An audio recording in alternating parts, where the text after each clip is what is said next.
Dude, I want you to be as smart as I am. Motherfucker, give me a... Dude, I want you to be as smart as I am. Motherfucker, give me a... Dude, I want you to be as smart as I am. Motherfucker, give me a...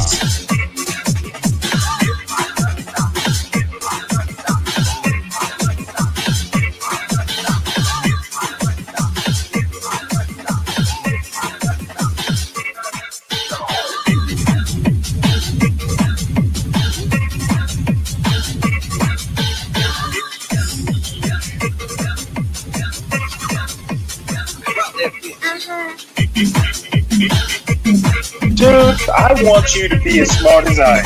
Motherfucker, give me a specific...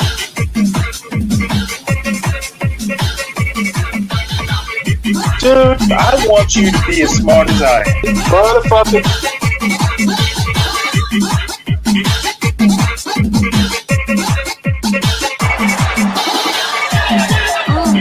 Come on out, you rapist!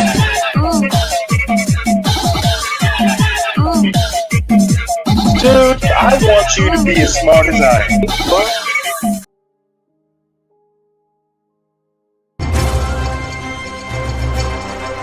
Feel like I should, feel like I should, feel like I should, feel like I should go. Go. Feel like I should go. Feel like I should, feel like I should, feel like I should, feel like I should go.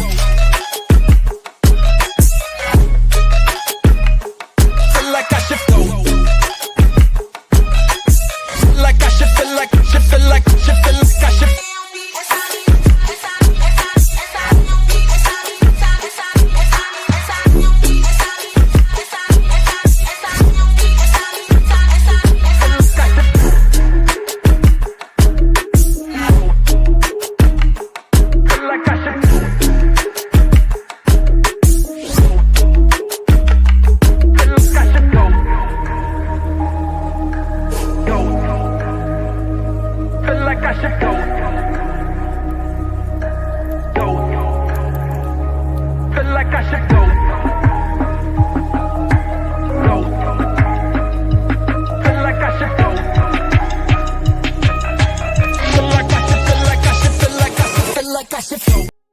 Test. Good evening, everybody. Welcome to Stanley versus the World. Please make sure you hit the like button on your way in, and also like and share, subscribe and share if you are new to the show. We're going to start off with a weather report. Apparently, around here in Atlanta land, there's a chance we get snow tomorrow into Friday. And I think they're calling for possibly 4 inches. So sounds like we're going to pre-crash. We gotta get excited for the snow, though. Admittedly, I don't think it's happened maybe in 4 years. So it's been a while since we've had snow. It's been a while since we've even had much ice. So good luck to us all. May we survive it. So here is the let's see, is this? This is the national forecast, and I'll get to the Atlanta. The national forecast. I'll get to the Atlanta one. Of a winter blast. It has now turned deadly because of millions of Americans in the grips of a winter blast. It has now turned deadly because of ice and snow out on some pretty major roadways. Tragedy out there. 5 dead in Missouri and Kansas. Widespread power outages.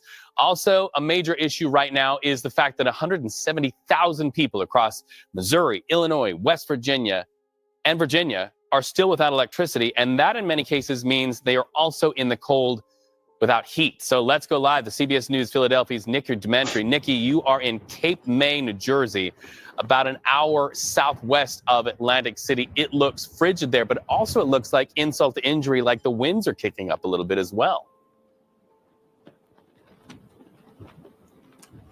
Reed, the winds are stinging against your skin, and it's really cold here as well. So that wind chill is not helping. We're seeing gusts right now upwards of 20, 30 miles an hour.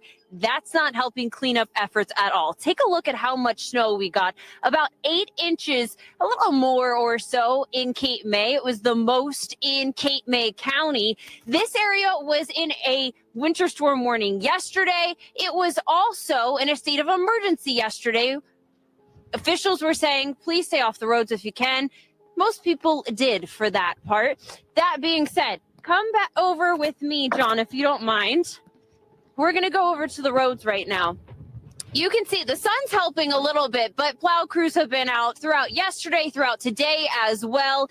And now the concern as we head into another frigid night is this is all going to refreeze. So crews here are keeping a special eye to the roads, to the sidewalks to make sure everyone stays safe. Nikki, you got into television thinking this was going to be a glamorous job, but this is a service profession, as our viewers know.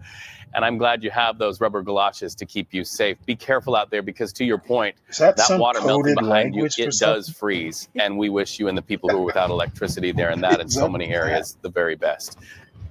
Yeah, pretty crazy. Nikki Dementri, thank you so much, as always. Now go get warm. Go get in your car. So let's talk to Jess right now, who's going to bring a meteorological perspective to this. She really raises a good point. During the day, people might think, I can get out on the roads because I can see the water moving. Yeah. But within an hour or 2 hours with the pickup of that wind, it freezes again. Absolutely. And they're not done with these strong winds just yet. I mean, taking a look at today's storm, it's another interesting one because we're no longer under a winter storm warning. However, there's still winter storm advisories that are in effect right now. So we're going to dive into that currently. We take the map up real fast so I can show you off into the Midwest. That's where the storm swept throughout yesterday, off into the mid-Atlantic too. But there's still a whole bunch of purple on this map in areas like upstate New York, dealing with winter weather advisories today. And to add to that, a lot of storms still lingering around with a lot of cold, dense air to follow. Yesterday's storm brought heavy amounts of rain, snow, and ice widespread throughout this region. And taking a look at today, this area of low pressure, it's still bringing just a little bit more moisture with it. Right behind me, what you're going to see is just this area of low pressure continuing to deliver strong winds throughout areas like Pennsylvania, up into upstate New York, and all throughout the mid-Atlantic into the afternoon hours today. As that continues to move out, we're not seeing as impressive numbers when it comes to that snowfall total like you just saw just a second ago on our screen. However, this is what we're diving into. An additional 2 to 5 inches of snow expected in areas like upstate New York as we head into our Wednesday and Thursday forecast. And then that'll start to taper off slowly on the back end of this week. Here's what it's looking like, though, for areas like West Virginia that got hit heavy yesterday. Close to around 4 inches still expected in areas like Webster Springs, about an additional 1 inch just near Charleston. Now over into areas like New Jersey, it's not going to be as bad compared to some of our friends up in upstate New York. Still expected to see an additional 5 inches of snow near Tupper Lake. That lake effect snow could cause a lot of issues, too, just along that shoreline. Back to you, Reed. And this is Atlanta. Let's see if the tone in the Atlanta forecast has a little bit more shrill to it. Good evening, everybody. I'm Chief Meteorologist Chris Holcomb from the 11 Alive Weather Impact Team. We're breaking down in a long-form update here on what to expect with the winter weather that we are going to be seeing as we get toward the end of the week. There is a weather impact alert in effect for Friday and Saturday. The main things we're going to be watching will be some moisture moving in with the cold air that is already in place. And that is going to mix in to form some snow, some sleet, some freezing rain and cold rain all throughout our area. Depending on where you are, that will determine what type of precip you see. And that's what we're going to be breaking down for you coming up in just a few minutes. So here's what you need to do. Number one, you need to pay attention this week.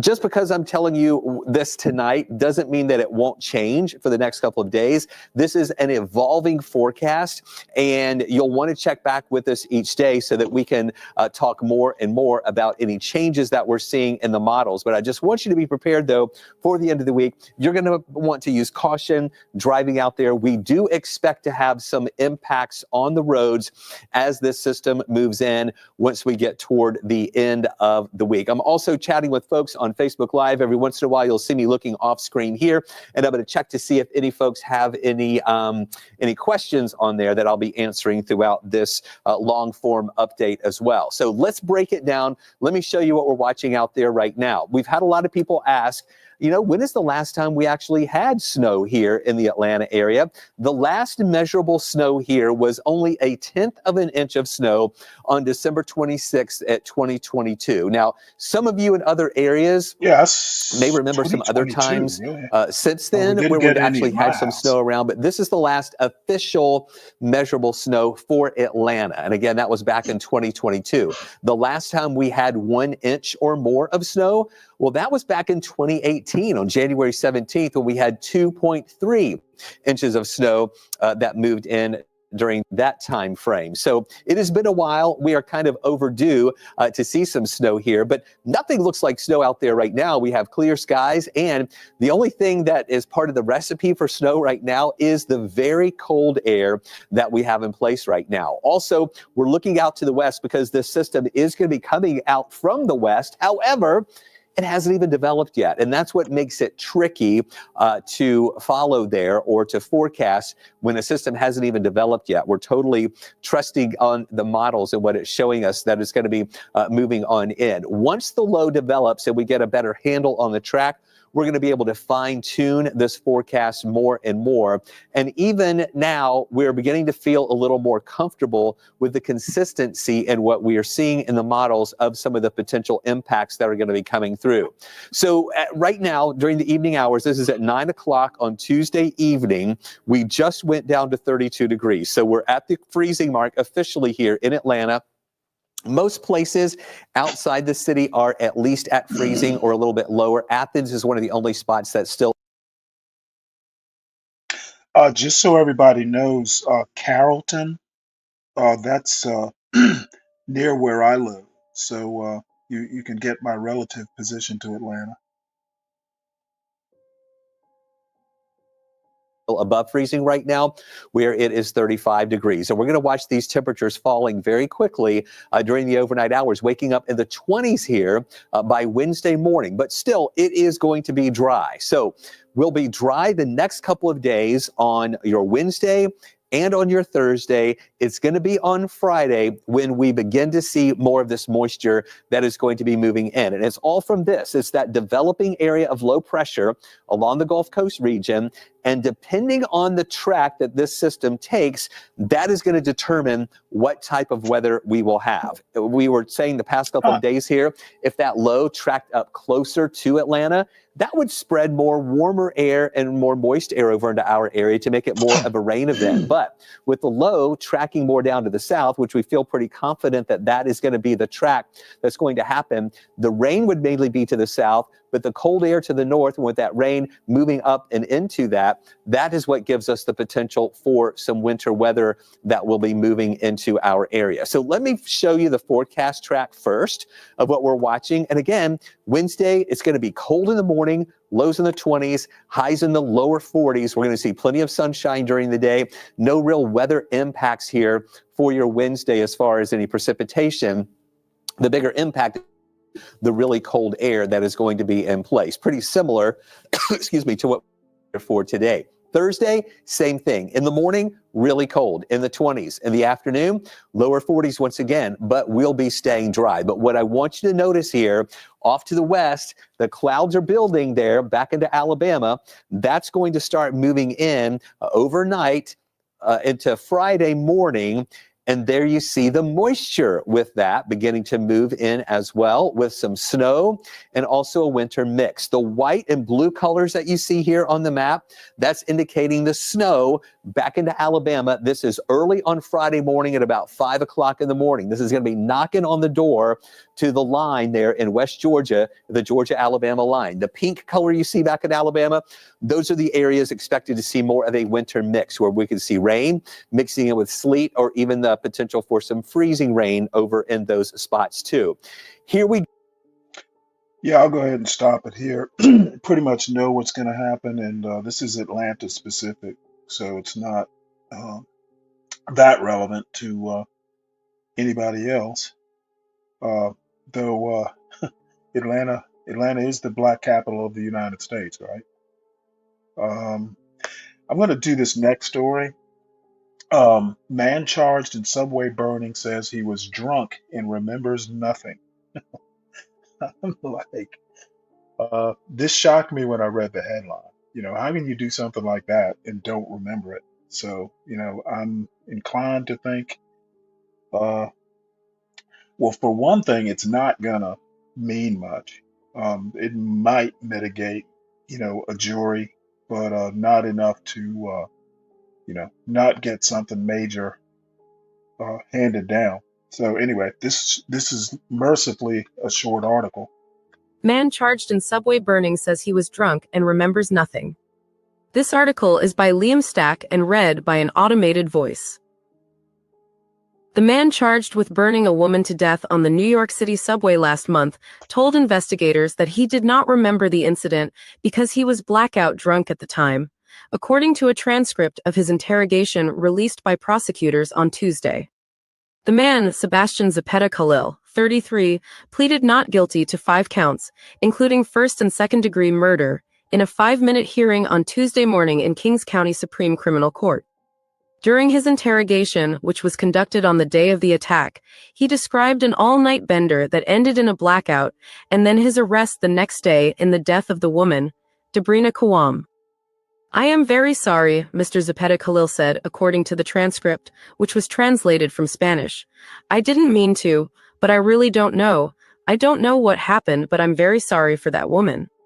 Ms. Kawam, 57, was from New Jersey but had recently stayed in a shelter in the Bronx.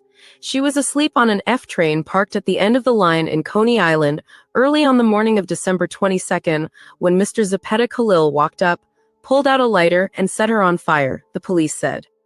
The violence of Ms. Kawam's death and the video that captured the scene horrified many New Yorkers who have grown concerned in recent months about the safety of the subway system, despite assurances from the police that crime there has fallen overall. In the video, which spread widely on social media, Ms. Kawam is seen standing in the doorway of a subway car as flames engulf her body and people scream in terror just out of frame. A police officer walks by, appearing not to react, although law enforcement officials have said he was securing the crime scene. The video then shows a man rising from a subway bench holding a shirt, but instead of smothering the flames, he appears to fan them by waving the garment at Ms. Kawam. She was burned so badly that it took the medical examiner's office more than a week to identify her remains. In his interrogation, Mr. Zapeta Khalil said he did not remember any of that. He said he began drinking shortly after he left his job as a construction laborer the night before the killing. He had no memory of seeing Ms. Kawam, no memory of the attack, and no memory of when or how he boarded the train, he said. "Sometimes when I drink and erase the memory and I don't know," he told investigators. "When I wake up, I'm already in the house, already sleeping. I wake up when I'm already at home, or there are times when I wake up and I'm already at the train station." Federal immigration officials said Mr. Zapeta Khalil is an undocumented immigrant from Guatemala who had been deported in 2018. He later returned illegally to the United States and was living in a homeless shelter in Brooklyn for men with drug problems, according to the address he gave the police after his arrest. Immediately after the attack, the police department circulated images of the assailant. The department quickly received a tip from a group of teenagers who believed they had seen the man on another train in Brooklyn. Soon after, police officers boarded that train and detained Mr. Zepeda Khalil at the Herald Square station in Manhattan. As his interrogation wound down later that day, investigators at the 60th Precinct Station House in Brooklyn showed him the grisly video of Ms. Kawam's death. They asked him, did he recognize the man setting her on fire? "Oh damn," Mr. Zepeda Khalil replied, "that's me." Andy Newman and Sean Piccoli contributed reporting. Well, I guess my reaction to that is, do you believe that people become their truer selves when they're inebriated to this level? This guy needs more than deportation. So the next story is, well, let's put it this way, is less heavy than this particular story. This is going back to Portia's show. Uh, I know of Jay Prince. I've seen him.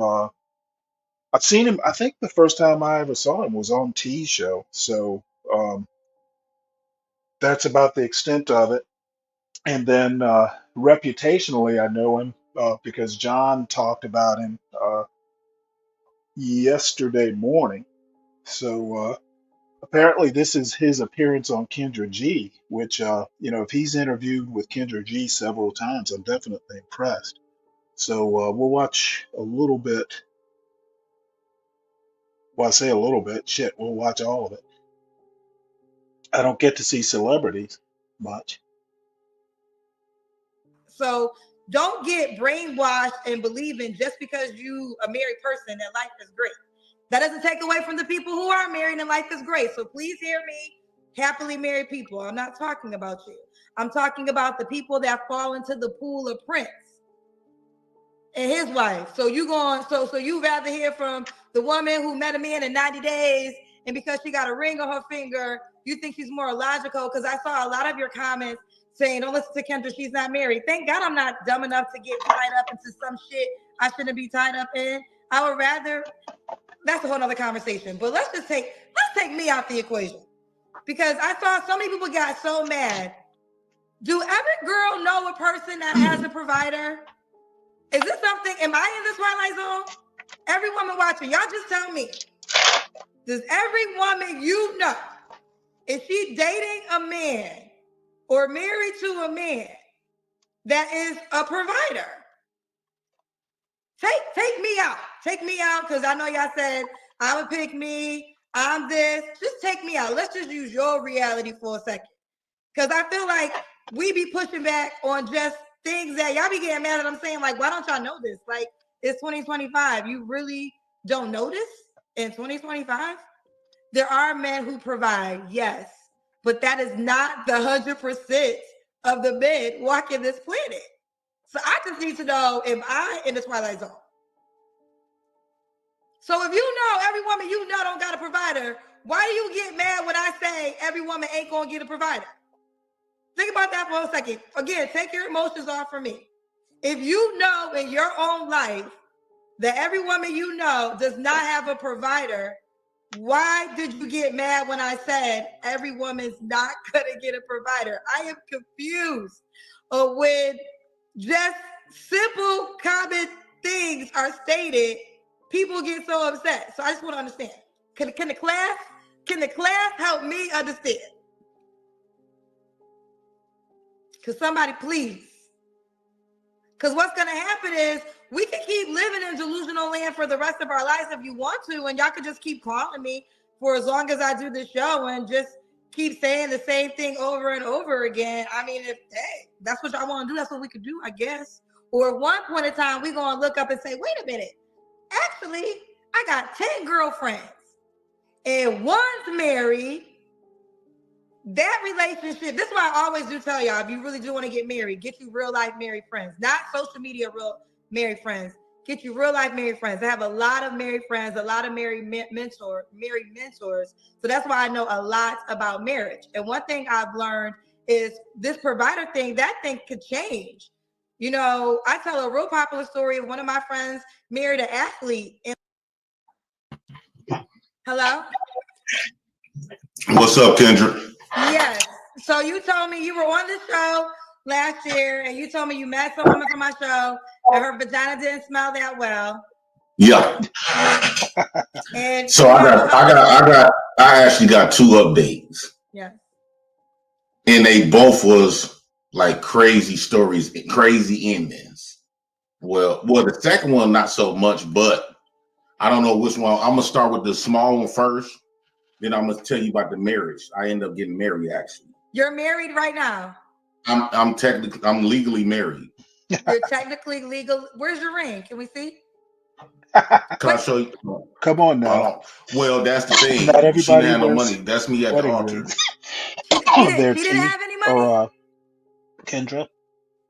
She had to have money to get married to you? This is a long story. I got her ring. You know, she told me that I was supposed to be the one buying it. This the ring I got her. Got Where's her a nice right now? This is your wife? When was this? When was that? This was about a couple months ago, and we got married in July on my daughter's birthday. When did you meet her? I met her in April. Okay. And we got married. We moved in at first off. Okay, let me tell you the script, right? Mm-hmm. So, you know what I'm saying?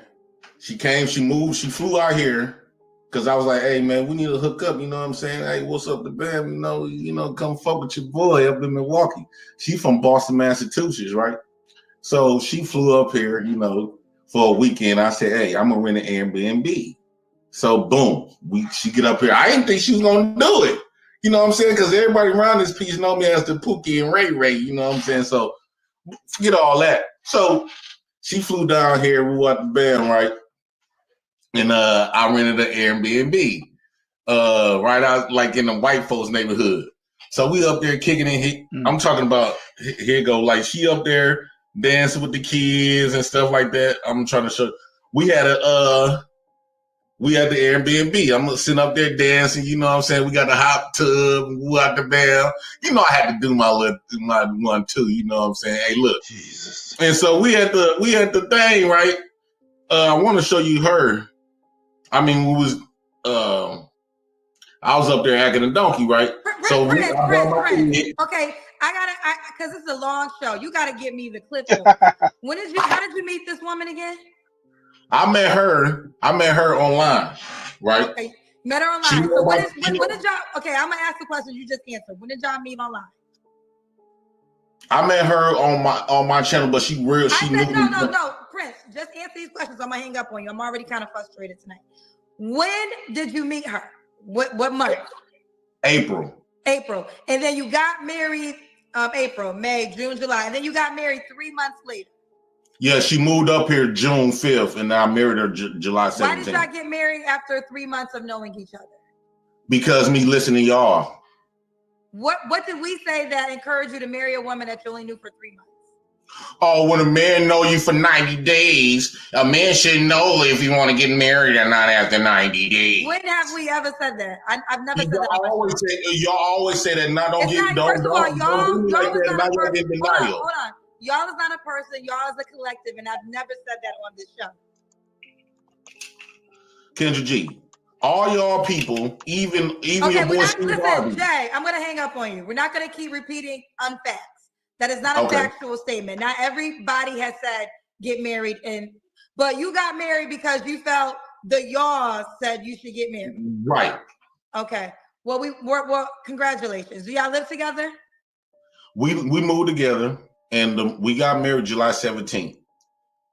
The August 16th, we got a damn near was getting a divorce. You're getting divorced. Yes.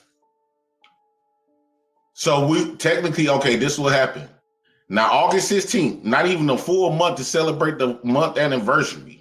I had bought all of this party stuff for us to celebrate the month anniversary. So we get into it with each other, just arguing back and forth. Next thing you know, she called the police on me. She moved back home, right? She moved back home. She came back September 12th. But at that point, she done got me and my kids evicted, right? So she came back and we started jamming and stuff back again. Bam. So we were staying in hotels for a couple of weeks. Now I had a nice house prepared for us when we first got together. And porch in a bedroom and everything. Yeah, we don't care about now. September 12th, she moved back. And now we sleeping in cars, sleeping in hotels. We end up getting a house in her name. This is the house that we're living in right now, because after she left Bam, right? So now we still we handle stuff like that. We still married Bam, right? Bored. So next thing you know, we get into arguments every day. Every day. Every day. And by the time October 25th came, we got into this big old argument. Anyway, long story short, she moved back home. And thank God the department let me keep this house after the case she put on me. And I'm actually still fighting this case. Well, I went to court December, and I got the court, unless I got the case beat. As long as you're paying your rent. Bam, right? So boom. I was feeling all down and stuff, right? This was like about a few weeks ago. And so I said, you know what? I know a lot of these women be having a lot of extreme amount of sex. So the best thing for me to do is go meet them. Let me go to the clinic. Let me check myself before because I've been with this woman. I don't know how she acting. She had me spooked. Why you acting like this? Did you get all these different men who have been? So I go to the clinic. And I met this woman. I started jamming with this woman. Now, mind you, Kendra, she know your show. She actually said she seen me on your show. And she was extremely attractive. You know what I'm saying? Light skin, long hair. Get to the point. Okay, boom, right? So she told, now I got my results. I'm clear. I don't got nothing. The only thing this woman had was this like gonorrhea, Bam. She ain't had no AIDS, she ain't had no herpes. But I wasn't gonna say I was just gonna get up and walk out. Jesus. But as we was talking, they called her name and to sign some papers. And when she stood up, Kendra G, that ass was so big, I said, well, fuck it, right? I started thinking, I'm like, man. Prince, I'm gonna hang up on you. Why are y'all getting a divorce? I'm serious. I'm serious. Okay, so why are y'all getting a divorce? We got into a divorce because we just didn't work out. That was the first woman. We just didn't work out. First woman. Okay, here, probably later on tonight, I have my favorite philosopher talks about this because it just ain't working out or whatever it was he said.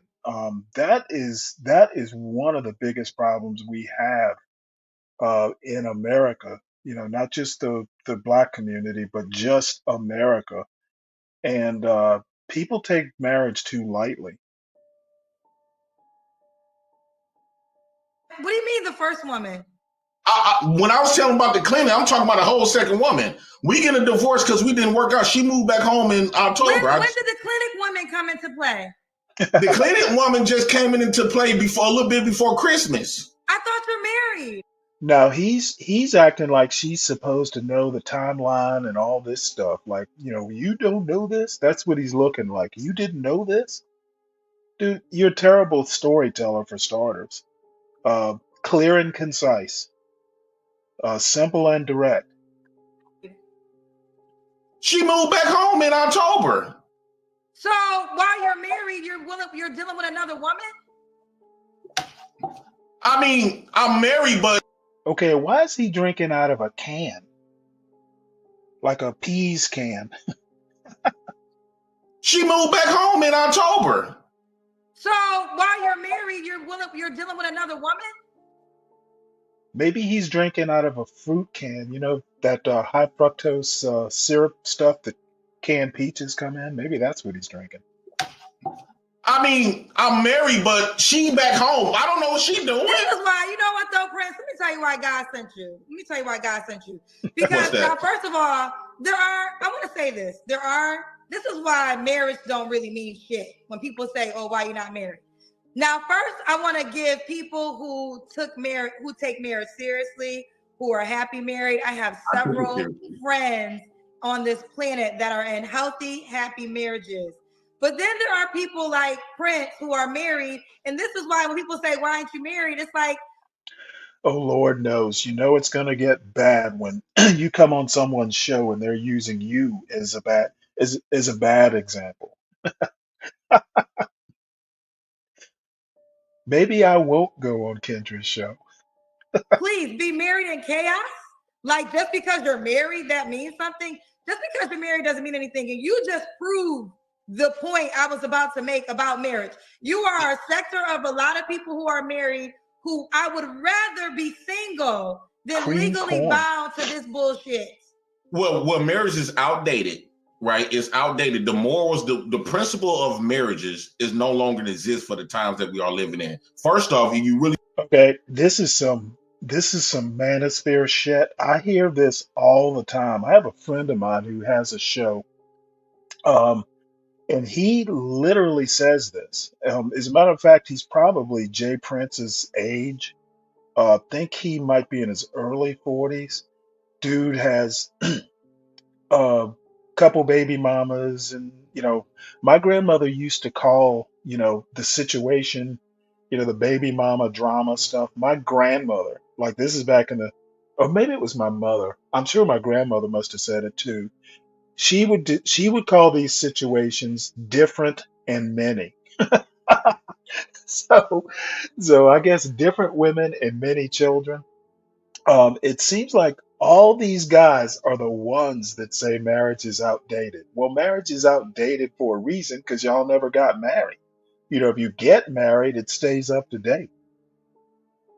And I know I sound like a fussy old woman, but people take this shit way too light and don't seem to realize they're doing it. really want to harp on marriage, right?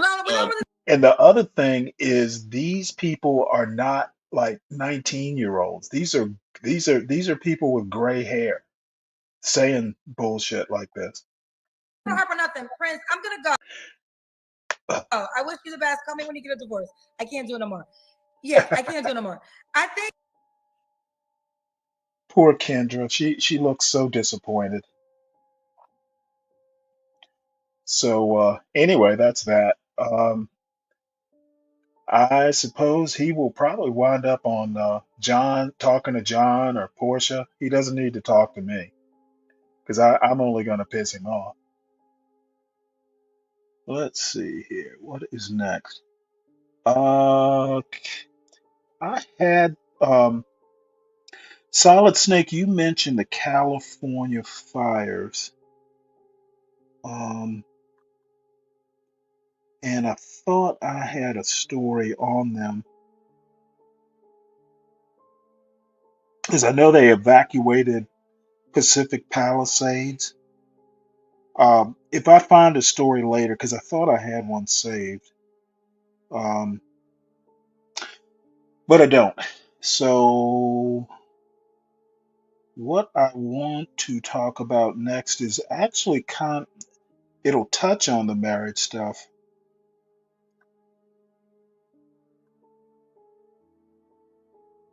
Oh, here it is. Here, yep, here we go. We should have a look at this next. Big problems in Southern California right now. The challenge crews are facing as they battle this growing brush fire. And remembering former President Jimmy Carter, how lawmakers plan to honor his legacy today.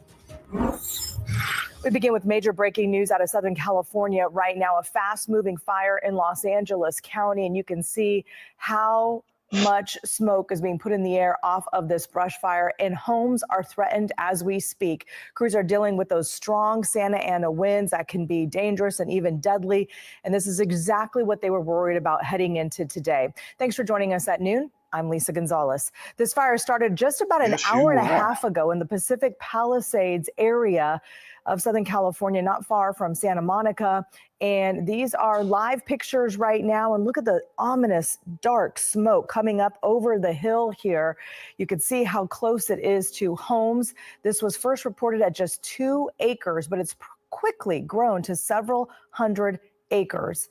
The fire is forcing evacuations right now. Again, this is in Los Angeles County, and I believe this shot is looking from the Wilshire area across Santa Monica, and pretty intense smoke there. And we're seeing a lot of that smoke moving in one very particular direction as they pan across here in these live pictures from Los Angeles County. Let's get right over to meteorologist Kelly Curran, who's tracking the weather condition. I mean, this is the worst case scenario that they were worried about for today, right, Kelly? Exactly. And the winds are actually going to get stronger as we get into the overnight hours. So this is kind of a zoomed out picture here from that Wilshire camera, which is in the Santa Monica area. And you can see where the smoke is blowing its way out over the ocean. So it's moving its way to the west, but that is a lot of smoke. So we do still have that red flag warning in place for all the areas included and shaded in red, which is all of Los Angeles County. Damaging winds, dry air, very dry fuels, gives us that heightened fire danger. So this is where the Palisades fire is burning right now. And this is what we're expecting as far as those winds go. So as we get later into the afternoon, notice Calabasas expecting winds gusting up to 60 miles per hour.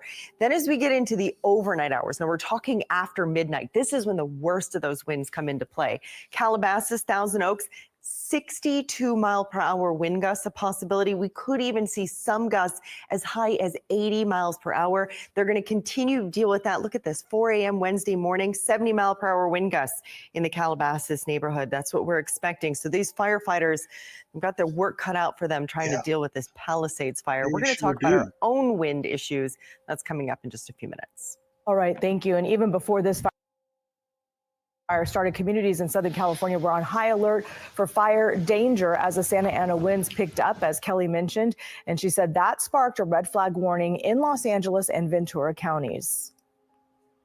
We know things are really dry. We know this if there is a fire, it has a potential to be wind driven, and wind driven fires are of great concern. That's the type of fire that we had for the Mountain Fire and for the Franklin Fire. So pre-positioning equipment, as we are planning to do, is going to allow us to have resources more quickly to the need.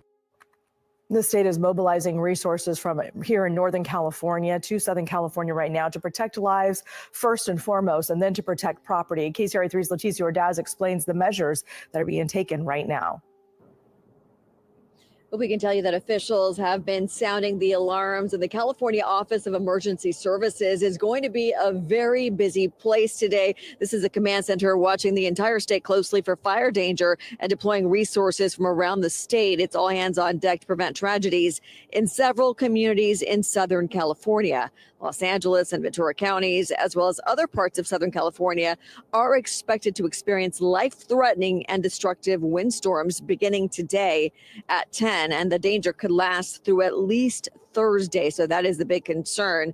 Governor Newsom has directed state departments to coordinate and strategically position fire engines, hand crews, aircraft, and additional support in key areas. The state is strategically moving CAL FIRE resources from Northern California into Southern California, including 45 additional fire engines and 6 additional hand crews to cover the counties most in need. And officials say preparedness is going to be key. They sure hope that families are ready and can leave at a moment's notice. In Sacramento County, Leticia Ordaz, KCRA 3 News.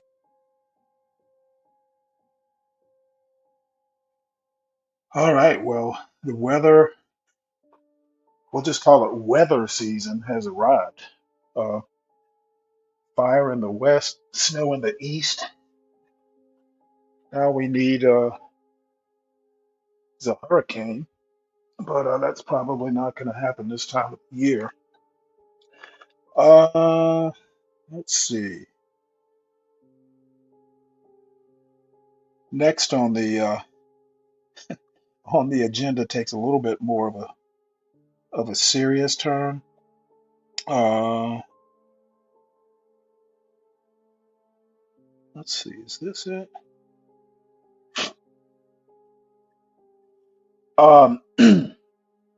Once again, our favorite philosopher, Aramiose Frimpong. This is a longish show, long enough that I had to go back and kind of bookmark the parts that I wanted to cover. It'll kind of be the same old stuff, but I want to go through this, in the pieces that I saved, kind of give my take on it, and then probably we'll lighten up. Uh, there's a new Pop the Balloon Love Mountain that I want to see, mostly for the hostess. She has a new look that we might enjoy watching. Uh, I do actually have an immigration thing from Richard Hanania. I don't know if any of you know who he is, but he is supposed to either be interviewing or has done an interview with Amy Wax, and she makes John Galt look like a, a pro-immigration person. She is extreme and extremely racist to boot. So anyway, we will go ahead and get started with Mr. Jose Frimpong here. Put forth a conception of the family, put forth a conception of the role of religion in people's lives. We need a richer class debate that understands class isn't just This where is you a good are point here. in the production scheme, where there are workers and there are bosses. No, that's actually a kind of an untoward, flat understanding of class, because it doesn't take into account other institutions of freedom. For example, you could be a worker. You could have two workers. One of them has property, owns a house, and the other one's renting. Are they in the same class? No, because property is another institution. Let me take some time to do a couple definitions here. And this is actually according to Irony. And he has probably the best descriptions of what freedom is. Basically, he says freedom is the ability to make plans and see them through. And that's a definition that is uh, very Swiss Army knife. It fits neatly into a lot of different conceptions of what people think freedom is. The family, he calls an institution of freedom. Um, Basically, his framing is family is the basic building block of an ideal American society or American culture.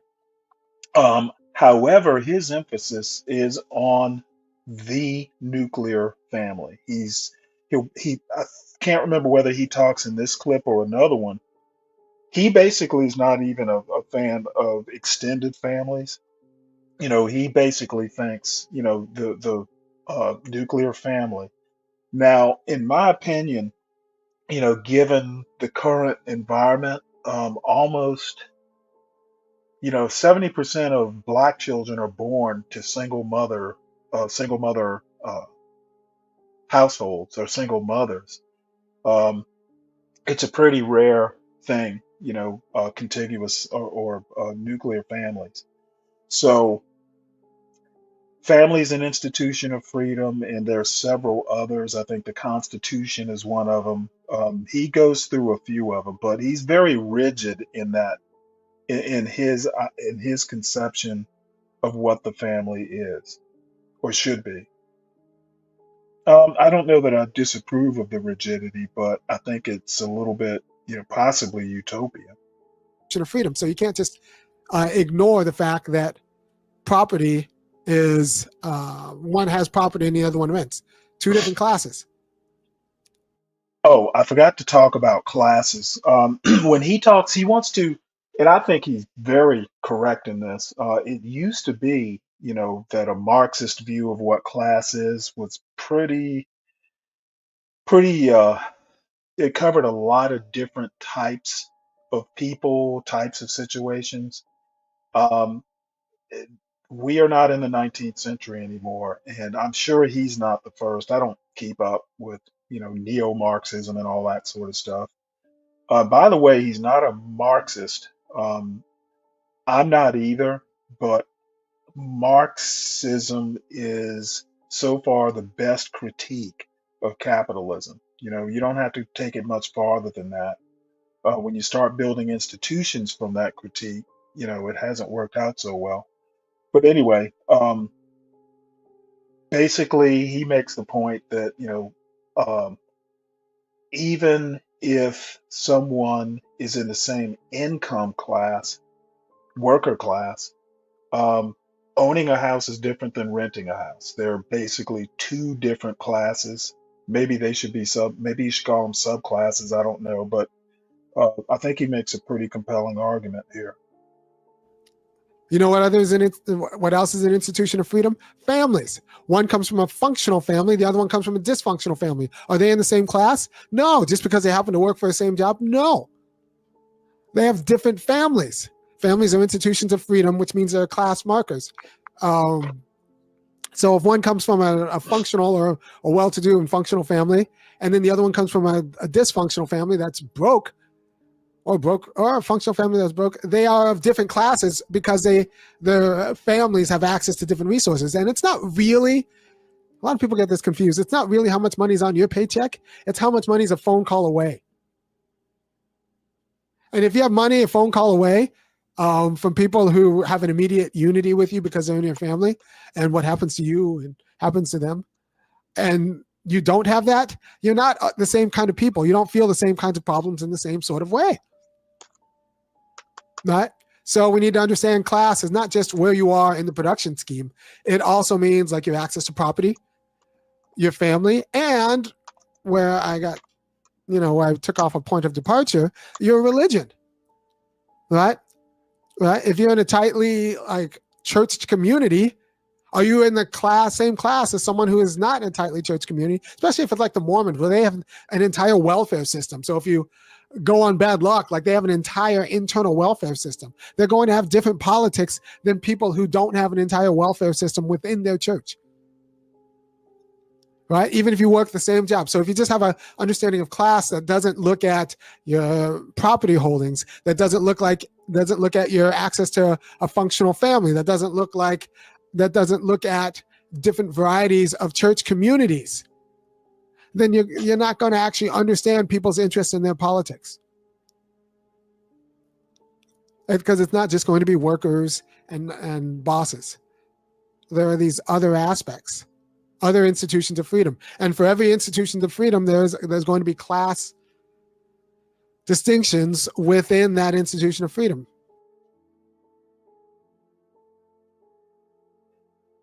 Well, apparently I must have pissed Eclectic off. Allegedly, you know what? Since you want to talk, let's see. Your allegedly you're much smarter, faster, stronger, well, definitely a better speller. Yet we managed to enslave you. That's rather impressive in such a case. But let me put it to you this way. As I responded, you have not enslaved me. Apparently, you didn't learn in your high school history classes that slavery ended a while ago. So I don't know who the we is. Maybe it's some fever dream of yours. But bottom line is, I am who I am, and you are who you are. And T is right. If you keep spamming this, you will indeed be banned, and I don't let you back in. So you might want to slow your roll.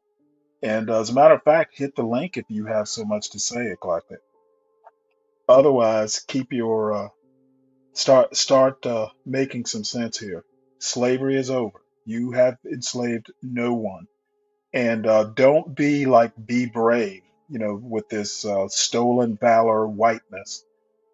You're not Thomas Jefferson. Hell, you're not even Robert E. Lee.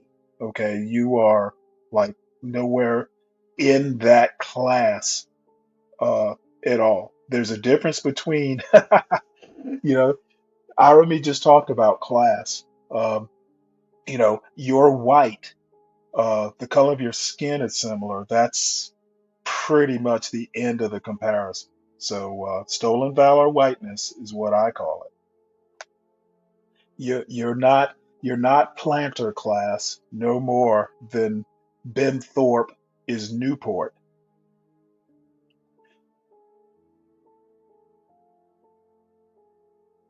Okay, well thanks, T.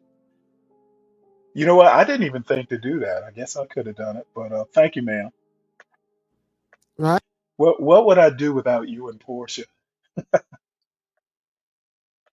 So this isn't a conversation you hear on TYT, or at least I haven't heard on TYT. This isn't a conversation you hear on Jimmy Dore or anything like that. It's not that they're dumb. It's like but this is a quality of left politics that would have actually, if Oh, and by the way, T, I don't, if you think she needs to be bounced, please do it because apparently she needs to know what Solid Snake and Twelfth Man feel. You don't disrupt it were the actually show. promulgated over the last 8 years since 2016, would actually have a more robust left than just billionaires versus the rest of us. Because it's not just billionaires. What I'm saying, if I'm right, that means it's anyone in church with a billionaire, or it's, anyone who's of that same flock, right? Or anyone, their children who are not yet billionaires, but they will inherit. Do they have the same interest as you do? No, they don't. They don't. Which is one of the reasons why the left confuses who their class enemies are, because we don't think of their class enemies as people who will inherit a lot of money, and we're surprised when they kind of have lukewarm politics, although they work the same job we are and in theory have the same bank account. No, they're looking at an inheritance. So yeah, that's going to affect their class politics. Or we have a quality of feminism that, like, a lot of people, a lot of women think they're just going to marry an earner, and they don't have the same relationship to the labor market as men, right? And so both conservative and liberal women, we need to be honest about their relationships to the labor market insofar as it's not going. It's really funny. His ideas on feminism and differences between men and women. He's very, in my opinion, and I'm not like an academic philosopher, but in my opinion, he has some very good but sophisticated views on men and women. You can tell he spent a lot of time thinking about this stuff. Um, so let me just stop there. Um, he is a man of the left, but he is almost the embodiment of horseshoe theory. There are a lot of things that he kind of shares belief wise with the right. However, his views his views are just better thought out. This is why one of the reasons the right does not do well with the more PMC type people, because they don't have sophisticated views on this stuff. They'll just go feminism bad, but they won't tell you exactly why feminism is bad, down to a granular level. At least that's my opinion.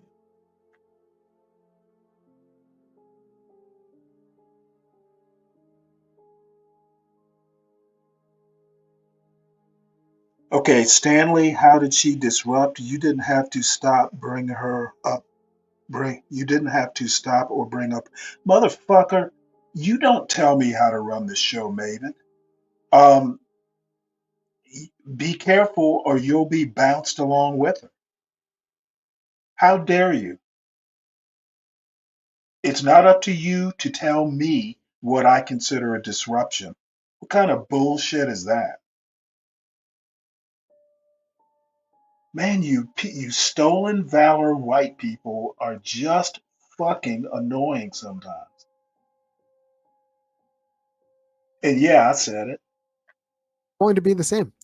If the tacit assumption culturally, if you want to get laid, is that you're going to be an earner, or and the tacit assumption is that you might live a work optional life. You might live a work optional life. We need to talk about what that means. We need to also talk about like the left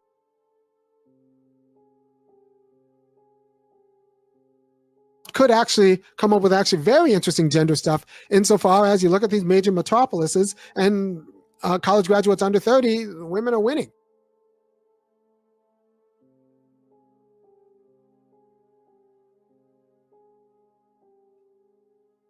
You know what?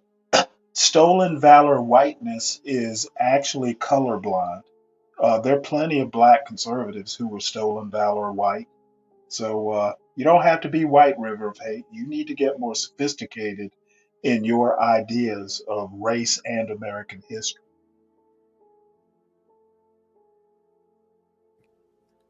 They're making more than men in a lot of these major cities.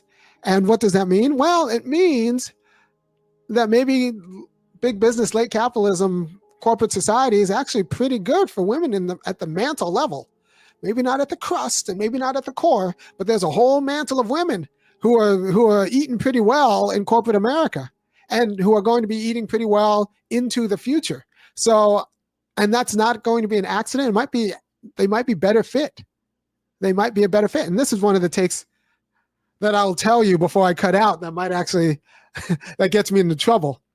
There's a lot of orders you have to take in corporate America, and women might be better at taking orders better. And there's a lot of creative, patient, hard work that goes into raising children, and men might be better at that creative, patient, hard work of raising children. Now, how is that for being anti-maternal instinct? Uh, that comment about men might be better at raising children, that actually kind of, I have to think about that. I wonder, I know men are less likely to mollycoddle. Oh, that's what my mother used to call it. She was not going to mollycoddle. So, interesting point. Like, a lot more of raising children is like teaching them how to drive than teaching them, I don't know, something with like rules and it's okay if they screw up. There's like, I think in the modern world where you could fall very far down and very high up, parenting is very important and family culture is very important, and taking serious things serious is very important in ways where there isn't an instruction book. And I actually think that there's a way in which into the future, fathers are going to be more important than mothers, in a way, more valuable to the family. And women might be more valuable to corporate America than men. It might be, I just won't be surprised if there's a slight shift in family culture such that the way we raise women and the way we raise men, one is actually better suited for civil society, and the other is actually better suited for family, but it's just not the ones you think. The ones you think. And that's a conversation the left could be having, I think, in a very interesting way, but it's not. It's not. So I do wish that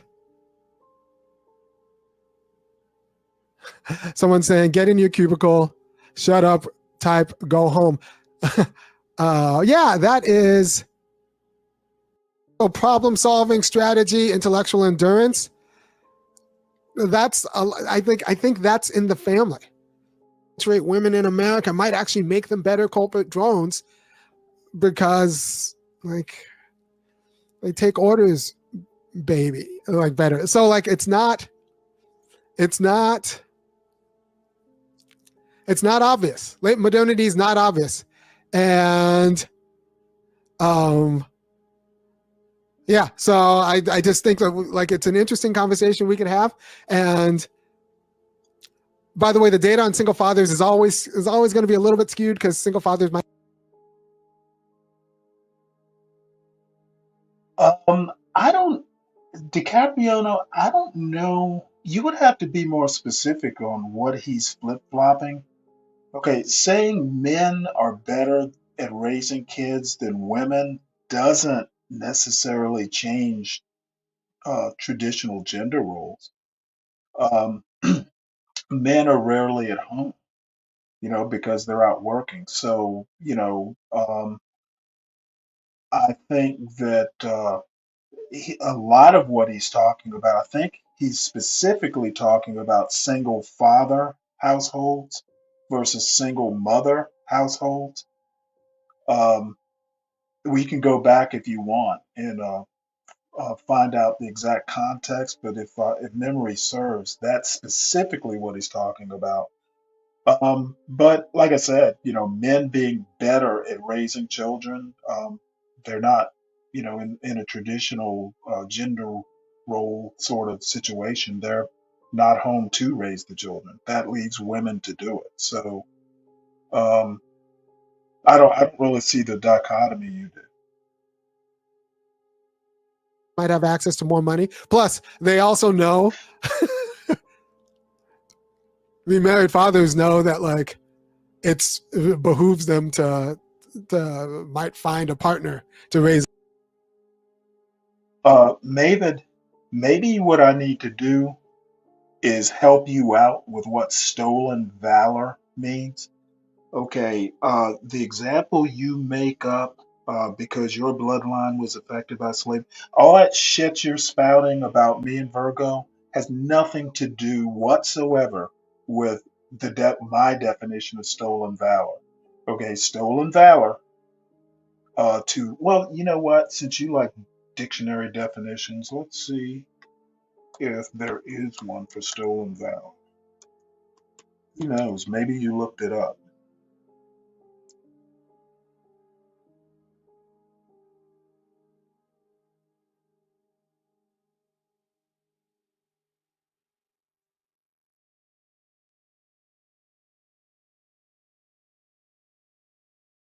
Okay. Stolen valor is basically, a military thing. It says here at the very top, a term for the behavior of military imposters, individuals who lie about serving in the military or the extent of their military service.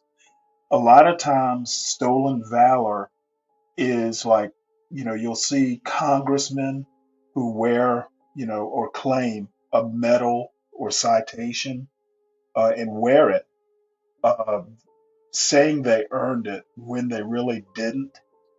Um, so I basically stole the term and applied it to people like Eclectic or River of Hate or Mavid or pretty much anyone who will claim lineage, even if it's just cultural lineage, to great white fathers of the past. Like, hey, white people invented all this technology. If it weren't for white people, you know, America wouldn't be great. Y'all wouldn't be here and all this stuff. Well, the bottom line is, there's no direct lineage to founding fathers. You're just some basic white chick, Eclectic. Uh, I read your posts sometimes. Okay, being 6 foot and a former athlete, I think it's whatever. You're no Martha Washington. Okay, you're no Harriet Tubman. I guess I should stick to. Well, women, figures will work. You guys want to talk about, you know, um, you guys want to talk about the glory days when neither you nor your family ever participated in any of that glory. You want to talk about all this heritage, you share none of it. A lot of white people didn't even get here. until the early 20th century. So um, that's pretty much what I mean by stolen valor. You're claiming a heritage you don't really have. You're claiming a smartness or an inventiveness, a heritage that you just don't have, and you want to impress people with. Well, having an idea of what American history is, I know better. And I love pointing it out. I revel in it. I dance every time I get to call y'all stolen valor white. And if you don't fucking like it, hit the link. We can discuss.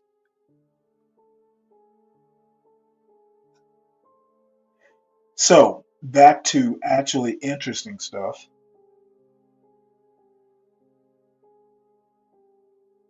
As a kid. So like they might just be making better decisions in general.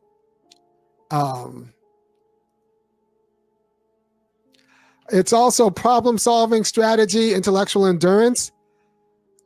I think that's in the family. But like, look, I take family life very seriously as like a very important puzzle. That like other people don't. Like my wife gets it, but a lot of her, like almost all of her friends don't. Like liberal white women are horrible parents, in my estimation. But like liberals are just horrible parents, and we need to actually work that out. I think, and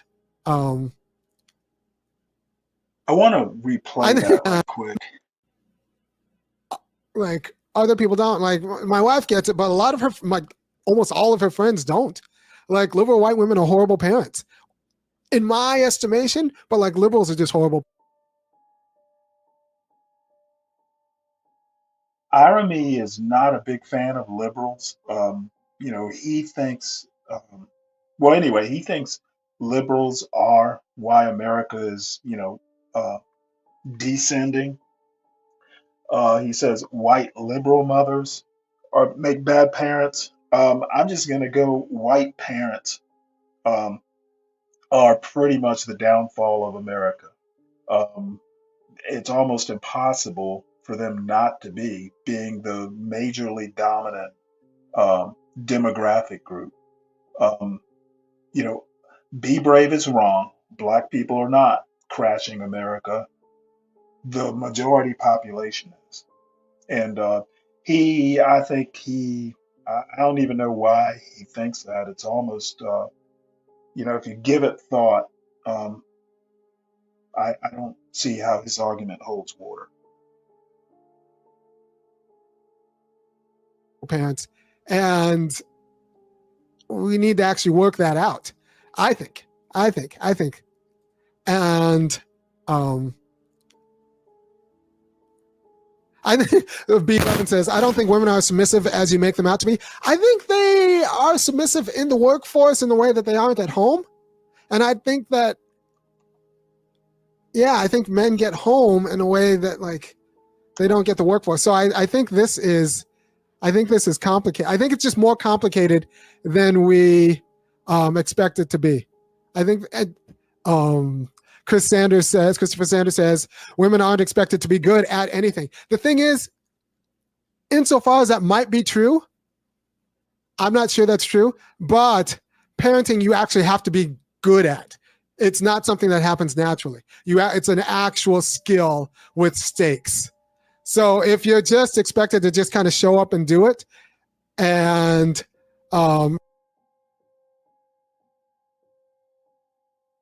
I was just gonna say this comment right here, dude.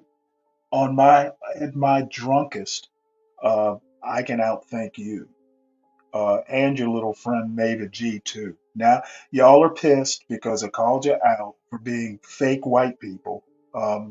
Fake accomplished white people. You're pathetic.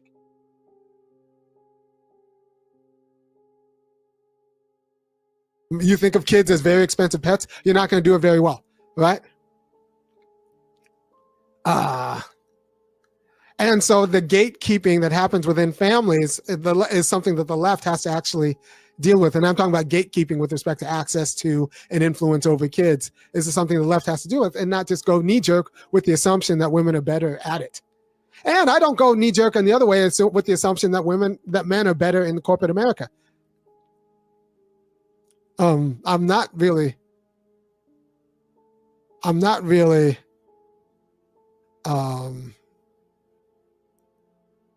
convinced that men are better at corporate America. All right, so the left can actually deal with all of these issues. I just don't see them dealt with like Jimmy Dore or TYT. And if they're not dealt with, the right media does it.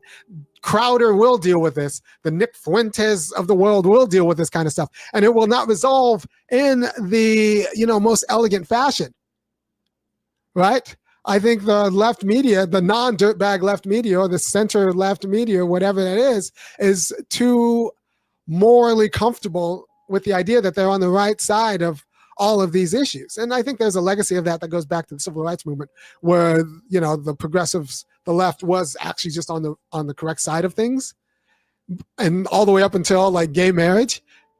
And then after that, it's been kind of a 50-50. The left has been good about some things and wrong about some things. And I think a lot of people don't give arguments.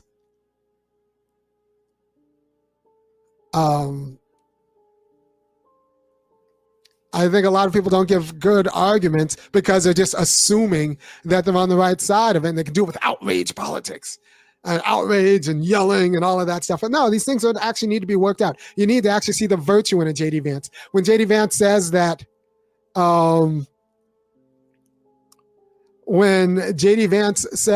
he doesn't want a United States that's run by childless cat women, like, he's not wrong. He's not wrong. And a left that can't say that, actually, United States run by childless cat women is not particularly great. Is not particularly great, because there's a quality of responsibility that comes with having a child that if you ignore or are not serious about, then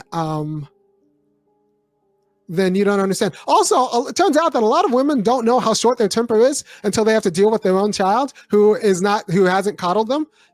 Especially attractive women, they just don't understand how short their temper is. They just assume that they're sugar and spice and everything nice, and then they're just bad parents because the child, unlike everything else in the world, isn't, especially solicitous of them and expects them to actually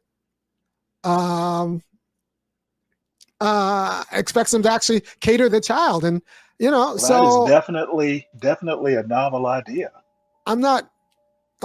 Yeah, it's just not really obvious what it takes to be a good parent, and it's just not natural. And a lot of people are screwing this up. And I think a lot of the qualities that it takes to be a good parent are actually gendered male, especially in late modernity, where there is no floor. So you actually have to raise kids who can, fight and do things and be practical, and not just be practical, actually be productive, and trying isn't enough. Who are these women you're talking about? Well, honestly, one of the reasons why we can't take public school teachers very seriously or hold them accountable is that it's a lot of the women I'm talking about. Someone says, my ex was ridiculously hot, but never did anything wrong in her eyes. Yeah, that's going to be a problem with children. Because children aren't going to treat her like she's ridiculously hot. They're going to treat her like they're her mother, but they're not going to bend over backwards for them. So that's going to be a problem. That's going to be a problem with her as a parent, right? A woman who is not aware of what she needs to raise an adult male. I don't think women are aware of what they need to raise an adult female. I don't think this is natural. Someone jokes, but having a kid gives you all this knowledge. That is something that a lot of women tell themselves. Having a kid gives you no knowledge. Knowing the world and the conditions of the world is what gives you the knowledge. Right? So none of this is natural. None of this is natural. So it's just not obvious that the conventional society has an answer for this. You need women for children and men for adulthood. Actually, this is what B. Levin is saying. You need women for children and men for adulthood. No, that's not true. You need men for children because children are just future adults.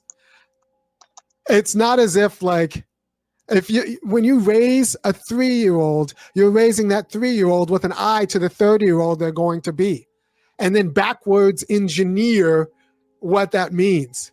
If you treat the 3-year-old like a 3-year-old who's not going to grow up into a 30-year-old, you're actually undermining what it is to be a 3-year-old, right?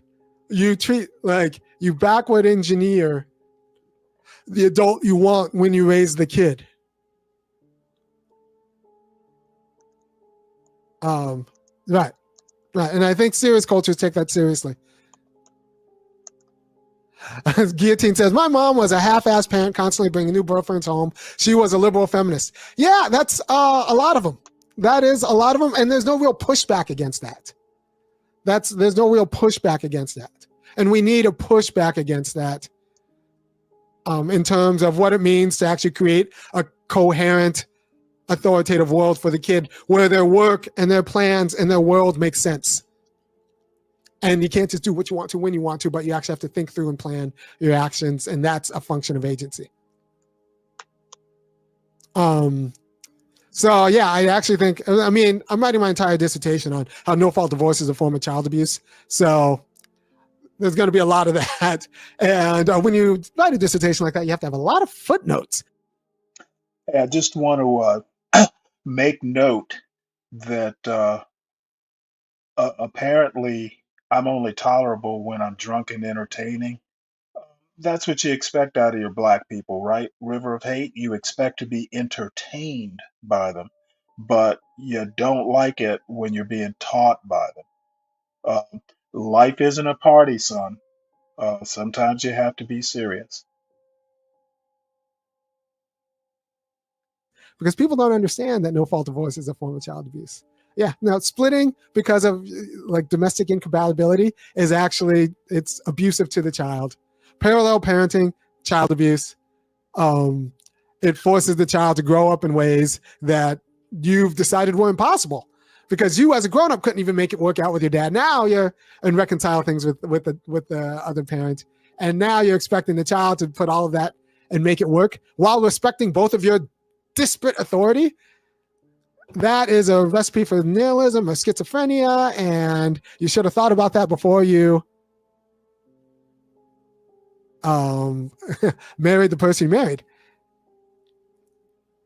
But I'm behind on the live, but I think men make better teachers, so overall it makes sense that they're better parents. That's Elena. That's a woman saying that. Yeah, I mean, I think,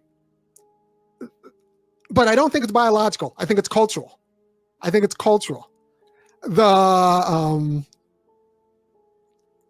I think if the right can talk about family. That is spot on. It's funny when I met my wife, it actually didn't even occur to me that one of the things that was important to me was that I marry somebody who, if something happens to me or for some reason or another, she's left to kind of fend for the family. And I saw this a lot in the military where, men would be away, for 6 months at a time, deployed.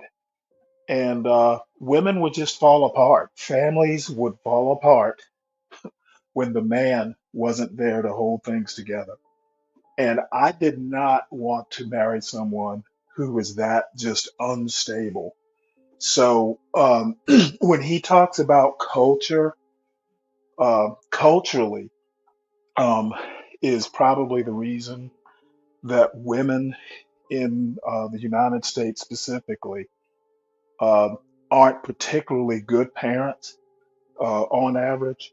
It's because Western civilization and the chivalry culture in the South, for instance, um, basically put women on a pedestal, uh, kind of treated them like they were helpless uh, without their men, and it's reflected in the culture, in my opinion.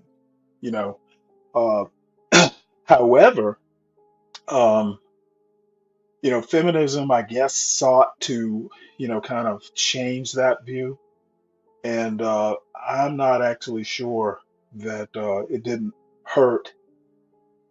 It was like feminism, and I'm not that I don't have that big a problem that a lot of people do with feminism.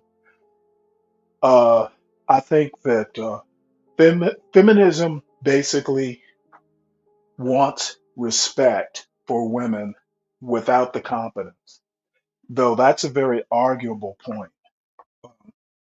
If you look at education numbers, who's finishing college.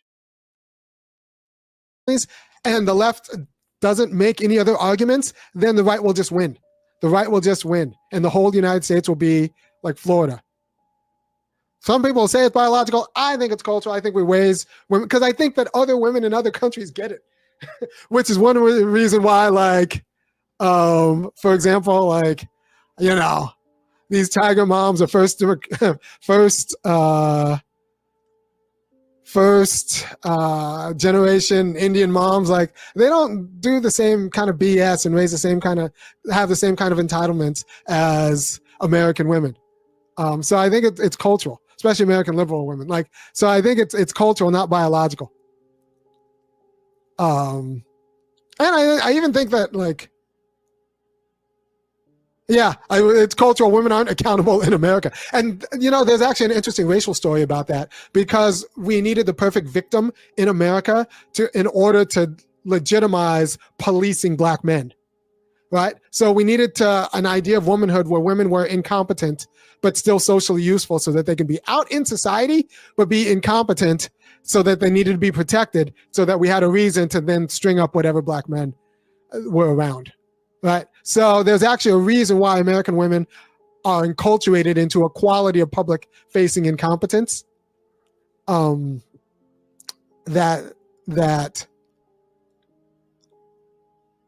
we don't do. But he is describing a public and cultural case of the vapors. Scarlett O'Hara-ism. By the way, if you want more about this, Louise Newman's White Women Rights, Michelle Louise Newman's White Women's Rights goes into this. Tommy Curry talks about this in The Man Not. There are other issues. Men cannot teach in co-ed. Actually, like I said, I think men are better teachers of daughters of women than women are, because it's about the culture of teaching and making sure that X gets into there in a way that, like, the person understands, and without expecting the student to be nice to you or to coddle you, but just understanding that, and there's no giving up. You have to just kind of do it, and there's no excuses. Like that kind of stuff I think men are good for. So I think that, all right, so The Man Not, so Doc Phillips said The Man Not is hard, right? The Man Not is hard. Tommy's going to write another book that kind of goes through the moves more slowly, and The Man Not's dense. But you could read, you can watch my podcast, and you'll get a lot of the similar arguments in a way that's actually funnier, right? So with TYT, Jimmy Dore, they create a left that can't talk about family very well. They can't talk about the internal politics of how to fix left politics very well. And they really can't talk about labor very well or money very well. They're just kind of libertarians with better healthcare politics. And that's not going to be enough against a right that can talk about family, that could talk about politics, where you can actually debate. And so the Bernie to Trump pipeline is actually going to go all the way down. unless we can, get my views up. By the way, if you appreciate what I'm doing, go to www.funkyacademic.com and kick in $5, $15, or $50 a month. By the way, if I didn't tell you before, I'm talking with Zed Jelani on Thursday, and I think that should be a fun show because, we're gonna hash it out.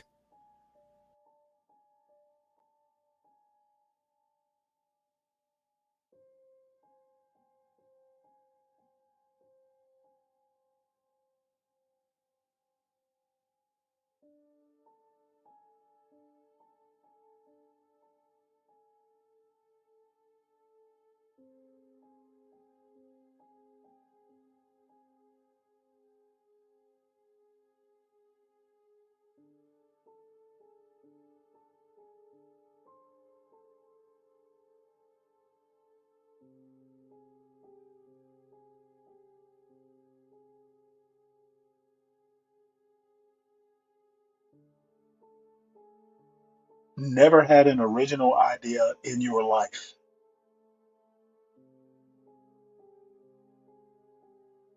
We're gonna hash it out. Family for a woman I was treated like a woman. All right, so someone says, my mom raised me and my sister as women. Neither of us were allowed to do anything. Family full of women. I was treated like a woman. The thing is, in my world, women do things. So if you were not allowed to do things, like, what did you learn how to do? Like, my daughters can do things. My daughters can do things. So I don't understand what all of that means. My sister wasn't allowed to do things when she grew up, and that wasn't particularly good for her. And we were raised by a single mom. So what I want to get across before I hang up is that you need a left that actually goes into the arguments about these spheres of life that the TYTs, the Jimmy Dores, and the internet left is scared to deal with. You need a left media that can talk about why families are good, why nuclear families are good, why divorce is bad. Because if you can't talk about that kind of stuff, the right can, and they'll be right enough that they'll beat the liberals, right? You need a left that can talk about jobs and why unions are good, and not just like in a facile way, why borders are good, why you need borders to have a nation. You need a left that can talk about that, because the libertarian left is going to have a whatever relationship with borders, and the people who actually understand that you need a nation that can control itself in order for it to be sovereign.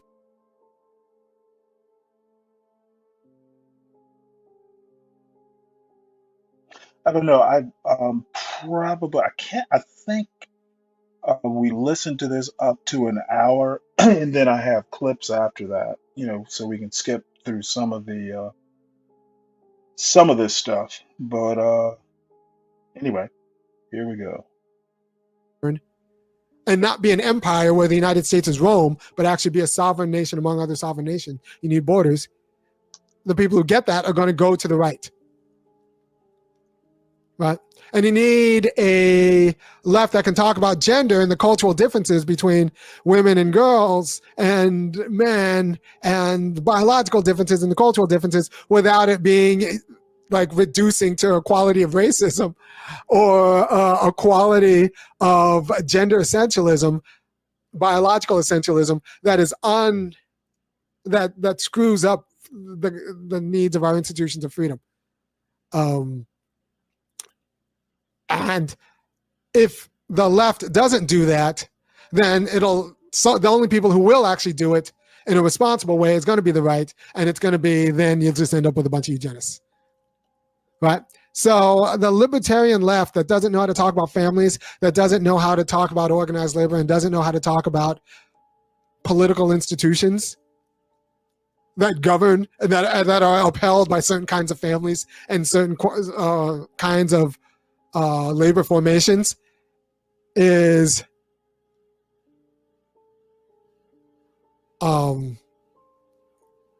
not going to give enough substance. J-Dub, it's actually probably more me listening to him. But the one thing I can say is some of this stuff, the reason I like listening to some of his ideas, and I agree with or disagree, with some of his ideas. I don't think he goes far enough. When he says liberals make bad parents, um, I think that he limits it to liberals. I'm just going to say, American culture in general. And, largely when we say American culture, like, I mean, white people. White people founded the country. They're the dominant demographic. So, when someone like Vivek says that, American culture venerates mediocrity, uh, he probably means all of American culture, but specifically, when we say American culture, we don't necessarily think of P. Diddy or Jay Z.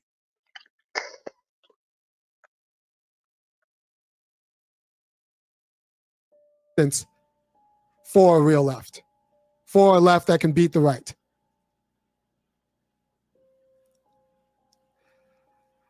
So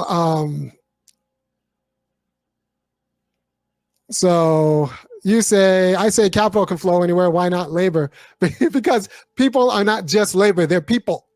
You don't just import labor, you're importing a whole person with property rights, and a whole person with political ideas, and a whole person with free speech rights, and a whole person who now has a family of raising whole people who will go to school with my family and then compete and deal with my family. So you're not just importing labor, you're importing people.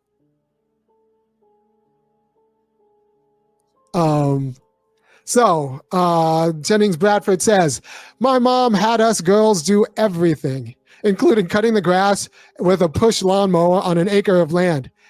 Yeah, okay. I don't know what all the things are. Like, my kids don't mow the lawn. Instead, they're state champions in cross country. So I don't know. I don't know what everything is. And daughters need to learn how to change a tire. I agree. And then Guillotine says, I was basically my mom's slave till I turned 18. Yeah, she ran you off your dad, and then she needed things that she thought men should do, so that you got drafted to do them.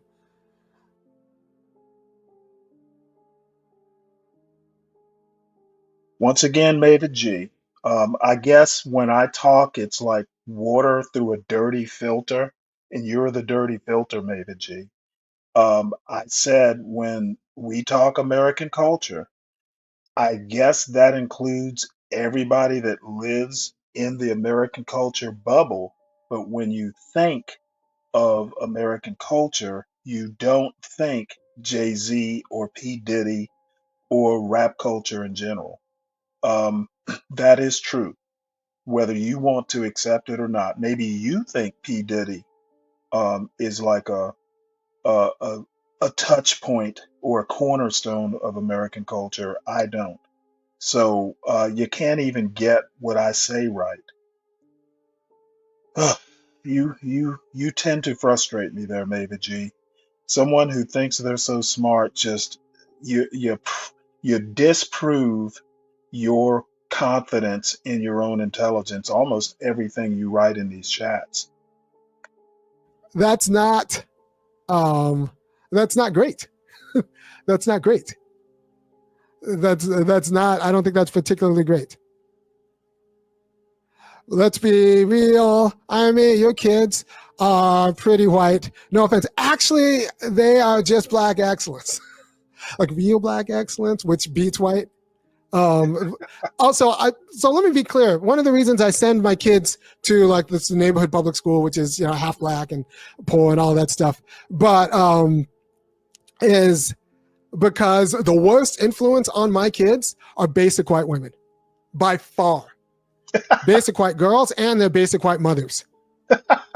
By far. And I didn't actually realize this until a little bit too late with my oldest. She was like 4 or 5. I just realized how bad basic white girls and basic white women are. They are by far the worst influence. Like nobody, like the black kids at my... I'd be very interested in your response to that statement, David. Uh, I just type in the chat what you think about that. And I would love to see your defense. I would love to see you say that no, basic white girls and basic white women as parents are a bad influence on his daughters. Um, I'll give you a chance to respond, but I hear stories because I have a couple friends who live in the Bay Area, and they go on about some of the white female children out there, and especially the young white mothers out in the Bay Area. They have stories, and half the time I'm going, no, it can't be that bad, but so we go. Ha ha is how you respond. Oh, poor Maven. Ha ha. Ha ha indeed. My kids' schools are a plurality black. The black kids at my schools are not bad influence, and nobody treats them like the poop doesn't stink, right? Everyone's hard on them, so like they don't get confused about their basicness. But basic white girls get treated very well, so they don't understand how basic they are, and those are the bad influences on your kids. Basic white women are awful, are awful influences, and basic white girls are awful influences. So my kids are actually, like, I go out and I speak this way to my kids. They're allowed to be basic, you're not. And so yeah, no, my kids identify themselves as black. They're black. They're black with a white mom. Yeah. Like, I don't understand. Like biracial is confusing. They're black with a white mom. Like, I don't understand. I'm black. Like, I'm in this household. When you're never told to shut up, it seeps into your life. Yes, I think. David G, I know you wouldn't be familiar with the process, but contradictions aren't necessarily bad. I rarely contradict myself, and if I do, I depend on you being the smartest person in the chat to tell me when I contradict myself. Okay, but just saying I contradict myself uh, doesn't mean I do. And you are a lot like Be Brave in that. Just because you say something, you call it proof. And I find it hilarious. You and Be Brave are more similar than you give yourself credit for. You are Be Brave. It's like he's your daddy, quite frankly. I think so too. This is what Blanco SoCal said. When you're never told to shut up, it seeps into your life. And so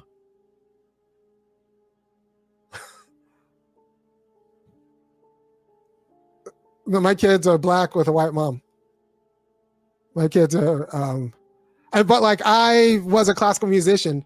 I was a soccer player, and so my kids are excellent classical musicians, and they're very good at soccer. So is Crystal Ball basic? It's funny because Crystal's put me on a while just because she thought I was an interesting wit, and she thinks I'm an interesting wit. And I really like Crystal, but the thing is, she actually is basic, but also self-aware enough to understand. So my kids are actually, like, I go out and I speak this way to my kids. They're allowed to be. That's not great. That's not great. That's not. I don't think that's particularly great. Pretty white. No offense. Actually, they are just black excellence, like real black excellence, which beats white. So let me be clear. One of the reasons I send my kids to like this neighborhood public school, which is half black and poor and all that stuff, but is because the worst influence on my kids are basic white women, by far. Basic white girls and their basic white mothers. What's up, Phoenix Fish? By far. And I didn't actually realize this until a little bit too late with my oldest. She was like 4 or 5. I just realized how bad basic white girls and basic white women are. They are by far the worst influence. Like nobody. Okay, maybe G, I just replayed it for you.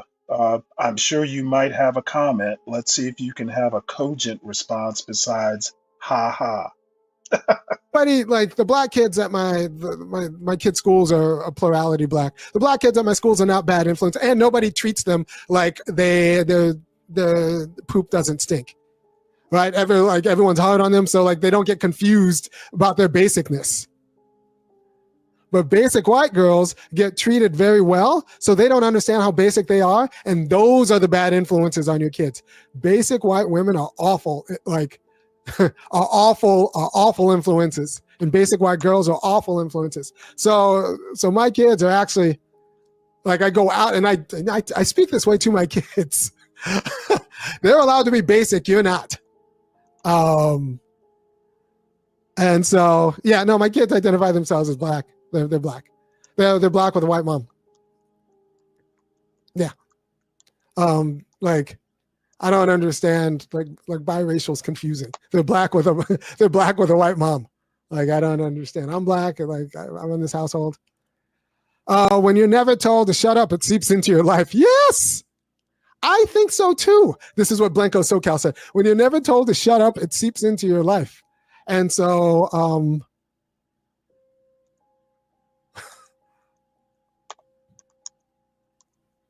my kids are black with a white mom. My kids are, but like I was a classical musician. I was a soccer player.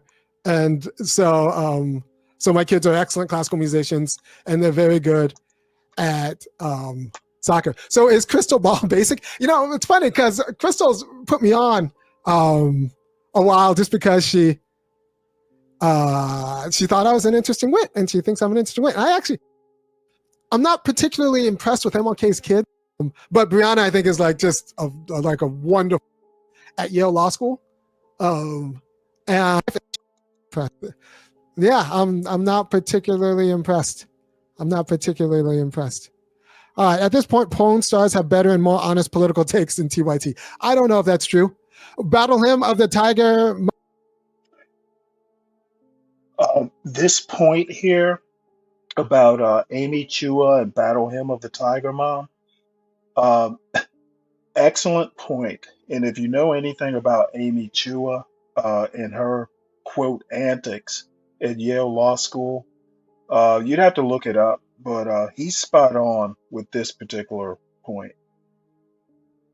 Mother was correct. It was wrong in interesting ways. It was more correct than liberals.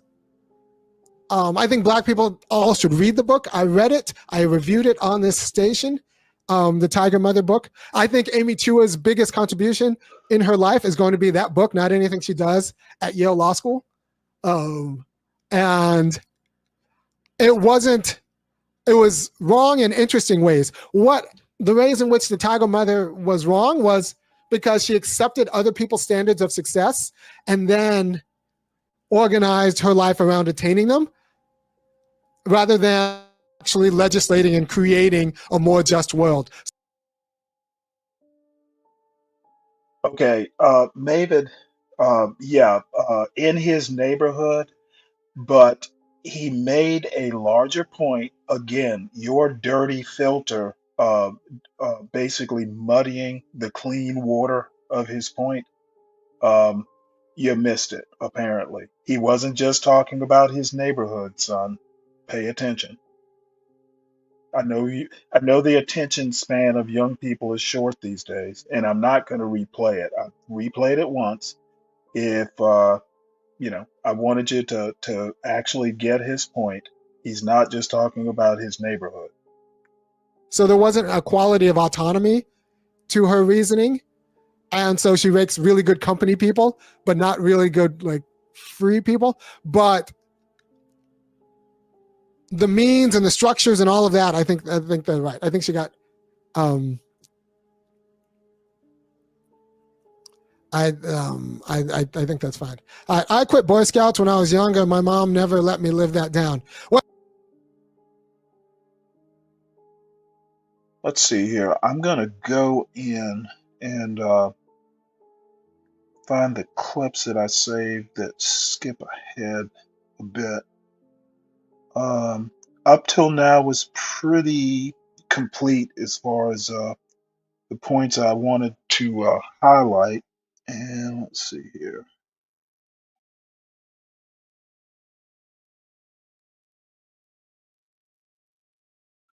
Give me one sec here. Let me find the second clip.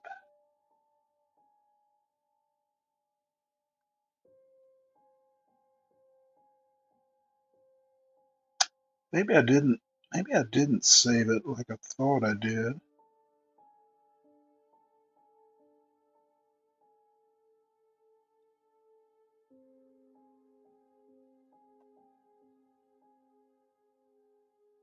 Not quite deep enough for me. I think they're probably good guys, but respectfully, family culture can't be legislated. Yes, it can. Good family isn't the result of.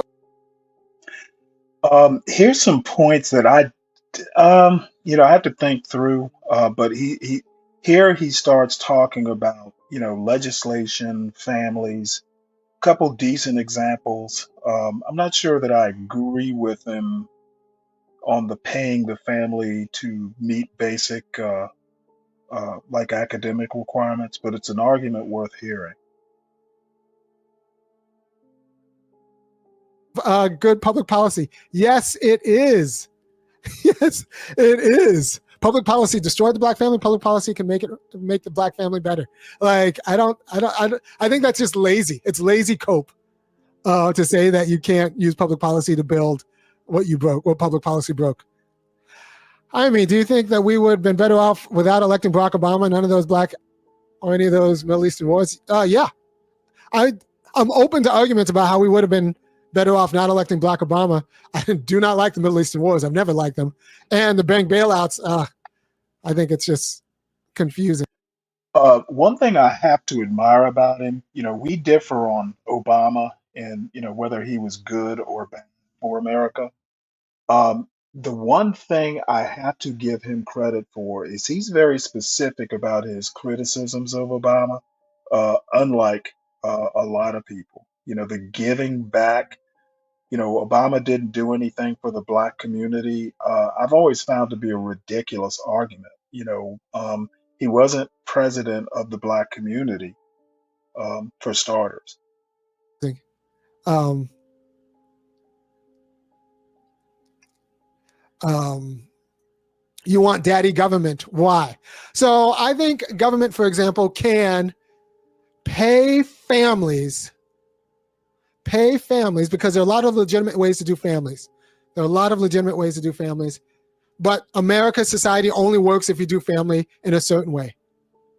So we need to pay families to do America to work in a way that America's society works. So, for example, I've been saying for the last week, I think that if your kid can do grade level work in accordance with a standardized test that's given at the end of the grade, if your second grade kid can pass a second grade standardized test, not be excellent, but just be proficient, just be able to do the work that we think that second graders should do, the family should get $10,000.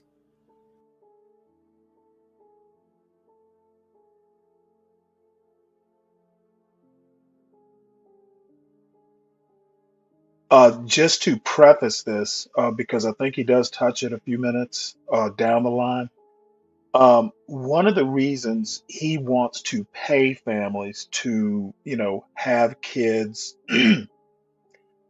meet grade level standards uh, is because he's hoping the money kind of, compensates for extra jobs, working 2 or 3 jobs. The other thing that he may or may not say, I can't remember. He may not say it in this show, but he said it in a past show that what's working now, what we're doing now as far as having kids be proficient at grade level is not working. I think one of the reasons he kind of throws this out there as an idea is because you know we need to throw ideas out and figure out which ones might work and implement them. $10,000 per kid. If your kid goes into kindergarten with all their phonics, being able to watch this, to look at CH and say ch, and be able to count, $20,000, and then $10,000 above.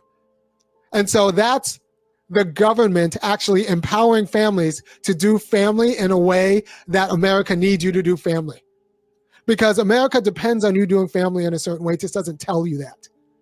And there are other legitimate ways to do family. And like other nations need families to do families in a different way that are equally legitimate. But we need to be explicit that we need your family to work in such a way that it's a better partner with schools. And we need you to not expect schools to do the work. And so we need to empower you to be able to negotiate with your boss. And if your boss doesn't give you the raise to get the tutor, then we want to pay you for raising the kind of family that we don't tell you, but we premise America in requiring, right? So that's the government actually empowering families to do what America actually needs. And then I think families, because right now, if you screw up, you have to send your kid to the military. So this is the problem with liberals. I'll tell you, Jones Rosenberg. Look at Jordan Rosenberg's rebuttal. Why, that one-size-fits-all approach, that's pretty liberal. It's not a one-size, the one size that fits all is that you need to learn how to read and you need basic numeracy. It's already what's installed in our education, compulsory education system. It's just we're okay if people show up and don't actually learn. And I'm saying no, public education isn't just about people showing up and not actually learning. We need to get serious about making sure the stuff gets into their head. And we need to empower families who are actually in a better position to ensure that it gets into their head, to make sure that it gets into their head so that they can be better partners with schools and make sure that it gets in their head. So the one thing that fits all is a standardized test that makes sure that you can read at grade level. So because if you can't do that, you can't do other things that we need you to do to be a functioning colleague in American politics and to be a functioning member of civil society, right? So, so we need to empower families to do what families can do. And that could actually make, how does this conversation make sense? Schools are not our schools to educate. Schools are not in our school. I don't know what that means. I think you're under the assumption, and this is a very liberal assumption, that schools can do the educating. It doesn't happen in families. And that the best thing families can do is go out and earn money and then send their kids to the best school. That is not how it works. That is not how it works. It's never been how it works. It's just something that a market society told you because they get money by making sure that you earn in market society, not make sure your kids do well in school, right? So no, you can't just send your kids to institutions. That's like sending your kid to rec league or sending your kid to getting your kid into the most expensive travel basketball team possible, but not working with them at home. They're going to suck that whole time. And then the travel league isn't going to tell you they suck because the travel league wants your money, but your kid's going to suck and then be confused about why they suck.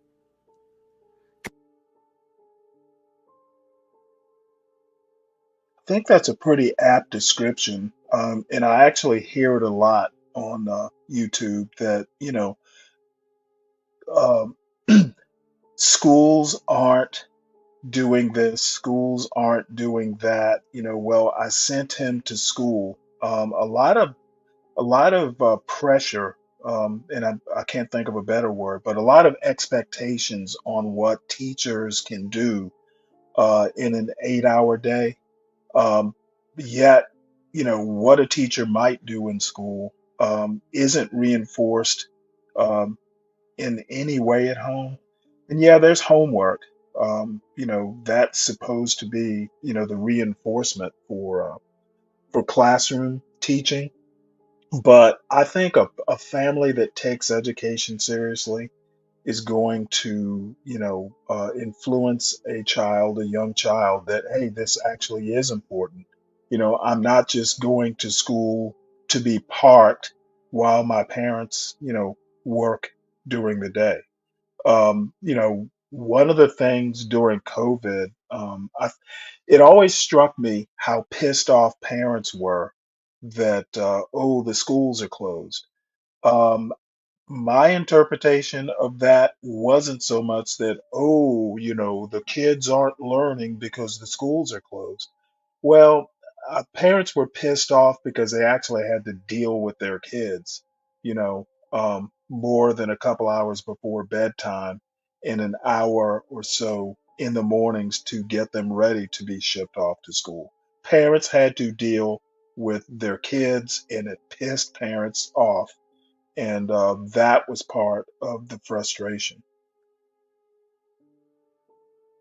Because you paid for the most expensive team, but you don't work with your kid as a family. And then the kid will actually multiply what they learn at home. That's what schools are. Schools are a multiplier. They can be an effective multiplier, but they're a multiplier. If you don't get anything at home, 0 times 0 equals 0. Homeschooling is the way. No, it's actually not. Homeschooling isn't the way. And I say this, I homeschooled my kids during the pandemic, and I'm not averse to homeschooling necessarily, but I think there's a virtue in actual public schooling. I just think that public schooling works with families that are actually appropriate.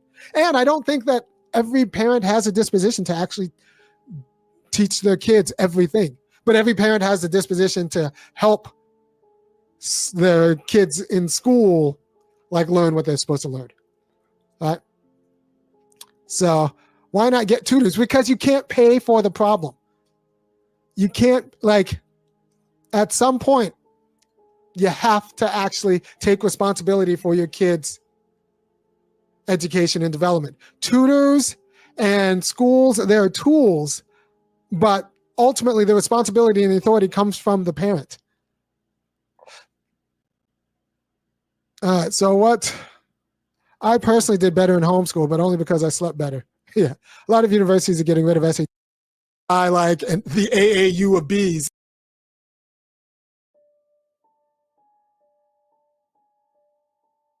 One point that he makes there, well, actually, he's coming up to the spelling bee part. And the way that American kids who just kind of pick it up haven't been. So, yeah. So Latin, Greek, and German. Americans pretty much product. I tell this story, of the my Orthodox Jew professor, was talking about how we were both lamenting faceless channel and have in 2 months 2 million subscribers for not producing proficient kids who are proficient in reading and writing. A lot of it's knowledge. It's actually a contest in Nigeria that pays kids $1 million Nigerian bucks for winning math contests. So I don't want to, for my scheme to paying, I want to be very clear because everyone's going to always make it about excellence and winning. I want to pay people for being proficient, for structuring their family so that their kids are proficient in reading, writing, and arithmetic. In reading and arithmetic. Writing can come later. I just want to pay. One thing I want to emphasize, and he probably doesn't say this enough, parenting is a job. Okay, homemaking is a job. Paying people to do a job is kind of in line with, at least it's nominally capitalistic. Um, so we pay people to do all kinds of things that aren't necessarily productive or for the common good. Having a structured family in a way that he thinks America thrives in having nuclear families. It is something that is for the common good. And not paying families certainly hasn't worked. Be Brave says that, we shouldn't pay people to do what's expected. Well, expecting hasn't worked lately. So, trying out a new idea, or at least proposing a new idea, isn't, a bad thing. For proficiency, because there's a lot of ways to do family in a legitimate way which will not produce proficient kids. So I don't want to punish kids for not producing proficient kids who are proficient in reading and writing, but I want to actually incentivize those families to actually do it this way instead, because I think that's how a good market society should work. Everyone should be able to read, write. Like, I just want everyone to do at grade level. Black people are not doing work at grade level. Anybody who tells you that they are is lying to you. Just because anybody who tells you that black kids are doing work at grade level because their particular kid is doing well at grade level doesn't know how to abstract from themselves to the entire community. Because as a community, we're not doing well. And it's not for lack of love. He makes an important point about, quote, abstracting from the personal level to, a more community level. That's another thing I see a lot on this channel in particular and YouTube in general. People do a lot of this happened in my life, therefore it happens everywhere, and uniformly everywhere. Like, basically, I call it taking it from the personal to the universal. People do that so badly. A lot of times they blow up their own points in my mind, when they do that. And it's not IQ or genetics or anything like that. It's because of knowledge of what doing family right looks like. It's and because everybody lies to us. Everybody lies to black people all the time. So everybody lies to black people all the time. And now, Nando, that's a good point, and it's a shame that people only have their perspectives. There are ways to gain, more, wider perspectives. Um, so, really just the education system should be, an instrument that widens a personal perspective. Reading books can help, and there are other ways of widening perspectives as well.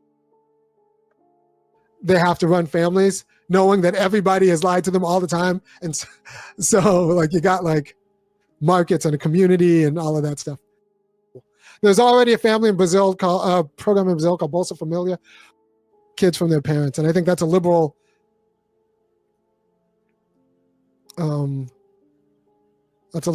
canard, thinking that you can abstract kids from their parents.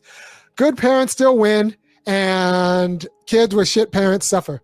Yeah, but I think there was a large mantle, a huge, non-negligible mantle of parents who don't want to be shit, but don't know how to be better and have slightly skewed priorities. So they'll take the extra shift at work rather than work on reading with their kids. This is an important point. It's not obvious that that's shit parenting, especially in a market society that tells you that making money is good. Right? So this program is aimed for them.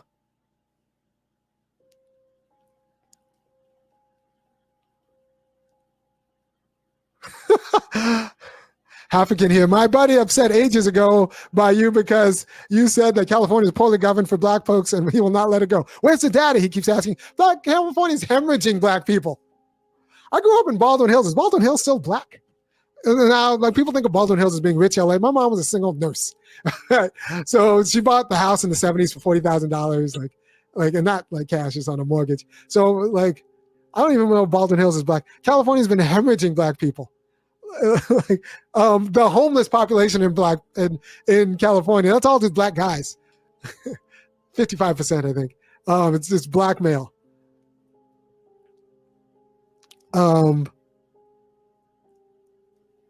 So yeah. Instead of letting their kids play sports or be entertained all day, is actually in a way legitimate. It's just a canard. It's a red herring school because they don't trust the schools, but they also don't have the right curriculum and they don't have. So yeah, good homeschoolers are good at it because they're like actually thoughtful people in other ways. And then bad homeschoolers are negligent, except the state doesn't find out for 10 years because like no one realizes that the kid can't like do other things that would like are basic. Right? So homeschool works for kids of the right kinds of family, but also public schools work for kids of the right kind of family. So do you think that woke colleges are destroying the family? I do. I'm reading. I don't know if woke colleges. I don't think they're particularly good for the family, but I don't think feminism's great for family. And I think traditional families are not particularly great for family either.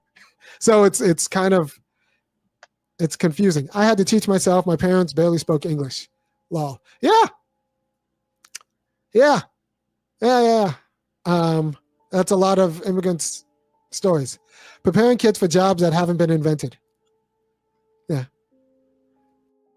Let me respond to a point that actually didn't come up on the in the chat on StreamYard. Um, David says it's a terrible idea. If you need government money to take care of your kids, you're a scumbag and you'll do a terrible job raising your kids. Well, I'm guessing in your world that might be true, David, limited as it might be. But he's not exactly talking about the government taking care of your kids. He's talking about paying parents to raise kids, to reinforce the schools so they are proficient at grade level. Nowhere does he say the government should be making sure kids are proficient at reading. He literally says paying parents to do this. Once again, clean water through a dirty filter. You're hearing what you want to hear and making conclusions that actually have nothing to do with what he actually said. You have a bad habit of doing this, David. I don't know. Maybe sometimes you're busy or doing stuff and just listening, so you're not, you don't get the opportunity to concentrate on what you're hearing and think about it. I'm going to assume that. And, if that is the case, I apologize for being so hard on you. Most parents don't care, so their kids don't care. Why should they? So I think most parents actually care. They're just bad at caring. I mean, you have explored education systems in other countries. A little bit. Why does education make white people socially inept? I don't. I mean, there are a lot of presuppositions about social countries. A little bit. Why does education make white people socially inept? I don't. I don't think that's true. I mean, there are a lot of presuppositions about what education means, what they learn in their families versus what they learn in schools. Traditional families aren't good for family. Yeah, I mean, like traditional families treat kids how to be like racist and hypergamous and like all like. This is an excellent point. Racist ideas are not spawned out of the ether. They are taught. And the traditional family, for instance, say, I'll just say traditional families. Yeah, a lot of bad ideas get transmitted to kids generationally. Have fucking screwed up gender dynamics and like I said, I told you might not have been here at the beginning, but I was telling people before that basic white women, conventional traditional white women are by far, and basic conventional white girls are by far the worst like examples for my kids. Notice he didn't say in his neighborhood. He does say on his kids, but there are more influences on kids via social media, etc. So he's not limiting the bad influence to just his neighborhood. Like conventional white people are like bad at family, just in ways that like traditional American families are bad at.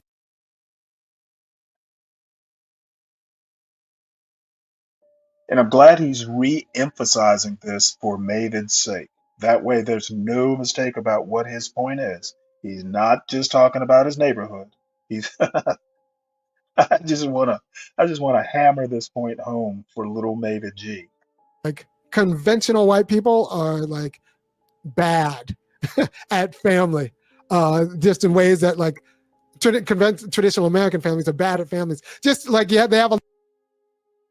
Okay, once again, Mavid.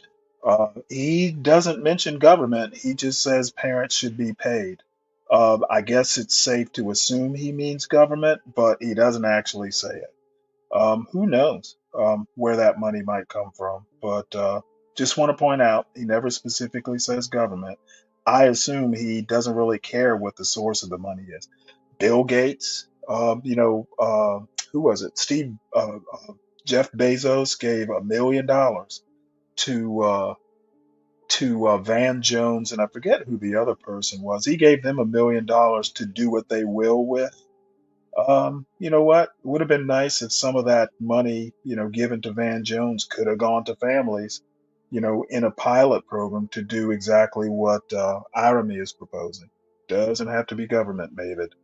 I understand that you are trained, your education has put like virtual blinders on your thinking, so you think in, one dimension.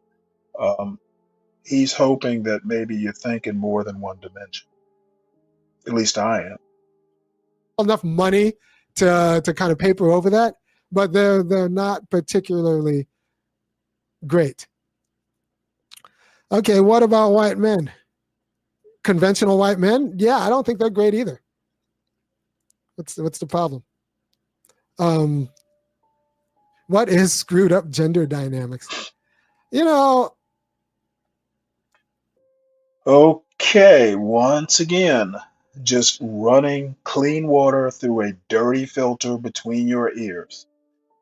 No one says anything about forcing parents. He says paying parents to keep or to make sure to put extra effort into making sure their kids um, are proficient at grade level, numeracy and literacy. Incentives that incentivizes shitty parents. Well, if you remember, he talks about standardized tests. If your kids don't pass the standardized test, you don't get the money. So if you're a shitty teacher or a shitty parent, you will not get the incentive. He literally says this. That's how incentives work. Again, let's see, what's your next comment while you're so his neighborhood is extrapolate. You know what? Yes, that's exactly what he's doing, except he doesn't just talk about his neighborhood. He is generalizing, and I agree with the generalization. He's not just talking about his neighborhood in this last iteration of what he said. You can think about social media, just TikTok. Um, and you're going to find plenty of bad examples. David, man, I wish you would come up so I could shed on your statements in person. You were really bad at this, David. A lot of people don't understand how much spousal rape goes on in the suburbs, in the white suburbs. Like, I don't know.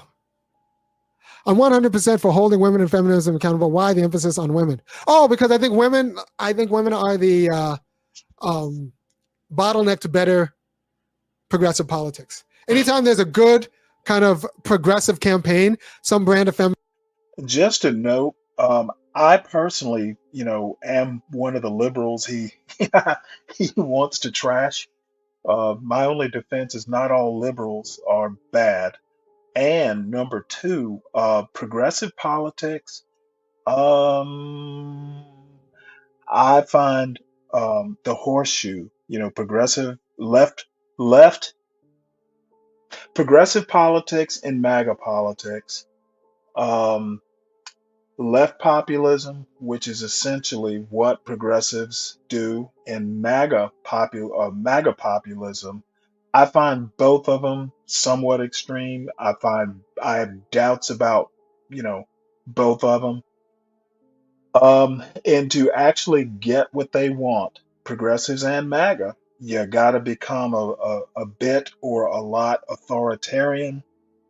Uh, that's why I find problems with them. To get a policy like, you know, paying families to do what Army wants, you're going to have to be authoritarian. You're not going to get it, you know, through a democratic process, in my opinion. If it's not a democratic process, you know, forcing people to do it isn't winning the hearts and minds. You know, I think Iraq is a good example, though, you know, Iraq seems fairly stable. I don't hear a lot about it in the news. Winning hearts and minds, MAGA really, MAGA does a better job of winning hearts and minds than progressives do. I will give MAGA its due there. Feminism just kind of magics out of existence to take it out. And I think that's by design. So I think we've nationalized enough of like moral and political superiority of women while giving them all sorts of offices without making them investigate the presumptions and presuppositions. And the result is just like an aggressively counter revolutionary American politics that's based in feminism. Yeah, and I did a piece on how like bell hooks is a problem. So yeah, I mean I've said before that like white liberal women, white feminists are the worst parents in the United States. Just let the kids do what they want. No, that's ridiculous. That's absurd. You just don't want to be a parent and you don't want to take responsibility for being a parent. They're horrible. So liberals are bad parents. Just to help out, he basically equates feminism with white liberalism, which I guess is a fair criticism. Feminism doesn't help that. And what about black feminists? Well, it's just the blackface. It's just liberal feminism on with blackface. Like anytime you naturalize morality where you don't have to think, but you just kind of know because of your experience, and you don't have to actually think, and you don't have to active discipline. You're like, and that's what feminists is telling women. They're morally superior because they're women. They're competent because they're women. Anybody who's telling women that they're enough because they're women is like an enemy to me. Nobody is enough. Is there such a thing as non-liberal feminism? I don't know. Well, I think that's like decolonialism, like Winter, Sophia Winter. Yeah. Okay. So there is the case that American feminism started during slavery and was actually a strategy to legitimize cops, right? So when women are stuck in the house, white men are protectors of the house and they shoot black people on the house. But that's okay because black people are not free in society. When black people become free in society, you need a police presence. I want to remind everybody that he defines freedom as the ability to make plans and work towards those plans without, you know, interference. If you can't do that, you are not free.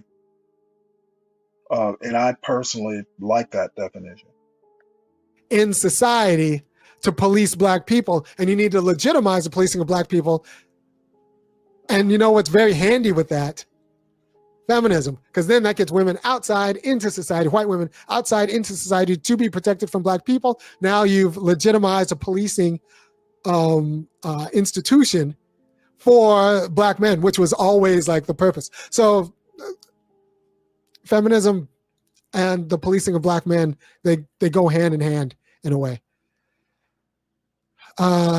Define white. I mean, it's not about melanin. It's about the relationship to colonialism. Like Irish and all Slavics, they weren't white until they came to America and decided. Absolute great point. Um, Racists will think that a Vivek or a me, for that matter, when I say, white culture, yeah, it's more, like uh, it's more that I mean Western culture or American culture specifically. The point about, a lot of, immigrant populations didn't become white even when they got here, through an Ellis Island experience. Irish weren't always considered white. For a very long time, WASP was the definition of white. And, the phenotype was similar, but, the culture wasn't. And like appreciate the status position. So, and that's the same with black. It's about colonialism. All right. So, do you have anything good to say, or should I cut off? I feel like this is a pretty long stream, past midnight. I'm answering all the questions, giving the people what they want. All right. I've always been curious about this. Do you teach your kids from an African-centered perspective, meaning highlighting the achievements of Black people throughout history? That's what Dame Dash asks. That is a shitty perspective in history. Like, all right, so that's a respectability politics perspective of an African-centered perspective. I teach my kids from like in a philosophically rich perspective. What I don't do is paper over the perfidy of the whites and the cultural Yeah, I think he makes an important two-way point here. Teaching in African-centered, or other words would be Black supremacist, or there are probably other terms I could use. That's as bad as teaching, a well, almost any centered perspective can be wrong or incomplete, maybe is a better word. So I think, say, in a Florida or a Texas, and I have to say, not so much Georgia, um, ignoring teaching just the good parts of American culture um, is pretty bad as well. degradation of the whites. Like this idea that highlighting what Black people did. Well, Black people did this and Black people did this. The first blank and blank was actually a Black person. That doesn't help. That doesn't help. That doesn't help explain to kids why all of the gifted and talented like kids are like white girls. That doesn't help. What does help, what I do explain to kids and go out, is like the perfidy of white supremacy in America, and how that bleeds over to economic life, and why a lot of their Black friends are broke and don't have stuff, and why the white friends are basic but yet have stuff because their families are not broke. So this idea that like the Black-centered education just highlights all the great Black people in America, I think confuses the issue. I do talk about great Black people in America, but I think the more important aspect of a Black-centered education is telling people the truth about America. Like me and my 10-year-old, we started when she was 11. We're reading together Mercer Baradowan's The Color of Money. And we're working through just paragraph by paragraph. And that is the quality of education my kids get in this household.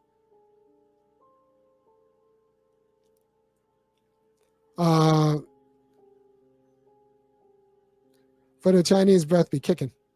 I don't understand. All right, tax. Thanks for all you do, sir. Let's talk DNA. That's real science. God. All right, so it's not about melanin; it's about lineage. Gina Murray is absolutely right. Being black is not about being black in America is not about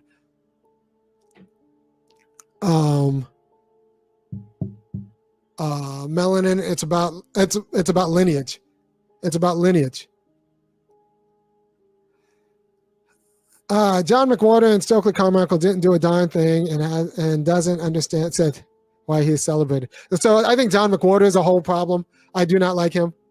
This I do not John like him. McWhorter I can point is have hilarious. I have more respect for Glenn Lowry. I think there's more of a searching aspect to Glenn Lowry and a more kind of self-reflective aspect of Glenn Lowry. John McWhorter, I think, is useless. By the way, another guy with a screwed up family. But I think, and like probably not like particularly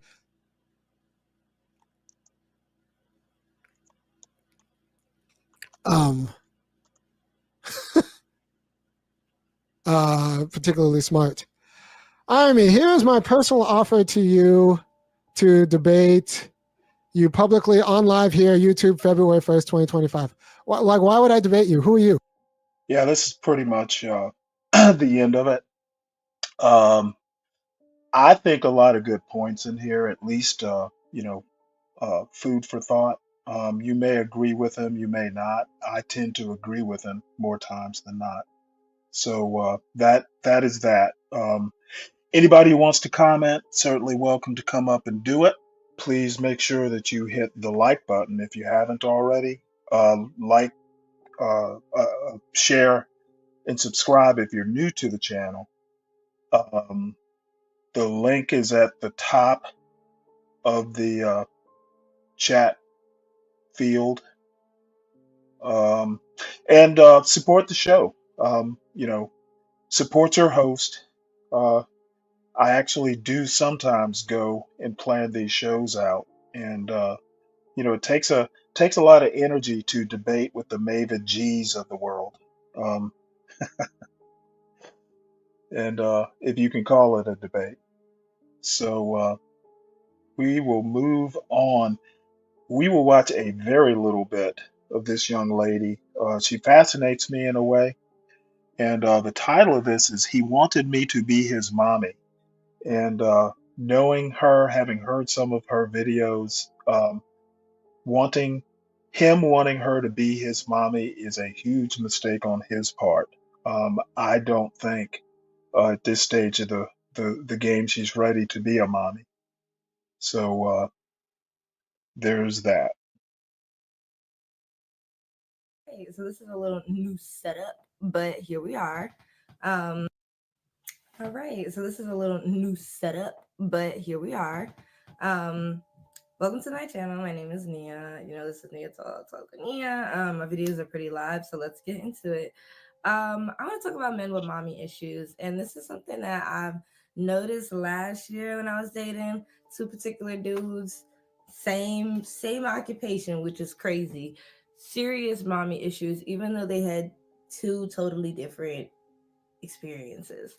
Like, comment, subscribe. That will help my channel grow. That will help us get to places. I'm trying to do this full time. I do not want to. I went to work today and I was like, oh no. Like, I was like,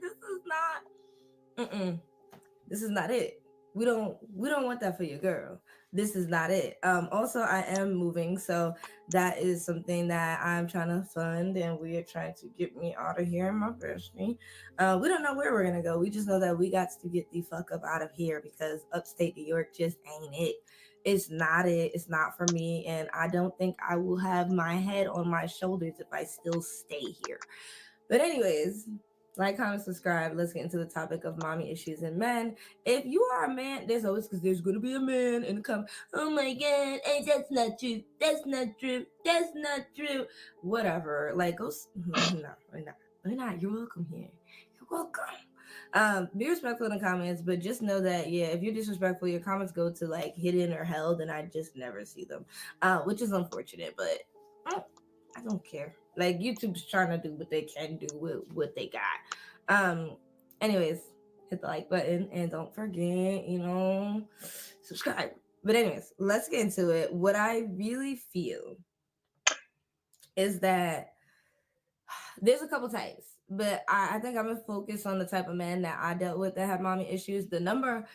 Let me not say number one. Let's talk about the one of the J types. Dub, we This won't one dude was unless it's really, really really close interesting. with We his won't watch mom. the whole thing, but I don't know. And I'm in the kind of worst way addicted possible, in to my watching opinion, it at as least for in this week. it wasn't giving like touchy feely. It wasn't giving like, oh, they just go out all the time. It was given like any rut or pickle that he's in, his mother saved him every time. His mother saved him from every single situation. And that's bad. That's a really bad sign in a man that, you don't want to be with that guy. Cause that says whatever happens, say something happens between me and him, or something happens between Oh, this is hilarious.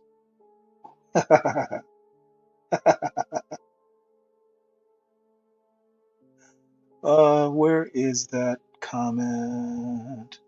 Well, let's see. I can't find it here. Maven G, now you're insulting my algorithm. My algorithm is dog shit.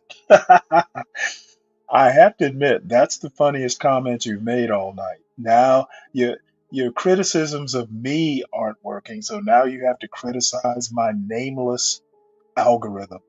Dude, you are getting desperate.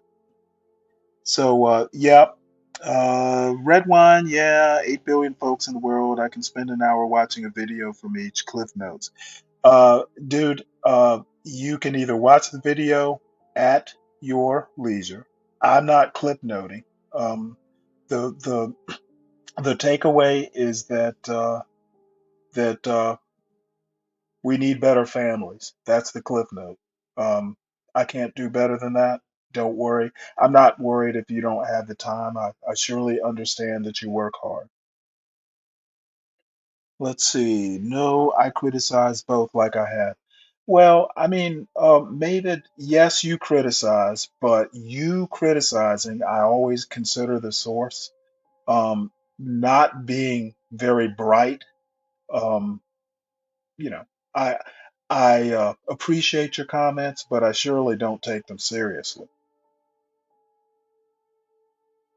as you've noticed.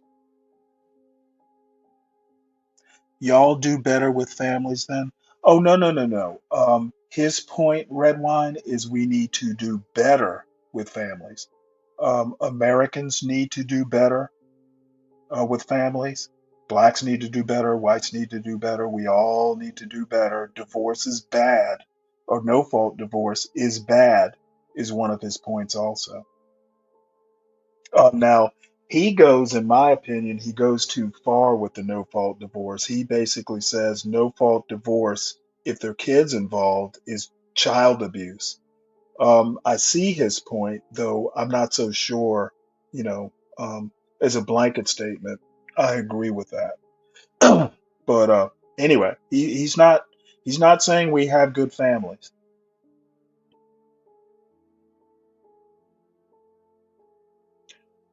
So anyway, we will listen to this person. between him and his job, his kids, whatever. It could be anything. As a matter of His fact, we need to mama is speed always her coming to up. the rescue. And the dude was approaching like 30. Dude's almost 30 anyway. He's gonna be 30 this year. And I'm like, bro, like your mother is always saving you. Dude always would drink and drive, right? He would always get into car accidents.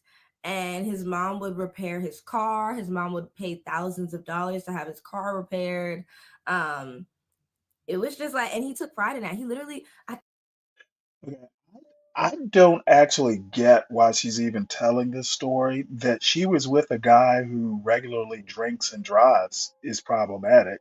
That's more a reflection on her than it would be on the guy. Why would she be spending time at 27 with a 30-year-old who drinks and drives and his mother has to bail him out? Why this story is a good reflection on her, I guess we will, that remains to be seen. I think one of our first messages, he literally sent me, I don't know why, like I should have took that as a red sign because he thought.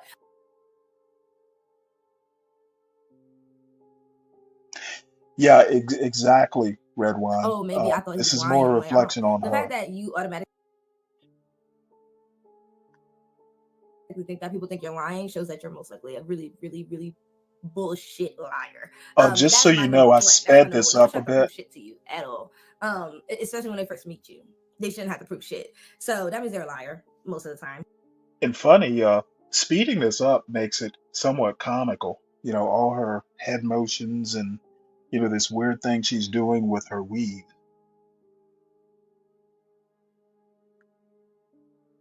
And he shows me the message. Hey, Red Wine, by the way, one of the points Irami makes, he thinks single parenting, that men make better single parents than women do. And maybe just overall, men make better uh, children raisers. Men are better with children than women are. And he gives, several reasons and kind of works through the logic. But I thought that was actually an interesting thing that he said, cliff note wise.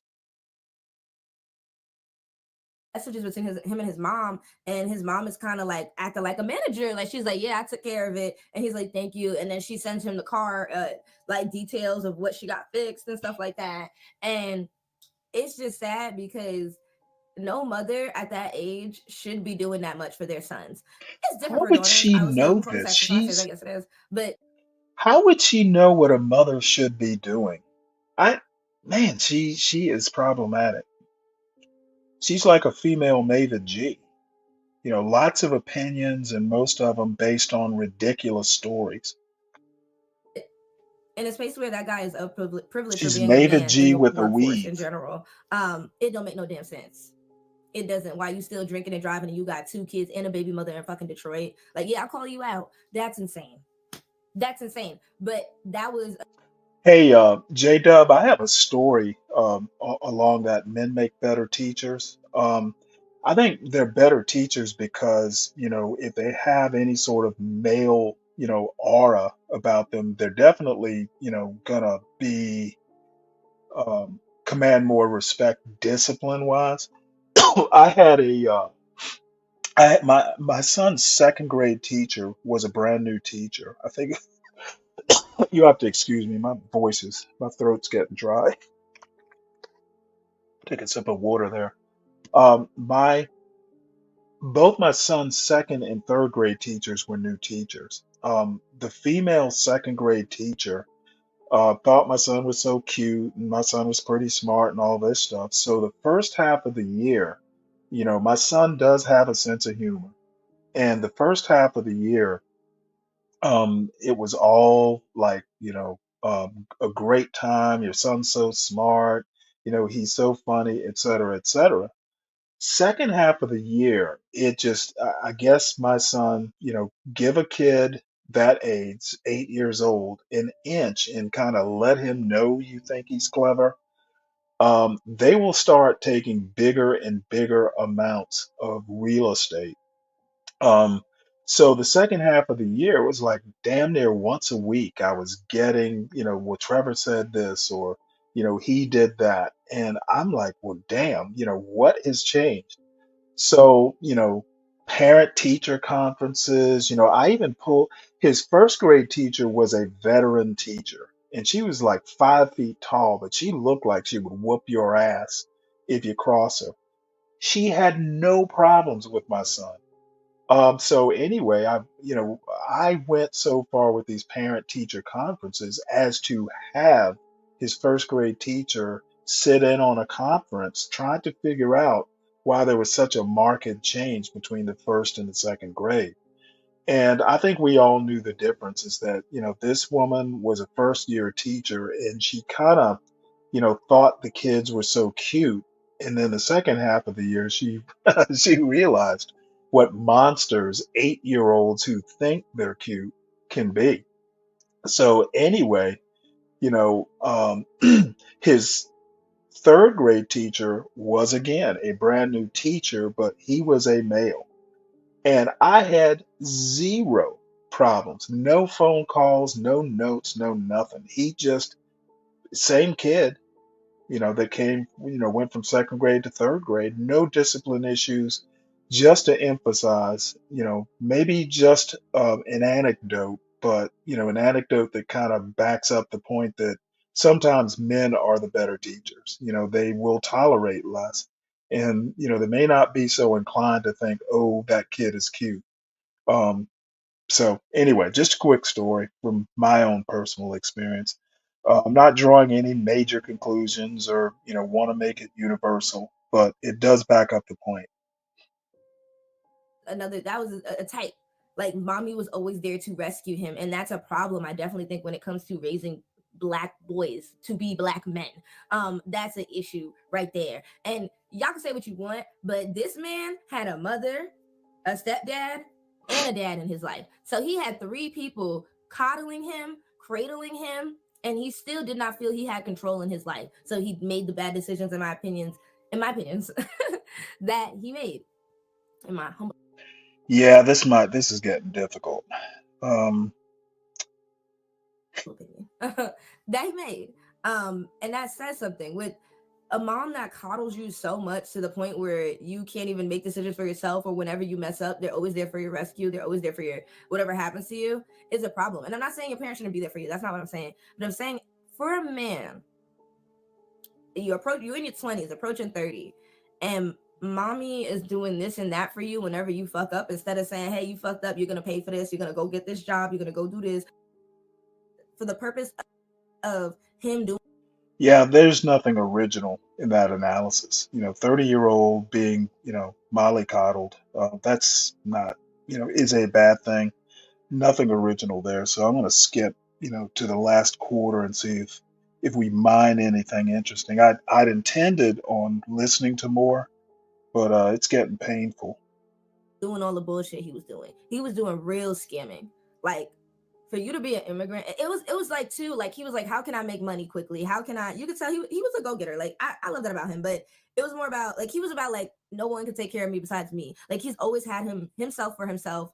Nobody can, like he would get cars, do it, which I don't know how he got them cars, but he would always, this man would have a vehicle or a nice one. Like he was just a go-getter. Like I respect that about him, but he just didn't do it in a legitimate ways, which I look sideways upon. But that always crumbles. That always falls when Sideways you are upon. always doing stuff that's crooked. Sideways It at, just crumbles. It maybe? crumbles, it falls, it hurts. And who's here to back him up? His mom is not here, and he's still trying to this day, I'm sure, get her to the US. But he's just a sketchy guy. He's a really sketchy. This He'll do must be anything. a He is a different sketchy guy. guy. And that's why I'm like, I'm glad I let that go. And that's what's in the military. Y'all want to be like, oh, they're so great in the military. That's in the military. You think? That's in the military. You think? Ugh. I'm like, I don't know what happened to him when he was a kid. I don't know. I'm just saying. Yeah, I can't do this anymore. We we may have to erase her from my algorithm. This isn't getting any better. So let's see, what else do we have here?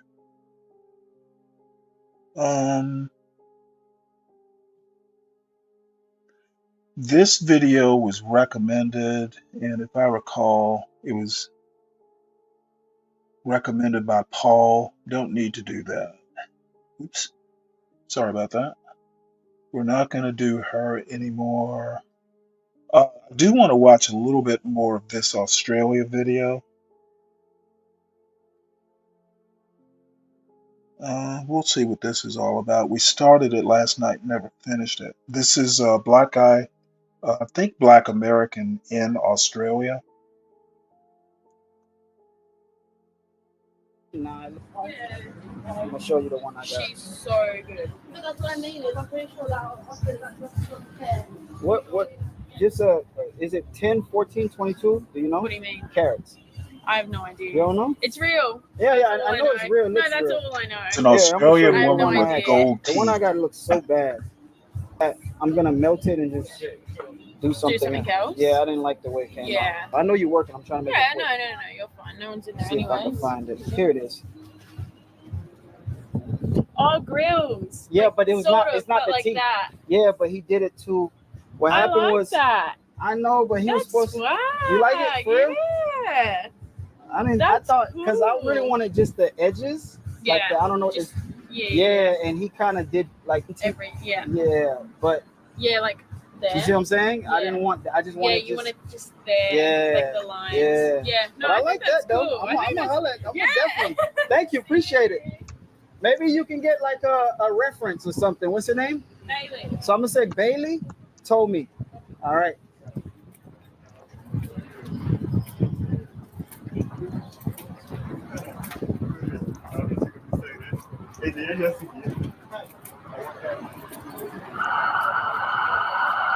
Guys, look at this.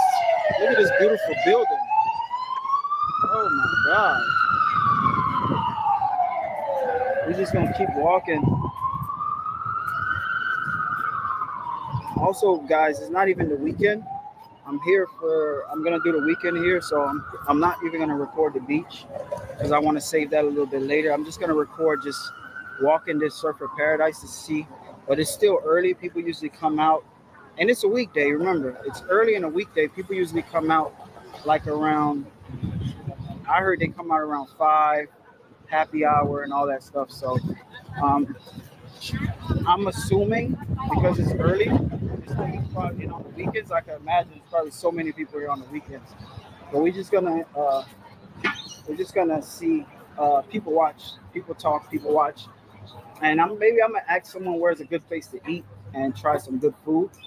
Um, and yeah, I'm supposed to be going to this place, but I don't know if I'm not trying to do amusement rides. My friend referred me. Hold on a second. Shout out to him if he's watching. No offense to you, brother. Um, but my homeboy, referred me to a place called Warner Brothers Movie World, and it looks like it's amusement rides and stuff. I'm not trying to do amusement rides. I mean, that's more like for family, and this is sort of a family channel, but it's not that type of family channel. It's more raw, authentic, for everyone type. Over there. Red wine, actually, one of the reasons I'm watching this, besides the title, which is This Side of Australia Shocked Me, the title alone is worth at least a little bit of a watch. And when I was in the Navy, I never made a a West Pacific cruise. So I never got to go to Australia. I wish I had. But one of the things that I heard from friends who had been to Australia, black naval officers, that Australia was a great place and the women loved American black guys. So, all that combined with the title just kind of made it, at least something that I will watch a few minutes of. And we started it last night, never finished it. So, if it gets boring, we'll move on.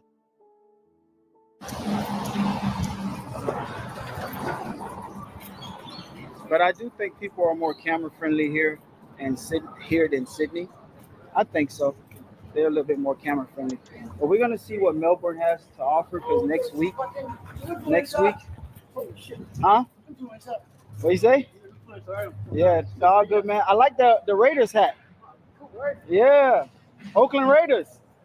Yes, sir. Um, yeah, it's dope. It's like Miami and Vegas put together. Just imagine Vegas. Just imagine Miami. What? Uh, you know what? Uh, Obviously, you think my purpose is to entertain you. Well, I'm not Sammy Davis Jr. That you think black people are only good for your entertainment is telling. Mavid G. Imagine Vegas without the casinos and Miami together. It's like Miami and Vegas put together. It's a lot of massage places. I wonder what's going on over there. All right.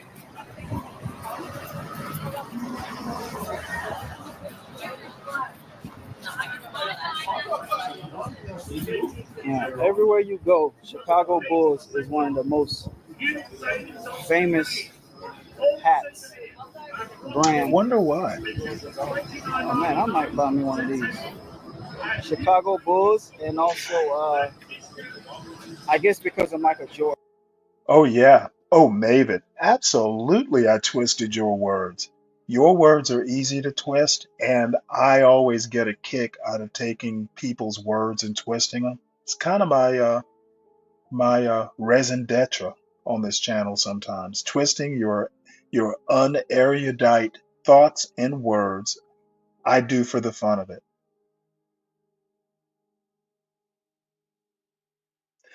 And yeah, I was gonna say the Michael Jordan plus 6 championships, but yep, you're right, Mavid, probably.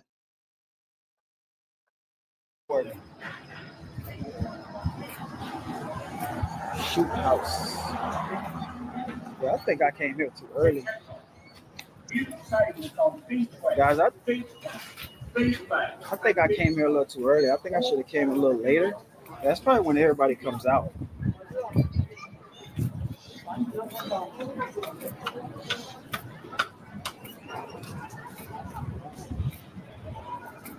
Yeah, I wish he would interview more people. He's just kind of walking around.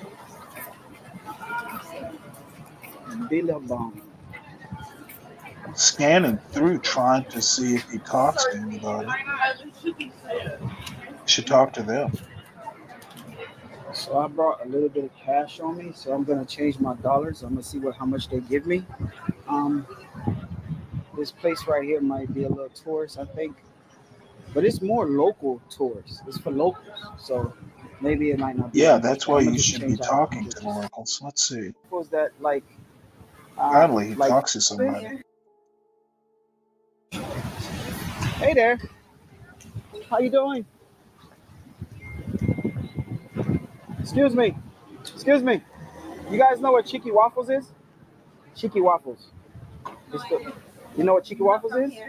Oh, from here. It's the waffles that well, I don't want to say it. Right. It's somewhere around here. Albin? Nice. Enjoy. You here for Promised Land? Okay. I'll be there. I'm sure they'll be looking for it. All right.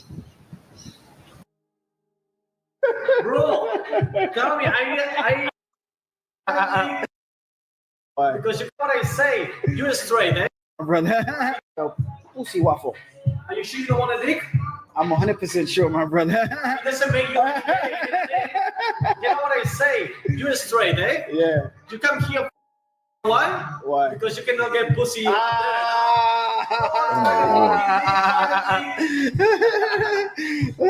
Honestly, real life, as a waffle, I prefer the dick. I like the fluffy. What? Bro, tell me, I want waffle every week, every day. So, man. Yeah, but if maybe if you was to make it not in the shape of a penis and open it up right here. So you want 2 penises? No. Never mind, man. Give me a pussy waffle, bro. Yeah. See, now it's better. Now it's better, I think. Why? November, December is too crowded. That's what I want. I want it to be crowded. What are you talking about? I want crowd. I want to see a lot of people. Oh man. All right, so let me walk out. I'm right here. So I'm walking out here because apparently he's playing Bad Bunny and that music might be a copyright strike. So I'm over here. Should come out here and promote this. Like, hey, you ladies want to try some vagina waffles? My man, if you want crowded and you're feeling? Yeah, go ahead, talk. Hi. How handsome, eh? If you want crowded and you want a lot of pussies, come here on a Friday or Saturday night. Oh, really? You will see how many. All right, Let's see how many you can pick. All right. Put me to the test. You must don't know who he talking to. Let's check an effect. I wrote Dolo from state to state. Let's do something. If you come here on a Friday or Saturday night and you do a nice video, I get you a free dick. Oh, I give it to one of the ladies. Not mine, eh? I give it to one of the ladies. They put the hair on. But you're gonna get a happy ending, okay? All right. Okay. Happy So I ending make on sure a when they click on all the followers when they click this, okay? disgusting. Ready? Look at that. Oh yes, baby, she's coming. Look at that. Oh, yeah. Oh, Jesus. Oh man. What do you think? Oh man. That do look good though. It's a tripping one, eh? Look at that. Now you have to show to the camera your licking skills. Nah, I ain't doing that, bro. Nah, bro, you tripping, bro. 4 words and Nah. Yeah, enough of that. I found this several nights ago. I think I've seen it before, but I thought it might be worth looking at. This is apropos of nothing, just kind of a blast from the past. This video is called Selling to the Negro from 1954. Pretty funny. Um, Pretty funny title. It's kind of funny, actually kind of weirdly ironic, selling to the Negro in the age of Air Jordans. Let's see how things have changed. Here is what sales psychologists have to say about selling to the Negro. The secret of selling to the Negro was expressed in one word. That word is recognition. Now, there's nothing unusual about that. People want to be recognized. They need recognition. That's basic in all of us. But perhaps because he's had so little of it, the Negro needs even more. He needs to feel important. He and needs to be appreciated. followed throughout the store. This need is a very real and important one. It shows up even in many of the Negro's shopping habits. Anyone who sells or wants to sell to the Negro customer should know about some of these habits. 3 habits in particular play a big part in every sales transaction. To begin with, most Negroes buy by brand. They ask for products by name. Air They're quick Jordans. to turn down off brands. You see, for a long time, the Negro has been sold a lot of shoddy, second-class merchandise. So now he asks for name brands in order to make sure he gets his money's worth. Buying by brand, that's the first important Negro buying habit. Now for the second. The Negro buys good quality merchandise. Symbols of quality and prestige are very important to the Negro customer.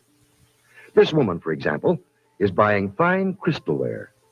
But she is also buying the admiration and approval of her friends and relatives. It's a well-known fact that many Negro customers are influenced by the opinions of others. What their friends may think of a certain item often decides whether or not the sale is made. So remember, the Negro buys quality merchandise.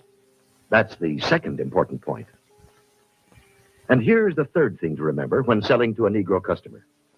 When he specifically asks for one thing, don't try to sell him something else. Don't try to switch him at the point of sale. If you do, he'll probably react something like this. Doesn't he think I've got the money to pay for it? There's a reason for this reaction. Again, because he's had experience with cheap merchandise, the Negro resents being offered a substitute. He wants to be sold on quality, not price. The Negro buys by brand, he buys quality, and he doesn't like to be switched at point of sale. These are the keys to selling the Negro customer. Another point.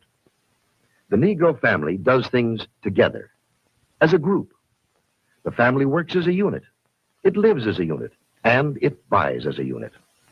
When you sell to one member, you many times sell to all. It's also true that many places of entertainment are still closed to the Negro. So he spends more of his money for the things that are available to him, often for items that are considered luxuries. Another trait of the Negro market is the fact that it is a pre-sold market. We know that the Negro buys by brand, and he buys the brands that he knows something about. Where does the Negro buyer get this information?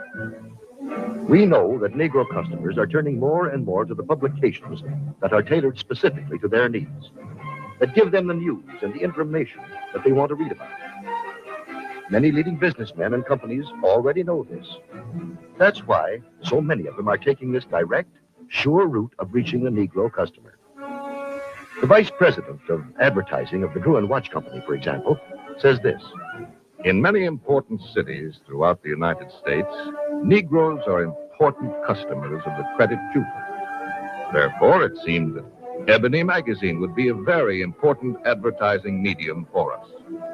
We would say it was very well received, and from our viewpoint, a very successful campaign.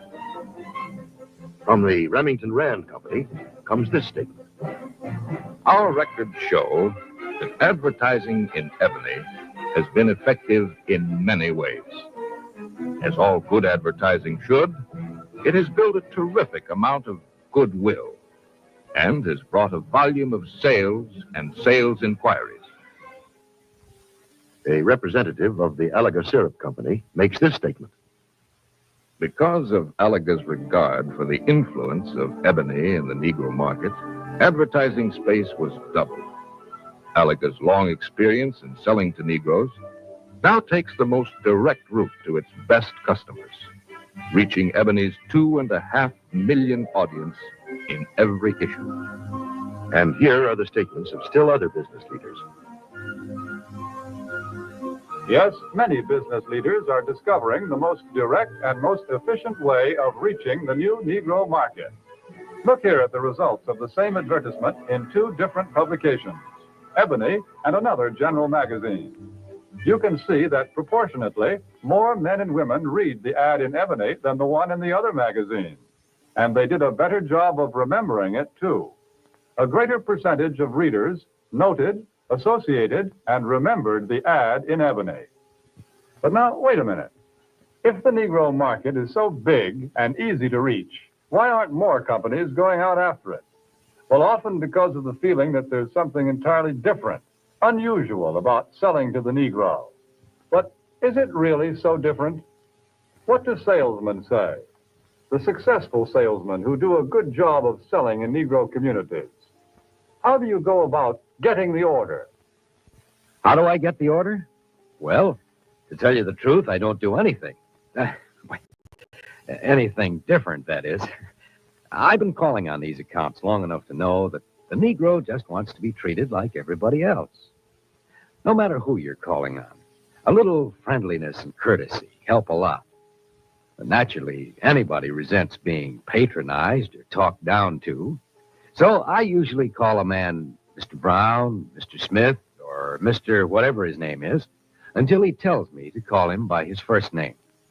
And of course, I always stick to business. I stay away from talk about race or religion or politics. That goes for talk about Negro celebrities, too. You know, this business about what good prize fighters and singers the Negroes are. Who cares? When a guy's in business, no matter what color his skin is, he's interested in making a living, in making money. That's uppermost in his mind. I guess maybe what I'm saying is that I try to help any way I can, sometimes with displays or ad materials, or an idea once in a while. The important thing is that if it helps push sales for the dealer, it helps push them for me, too. Handle the Negro account just like any of your others. Don't patronize. Stick to business. Get interested in the account. Pitch in and help any way you can. Sounds like pretty good sales advice. That's the secret of selling the Negro. Evening, America. My name is Aimi Yosef Frimpong, and tonight I'm going to make a short case for ableism. Well, that was a truly inspiring short video. The one thing actually that did strike me, you know, the parts about liking name brands and that sort of thing, that doesn't seem to have changed. So the more things change, the more things remain the same, maybe. Let's see here.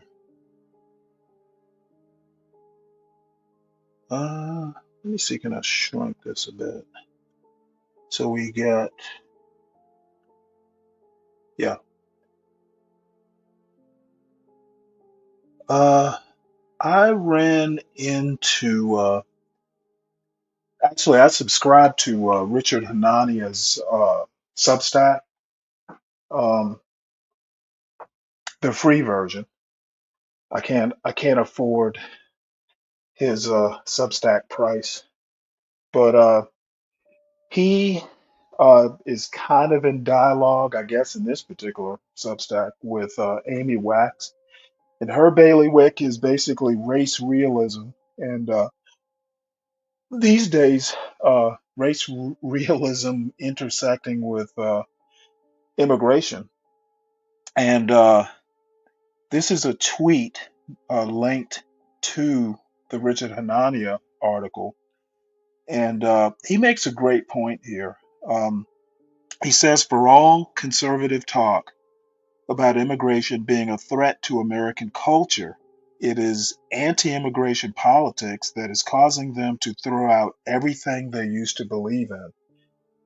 And he links to a Michael Knowles article. I'm sorry, Michael Knowles tweet basically saying, tired, meritocracy is bad. Wired, meritocracy is good. Inspired, uh, and I need to open this up. Inspired, the very notion of meritocracy conceals a conception of justice in politics that is dubious upon close inspection. Basically, here we have a conservative, Michael Knowles, basically saying that meritocracy is kind of a dubious concept. Um, it used to be, and I think rightly so, maybe, but it's rightly so, but for the wrong reasons. Conservatives, or used to be conservatives, who are now MAGA, so they're more populist than your quote establishment Republican. Populism, MAGA populism, is basically questioning a lot of the bedrock of conservative, of former, I guess current conservative politics. Meritocracy, Harold Bloom type of we need to uphold the meritocracy, the meritocracy is fair, and all that stuff that used to be bedrock for conservative politics are being questioned by MAGA, to repeat myself. And I find it hilarious. Um, and I think, questioning something like a concept of meritocracy, Lord knows I've done enough of it, but not for the same reasons. But to Irony's point about being more aligned with MAGA populism, progressive populism being having a lot of common goals with MAGA populism. Um, they question a lot of these precepts or concepts, but in my opinion, for the wrong reasons. Meritocracy probably never existed. Part of it is the nepotism piece, especially when it comes to elite spaces, elite colleges, particularly. So I just thought that was kind of funny. Some things that things are changing, and we will see how it all works out. Let's have a look right quick at the algorithm, my dog shit algorithm. Let's see what's in there. Because I know I had some things in abundance. I'm sorry, in some things in my saved in my watch list. I'm gonna drop Kimmy. Kimmy has an upcoming show. It's called Strategies for Self Improvement, which I'm gonna drop in so folks can watch it later if they want. I think it's tonight. So that's Kimmy Cake's upcoming show. What's up, Dirty Dude? So y'all support Kimmy Cakes' efforts, and I want to do this. Strategies for Self Improvement. Her channel is Brooklyn Watson, by the way. Uh, let's see what I had saved. I honestly don't remember. I'm probably going to watch a Pop the Balloon episode, but they want to make sure.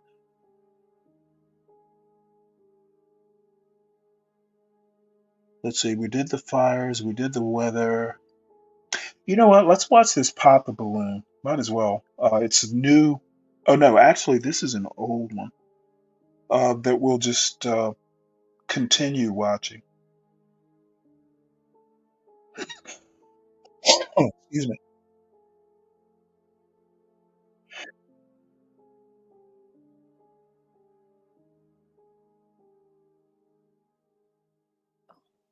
And why is he not your type? Oh, I prefer like a little bit like a younger guy. Younger. You know, yeah. Like, you don't know what you're missing. That's all I'm gonna say. Okay. Like, young man can't teach you nothing. Mhm. I mean, I'm a little old, I'm a little wiser. I can show you some stuff. Yeah. But you popped your balloon. You popped your out. No, balloon. It's Do you want your balloon back? I'm trying.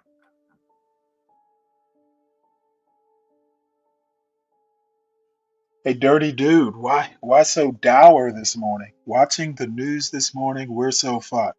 You mean as far as the snow goes, or is there something other that we're uh, we're in trouble about? I would think snow for you would be like, you know, rain for us. Nah, not really. Okay. Okay. And now, is he your type? No. Yeah. What makes him not your type?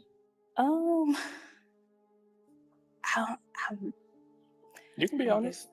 Be honest. I have like a certain style I like when I'm dating a guy. So yeah. I'm a model, by the way. Okay. So all Yeah. different kind of styles over here. Yeah, I know. Gotcha. Okay. And is he your type? Yes. Okay. What makes him your type? I like locks. So yeah. I You're like guys beautiful. with locks. Thank you. So You know what I'm about to ask.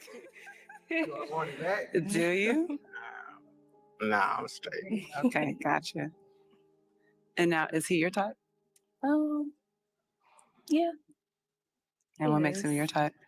I like your confidence. I appreciate that. Yeah. Very confident. Okay. All righty. Okay, now you have 4 balloons and you can ask them a question. Okay. Oh, sorry.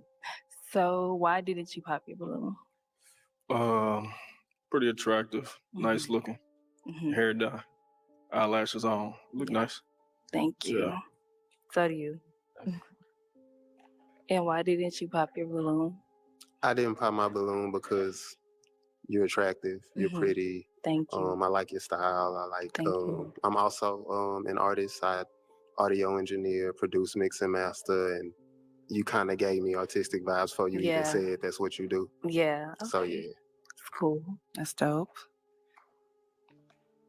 Yeah, so I didn't pop my balloon because you said you're a content creator. Yes. So I wanted to know what your stage name is and what type of content you create.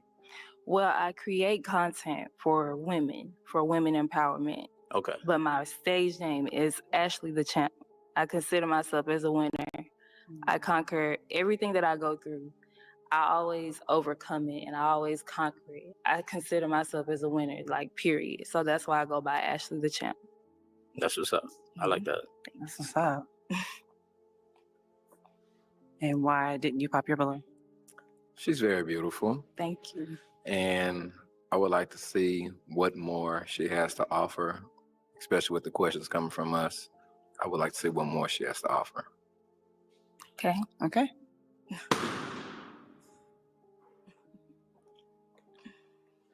Why'd you pop your balloon? I ended up popping my balloon because you look very nice, you're very beautiful. I like a woman that wears white. She's wearing white. We all match, so that's very nice. I just like, like fuller, thicker women. So that's what it was. Okay. All right. Now you have 3 unpop balloons. You do have to pop 1. Okay. I promise I'll give it back. Yeah, I don't have my. You said one, right? Just one.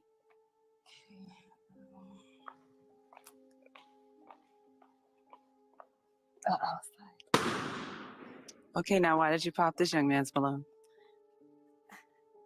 I don't know. I go based off energy. You say you want to see what I have to offer, like more of what I have to offer. I'm not really sure what you're meaning by that. I can respond.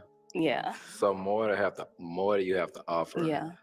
You have initial questions, but the initial questions don't answer to me who you really are as a person. Okay. So in dating someone, I want to know who they are. I understand that you rap. I understand, your name, but that doesn't tell me who Ashley is. Right. So that's why I said I want to see more. I want to hear more out of you. Who are you? Yeah. What are you about? Like, where you going with your life? Okay. Do you got kids? Okay. Things like that before I make a decision. But Yeah. you're very beautiful. Thank you. And I hope you find what you're looking for. Okay, thank you. All right. Okay, you have 2 unpopped balloons, and the gentleman can ask you a question. Okay, let's see. So you're an artist, right? Yes. Do you perform at places or venues? I haven't. Not I'm yet? upcoming. Upcoming. Okay. So when that time comes, so say if you blow up within the next 2-3 years, but we decide we want kids, what are you going to put first, your career or the family, like to have kids? My family always. The family, so you'll stop your career Yeah. just for the family? Yes. Okay. With $1 million contract deal on the Yes, line, it you'll stop doesn't matter. Family is always first. Now, why did you pop your balloon? Well, because the family gonna be there for sure. If you got strong love and a strong connection, the family gonna be there. A $1 million contract ain't always gonna be there. You can sign a contract, do your thing, and if you trust in me, I'm gonna be with you regardless. And you trust in the family and be with you regardless. Yeah. But you chose, you know what I'm saying? So, Right. yeah. Okay, fair enough. Interesting value statement. And do you have a question? Yes, I have a question. What is your love language? What do you respond to best? So I respond to communication, consistency, honesty, doing stuff without me telling you that you have to do it. Like you should know what I want, Like if we're dating, you should know what I need and stuff like that. So. Gotcha. Answer your question? Yeah.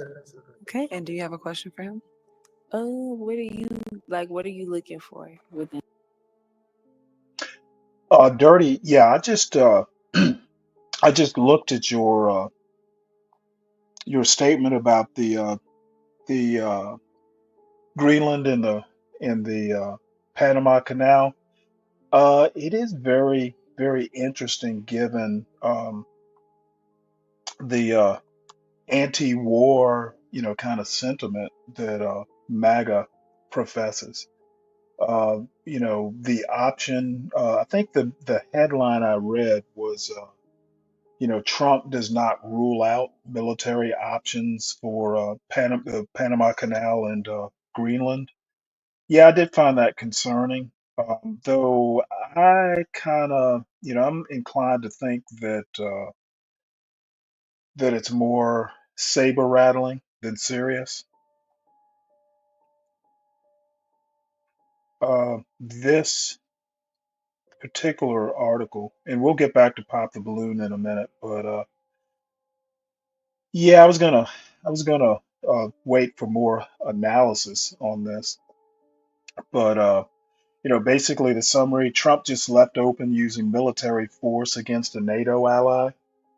I guess we can listen to this right quick because I saw the headline, didn't really explore it because I'm not taking it that seriously.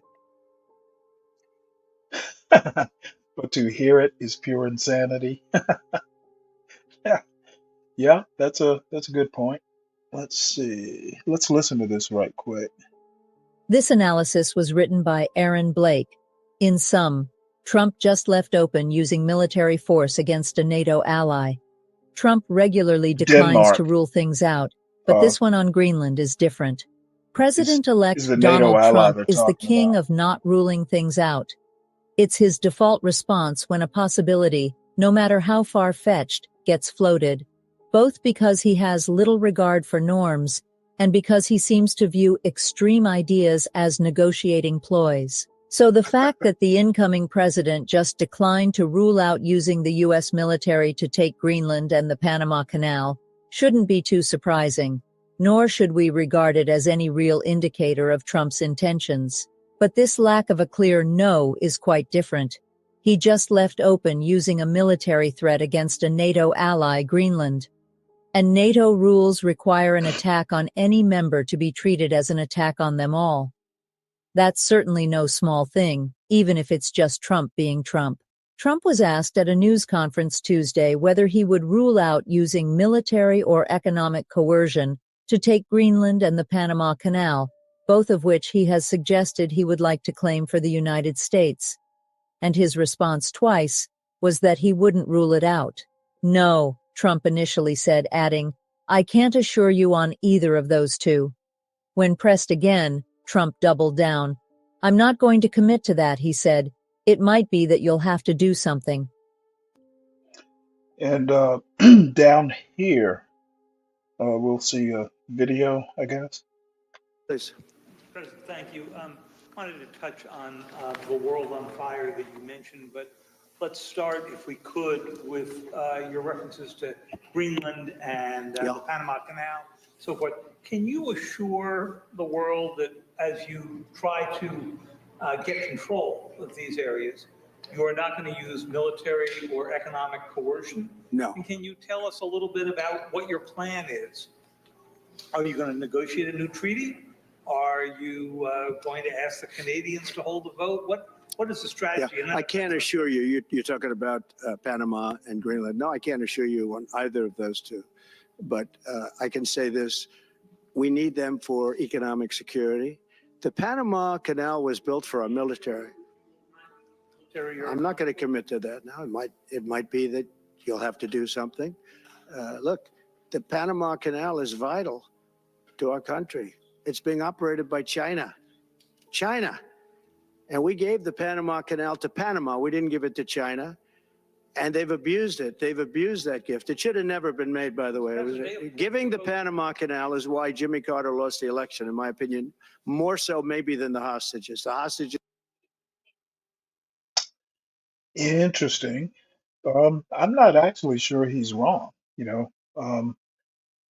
but interesting statements. And, this kind of leads into this next article, and then we'll leave Trump alone. Um, you know, he's not president yet. So, what he's saying now, remains pre inauguration rhetoric. So this reads Trump could be setting himself up for a powerful early failure. And I want to note that, basically, because of the immigration H-1B stuff, he may have used up in the budget uh, or the continuing resolution thing that he lost last month. Um, he could be setting his honeymoon period that presidents sometimes get in the first 100 days or so of their administrations. He may have used up that honeymoon already. But this is a 6-minute article on, you know, setting himself up for a powerful early failure. This analysis was written by Aaron Blake. Trump could be setting himself up for a powerful early failure. President-elect wants to go big with his first legislative priority, but major pitfalls await, if he even recognizes them. As a leader, Donald Trump has never been terribly concerned with the legitimate obstacles in front of him or the finer points of legislating, and getting him to mind these hurdles is only likely to get harder now that he'll be term limited and will have more loyalists around him, people who are less likely to question and try to check his impulses. Already the president-elect could be setting... I want to make one more point. China also has a presence in Greenland. I think it's mainly because of Greenland has rare earth resources. So having, this kind of fits into his, stance on China. So, the one thing I can say is he's not being inconsistent. He basically wants, direct challenges to China. Um, so, I'm not going to say he's just way off base here, to be honest. Himself and his party up for some heartache by trying to go big once he enters the White House. Trump has, in recent days, come out in favor of combining many of his biggest priorities in one big reconciliation bill, a beautiful bill in the words of House Speaker Mike Johnson, Republican Louisiana, and a powerful bill in Trump's own words. That bill would allow the GOP, in theory, to make sweeping changes to fiscal policy with only 50 votes in the Senate, under special rules for legislation that impacts the economy. There are ostensibly some limits on what can go in the bill. Trump wants such a single bill to include a multitude of items: border security, energy, extending his tax cuts from his first term, eliminating taxes on tips, and possibly taking the debt ceiling off the table. The idea is to do all of these things under the reconciliation process. Because that process requires only half of the Senate, such bills are not subject to a Democratic filibuster. Some in Trump's party, especially in the Senate, have proposed splitting up some of his aims into two reconciliation bills. Trump says he likes the single bill idea because it's cleaner and nicer. The problem is that history suggests that Republicans could struggle to pass any of these items on their own. Packaging them all together could give plenty in the party reason to view the final product as not nice enough, because of how much it spends, or because there will be something they abhor. And procedural hurdles loom that could pit Trump against leaders of his party. First, the lay of the land and some relevant history. The margins for Republicans in the House are incredibly tight. As things stand, they can lose only one GOP vote if all Democrats are voting in opposition. The GOP's majority should be even smaller for a while early in this Congress, given that Trump has plucked 2 House members for cabinet-level roles, and those seats would be vacant. But those vacancies could be filled before the vote, which Johnson has pegged for April. In other words, the party needs near unanimity in the House. It's come up short of unanimity in each of these areas in recent years. The House GOP's 2023 border bill initially lost the votes of 2 GOP House members, now former Representative John Duarte, Republican California, and Representative Thomas Massey, Republican Kentucky. Duarte worried about the impact on food production in his district. Massey, a libertarian-minded Republican, didn't like that the bill included E-Verify, a federal government program to determine whether someone is authorized to work in the United States. That last one was a sticking point for other members who nonetheless wound up supporting the. I meant to make this point earlier when we looked at the suspect who burned um, that homeless woman up in I guess it was Coney Island, in the subway. He was an immigrant who was deported, and he wound up coming back. And it was mentioned that his day job, he was a laborer or something for a construction company. Uh, Hearing E-Verify was a thing that caught my attention. And I've talked about this before. American businesses um, have their fingerprints on some of this immigration problem that we've been having. American employers like Toyota, DeWine in Ohio, basically, engineered getting Haitian immigrants or Haitians to work in Springfield, Ohio for that Toyota plant. So I don't think this is emphasized enough that American business, the Chamber of Commerce types, have been part of the immigration problem. And hearing Massey being against E-Verify just kind of pricked my ears there. Bill. House Republicans also passed an energy bill in 2023 that lost the support of one of its members. And Trump's tax cuts lost the votes of a dozen House Republicans. They predominantly came from the Northeast and California and didn't like how the bill curtailed the state and local tax deduction, also known as SALT. Those issues are a lot to get consensus on. Throwing in eliminating taxes on tips and nixing the debt ceiling could make passage of a bill significantly more difficult. The idea of eliminating taxes on tips is a politically popular idea, which was ultimately embraced by both Trump and Vice President Kamala Harris in the 2024 campaign. But while it was a solid populist campaign play in the abstract, there will be significant concerns about just how practical it is and whether it would even wind up benefiting low-income workers. It could also cost the government an estimated $10 billion to $15 billion a year in revenue. Tossing in raising or eliminating the debt ceiling on top of it could make things considerably more difficult. Johnson told Fox News on Sunday that this will have to be part of the big bill. But piling a potentially costly border crackdown onto eliminating taxes on tips means this package would be costly. And certain fiscally conservative lawmakers have balked at raising the debt ceiling without significant spending cuts. Eliminating it is probably a complete non-starter. Trump has offered a plan to pay for all of it. It will all be made up with tariffs and much more from countries that have taken advantage of the U.S. for years, Trump wrote on social media. But the shape of those tariffs is to be determined, with conflicting signals about how far they'll go and how much revenue they might generate.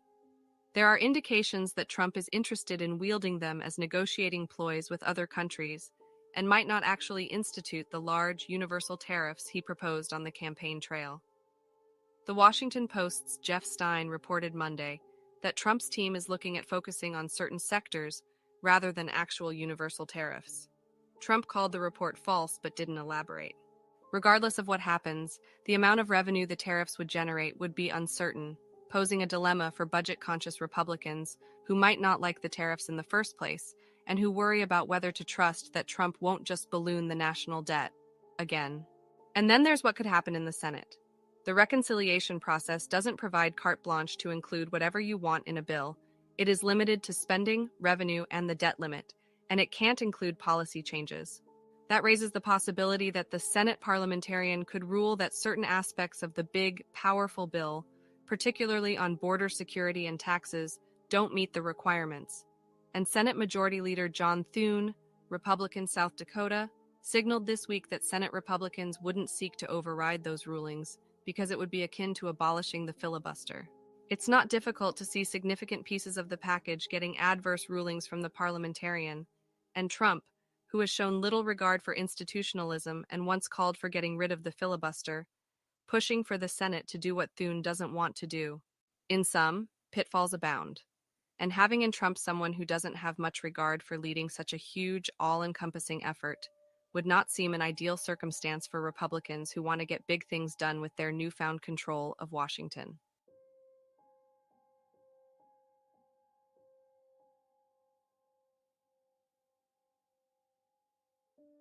Okay, well, there is all that. Guess we can go back to the serious stuff.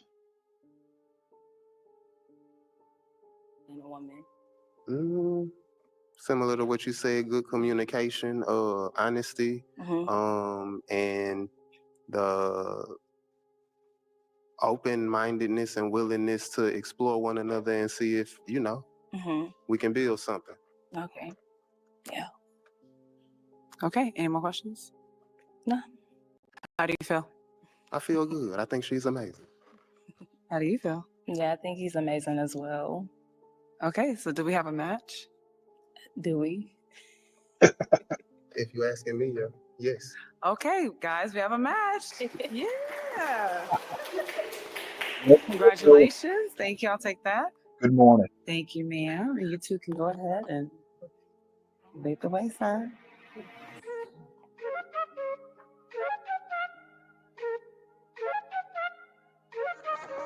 All right, let's welcome our next single lady. Hello. Hi. Ooh. Okay. Can we start off with you giving us your name and your age and your occupation? My name is Majesty. I'm 37 Majesty. and I'm a professional administrative for a corporate dental office. You said a professional administrator? Yes. Okay, for corporate office. Yes. Gotcha. Excuse me. Alrighty, and you have a few pop balloons. Let's find out why. Hello, could you give us your name, your age, and your occupation? Yes, Renee, 32, firefighter and personal trainer. Um, First was the attraction just a little bit. I wanted to hear you out, and then the age, 37. Okay, and now is she your type? Uh, Pretty face, very much. Like I said, I'm very disciplined. Spend a lot of time in the gym, so we wouldn't complement each other well. Okay, is he your type? No. Okay. Could you give us your name, your age, and your occupation? Emmanuel, 32. I'm a clothing brand owner.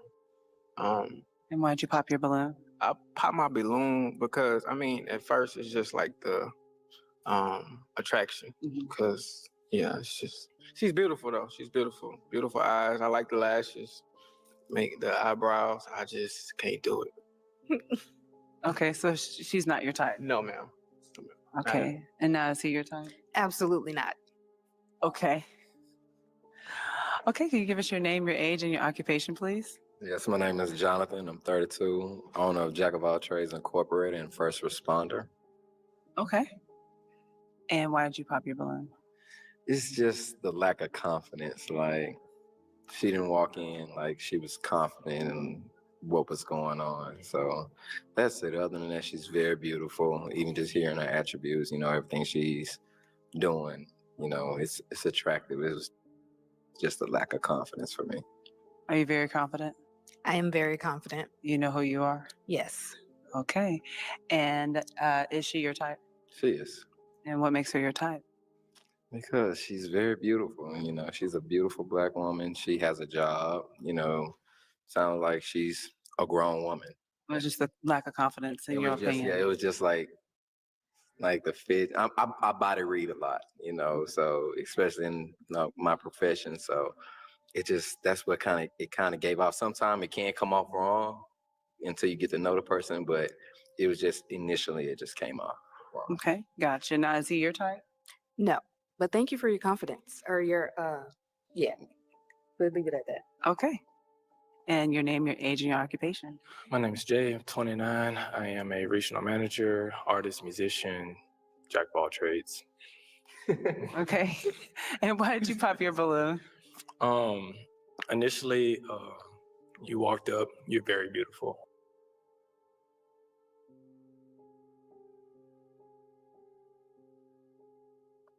Morning, Dave. How's things at home? How's the baby? How's your wife? I'm sure you got things under control.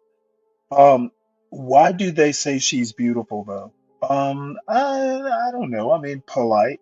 After you tell someone they're not your type, you you know, kind of wanna, leave at least a decent impression. So, she's not my type is harsh. Um, so, you know,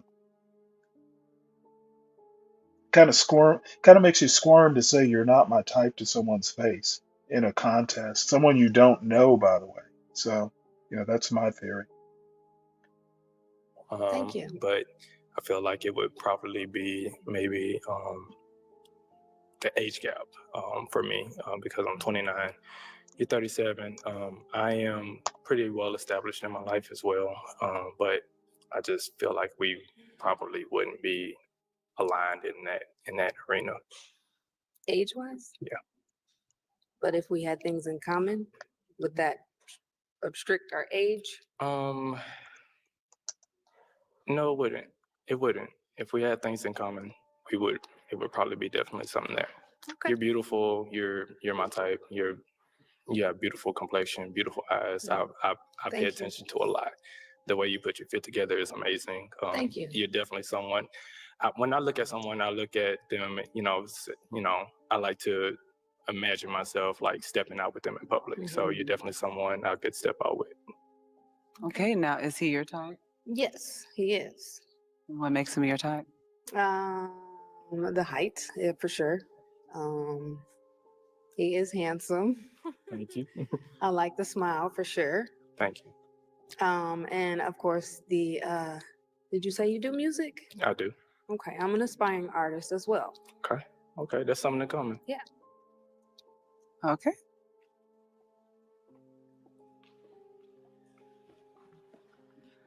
Now you do Wait, have 3 unpopped probably the balloons. main reason I watch this version of Pop the Balloon is the Let's hostess. find out why you popped your She's balloon. gorgeous. Can you give us your name, your age, and your occupation, please? Yeah, my name is Carlson. I'm 29, and I'm an entrepreneur. Okay. And why did you pop your balloon? Pop my Virgo, I have a question for you. Um, I have a thing about, going to a show like this in slides, like this lady. What are your thoughts on that? Why not wear like a sturdier set of shoes? Um, the slides to me is a little too casual. Um, and anyone else who might have thoughts on it, I'm curious to know if I'm just being a little too uptight. Can you give us your name, your age, and your occupation, please? Yeah, my name is Carlson. I'm 29, and I'm an entrepreneur. Okay. And why did you pop your balloon? Pop my balloon because I saw how she was looking at him. Who? The the Man, you got just gave your balloon the like tall this. guy.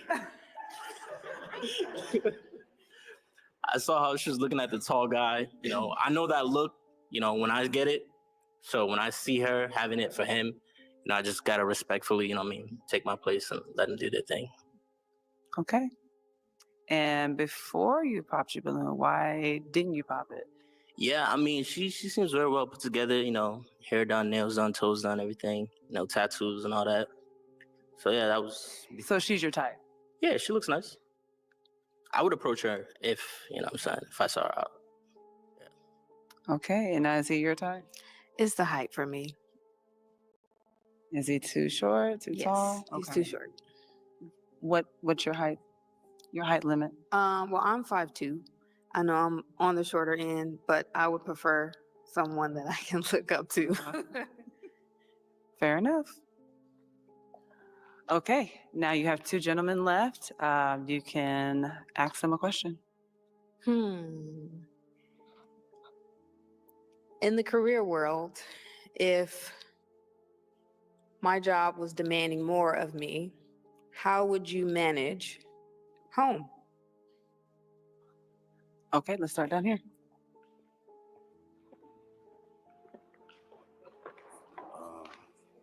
Basically, for me, managing home, I can cook, clean, wash clothes, and anything else by myself. So you would just be an additive, and I could still take care of home. I'll have home cooked meals for you and your bath water ran when you get home.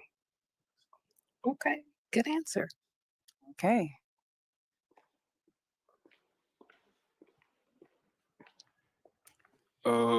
Simple. Do my manly jobs. Whatever I gotta do that's on the table. Whatever on the table, yes, just gotta do it. Easy. All right, thank you. Okay. You got to pop 1 balloon.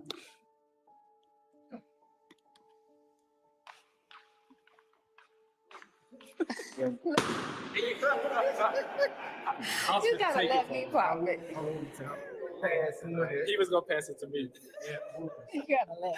Oh yeah, do you want your balloon back? Okay, well give us a second. Why did you pop your own balloon? Hey. She was coming. I wasn't gonna let her do it. Nah, she was coming from You me. gotta let me do it. Okay, now why were you gonna pop his balloon? You're honestly not my type.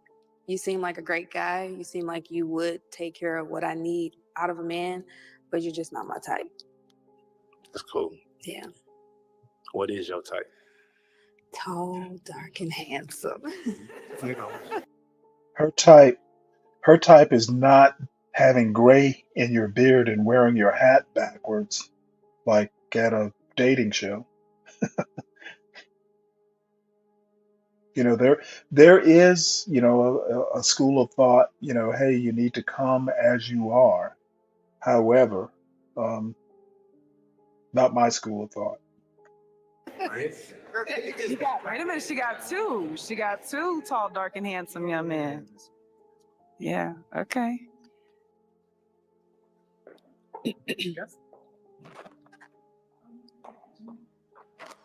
Okay. With the 2 balloons left, the guys can ask you a question. Okay. Do you have your passport? I do. Yes. Do you travel often?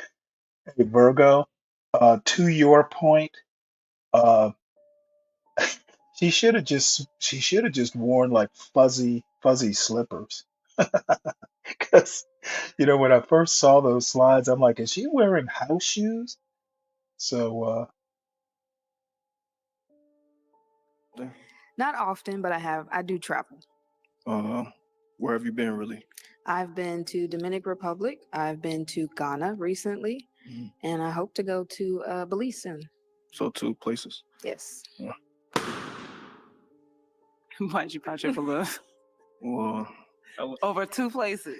because I love to travel, and I feel like you're 37. I feel like you should have been a little bit more places by now. She do got a job. Yeah, we all got jobs, baby. But I'm just saying, like, I just feel like she probably should have been in a few more places, maybe. That's No, all. I respect that. Yeah, but that's Yeah, all. Nothing else. absolutely. Nothing major. That's fine. Gotcha. She's gonna end up who What'd you say?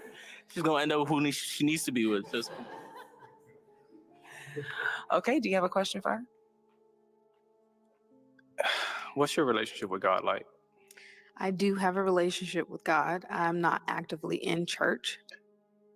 now I have to say he looks like with his braids or whatever they are plopped up on top of his head like that. He literally looks like someone from Whoville, like a Dr. Seuss character. Not sure why that's uh, a good hairstyle for him. But I do pray and I do worship.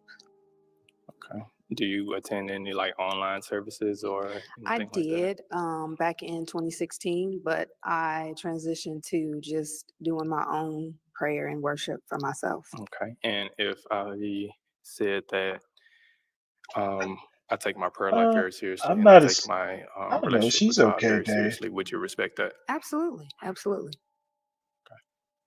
Okay, come here. Come with us.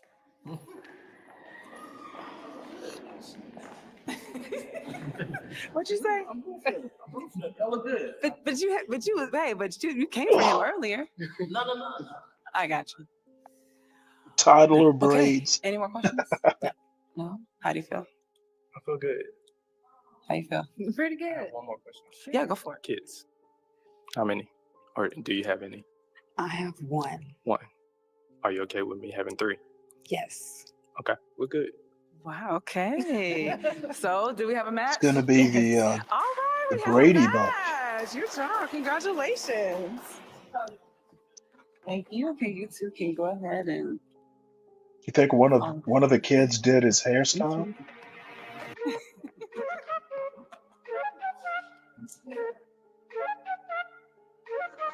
Okay, let's bring in our next single lady. Hello. Hi. Hi. How are you? I'm good. How are you? I'm good. Woo. Thank you. Wow. Yes. Oh, Go ahead. okay, let's start by telling them your Oh name my and your God. age and your occupation. My name is Nikki. That My name profile. is Nikki. I am 32.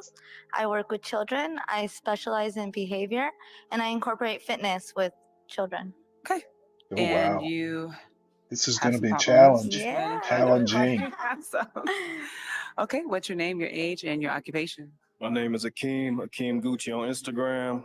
Occupation is I'm a fitness trainer and do a lot of fitness stuff. So yeah. Okay, and why did you pop your balloon? Well, it was given like rock star, so you look like a rock star.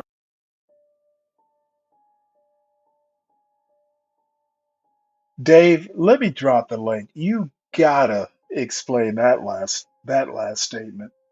People who date black women are delusional? Did I read that right? I literally do not trust people who date black women because it's safe to assume they have minimal levels of delusion. I'm not sure I even understand that. So let me drop the link. Come up if you can. I know you might be busy. If you can't, try and explain it in the chat. I don't know. Not sure I even understand the point. All right, I ain't really. Hey, I'll take it. I don't be trying to dab in that type of lifestyle. Yeah, so Okay, so is she your type? no. Okay. And what makes her not your type, if you don't mind me asking? Well, the rock star vibes. She looked too turned up. Like I'm chill, you know what I'm saying? She seemed too turned up and Too turned up. Christina Aguilera's type. You know what I'm saying? So yeah, I'm leaving. Okay. And now is Akeem your type? Um, no. The fitness trainer is cool. It's not giving fitness trainer vibes, but I love fitness. So I think that's What definitely. you love about it? I do it like 5 times a week. I love it. I'm actually in school to be a fitness trainer.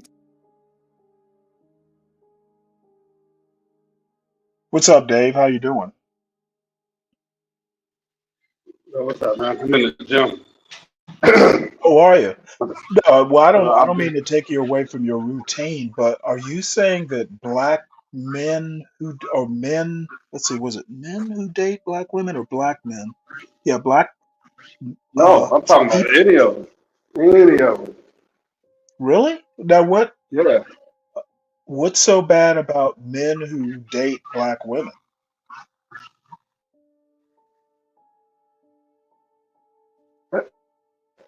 You have to, like, honest to God, say that up is down and down is up half the time just to be at a cool point where you're not in a combative situation with them to begin with.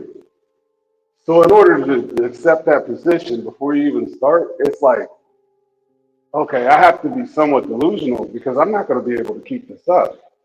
Me, I don't like lying to myself. I Well, don't, and I find I have a very low tolerance for it. well, I'll be 60 in a couple months, so I'm not gonna comment.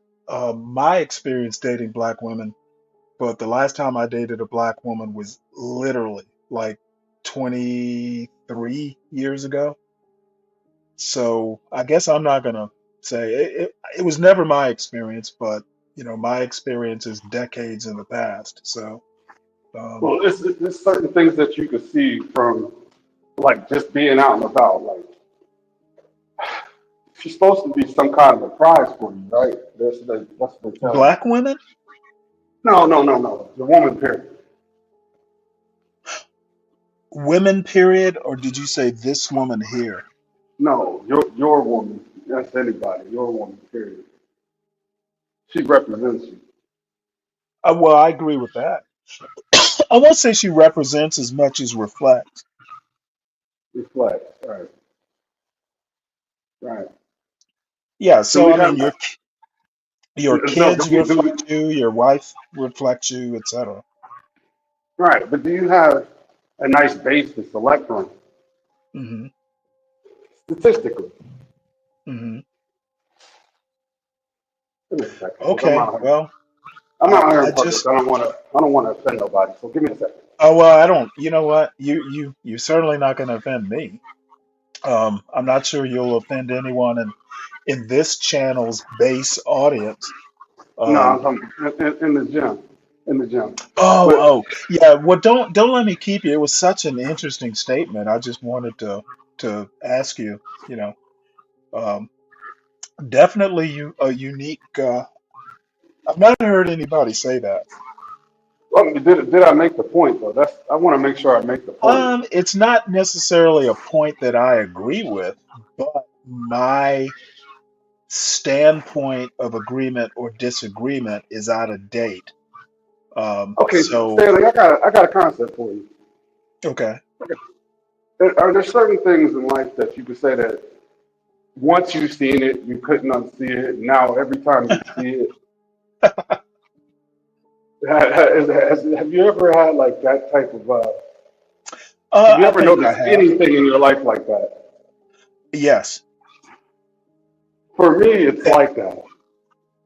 Okay. Well, I mean, it's called based on experience, even if it's anecdotal experience. And I mean, I'm not saying it's not valid. Okay, don't get me wrong there. It's just something that I've never heard expressed. I'm not making a judgment one way or the other because I don't have the experience to do so. Right. It was just like John said something yesterday. He was like, the dirty house is indicative to your mind. I don't disagree with that. Well, my grandfather was a preacher. He said it. He said the same thing but different. He was like, Hmm. your house is a manifestation of your mind. So as dirty as your mind is, as dirty as your house will be. You know. And now that John says that, I guarantee you that's something that he can't unsee. So that's like a truism to Well, for I'm not going to me. call it a truism. I'm going to call it more an aphorism or something like that.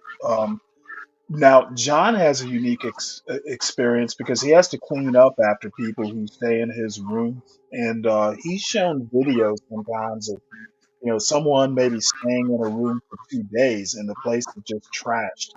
So his perspective is that an urban landlord perspective. So I would call it more an aphorism more so than a truism, and maybe they're You got the synonymous, right but word. I don't think they are. You know the right nomenclature. I'm still learning. Well, But, I'm not particularly saying he's wrong. I wouldn't be so. John has a lot of perspectives that he is very rock solid on. Um, I'm not as rock solid on things like this. And actually, Irony made a point that I didn't play in this show I showed earlier. Do you know who Brianna Joy Gray is? yeah, you see the bald head lady? No. She has a show called Bad Faith. As a matter of fact, she's beautiful. She's a black female. I think she's in her either early or mid 30s. Harvard Law. I think she went to Harvard and Harvard Law. She was the communications director for Bernie Sanders. So, she's kind of steeped in progressive politics. However, she came from a family where like both her parents were professors and, like her grandparents, she had all four grandparents and they were professionals. She came from a Tots and Teens or a Jack and Jill sort of background. Yeah. So she often says that no, black people aren't like that, or no, that's not true. And she'll say, my experience has been.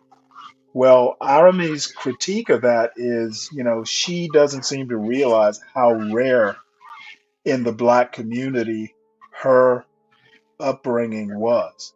So, a lot of times she will say how something is, but she's drawing from her personal experience, which isn't that common. So, he kind of says, he doesn't use the term out to lunch, but he does say that, she sometimes doesn't know the reality, but it's implied that she will comment on reality, but not necessarily know the reality. So, that's where I'm coming from. Oh, Um, I totally get what you're saying. It's like from a personal perspective, like, right, but you can't really compare it because you can't right, quantify it. right. Yeah, I get it. So, Yeah, I understand. but But I'll let you. no. Just let me say this one thing. Yeah, go ahead. Do you think that like when you back something up with statistics, you could say most of the time, or when you get to more than 51%, it's the majority, right? If the Or do you, statistics or bear do that out, they do? But do you ever use statistics to make your point? yes. I almost, a lot of, yeah, statistics are important, but you also have to understand that statistics are an interpretation. So, they will always have some sort of flaw, whether it's bias, whether it's sample size. Statistics are not necessarily, um, they're not always the best way to judge something. Right, because So, you never get the full count. You have to use random well, samples that rather and than also now I yeah. think the larger the sample size, the more true or the more, based in reality statistics can be. But you also have to understand that, there's always margin of error, that there are problems with taking everything purely on statistics. Hmm. So, So I always bear that in mind. I mean, if you said statistically something is so, I'll probably have to accept what you say. But, I will always add the caveat that, hey, statistics aren't perfect either.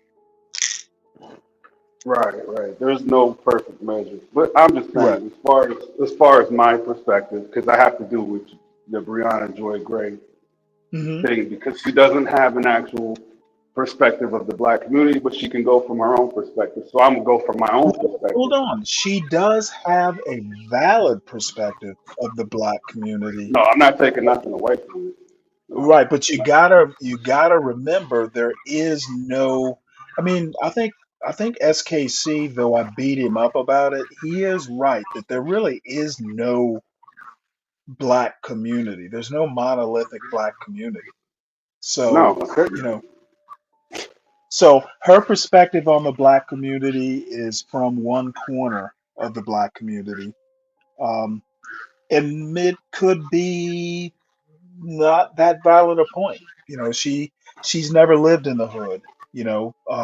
Now someone who's lived in the hood, may have a valid perspective on that environment, but may not have a valid or good perspective on another part of the black community. Because that tots and teens, that Jack and Jill part of the black community is real. So, Yeah. you know, it does exist. They do call themselves black. They are part of the black experience. So, that would be my only pushback. This is why I want to shrink my opinion, because I don't want anybody else to be flawed. Because some people will say that I'm flawed for the way I see it, but I can't unsee it. You know what I mean? And I Right. can't I can't go against what I didn't see. You want me to not believe my lying eyes? I mean, if I seen it, then I could express what I saw. You don't want to believe me. That's your own decision. That's fine. Totally fine. But one thing that I could say for me, if I was looking at things from a statistical lens, that I Hmm. see more of this delusion with this type as far as how much you have to accept and how much you have to adjust before you can solve for why. You know what I mean? Right. Well, That's all I'm expressing.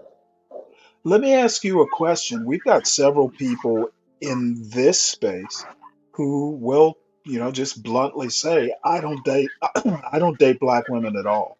Bob is a good example. He does not date black women, period. Now I'm sure he has because he went to Morehouse, but maybe I'm wrong. I've never asked him, but I think that has an element of delusion in it.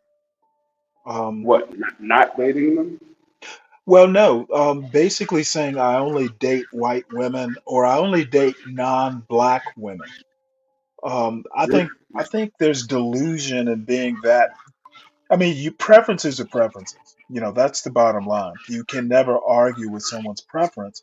However, if someone is saying that because, say, I only date white women because they don't, they haven't been you know what? Better than that, Sam I Am said probably the most interesting thing I've ever heard in the John Galt universe. He said he won't date a white woman who has dated a lot of black guys. And that I that, was that stunned makes when sense he to me. said that. That makes sense to See, me because 'cause- you know why I said, wait. You know what happens if you do? mhm. No, You're no, not tell me. even, you're not even dating a white woman. You're dating a white woman who's adapted the same delusion I'm telling you that most black guys have to adapt before they can talk to a black woman. It, it's a total infusion.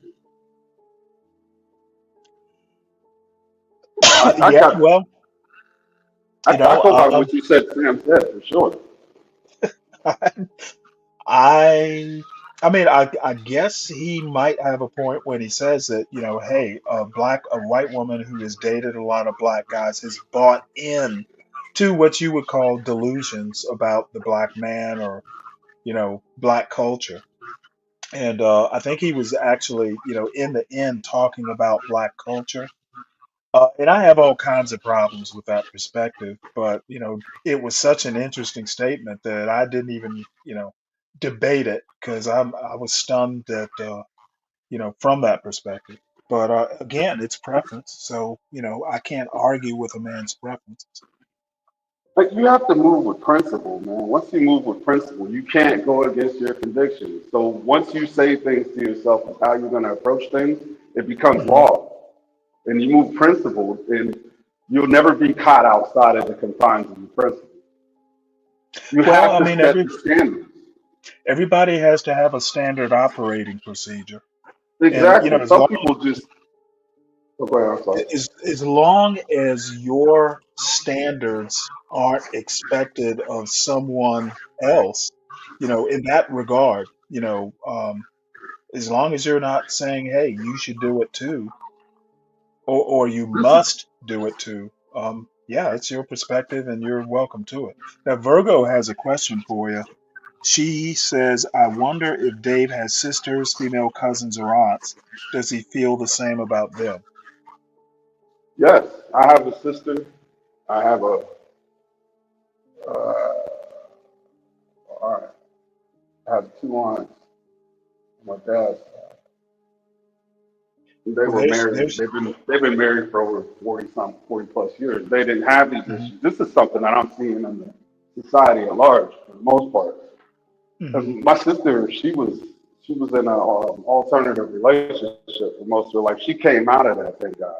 And hmm she calls me. I guess I'm her boyfriend or I'm her replacement for my sister because she'll call me and talk about nothing. I'll be like, well, you need a boyfriend.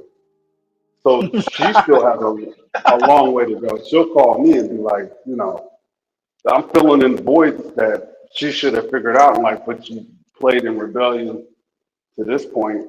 And I tell her how I feel. I don't hold back. It's the same thing. I told you I have a low tolerance for delusions. So I'll tell my sister, hey man, I don't know what the hell you're talking about, but you sound ridiculous.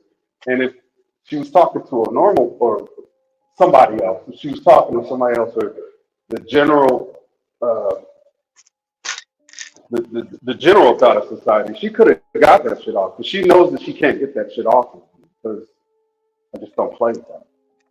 right. So I have sisters. That's like a I don't know, what are you trying to throw me off or something? Because that don't mean nothing. You know what I mean? Oh Like, no.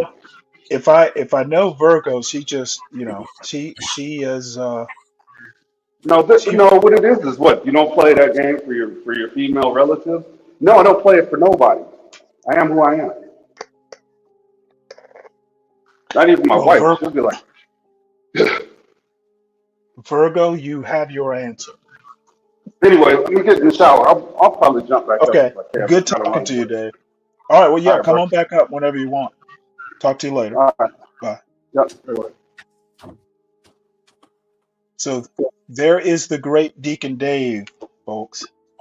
He shall return at some point. What's up, John?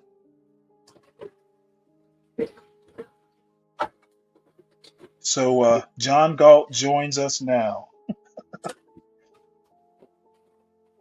too. So Oh, I could like open up my own gym and stuff. So like so I'm do you super lift weights? I lift, I box. I'm super in the fitness world. Oh, you just started. No. Oh, okay. Okay. Can you give us your name, your age, and your occupation, please? Yeah, my name is Carlson. I'm 29. I'm an entrepreneur. I curate events, lavish experience. I rent luxury cars, Safari Lux, and I also have a few Airbnbs as well. Okay, now why did you pop your balloon? Um, I just feel like her style, it's very nice. It's very expressive of herself and who she is. I just don't feel like it matches with my style, so I just feel like we wouldn't have a lot in common. So not the same energy or not the vibing energy. Yeah, I mean, she has That's great a energy. woman? I like her personality. She has Yeah. great energy. It's just I just don't think we'd have a lot of similarities. Yeah, that's all. So is she your type? No. And is he your type? No. Why is he not your type? Height. I'm taller than you. I know. All the short. Yeah, I know. That's the number one go-to saying. I feel everybody's taller than me. What's your height? But I want tall, preference? like children. Yeah, I think genetics and stuff. Yeah. Okay. Genetics? Hello. Can you give us your name, your age, and your occupation? Yes, Renee, 32, firefighter, personal trainer. Okay. And why did you pop your balloon, Renee? So immediately the energy was there, just not the attraction. I get the Harley Quinn vibe look, but the looks like a lot of fun. So in my head was like short term, not long term. Ooh. Interesting. Okay. Now is she your type? Energy wise, yeah, she came in, she had the best energy of everybody that popped in the room. So I definitely that stuck out. But like short term for sure. Okay. And now is he your type? I think he's very well spoken. I appreciate that. Yeah. Maybe like it's not a no, but yeah, I think he's well spoken. So I think that's like I would give it the time of day. Well, what makes him kind of your type? His well spokenness. Well, the he athletics. speaks slow, That was attractive to patient. you. Yeah, I like words. So Okay. Gotcha. All right. Your name, your age, and your occupation. Emmanuel, 32, clothing brand owner, truck owner. Just initially, she's beautiful, but He's she's just clothing not in a my trucker type. I'm store. picky. Yeah, and you're beautiful. I love the tattoos. I love the style, but it's just not my type. Okay. And now is he your type? Probably not too flashy. I think a little too flashy. Yeah, but you're attractive. Yeah. Appreciate it. And he's your height preference? How tall are you? I'm 6 foot. Yeah, definitely. Yeah. All She's right. And your definitely name, reading your with a age, and your purpose, occupation. Stanley. Jonathan Johnson, I'm 32, owner of Jack of All Trades Incorporated and a first responder. Definitely what? And why did you pop your balloon? She's dating with a purpose. She's making sure the height's there, the too flashy, Well, actually, a couple of the guys in this lineup are kind of dating with a purpose too. Yeah, the one guy said she'd be just short term for him. Yeah. It's interesting. Just the initial attraction. She seems like that would be my homegirl to take out to the club Yes. or turn up. Nothing more. So, yeah. Okay. Now is she your type?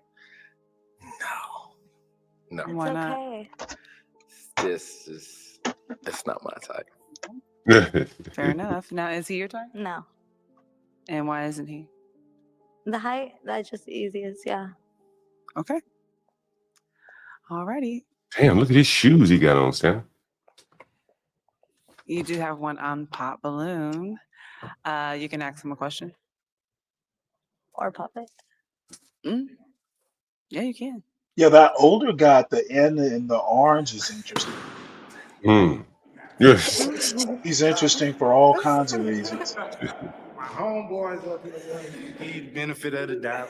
I wanted to. You say your homies want you to go. Yes, they wanted me. I wanted to go and pop it on you. Rather than you was just not it. I mean, you're cool. You look cool. We can probably go hang out and stuff like that. We might indulge in some medicine or something. Other than that, as far as dating wise, nah, me and you won't rock. That's it. Okay.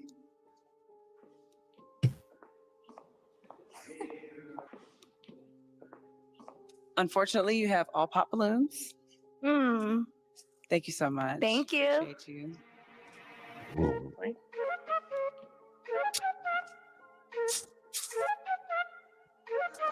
All right, let's bring out our next single lady. Hi. Hi. Hello, how are you? I'm good. How are you? I'm good, thank you. Okay, can you give us your name, your age, and your occupation, please? I'm Tiara. I'm 33, retired military, currently finishing a PhD in psychiatry. Okay. Inside All right, what? you have Psychology? blue Yeah, pop balloons. wait, hold it. I thought you said Okay. psychiatry. All right, you Currently finishing a PhD in psychiatry. Okay. Okay. Okay. Well, maybe she's an MD because now I don't know how you can get a PhD in psychology and call it psychiatry. There's somebody should ask her about that. You know. Oh man, education, education, the Well, I education. mean, that's not indicating an education. You know, But in if she had an education, she would know the difference. well, she's paid for it. How about that? She's paid for a lot of education. Clearly, I like her someone height paid though. for it, huh? All I right. I like her general like body type. Mm. You I have don't know about the no face. pop balloons. Okay. Okay, you have There's one one. pop balloon. There you go. All right, your name, your age, and your occupation. My name is Jonathan Johnson. I'm 32, owner of Jack of All Trades Incorporated and a first responder. Okay, and Jonathan, why'd you pop your balloon? You're tall, I know. but military.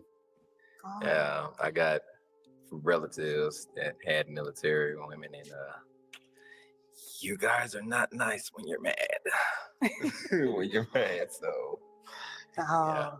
And how tall are you? I am 5'9" without heels, about 6'2" in heels. Oh, I mean, shoot. I thought she was taller than that. No. Okay, now is he your type? He is shorter than me, so I normally don't date people who are shorter than me, but you are handsome and you're very well rounded. Thank you. Okay, How awesome. does she know your way around it? And she's making all kinds of verbal faux pas. Okay, let's find out why he popped this balloon. I'm surprised he popped. Your name, your age, and your occupation. My name's Emmanuel, 32. I'm a clothing brand owner, and I do custom shoes on the side. Okay, and now why did you pop your balloon? She's beautiful. Honestly, she's just not my type. I prefer thick women. She's tall, beautiful, black, gorgeous, but that's just me. I appreciate it. She There's said he nothing- prefer thick There's women. nothing wrong with it. Right. Okay, now is he your type? He's handsome, yeah. And he seems very well put Thank you. together. Yeah. Okay. Did he say he prefer thick women? She ain't thin. Yeah, I was Now thinking you the have same 4 thing. unpopped balloons. You may ask him a question. She's only How going to old are get you guys thicker. and what do you do? Let's start with you, Akeem. I'm 31. I'm a personal trainer, wellness coach, nutritionist, all that. And your name? Oh, Akeem Gucci on Instagram. Okay, okay. Okay. My name is Carlson. I'm 29. I'm an entrepreneur. I rent Airbnbs. I also rent out luxury cars, and I'm also an event curator. So I have a team that we do events and stuff, lavish experience. And then I'm also former military as well, What part? Marines. What are you? I'm Navy, little brother. Yeah, Stanley. brother. Okay. Renee, Hey, 32 years believe it or old, not, I firefighter, dated and a a personal Navy trainer as woman well. who Nice. had her Okay, general firefighter, serving like your community. Let's see. body type. Absolutely. She was 6 feet. Okay. My name's Mac. I'm 38. I'm an owner of my own company. It's a multi-service company. I'm also a 6 contractor and a feet, truck driver. 160 pounds, and Nice. My very dad was well a put truck together. driver. Kudos. Thank you. All right. Who popped? You did. All right, we heard your balloon pop. So why did you pop your balloon? The only reason I popped my balloon is because when you were walking away, you said something about brother. I didn't know if you were referring to me like a brother or The something. Marines are like the little brothers to the Navy. Like, we take care of you guys. We take you everywhere. Like, that's what I meant by that. Like, when you said Marine, it was like, hoorah. Okay. Yeah. Sorry. You popped your balloon because of that. My apologies. It's all good. It's all good. It's all good. Well, she probably Yeah, would it's have all good. popped him It's all for good. height at some point. Did you Yeah. want that? Nah, it's all good. Okay. Had to ask. Oh, I get it. You know what? Okay, so you have 3 That kind of unpopped escaped me balloons. That's the tough part. when she said little brother. Mm-hmm. He thought she meant height. Yeah, like little brother. That's. I wonder if she really did. Hold on one sec here.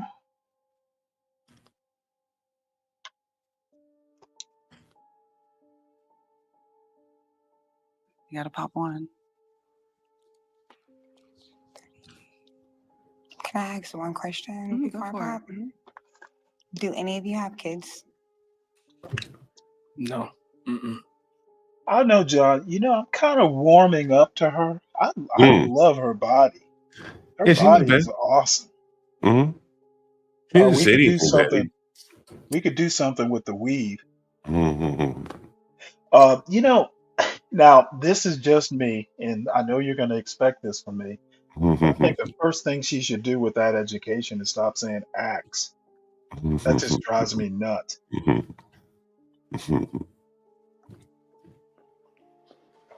No kids. 3. All right. I just don't have any. Okay, for the 2 remaining gentlemen, you can ask her a question. What made you join the services? At the time, I was going through like a real tough part in my life, like with my family, and so I joined to like help out my family and to get us back on our feet. Okay. That's good. Okay. What's your question? Yes. If your ex was in the room, what would he say the most difficult thing is to dealing with you? He probably wouldn't say much because he's not a talkative guy. However, he would probably Sorry, Virgo, do you mean on her eye level or education level? Just curious. say my silence. Silence. Yeah. Explain that. So I feel like I shouldn't have to say something too many times, and then not in like a negative way or like a disrespectful way, but if I bring it to your attention and then you do nothing about it, then I'm gonna get silent. Okay. And my silence speaks like volume. Okay. Okay, now you have to pop one balloon. Really, Or do you have Dave? another question? I do You're have you're Okay, just go on for a it. That's tear fine. this morning. What's your religion and your walk and like your religion? My religion is Christianity. Very spiritual. So I believe in the word. I follow the word, pray every day and everything. Do a lot of situations. That's it right there. Just Christianity. I'm very strong in the word. Real heavy in the Bible. Right. Real rooted. Yeah, real rooted. Okay. Okay. As of last year, I actually converted to Islam, so I'm Muslim. I definitely want to raise my family, my kids Muslim. I was Christian prior to that, but I've made that transition, so I'm Muslim at the moment. Okay. All righty. Do you guys want to ask questions?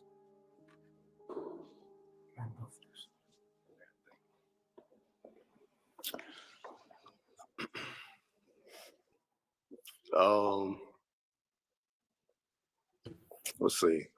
What's the most amount of money you've ever spent on a man that you were involved with? On a man that I'm involved What? with, if I'm being honest, if a man that I'm involved with, there is no limit. If I love you, I love you, and I'm going above and beyond. There is no limit. Okay. In the past, like just off the top of your head, A ballpark. figure, $2,000 on a watch. Damn. Why? Damn. So my reason for asking that question is because I'm very unselfish. The women that I've dealt with that I know like me have a unselfish and just a very giving nature. So that number, I don't know the relationship, the extent of the relationship, but I know women have spent money on and what they've spent money on and how much when they really, really care about somebody. Yeah, it can go higher than that. It's not. That's what I said. I Weird don't really question, put a Stanley. price on it because it can go higher. However, that particular So what, guy, John? we were dating for like. It's a weird question. You don't think so? Let me rewind. It can go higher than that. It's not. Money on it. So unselfish. So My reason for asking that question is because I'm very unselfish. The women that I've dealt with that I know Did like you hear the me question, have a Stanley? unselfish and just so Well, something like how high does your love go, or something like that. No, how much money have you spent on the guy? Oh wow, She is that said what he two asked? thousand. She said If a man $2,000 that on a I'm involved watch. with, there is no limit. If I love you, if I'm being let's see. There it is. Here you go. Alrighty. Do you guys want to ask questions?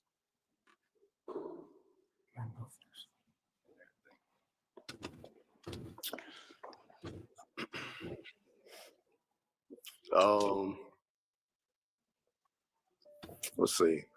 What's the most amount of money you've ever spent on a man that you were involved with? on a man that I'm Yeah, that is an odd question. involved Now with, listen to her answer. if I'm being honest, if a man that I'm involved with, there is no limit. If I love you, I love you, and I'm going above and beyond. There is no limit. Okay.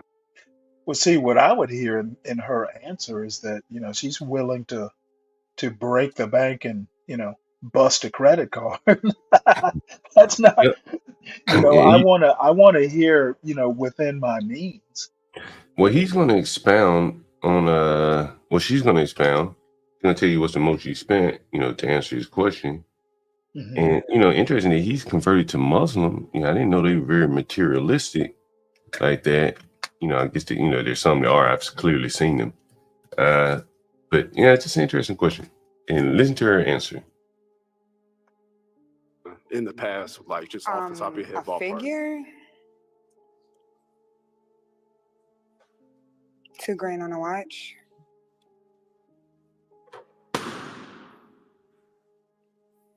Why? So my reason for asking that question is because I'm very unselfish. The women that I've dealt with that I know like me have a unselfish and just a very giving nature. So that number, not I don't know the relationship, the extent of the relationship, but I know women have spent money on and what they've spent money on and how much when they Yeah. really, really care about somebody. Yeah, So, it can go higher than that. It's not. That's what I said. I don't really put a price on it because it 2,000 on a can go watch is a however nice that watch, bro. particular guy.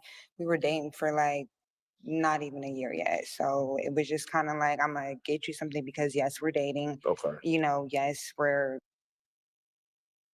You see that, and I think Stanley, this really highlights an issue here. On both sides, if she's telling the truth, Mhm. I've 'Cause see, never. I would almost pop my balloon because she spent $2,000. I mean, she probably should have popped it because he asked her that stupid ass question. There's no That's both true. ways. And now I'm wondering why he popped. It sounds like, they're maybe I missed something, but it sounds like they're kind of thinking the same thing. Well, You when know he what? said 2,000, when she said 2,000, which sound like a lot to me, man. You know how hard it is for me to spend $2,000 right, on anything, On a watch? on a watch, no less. Yeah, And that's then crazy. and so when she says 2,000, she said he pops balloons. I'm used to women spending money on me, which means that 2,000 didn't impress him. And then she said, "No, it can go higher." I was only dating him for a year. We weren't even dating a year, and I bought him a $2,000 watch. Right? Well, Anarchy TV, no, we don't. We can't guarantee anybody's telling the truth. It's a game show, so I'm just gonna assume it's all a game. So you say what you gotta say to win the game, I guess. Yeah. Virgo, yeah, I would love to hear an accountant's point of view. She probably doesn't let her husband spend like penny saved is a penny earned with an accountant. Chandler, I tell you, I was on a panel the other day. I can't remember it was bomb cherry juice. Hmm. And as soon as I came on the panel, I guess they probably were talking about relationships. I can't remember. But her initial question to me was like, how much money do you spend on women? Do you get your women nails done? And he's like, hey, he's asking this woman, how much money you spend on your man? I don't know if I don't think I know I've never gotten a $2,000 gift from a woman. I know it. I've never gotten a gift that expensive from a woman. You know, I wouldn't even know how to take Um, that. Mm. Speaking of you being on T's panel, Prince, what's his name? Gary Prince Prince. Jay Mm. Prince. Mm. His name came up. Apparently, he was on Kendra G. Oh yeah, yeah, yeah. Did you see that clip? Yeah, that's what T was reviewing. Oh, okay, all right. Mm. Because I saw it last night, the first time I'd seen it, and Mm. yeah, that's a piece of work there. You know, he had Kendra all flustered. Mm. Continuing, we're trying to figure out where we're going. And so I don't want to go too far if we're not too far. Right. So Sometimes that can intimidate a guy. Like if you give him something too much, too fast, too soon, okay. it's an intimidation. Well, it can't be. So let me ask you this: would you say you haven't had many relationships in the past? If No, that I would be haven't. okay. And then one other question. That's it. Hey, I'm sorry. No. Did you have? It was just the age, because I didn't call that. I'm just putting it together. My age? Yeah, I'm 33. 33. Yeah, 33, no kids. Are you reconsidering? Good age. I think I reconsider. You want your balloon back? Okay. Okay.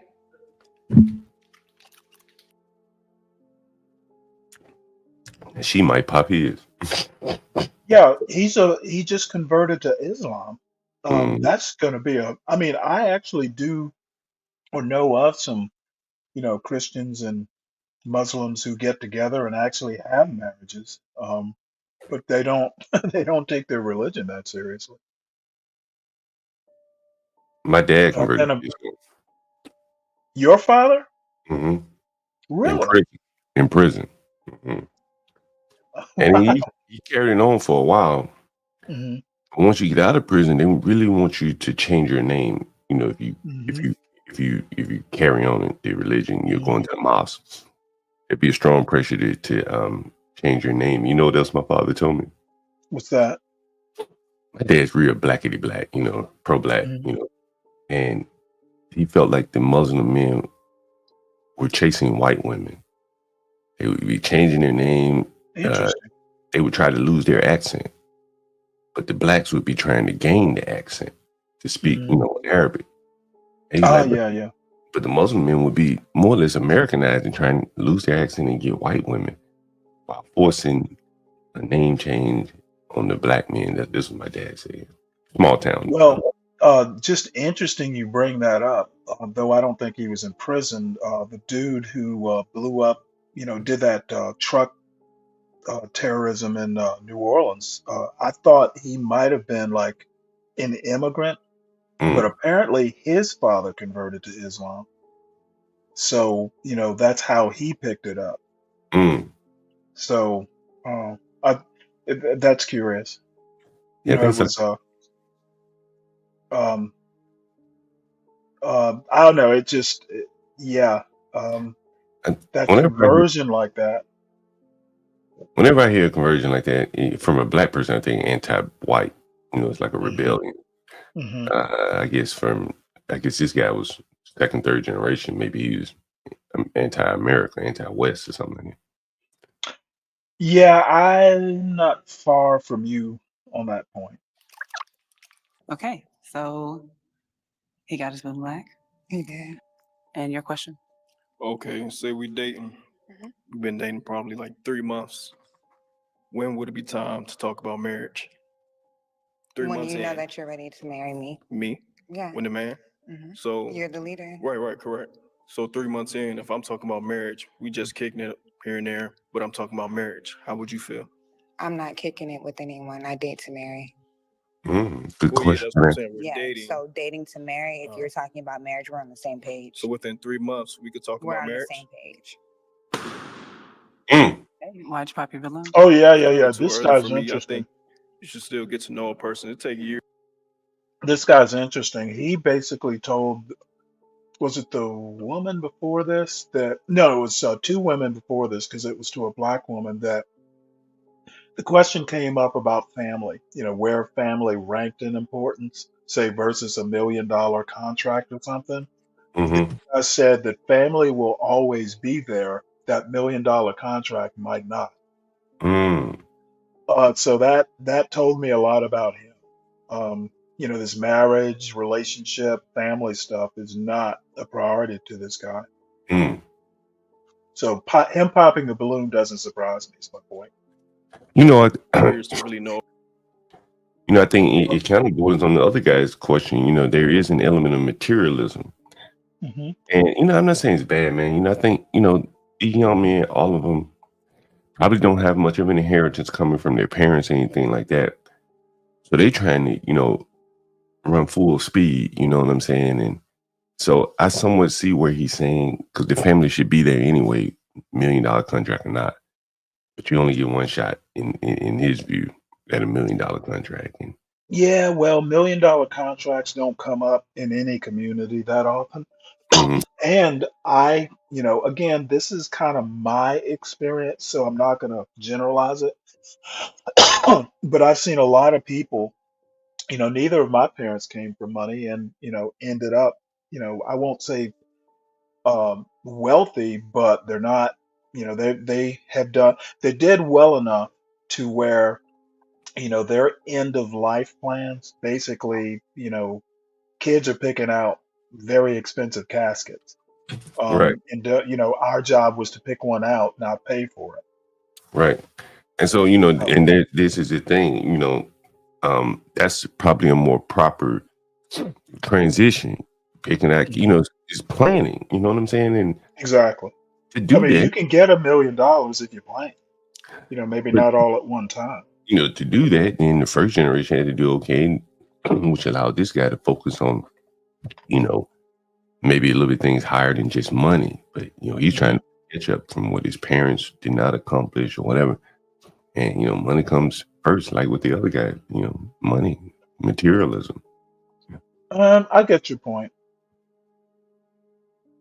What might be gauche or Class A to me might not be to him. Yeah, I'm the same way. When he said the $2,000 watch, when she said it, I've Oh, never had person, anybody if you buy. talking about Oops. marriage within the first three Yeah, go ahead. months, then you don't. No, I'm sorry about that. I hit it by accident. No, I was just saying, I've never had an expectation on a woman to buy me anything. Exactly. Exactly. But that might just be from upbringing. Um, Yeah, it'd be, the other day, a friend of mine who is a divorcee from one of my best friends, fishing buddy. We fished for years, fishing buddies. And one of these days, I'll tell you the story of their divorce. It was just, you'll get a hoot out of it. But anyway, my son and uh, my son and I, whatever the proper English is, went out to dinner one night last week. And I didn't even think about it. At the end, I'm, whipping out my debit card to pay for it. Didn't even think of it. And she had already paid for it. I didn't mm, even know because she mm, knew, it's just automatic with me. I'm the one who asked you out, yeah. therefore I pay. She'd already done it because I think I'd paid the last time. So, I just automatically assume that if I'm taking a lady, no matter her age, because she's older than I am, that's what men do, I wonder when that especially lady. if they asked you out. I wonder when the girl here, the young lady here, broke up with the man after she bought that $2,000 watch. Did she want the watch back? She only dated him about a year. I hope not. But you know what? Her brevity, her gravitas, maybe is a better word. I kind of like her. You Yeah, know, yeah, I like it. Yeah, I think she's dating with a purpose. You know what I'm saying? These men, or at least this guy, probably wants somebody a little bit younger than him. He wants to have a little fun, at least hmm initially. Know I someone. don't blame him. Yeah. But let me tell you something else funny. Um, I'm thinking about this girl's braids, and if I were dating her, we might want to, you know, at least think about something else. Loosen up the braids, When Lord. I met this Navy woman who was her height, if not taller, her general, body type, she had a Jerry curl when I met her, and I'm sure I must have mentioned it or something. Like she basically got rid of the Jerry curl because she had long hair. I guess to her it was more a protective hairstyle or something. Yeah. Yeah. Her hair was down to her shoulders, Hey, they and can't she keep had it all jerry curled up. She had beautiful hair.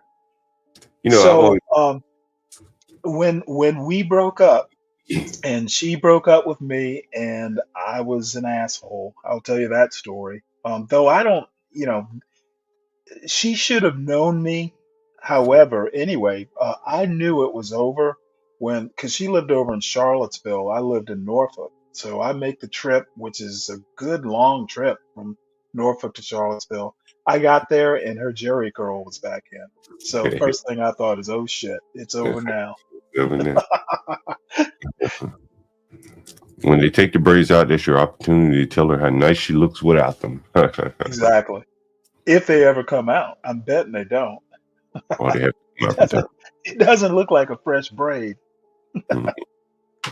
Doing it for the wrong reason. I think you too turned up for it for marriage. Can I rebuttal? Yeah, go for it. Whoa. And I think you really know a person, and if you talking about marriage within the first 3 months, then you doing it for the wrong reason. I think you too turned up for it for marriage. This Whoa. is a debate. Can I rebuttal? Yeah, go for it. So it's not necessarily a turned up. I did grow up in a household where my parents were married for 35 years. My dad made the decision when he met my mom that he was going to marry her. He knew it like off rip. And so I I do did believe too. that most men, when they meet a woman, they know whether or not they're going to stay with that woman, like that woman enough, or even, where they're going to take it. Yeah, I see that. That was probably a long time ago, but this new age, new generation, I don't think you can know off GP like off the first 3 months. I don't think you can know that the way social media is and the way life is right now for us, our generation and stuff. I don't think it's like that back in the day. I was in the 60s and 70s. Just to reiterate the point, I pretty much knew definitely the second time I met my wife, because the first time it was at a dinner and I didn't get to talk to her that much. But like the second time, we literally talked for like 2 hours at a wedding. It was an after party. We were outdoors. And we once we found each other, we literally stood in the same spot for 2 hours talking. I knew the second time I met her that I had to have this woman, no matter what. I had to earn it. But yeah, some men do now. Course, I was older, so I knew what I wanted. He may not. He's still young. Where you could just marry somebody where you gotta go to the parents' house and introduce yourself and all that. It's a whole different time zone, time frame. So I don't even think that's even necessary nowadays, So Yeah, it And you're is. just not feeling that. nah, not off 3 months, man. It'd take a long time to talk about marriage. 3 months, I probably ain't even met your mama yet in 3 months. So how you know what I'm saying? So nah. And that's your preference. That's fine. Yeah. Okay. Alrighty. You have a question? Yes, I do have a question. So, kind of piggybacking off of what he said, just coming out of a marriage, what I want to know is if that wasn't on the table anytime soon, how would you deal with that, or where's your head at with What it? do you mean, like anytime? So what I mean is, if I'm not currently looking to marry right now, I want things to happen organically. I'm moving a little bit differently, but I might not be considering marriage as this is why I'm with somebody currently, right? Or I'm not looking to marry within the first 2-3 years. How do you deal with that mentally? Is that something where it's like, okay, that's a deal breaker because I'm looking to get married now? Or is it we fill it out and however that relationship goes, we'll just roll with the punches? So it's not a deal breaker for me because you're being transparent with me. You're telling me up front. I don't have to find out, later. You're being very transparent. So it's my decision. Okay. Honestly, if we're dating and we're dating to the point where everything is getting good, why do I have to feel rushed? Okay. Like, it can take as long as it wants, or it can take as short as it wants. As far as I'm concerned, you're the leader, you're gonna know. Okay. And then if we're on the same page throughout the entire relationship, then we're on the same page. Perfect. Okay, do you have any more questions for him?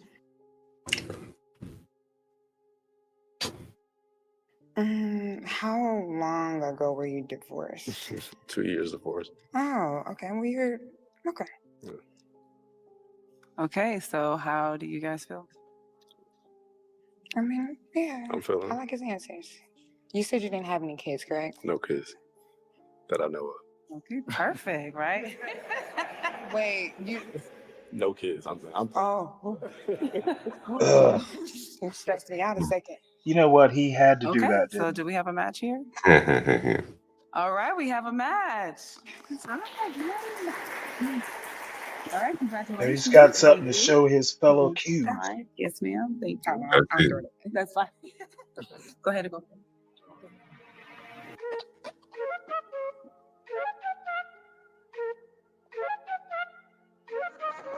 Okay, let's call our next single lady. Hello. Hi. How are you? I'm doing well, thank you. Good. Okay, can you give us your name, your age, and your occupation, please? Yes, my name is Diana, and I'm a little nervous, sorry. um, my age is 34, and I am a paralegal assistant practicing. Paralegal assistant? Yes. Okay. Okay, now you have no pop balloons, and you can ask them a question. Okay. Does anybody have kids? Children? Okay. How many do you have? Oh, How many do you have? Yeah, 3 David's on daughters. fire this morning. Do you have children? No kids. Okay. Do you have children? No. Do you? No kids. Okay. how old are your kids? 12 and 2. Okay.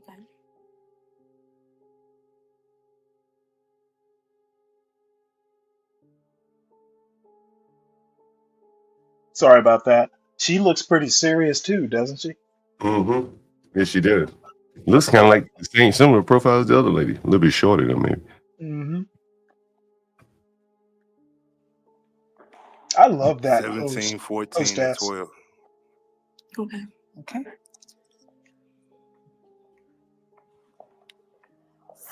All right, now you do have to pop 2 balloons. 2 balloons.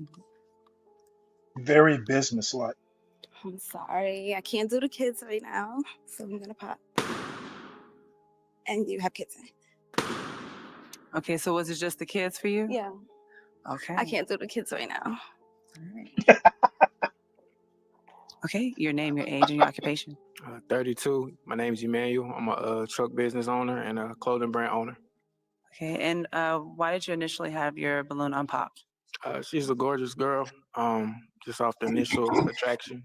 I mean, I got kids, so that didn't knock me out the box. Right, now is he your type?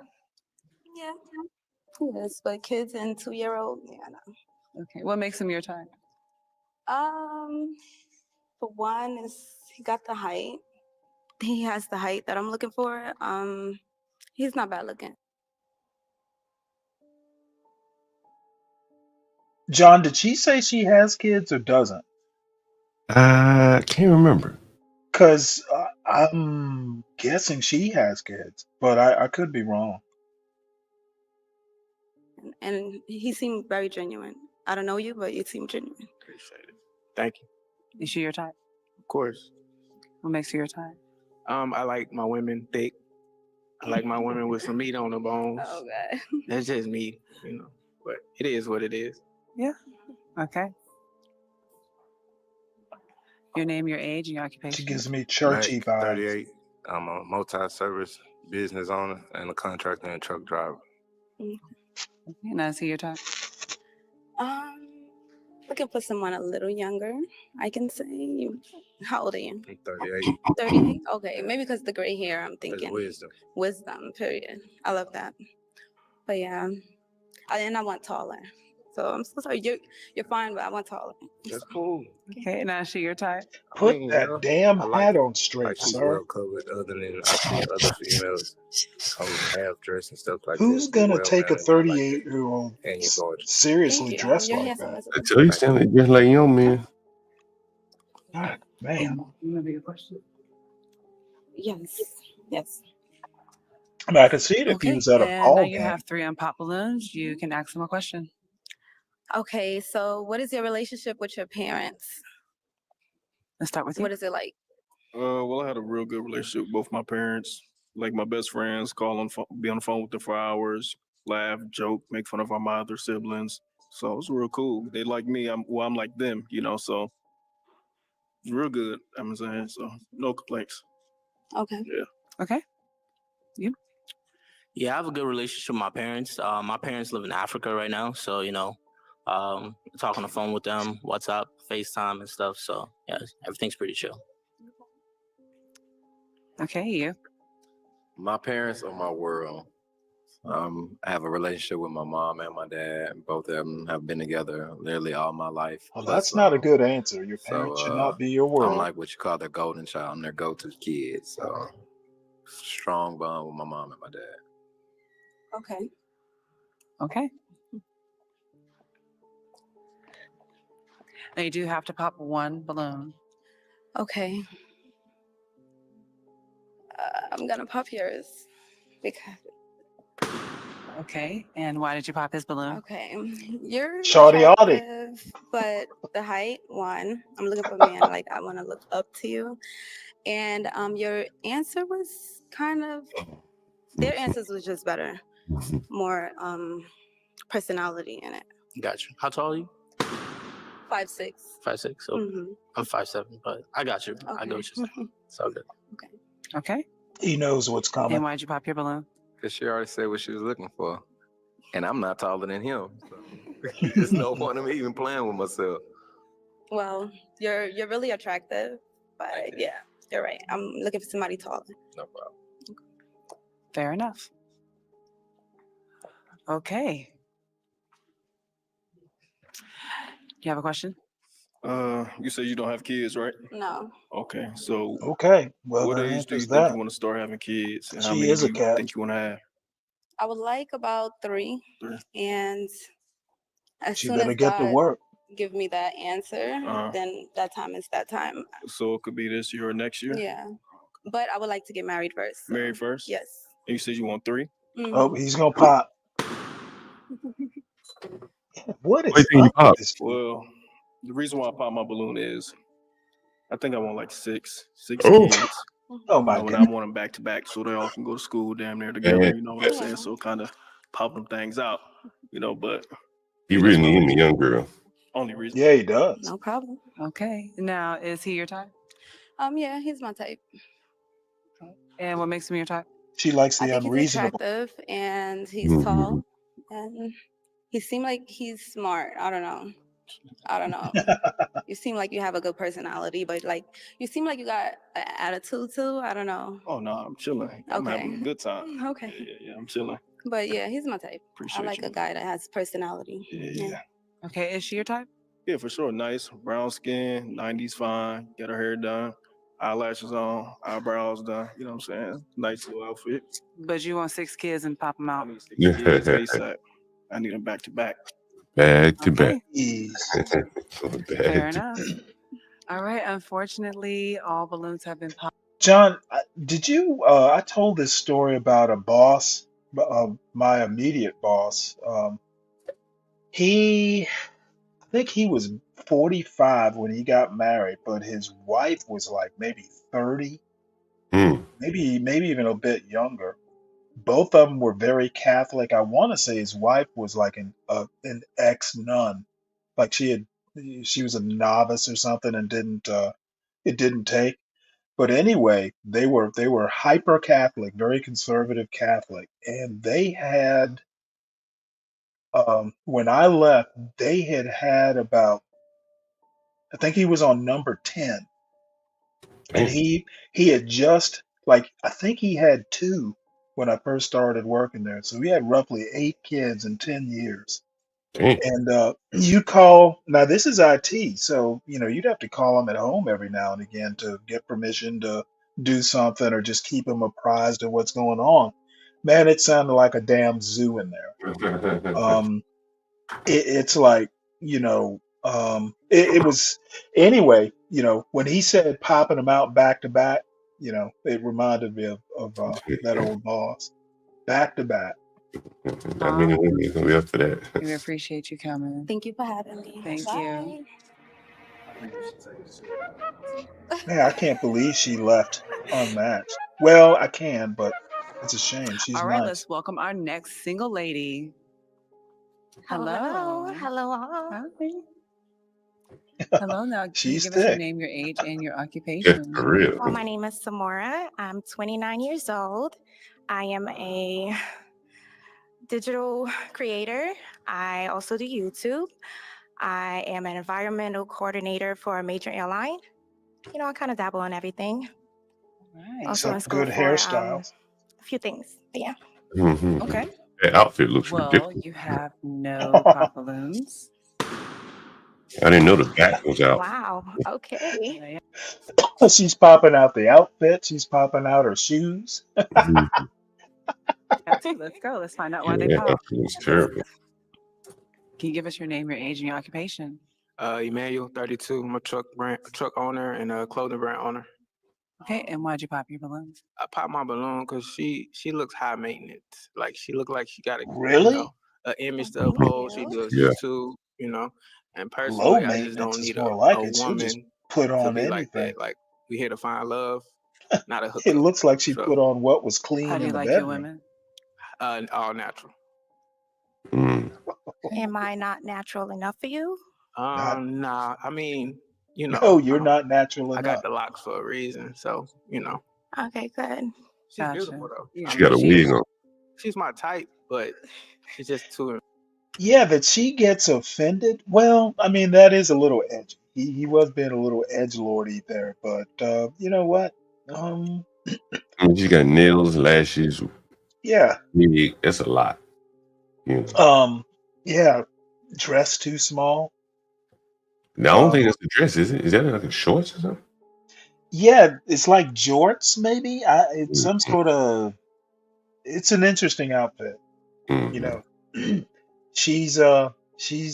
she would probably look good in the right clothing. I don't think her back High needs to be maintenance. out. Gotcha. And No, it then does No, not. Looks ashy. no, Mhm. not really. why is he not? I mean, you're a good looking guy, just not my type. Appreciate it. Yeah. Name, age, and your occupation? My name Is is that on Jonathan her leg? Johnson, Or is that a owner light of or Jack of something? All Trades Incorporated and first responder. Okay, and why'd you pop your balloon? Cause I just get tired of being told I'm too short. Aw.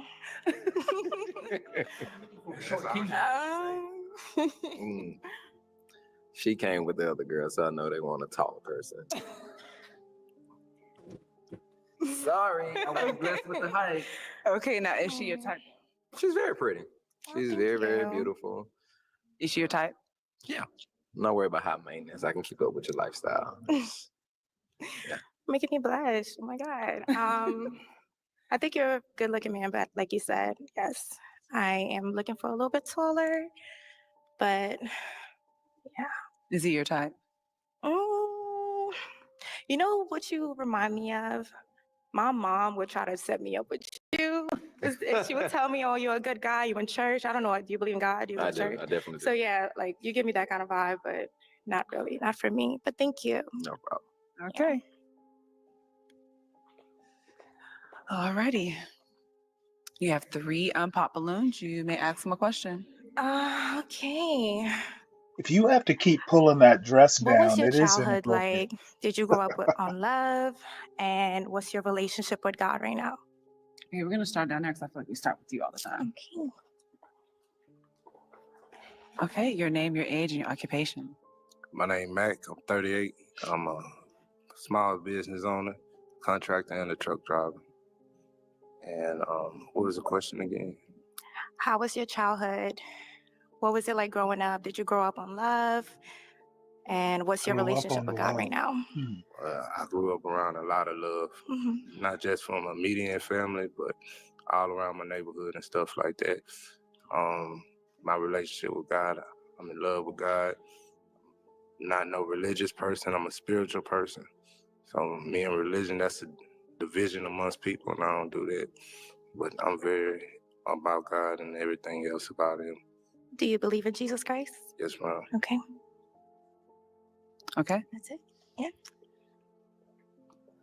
I wonder Hey, if Stanley, they doesn't belong. that make you religious? My name is Carlson. Stanley, Say that again, John. doesn't that make you religious? Well, yeah, if you bel well, I don't know. I think what he means is he doesn't go to church every Sunday. You kind of expect, a But he, church every but a before that, ch- he said religion is used to divide people, right? yes, yes. Then he said, I believe in Jesus Christ. Well, shit, that's religious. Jesus Christ isn't Uh, every religion, right? yeah, I wouldn't say that's religious. I would say that's a belief. But doesn't that put, Religion to me tends to involve ceremony. And if he's not really into ceremony, church every now and again or that sort of thing, I don't know that I would call it religious as much as he's a believer. well, think about it like this. If he said, I believe in Allah, Hmm. that's kind of, that would be pointing to a religion, right? It would be pointing to a religion, right? I mean, Right? just like Jesus Christ does. Mm-hmm. So it points to I a mean, belief in a religion, maybe, but I don't know. I wouldn't say that's religious. well, he said religion, right? So Jesus Christ, and correct me if I'm wrong, because I'm not very religious or whatever. But if you weren't very religious, you say something, I believe in a higher power. I'm not sure which Hmm. one it is. It Right. doesn't really matter to me. That's what I believe, high power. Hmm. But then once you say specificity, Jesus Christ, then you're aligning yourself with, a particular religion, right? Same thing. Yeah, but you got to be careful about Christianity. There are Christians, deists, for instance, and there are probably one or two others that don't believe in Jesus Christ. They don't think Jesus, not that he didn't exist, but they doubt his divinity. There are Hmm. Christians in that mode. Thomas Jefferson, But I um, doubt this guy. I doubt this whole panel is that deeply thinking deep. about it. So let me Yeah, ask I you mean, I'm not saying you're wrong. It's just, I guess it depends on who you ask. So You let me know ask you how I this like question. to tend to pair things, kind Yeah. of peel off Let me, layers. let me ask you this question. There's a guy on here that believes in Allah, right? Or did he get picked? No, he got picked. Yeah, he got picked. He said he converted to Islam. Would if she had asked him about Christianity, Jesus Christ, he would have said probably no, correct? Well, no, Muslims believe that Jesus Christ exists, but he was a prophet. He wasn't divine. But they And don't believe in him. She was asking, do you look well, up to Jesus? they don't believe in his divinity. They believe he existed as a prophet. Kimmy K said he probably believes in Allah too. I don't think Well, that's the thing is, Allah and God. You remember when they say the Abrahamic, or they say right. Abrahamic religions? Hmm. They all have different names for nominally the same divinity. Allah, um, God in Christianity, and I guess it's Yahweh. They're different names in Judaism. Kimmy would know, but I mean, the I just don't Abrahamic believe. religions basically all, kind of the God is nominally the same. I just So if don't he's, believe that 29, 30-year-old, this group is looking at it like that, right? They look at it oh, like who knows? if you're a Christian, if you Allah, they see them as different religions and in ways incompatible. Like if the other guy had been up here and he was saying he was Muslim, she probably would have popped this balloon, right? Mhm. She I don't probably know. Maybe. because she's concerned about Christianity, and so she would have said, "Okay, you're a different religion than me, presumably incompatible." So I pop your balloon, Well, the girl before her didn't. The tall one. right? Well, that Q was converted to Islam. I'm pretty sure she was a Christian. But she probably So just wasn't very religious. She just may have been yeah, spiritual, probably. where she Right. just wanted a man more than a religion. She desired Right. man, Right. Yeah. Anyway, I think it's very interesting because, Stanley, I told you when I went to the point of no return, there was a sign there in Ghana, Hmm. and it was like what the white man introduced to black people in Africa, and one of the things was organized religion, Christianity, Correct. Yeah. and so in Well, Africa. see, I wanna push back on that. Islam pre-existed Christianity. Well, I'm not arguing Islam. I mean, they may have introduced Islam to the Africans as well. In Africa, there was organized religion, if you want to count Islam as an organized religion. And So maybe that's not quite right. well, Maybe they mean in Ghana. Yeah, that's probably what they meant in Ghana, right? This was in Ghana, and so I should have been more specific. And so in Ghana, you see a lot of the same things as it relates to. It's almost the equivalent of what you see in the Black communities here, and over there they call it prosperity preaching. Prosperity gospel. No, they call it charismatics. That's what they call it, charismatics. I think here they call it prosperity preaching. Mm-hmm. And it is as if they have taken something somewhat foreign to them and kind of adopted it to their way of life. And of course, there's going to be the self-interest people that monetize religion over there, just like it is here. Right. But then you start to see a lot of Black people who really aren't very religious. They don't really live very religious, but maybe they were told, they grew up in a religious household. And so now they've kind of become what they call spiritual. I believe in a higher power and things like that. And so you very rarely hear them speak about, not all of them, but the ones that are quote unquote spiritual, they very rarely speak of Jesus Christ. They may speak of God, but not Jesus Christ. That's what's interesting to me. Right. Yeah. Kim, you're right. Judaism preceded all of them, at least on the Horn of Africa, I guess. Yeah, I'm talking about West Africa. Right? Hey, John. 29. I'm an entrepreneur. I have Airbnbs. I have a luxury rental car company, Safari Lux, and I'm also an event curator, Lavish Experience. Okay. So to answer your question, yeah, I grew up around a lot of love. I grew up around my father's side. I was born in Cameroon, moved here when I was 8. So, I have my African side as well, which I know you love. And then, I have my American Not with side as that well. wig. So, Well, actually, with that wig. diversity. Very Nigerian. Did you notice that, Stanley? What's your relationship with God? What's that? Sorry. I'm a Christian, so I have a So good what he relationship. said was that this is a tether, right? And he said, I got my Cameroon side, which I know you'll love, right? There is some pride that, no matter how fucked up it is in Cameroon or some of these other countries where these people come from, there's the pride in things. He said, I know you love it, probably the food, the culture, the traditions, things like that. And I've been pointing out a bit, the tethers do have some things that I think the Black Americans do not have, in terms of like roots, stronger roots, Right. Well, the guy I keep showing, Aramiose Frimpong, makes that point that, immigrants post 1965 basically come with a family structure and roots intact. So, yeah. My Nigerian friend, he's second generation up here. He says his mother still wears African clothes, and I'm sure she still cooks African food. He's kind of let it go. But I think some of the stuff you just never let go. You know what I mean? Well, I mean, and nor should you. I don't have a problem with someone wearing African clothes, Yeah, if that's what yeah, they want to wear, yeah, especially if they're from Africa. I mean, yeah. I was gonna say, I just had a Hey, thought of him taking his white girlfriend home to that. I hey, wonder, he did. And, really, what happened? I've always found it interesting, Stanley. Like his white girlfriend is from France, Oh, really? right?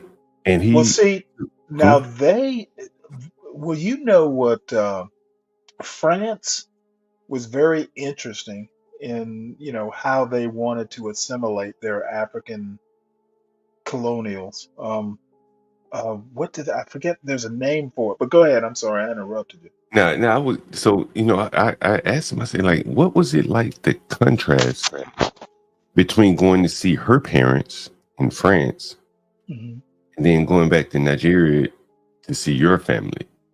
You're going from the height of first world to some real third world aggressive behavior. You know, Nigeria's a little bit more aggressive than Well, it some. depends on where you are in Nigeria. I mean, Lagos is You pretty get down, westernized. I mean, as soon as you hit down the airport, you know you're in Africa, right? You know what I'm saying? You know, like, you know, dust swirling, you know, motherfucking males are different, you know, and you know, I just wonder, like, how did that must be some stark contrast to go from France to Nigeria, you know, married to a woman, you know. Was he rich? No. Just an average guy. Did you ever see his French girlfriend? Was she part African or No. actually She's white. She's a regular French lady. interesting? And they met in the States. Yeah, maybe she's like an au pair or something like that. Oh, I dated an au pair once. Mm. She's Swedish. Yeah, Beautiful that guy. would I be try very to pray. interesting. She used to tell me, "Oh, I can't wait to have a little brown baby." She would horrify me. I don't. Try to, live life the right way. Try to do the right things, and yeah. Do you go to church? I don't go to church right now, but I just moved to Texas too. I just moved to Houston, so if I find a good church right here, or if you could take me to church on Sunday, we can do that too. Okay. Do you listen to sermons? Do you? Yeah, I'm into religion. Yeah. Okay.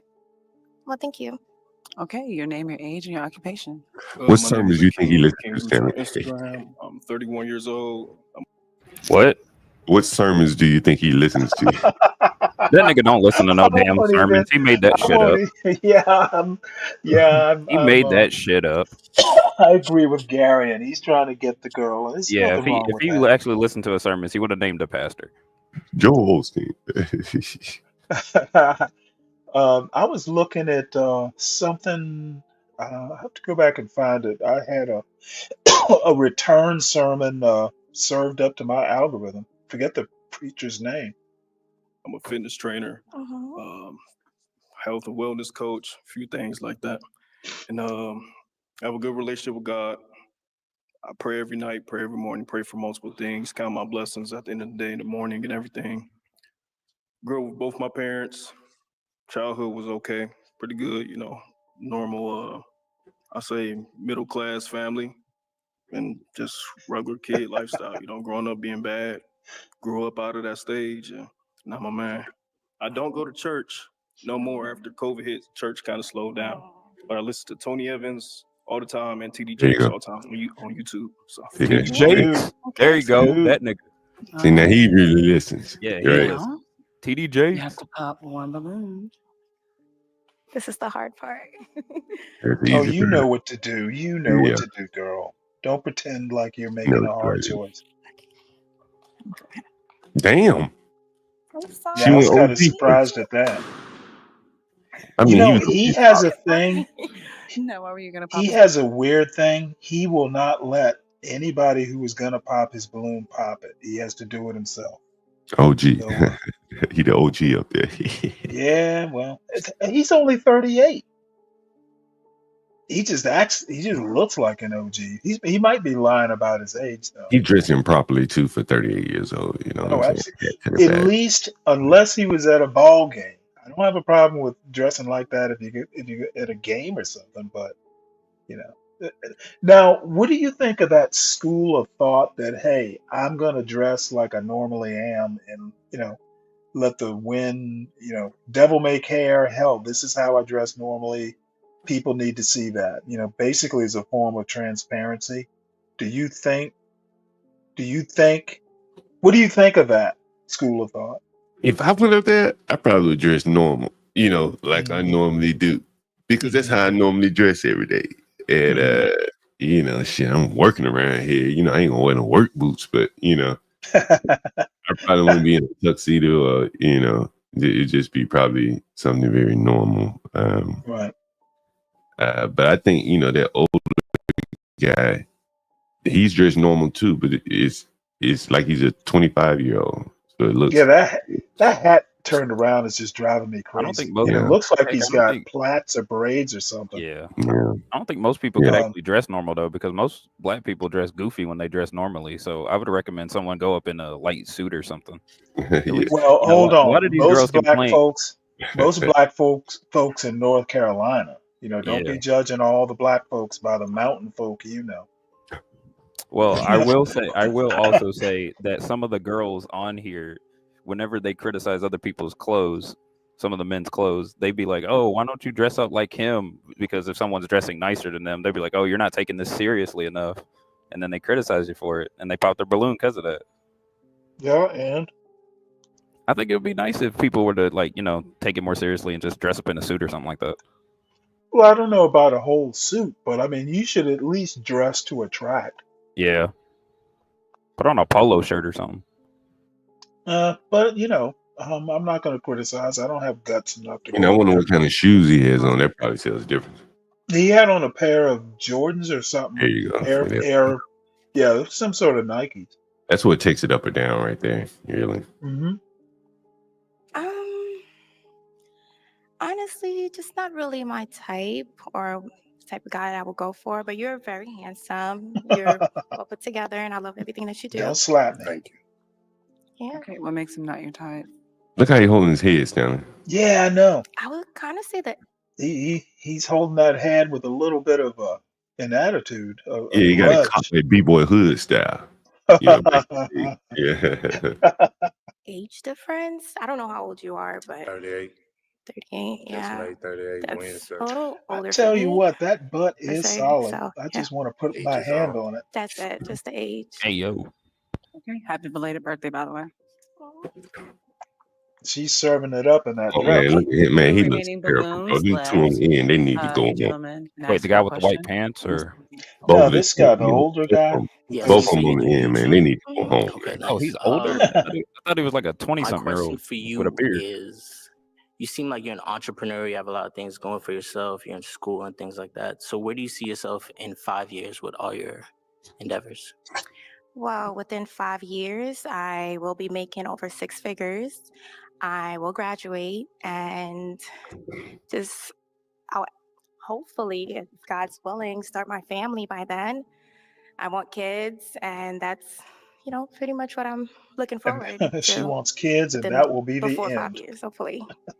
Did you notice Amen. anything about her answer, Stanley? Something about Okay. Okay, you said finishing you was school and asking making questions. six figures. Right, it was like, So, are you saying that she's expecting to make six figures right out of school? well, I think that there's nothing concrete. She hasn't defined how do you get to six figures. Hmm. I know what she says she does. She's a content creator or something, right? I think that's what she said. You know, Digital, was she a digital creator? Is that? I think that's what she said. and it was like, I want six figures, right? I mean, what part of six figures? 900,000, 100,000? What's your goal? Well, I think they generally mean over 100. But one thing's for sure, even doctors and lawyers, like their first couple years out, unless you go working for one of these, like if you're a lawyer and you go working for maybe Wall Street or one of these big white shoe law firms, you might not, and you come from an elite university, you probably won't make six figures that first year or two. Same thing with doctors. Residents don't generally make six figures. So, Well, yeah, and she's building a company, and so there should be more concrete details. If someone asks you, well, it just seemed like the money is everything, as opposed to how you get there. You know, well, you know, she might have a plan. I'm not willing to say she doesn't. She may not have time to go into it, or you know what? This dude, she doesn't know who he is. She may not want to get into that level of detail.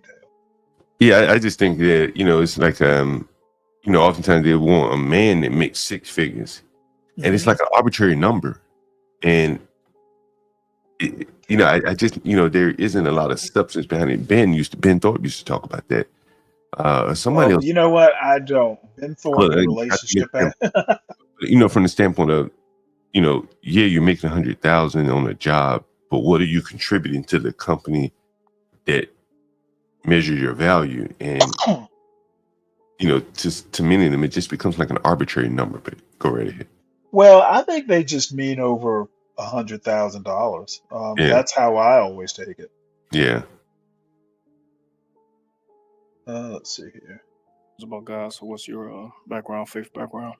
Well, I'm Christian Baptist. I grew up in church with both my parents, and I believe in Jesus Christ as my savior. Do you club a lot? Do you go to the Oh clubs? God. You look like you be at Camp Houston. I'm actually I don't live in Oh, you don't Houston, live in Houston? but when I'm out here, I do club a little bit, but I try not to. I'm trying to get away from that lifestyle. So Oh, okay. yeah, I try not to. Austin, Texas. I Yeah. was raised a Christian, but I can't What stop clubbing. are they dragging her Okay. to the club? Do you have any questions for Yeah, them? it's the demons. Do you gentlemen have I have kids? to admit, though, she No has a kids. nice figure, at No least for kids. now. She has I have curves. one more question. Is that Okay, okay? go for it. What is your idea of a great woman, or what's the perfect A woman for great you? What woman, does she look like? Oh, that's kind one of weak. who, What are some of one who. her cores and values? My idea of a great woman is one who lets her scalp breathe. What are you looking for? I like my woman to be very feminine, very calm, peaceful, somebody that brings me peace, but also hardworking as well, somebody who I can I would, build with and we can build together. You know what I mean? I would love to see what she Teamwork looks makes the like dream without work, that wig. you know? So, yeah, I'm looking for a partner, but also Somebody somebody got who that Joy can, Reid head, push Stanley. each Better other be careful. to be better. You know what? I Okay, don't I have a like that. problem with Joy Okay. there, to Hakeem? be honest. Well, there's no perfect woman, just like there's no perfect man, of course. But first and foremost, has to be a When black she's not queen. wearing a wig. That's first and foremost for me. Period. Let's see. I think she has to be kind of like me, not necessarily like me, but where we could be around each other 24/7, on the phone all the time.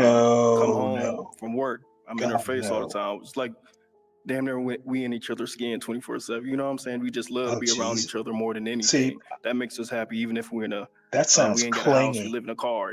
You know, if we live in a shelter, as long as we're Clingy. around each other, that's what we love and that's what we feel the most godly and just together. So that's my idea. Okay. Okay. Now you have to pop one balloon. Ooh, oh my God. I popped both of their balloons, to be honest. I know This is so hard. No. I mean, can't say they go to church and live anti-Christian lives. I think I'm I gonna go think the with church is a social hour for a lot of folks. Why would you say that? Kamala. Wait, hold on. What did he say? Let me rewind it. I'm laughing. Rewind it right quick. I'm sorry. Kimmy just made me laugh. Because you're short. Oh, I think I'm gonna go with you. It's because you're short. Why would you say that? Says the other short guy. Because he's short. That's why she well, would yeah, say he. that. Well, yeah, he Or he knows. would say that. She popped all the short people. She popped the little Damn. man. That was. It's Oh because my he's short. God. Well, the height definitely plays a big I wonder if difference. she works out, It plays a believe it or not. difference. But aside from that, you're a great guy. You're amazing. I love everything about you so far. It's just the height. I know what I want. I know what I like. So Okay. Nah, no worries. Is he your type?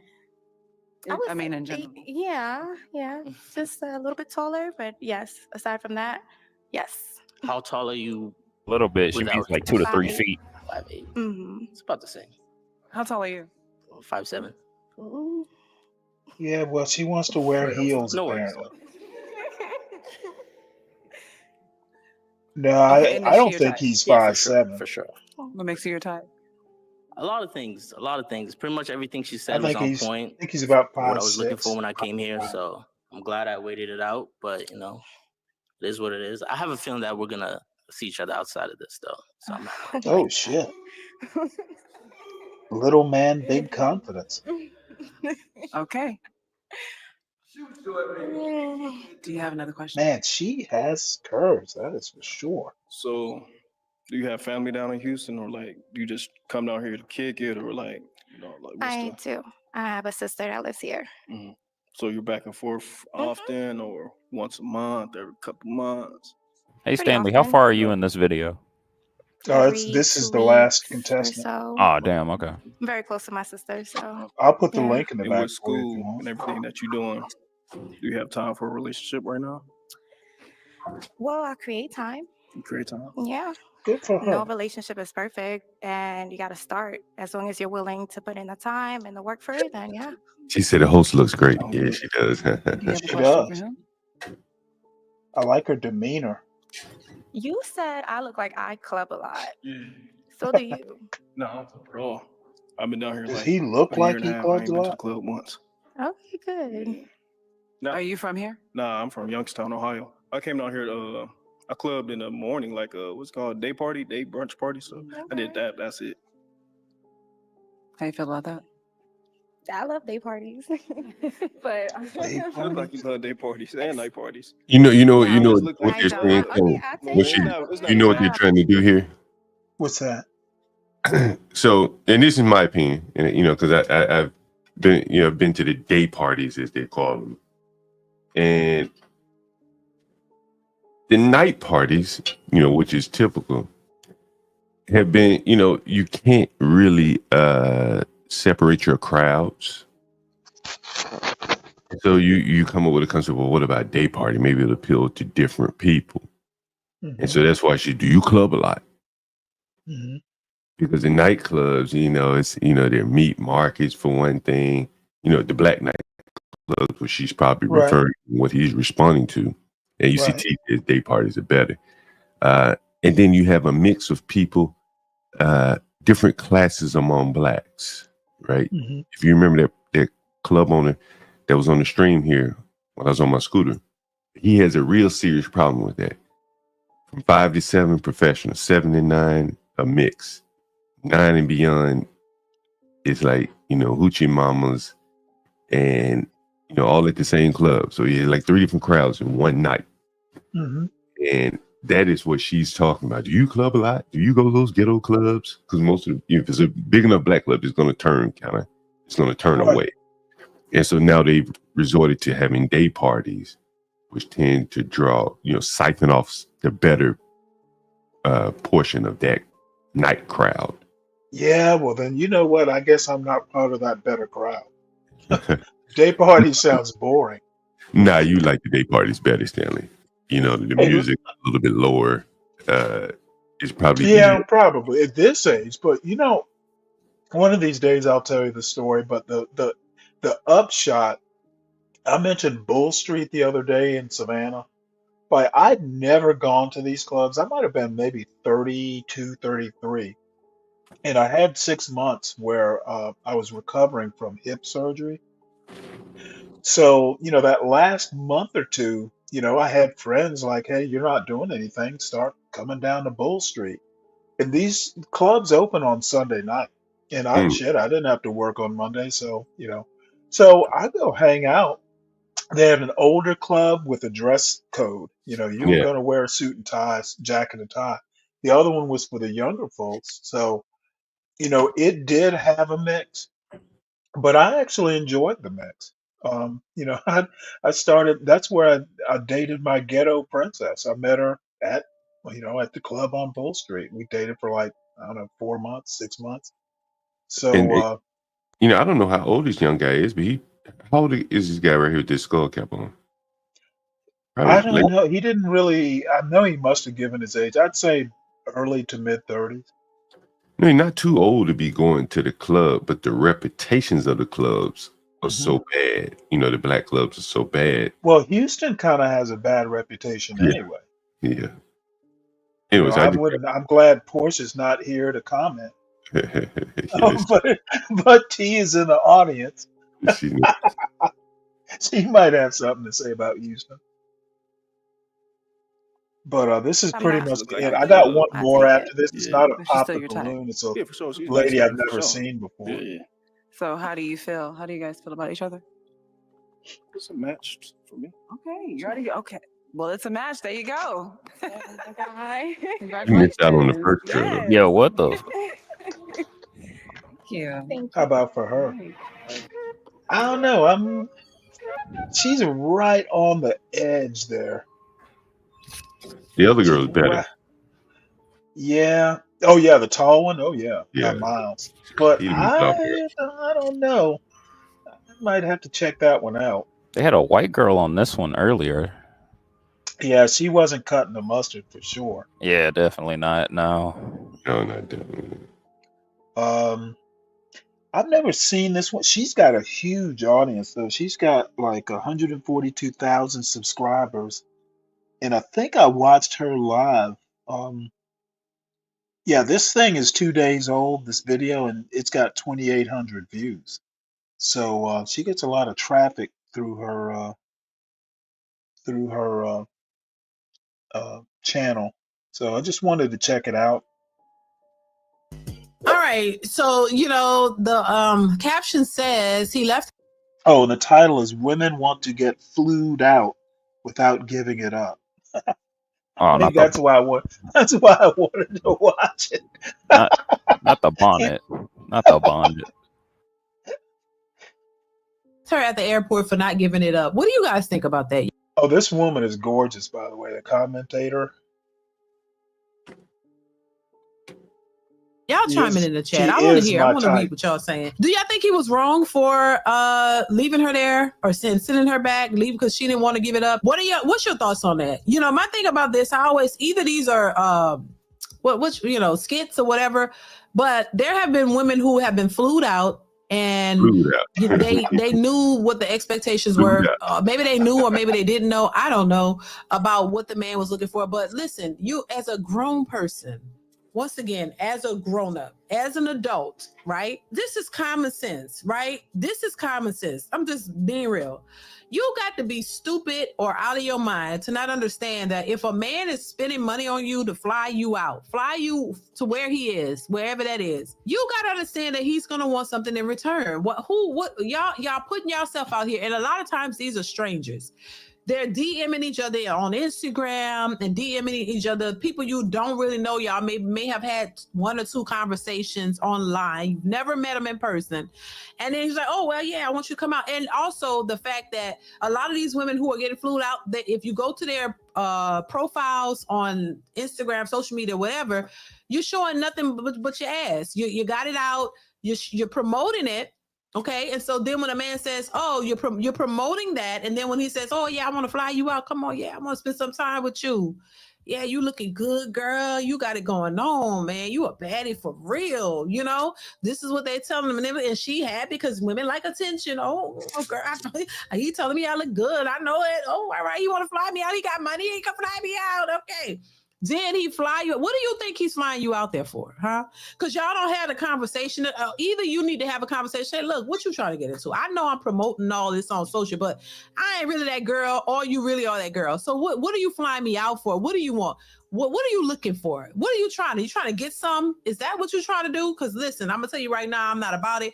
Oh yeah, I'm about it. Which one is it? Y'all should have that conversation. Or you should automatically know that's what he's looking for. Come on, you ever promoting your body and your cheeks every day, all day on social media? So, share what you think he want. What y'all think men are? And I'm just saying they're men. If you're going to expose it, they going to watch, they going to look, and they might want some if you're willing to give it. So I don't understand these women, like I say, be so educated but act so dumb when it comes to men in relationships. They have not a clue. And I'm just like, come on, girl, you should know better than that. You already know. You going first off, why would you even do it? But that's me, because listen, I'm old school. I'm out the game. I don't know nothing. Leave it to these young people. I don't know nothing. But anyway, first off, you should know already that if a man is doing something for you, they probably want something in return. What y'all think? I mean, in my opinion, it's just my opinion. When a man take you out on a date, most of the time, if they're attracted to you, they want some. Come on now. They ain't going out here just spending money on you on food or whatever for nothing. It don't make them a bad person. It's a part of their nature. If they're attracted to you, they are attracted to you. That means they might get aroused by you. They want to be with you in a physical way. Yeah, just what it is. It's a part of their nature. But so if women act like they're so delusional and oblivious to this, it's insanity. It really is that you don't understand the nature of men. Now, some men, if they really like you, they're not going to be forceful. They're not going to try to force themselves or, push the issue. But deep down inside, they really waiting for that opportunity. If you're just trying to get a quick, hit or whatever. You ain't trying to be respectable. You just, I'm gonna give you what you want. You want to get flued out? Come on, I'll take you around, look around. But after this, baby, you got to give it up. I don't understand why. Who taught these women? Who teaching y'all? Who telling y'all? Nobody's telling y'all about this. You think you gonna get this man to spend money on you, fly you out? You know what I'm saying? Show you a good time, right?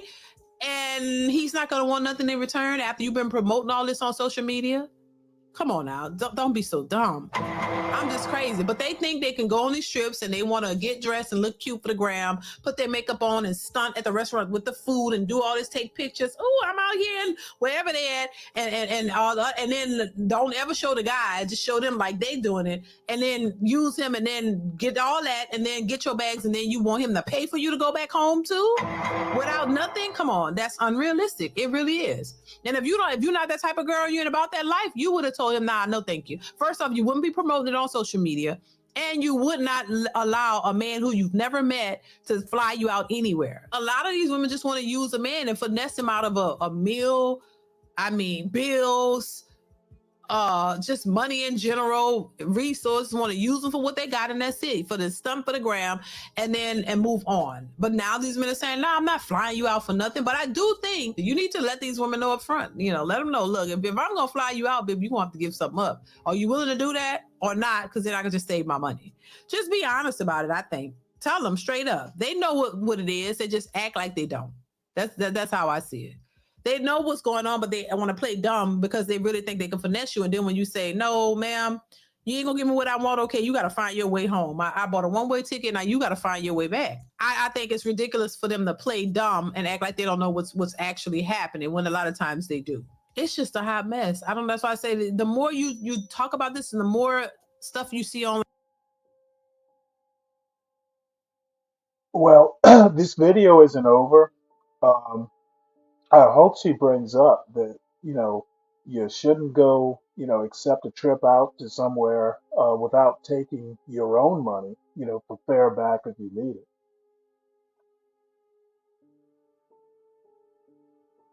Line, you just shake your head. You lost. Sometimes I get lost for words. I'm like, oh wow, if that's what y'all want, y'all like it, I love it, child. Because ain't nothing I can do about it, child. They be out here wilding out, acting a hot mess, and thinking, wanting and expecting the most from a man. It's just ridiculous to me. Who teaching y'all? Let's say, what do y'all parents say? What is your mother and your father to tell you? No, ma'am, that's not what you do. At least have the dude come meet you and y'all, meet up and have a conversation and talk or whatever, get to know each other. Why are you so? Yeah, I think they know what it is, but they play dumb and act like that's not what you was thinking was going to happen. Why would you think? I think women need to understand, listen, men want something too. And this idea that a man just going to fly you out for nothing and he just, just going to give you what you want because you such a bad bee. You look so good, he don't mind doing it. Nah, they still low-key want something out of you. That's all it's about. That man said we can go to a, but I don't know, he seemed a little desperate to me. I ain't gonna lie to you. I ain't gonna lie to y'all. That's what I think. So that's what I'm saying. I think he seemed a little desperate. He like, porta potty, a bathroom, something. Like, give me something, goddamn, give me a feel. 2 strokes, if that's all you can give me. I'm just saying, like, what the hell? He did seem a little desperate. Like, come on, dude. Like, what is going on? You know what I'm saying? What is Pookie and Ray Ray and them doing and getting all these women? Because somebody need to maybe, if you want a woman, you ain't got to do all that. He ain't got to fly out. Nothing. He just like, come on, backseat of my car. Come on, whatever. You ain't got to go nowhere. Got to pay no money. But this dude said porta potty, bathroom, something. Shit. So I don't know what's going on. But I think when it comes to this, you see so many women out here acting like, oh my God, I didn't know you're trying to get sex from me. What? I'm not that kind of girl. If you was that kind of girl, you never would have accepted to go on the trip. You would have never accepted the invite. You would have been like, oh nah, I know what this is about. I ain't trying to do that. That ain't me. But I appreciate you though and move on. You don't gotta be mad. That ain't me. But I appreciate you. Even though I show a little TNA on social media, I ain't really about that for real. I just pretend. You need to let them know, oh no, I ain't really like that. I just look like I am, but I'm really not. I'm just saying. You can't handle the truth. There are some out there like that. So just tell them, look, sir, I know you like what you see, but I ain't really giving it up like that. But I appreciate you. But I ain't really about that life. I'm so sorry. And move on. That's it. I'll watch it later. There is another Pop the Balloon. This one is recent. This is, let's see here, 19 hours ago. This is the one I thought I was showing. So, oops,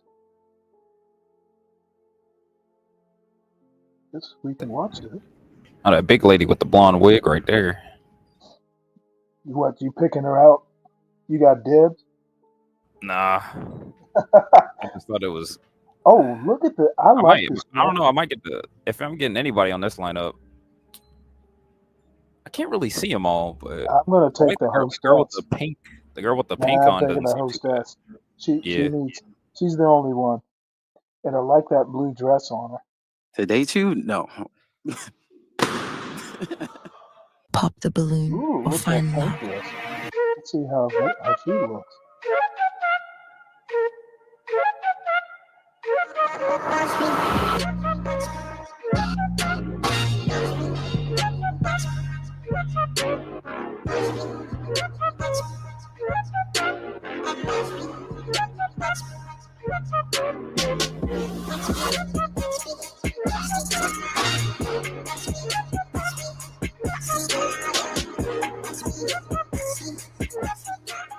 Hello, and welcome to another episode of Pop the Balloon or Find Love, Love Mountain New Year Edition.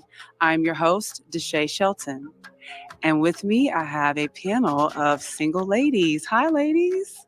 Happy New Year. Happy New Year. Yes. All right, let's bring our single gentlemen. Hello. How's it going? Good. All right. Let's start by you telling us your name, your age, and your occupation. My name is Dre. I'm 25. I'm a comedian, content creator, and actor, but 9 to 5, I work from home with student loans. Okay. And you have no pop balloons. You were able to ask him a question. Let's see here. How do you deal with conflict in a relationship, in an argument? How do you deal with conflict? Okay, let's start with you. Can you give us your name, your age, and your occupation? Okay. My name is Courtney. Everyone calls me Coco. I'm 29 and I'm a project manager at a software company. To resolve conflict in a relationship, I like to take the emotions out of things and look at what's the conflict, what solution can we get to, and go from there. I'm also text my therapist to get some advice too. So yeah, that's how I handle it. A conflict in a relationship.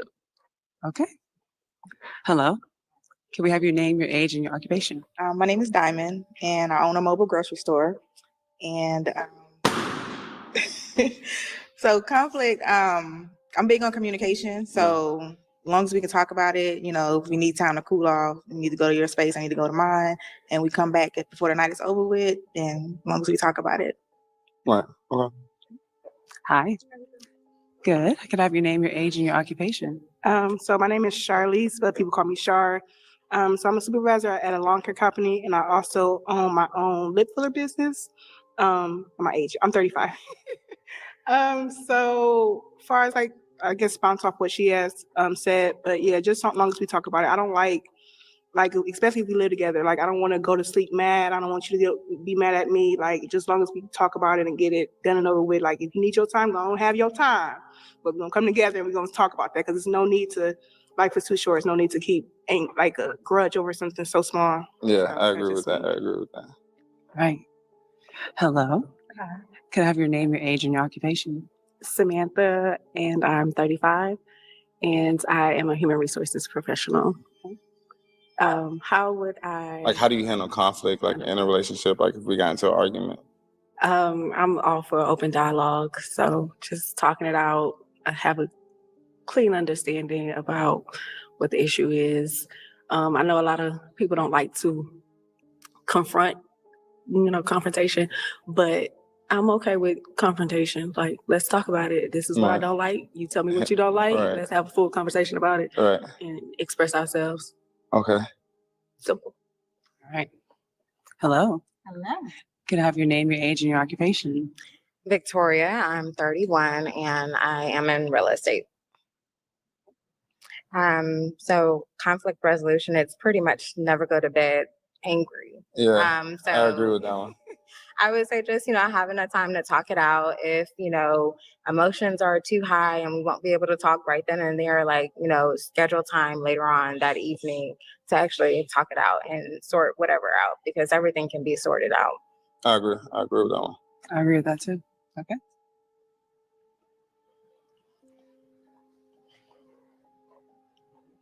Now you do have one pop balloon. We can go and find out why she popped a balloon. All right, let's go.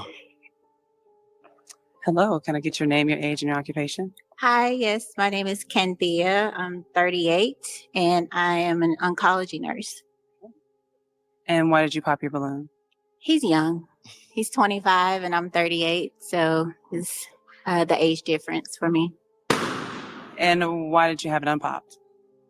He's nice looking. I like the jacket. He's handsome. Thank you. Hey, now is she your type? If I seen her, I probably wouldn't talk to her or stop her. But I do like the girls though. Like I go for the girls stuff. Thank you. I appreciate it. Mm-hmm. Is he your type? Yeah, he would be if he was older. Yeah. Gotcha. All right. And Diamond, why did you pop your balloon? The age is I forgot to say I'm 36. So yeah, that's the age. Okay. Now is Diamond your type? I wouldn't stop and talk to her in person either, like outside. So I'll say no. Why isn't she your type? I just feel like, not to say this in a bad way, but I just feel like you're a lot of women. You know what I mean? Like you're just a lot of a woman. You know what I'm saying? I feel like hugging you would probably be nice. You just like. Oh, he can't just handle suck it. me in. You know what I mean? Oh my Lord! You know what I'm He's saying? not a mountain climber. Everybody can't handle a lot of women. So Yeah. I gotta like hit the gym or something. You know what you I gotta mean? be 2something to do something. Yeah. Yo. Oh, hold on. I'm like 196. So I got like 4 more pounds. But I'm 245. See, you know what I'm saying? Like Yeah. I A just whole feel lot of like beautiful woman. Conflict Okay, now is he your resolution type? for He's him. Real nigga would say that's more I prefer a love. little bit Sure. taller, but he's handsome. Okay. Now you have 4 unpopped balloons. And do you mind if I see your Mr. Marshall from Down Under. Need you to Hit pop the 2 ring. balloons? 2. Yes.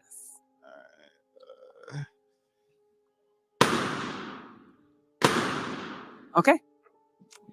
And why did you pop her balloon? I popped your balloon because like your lip piercing is just a little bit too much for me. Like I feel like if we was kissing, like it would like, I don't know, stab me or something. You know what I'm saying? Like it's just like You know what? it's a lot. You know what I'm I'm saying? getting a Like it looked good feeling. on you though, but I just feel like I'm a kisser. You know? I'm getting a feeling this dude is like the black angel. Yeah, he'll just fucking say anything. I mean, he's Saying like so you. like He's kind of like you, Stanley.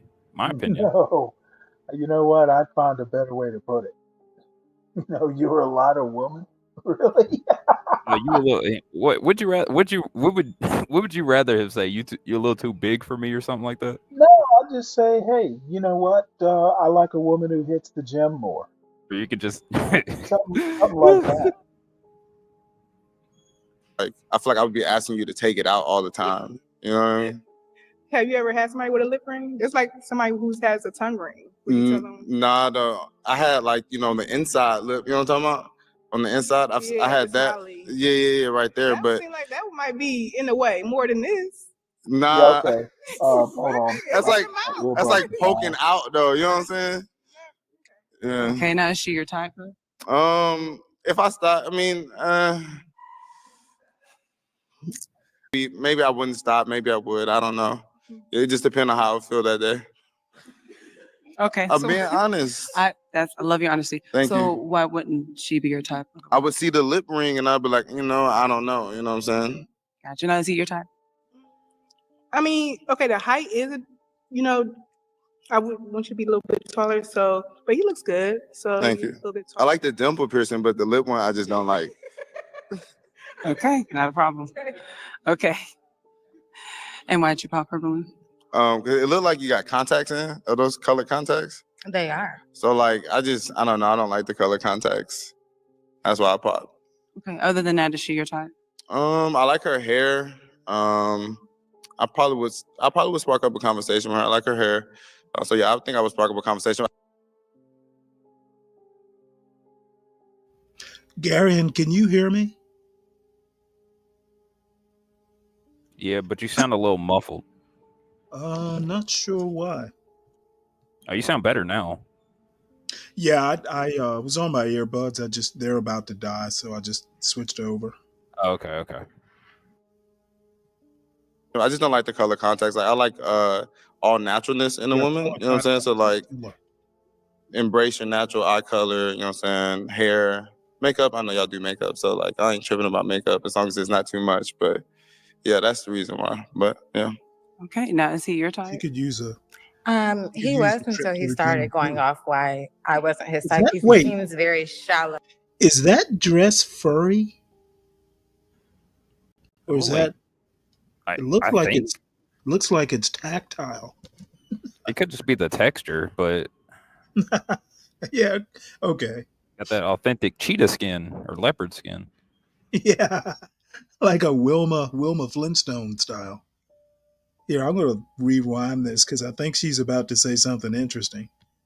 Yeah, that's the reason why. But yeah. Okay, now is he your type? He was until he started going off why I wasn't his type. He seems very shallow, going off of just my eye color. I mean, I need But them that's to all we have though. Like we have like a quick second to make They're a choice. prescribed. exactly. Oh, These are fashionable, but I need those to see. okay. Okay. All right. You have 2 unpopulars, and the ladies are can Yeah, ask you a that's question. dress when you come on a show like this. How is your relationship like with your mother, and what are your thoughts about family, and not just your mother? What's your relationship like with the other women in your family? If you have sisters, cousins. So I grew up, my family's like predominantly women, but on the contrary of that, like me and my family, we're not really too close. You know what I'm saying? Like we don't talk every day. Growing up was a little bit hard, so I say me and my mom relationship started off rocky, but like we've been kind of fixing it over time. You know, like we call each other, we talk to each other, not every day, but you know, she calls me, and it's like one of those things. Like we just, it wasn't strong in the beginning, but you know, it's getting there now. Okay, Yeah. no worries. Okay, cool. Okay.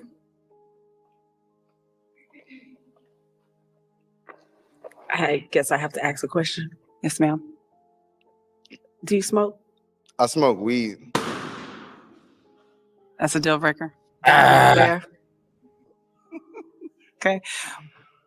What do you mean you got him out of there? It's a deal breaker. I Yeah. just can't do. Is I it? like the lip ring, just the Yeah. mouth. Have you ever smoked before? No. Actually, I have. That's a lie. I have. But you don't smoke now.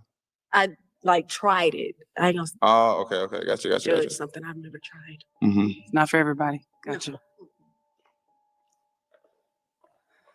Okay. You're welcome to ask her a question.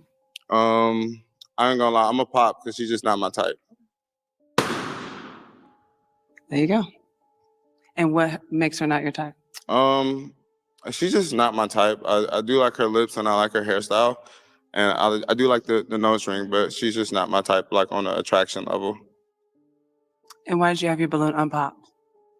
I mean, I just wanted to hear what he had to say, give him a fair playing field, but I'm not everyone's cup of tea, but I am someone's tequila sunrise. That's okay. Okay. Oh, she's well, one of unfortunately, those. there are no more balloons. Thank you for Thank you. coming. Bye.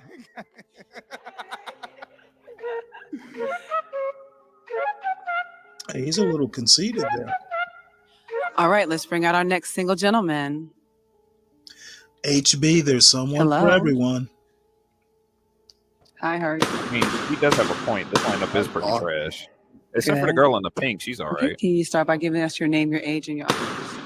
My name's Jarrell. I'm God 31 damn. and I'm a special education teacher. Okay.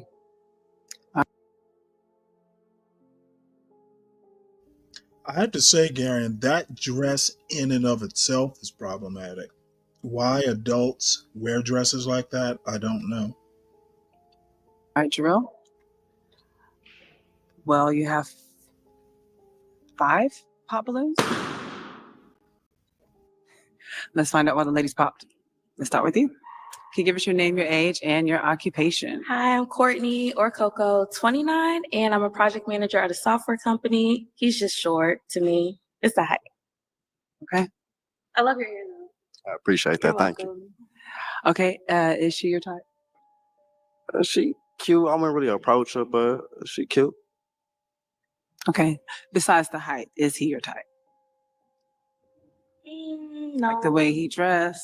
No. All right. Hi. What's your name, your age, and your occupation? My name is Diamond. I'm 36 and I own a mobile grocery store. And it's the height. I'm sorry. And you know, even if you were tall, you still kind of on the skinny side, need a little bit more beef. Okay. Understood. Thank you. Yeah, he's handsome. And is Diamond your type? Diamond definitely is my type. I like a chocolate woman, thicker, curvier. Give you your name, your age, and your occupation. So I'm Shar. Man, these I'm a women supervisor at are a so lawn talented. care company, and I also own my own lip business or lip filler business. I'm 35 years old, and I popped because you are short. Now, if you were a little bit taller, possibly, but you're still skinny because I like to, you know. I like to, You I'm need a kind of man like that not can pick her up. abusive, but I like to like. Big ass. I kind of like aggression. I don't think you aggressive enough for me. So you sweet. You're sweet, but I can't really do sweet. So I'm kind of low. Cool. I appreciate that. Are you aggressive? It's too late. She can't find out now. You just don't seem aggressive to me. Like it's cool, but we could be friends. Come get a drink. You saying Houston? No. I got you. Right. We'll go, but No, is she? Antoine, the one in pink is Kind of, sort of like it's the I don't think so. eyelashes. I prefer your regular eyelashes, but like she cute though. She's attractive.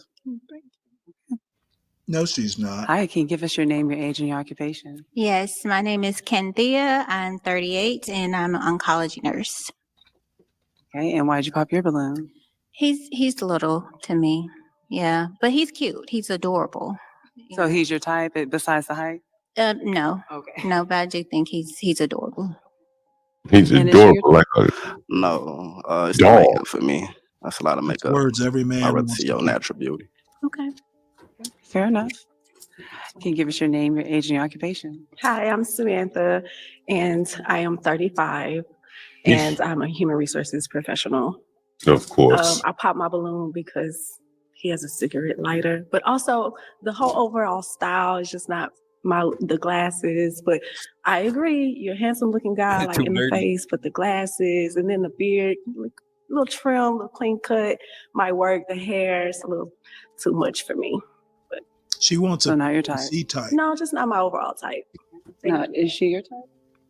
No, I wouldn't approach her. Nah, Why isn't she your type? the makeup was too much makeup for me. Really? Thank you. He's probably the Give us best your with name, your more. age, and your That's what occupation. motherfucker look like. Victoria, I'm 31 and I work in real estate. And why did you pop?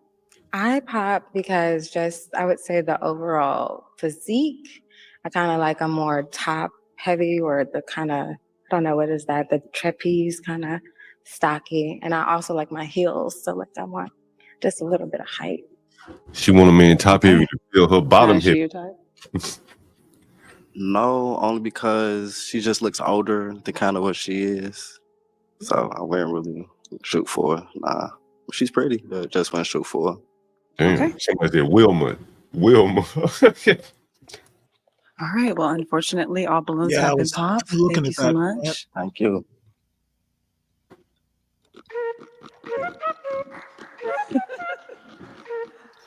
He remind me of Tough Okay, Guy. let's bring out our next single gentleman. They did a bad job of matching Hello. him up.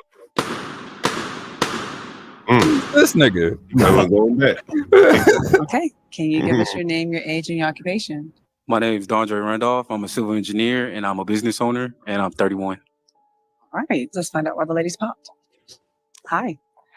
Give us your name, your age, and your occupation. My name is Diamond. I'm 36 and I own a mobile grocery store. I just don't really like his style. That's all. You know, he's handsome. You got a nice smile. Thank I'm a teeth person. You got Appreciate it. Thank you. What's wrong with my style? I don't like the shoes. Yo, They look like cow feet. Margellas? You don't like Margellas? Mm-mm. Oh, okay. No. Notice he went with The the shirt is brand. nice, Stanley. Thank you. but I don't like the shoes. All right. Yeah. Now is Diamond your type? Yeah, actually. What makes her your type? Might have been Well, she's taken just a little bit more seriously if you chocolate, dress beautiful, better. a lot of women. I like you. Thank you. If he dressed the way that you prefer, will he be your type? He's still a little too short. Okay. Yeah, but you seem like you'd be a cool homeboy. Okay. Homeboy. All right. Hello. Give us your name, your age, and your occupation. So my name is Charlize. I'm a supervisor at a lawn care company, and I also own my own lip filler business. I'm 35, and I popped because of the height. Now you are a little bit more cockier, and so I kind of like that. But it's just the height for me. So, But other than that, he is your type. yeah, he is just the height. I don't want to be tall. Like I'm in heels now, so if I'm taller than you and I'm still almost looking down, it's just like, nah, I'm cool. That's fair. Now, is she your type? No, I don't like the style, the boots. Yeah, no. Okay. Hello. Can you give us your name, your age, and your occupation? Yes, my name is Kenthea. I'm 38 and I'm an oncology nurse. And I will And rip Kendia, why did you pop your balloon? I'm not digging the fit. That's it. I do think he's handsome. He does have a nice smile, but it's just the outfit. Okay. Now, is she your type? No, she kind of older, but I like the fit too. So yeah. Thank you. Alrighty. Hello. Can you give us your name, your age, and your occupation? Victoria, I'm 31 and I work in real estate. And why did you pop your balloon? I popped my balloon. It's just preferences. I don't like visible tattoos or like facial tattoos. It looked like you had. Yeah, I got a tattoo in my head. Yeah, On just his head. kind of. It's just kind of turn off for me. And then the shoes. I mean, I'm sure you probably think they were nice. They're just not my forte. So you see what the problem is? Okay. Now, is she your type? Wait, hold Nah, on. she not You my say type. those shoes are not her forte. Would she make them? No, see what it is he had some name brand shoes on. Oh yeah, I know that. I'm commenting on her misuse of the word forte. Oh yeah. If he had younger women up there that probably knew what brand of shoes those were. Well, the one in pink no, she's 35. She's not Right. that young. She probably not know the shoes. Yeah. She probably not looking for a man to spend that kind of money on shoes. You know what I'm saying? Then dress this way with the shoes on. How much are those? Are I they don't expensive? know. I'm assuming they must be expensive if he mentioned them by brand name. Because he had some expectations. Oh, You don't like John. jewelers or whatever they call. John, I have a link for you have you ever seen that one video of how to sell to the Negro? I think I've heard. Yeah, I think I've seen that shit. We gotta play it one day. Yeah, that Yeah, video I is played old. it earlier. I'll Real put it in old. the back for you. Yeah, I think there is some truth to it because There is a lot of truth to it Yeah, still. niggas always buy by the brand. It's from 1954. and you see like here for the tea, all the women that not in their 20s are saying these shoes are terrible, and all the older women up there saying, but if there was like 20-year-old girls who knew what the shoes were and what they cost, it would be like HB says the shoes are demonic. What the? Is that a joke about souls? That's a pretty sophisticated joke there, HB. Come on. What makes her not your type? She just looked like I don't know, like a church lady or something. So yeah. No offense though, but she's pretty. Yeah. Okay. Okay. Now you have 2 unpop balloons. You may ask the ladies a question. What's one thing that y'all look for in a man? Like one thing that he gotta have. Okay, let's start with you. He has to be able to communicate and be good with his words. I don't really do the wordplay. Say what you mean what you say. Be a sharpshooter, and just don't say what you gotta say. Okay. I'm gonna go fair on this one. He's got to have a comparable sense of humor. Yeah, I get it. Yeah. Yeah. All right. All right. Before we pop, I'm gonna let the ladies ask you a question. All right. What are your thoughts on therapy? What do you feel about mental health and wellness and bettering yourself that way? I like therapy. Probably need to get into it myself, but I don't know. I just sometimes I feel like it's not for real. Like if I see counselors and stuff asking questions that I feel like I talk to with my friends and stuff, I'd be like, it's not needed. But I mean, from a professional aspect, I might probably need to get into it. So I'm down for it. Okay. hmm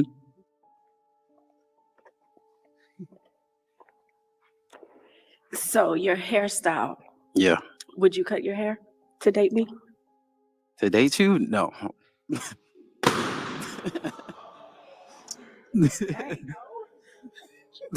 Would you cut? Hold on. Would you cut your hair to date me? I'm a woman. Why would I cut all my hair off? I mean, I'm not my hair. Oh, okay. Well, Thank you. that's fair. Okay. He's true to himself. And but you not have to one the unpopped person. balloon. You Yeah. can ask her a question. Let me see. All right. I'm gonna ask you something. What's one thing you like about me that makes you keep your balloon? I like your locks. It's a lock thing. I really Yeah. like your hair. You have nice teeth, and I like how you articulate yourself. Yeah. All right. He's not going to pick her. Okay. Do you have another question for him? Or I Do you don't believe in God? Yeah, I believe in God. Do you want marriage in the future? Yeah. Kids? Yep. Okay. I have no questions. Okay. All right. Do we have a match here? Yeah. Yeah. Oh, yay. We got Man, I can't wait to see their kids. Thank you. Yours too. And you guys may go there. All right. Go ahead. Yeah. Come on.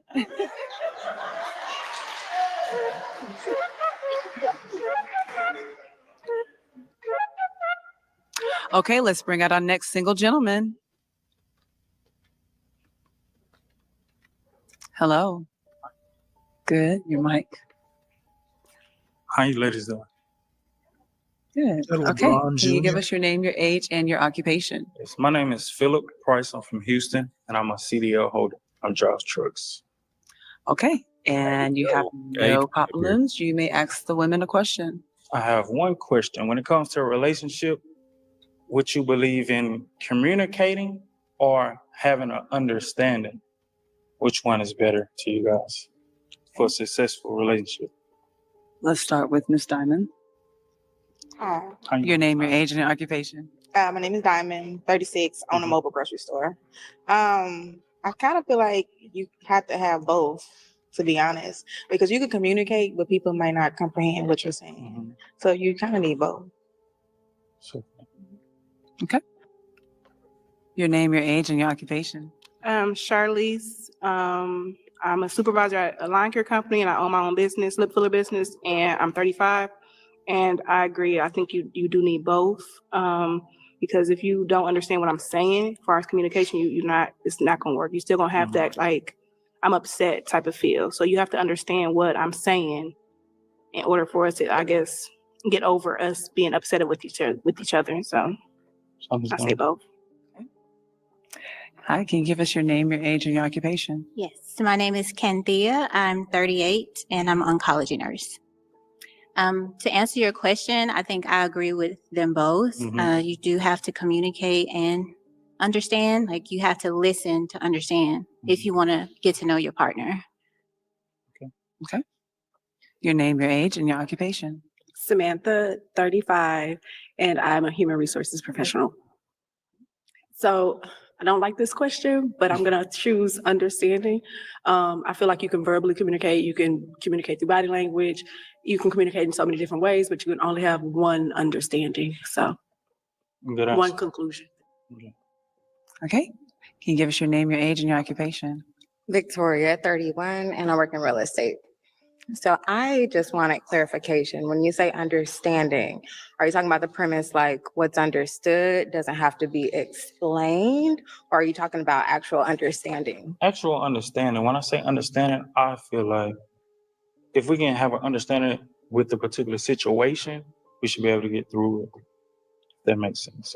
Got it. It makes sense. I would go with communication because things are always evolving and always changing. So what could be an understanding about a certain situation now, over time it could change. And so if that communication isn't there, then there wouldn't be an understanding. Okay, good answer. Alrighty. That's good. Yeah. Okay, now you have to pop 2 balloons. I have to. Yeah.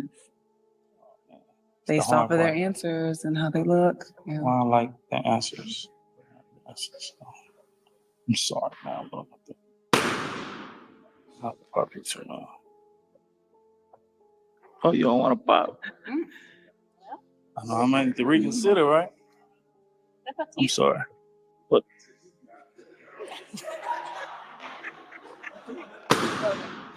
This motherfucker's so Okay. dumb, you can't figure out how to pop a balloon. All right, now why did you pop this young lady's balloon?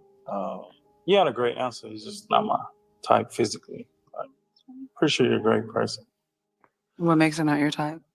Her style. The hair. Okay, is he your type? He's tall. He looks good. He has some nice eyes. So Thank yes. you. Sorry. You don't have to be sorry. I'm not everybody's type. It's okay. Okay, and why'd you pop her balloon? Your style also, like the outfit. I'm pretty sure you're an amazing person. It's okay. Now is he your type? Yeah, I would say so. He's tall, dark, handsome, got a little bit of tats. Thank you. Yeah, Make me feel better. it's okay. Okay. Okay, now you have 3 unpop balloons. You may ask the ladies question. What is the number one turnoff? What's the number one turnoff, you guys? Just completely no go for a man. Okay, let's start with you. Bad hygiene. And I know you said 1, but cigarette smoking too. Yeah. Okay.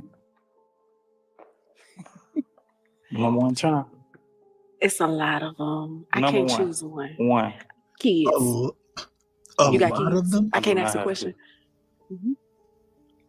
She's got a Do you have lot kids? of them. No. Okay. Yeah, you've been That makes I it wanna even accept better, that. so I can break every one of them. Number one I'm with turnoff. her. Like I have so many. That's why I'm like Number one, top. Just one. Yeah. One that's like a huge pet peeve. Bet big bellies I are would one say of them. taking me out of my femininity. Yeah. And how would that happen? Just by not being so masculine. Wait, hold it. Say Okay. fucking what? You know? Did you I get don't that like that clear in the answer, time? but I'm pretty sure you have your own reasoning. Nah, but I wouldn't. no. Just like taking me out of my femininity. Taking her out of her femininity. What the heck does that mean? Just by not being so masculine. By not being, I think what she's saying is she wants to be feminine, so she doesn't want to have to do like man things, I guess. So she doesn't want to step out of her comfort zone, I guess? I think it's that she doesn't want to be the man in the relationship. She doesn't want to lead. She wants to be within her femininity. That makes no Okay. fucking sense. You know what? Whatever. I don't like that answer, but I'm pretty sure you have your own reasoning. But like, I wouldn't decline my masculinity for your.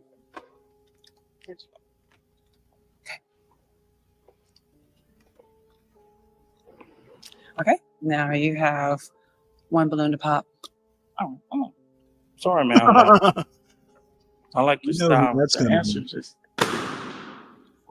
Okay. You liked her style, but the I answer. did, yes. Gotcha. Okay. Now you have 2 unpop balloons. Oops. And the ladies are able to ask you a question. Okay, so I heard you say something. I know she said she didn't have any kids. You said something about don't have kids or something. No, I didn't. I said she better not be able to accept me not having kids if she have kids. Oh, okay. Well, I have 3 kids. I don't know if that's a deal. Okay. So my question is, if money wasn't the issue, what would you do with your time? Invest. Invest. Yeah, invest. If money is not an issue, my time spent it all on trying to make more money. Okay. Invest. Okay, what's your question? So it sounds like you work a lot. Do you have any hobbies? I do. What are- Basketball and shopping. Okay. That answer your question? Okay. You said you're a CDL driver. Are you over the road or are you local? Oh, okay. As of now, yeah. I come home every night. Any more questions? I do have a question. I think I missed you say how old are you? I'm 33. 33 years old. Okay. Did you get her age? Her age. 35. You have to look off like that. Because I lie sometimes. I'm just She's No, just okay. kidding. Okay. Now you have to pop one balloon. This is hard. This is gonna be hard. Both of y'all had great answers and qualities. I'm more physically attracted to her, so Okay. Oh, you know what? You just Mind missed coming up out here on with a me, great please? meal, son. Okay. Do you have a question for I us? bet this girl can't cook. Do you have a question for him? Sure. Do you smoke? I don't do any drugs. How many tattoos do you have? My whole body. Oh Lord. Oh, That's a damn. lot. Like all of this My whole legs. body. That's why he. Feet. Can I see your legs? I'm sorry. Sure. You don't have to show me. I'm But sure that's I a can. lot. I have everything. It's nothing more precious than your skin. I'm sorry. It's okay. Okay. Well, unfortunately, all balloons have been I like popped. her. Thank you. Appreciate you coming. Okay.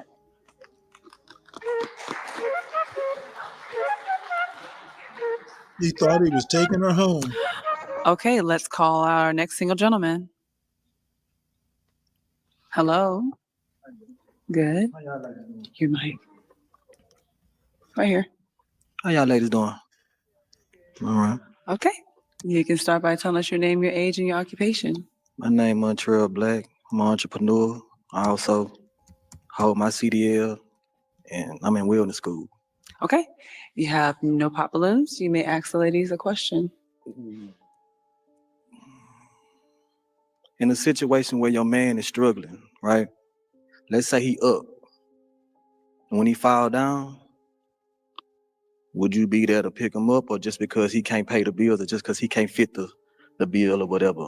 What would you do about that? Let's start with you. Give us your name, your age, and your occupation. My name is Diamond, 36, own a mobile grocery store. I believe in partnership. So if he's down, I'm down. If he's up, I'm up. I'm gonna make sure, we straight if he can't do it right now. And then once he get back on his feet, we gonna keep it rolling. Pretty much. Okay. Charlize. I'm a supervisor for a weed man. My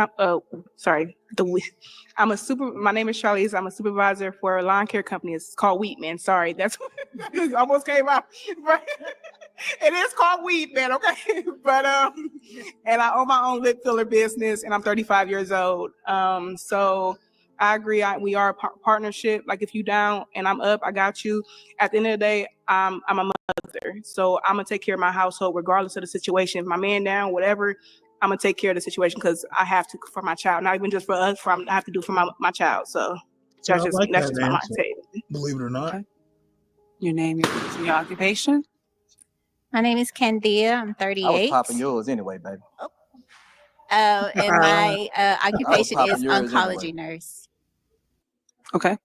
To answer your question, I would have to say, partnership. If we can both do it together, like I can count on you, you can count on me kind of thing, then yeah. Okay. Your name, your age, and your occupation. Victoria, 31, and real estate. I would say just around the same premise. I always have a plan. So, I'm always going a step and beyond and planning for those moments where it's down or rocky or up to the top. It's just how I think. I don't want to say I tend to overthink, but I always try to, how can I say it? Plan for the worst, but expect the best. So.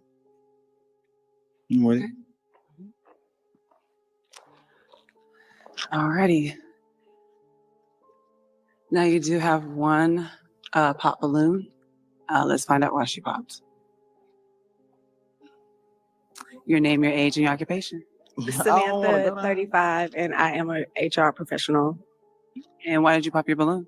I would have popped it sooner, but it's the hair. I don't like hair on a man like that. I'm definitely not cutting mine off, baby. Yeah. Not I for didn't you think so. at all. So why did you have it You got $1 million unpopped? worth of makeup on. No, I didn't have a toothpick. Where you get them I from? just needed it sooner. Fashion house. Okay. Look at her diffusing the situation. Okay, now you have gonna hit yours, 3. too. You have 3 unpopped balloons. You can ask the ladies a question. Why you ain't pop your balloon?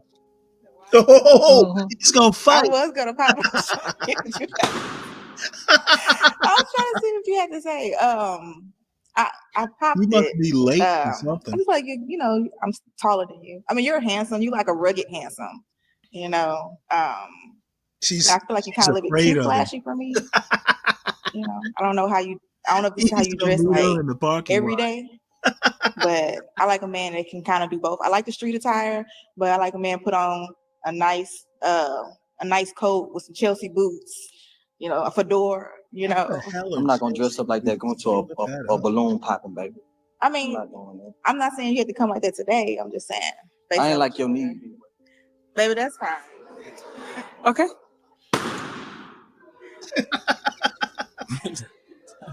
Okay. No, why did you pop your balloon? Okay, he's handsome, but he just had too much to say far as the other women up there. Okay, yeah, this is at the end of the day, this is still a game, like, or it's like you know, just for content, for like entertainment purposes, you know. That's what I'm doing. I'm entertaining. But Yo, you coming? Why you coming for her? It's just honestly, I'm gonna be honest with you. It's just you females, y'all stand up here and y'all lie like she just said. She just said that she gonna lie. I don't even know why. She was just playing. It's not about playing, but You know what? This dude, I guarantee you, this dude is a subscriber to Hood Servitus channel. He just feels some kind of way about women.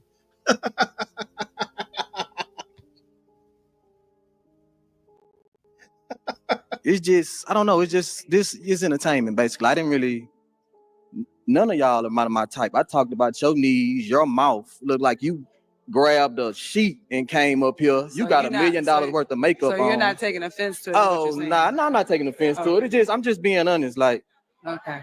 I'm being real. My homeboy right there, I was talking about your knees with him. Okay. I was talking about your outfit as Let's find out why well. she popped. Yeah. Y'all out of line. You just seemed real comical, like he was going tit for tat. And I said, if that was somebody that I was divorced truly my thinking last about a one, 'cause she relationship stole with, from me. I wouldn't want to be going tit for tat in an argument with. So that's why I popped the balloon. That's fine. Sassy. Okay. Is it? Jack, you know, they might be going off or tripping or whatever it is on this guy, but to be standing up there fussing at 5 women with a 6th, holding the microphone up for the others to talk, this is about as unmanly as you can get.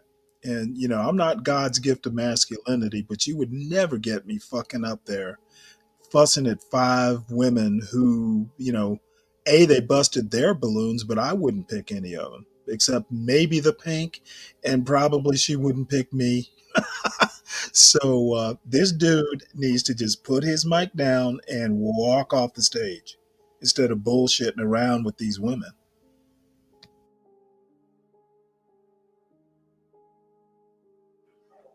Did you hear? I didn't hear nothing she said. I wasn't trying to.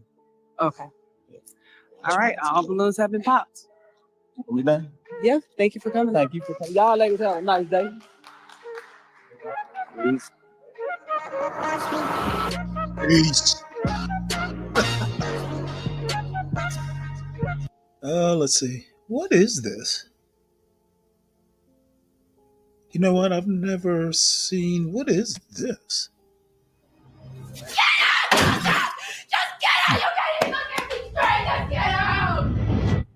I watched the sun go down tonight. Reached out my hand to touch the sky, and it felt like I have no song. idea what this is. Which You hear something? piece do you think is me? I know, empty my fear in a waterfall. Stood Neither. Oh, Sip. You asked for my perception. All right. I want to, yeah. We are love. It's only our anniversary.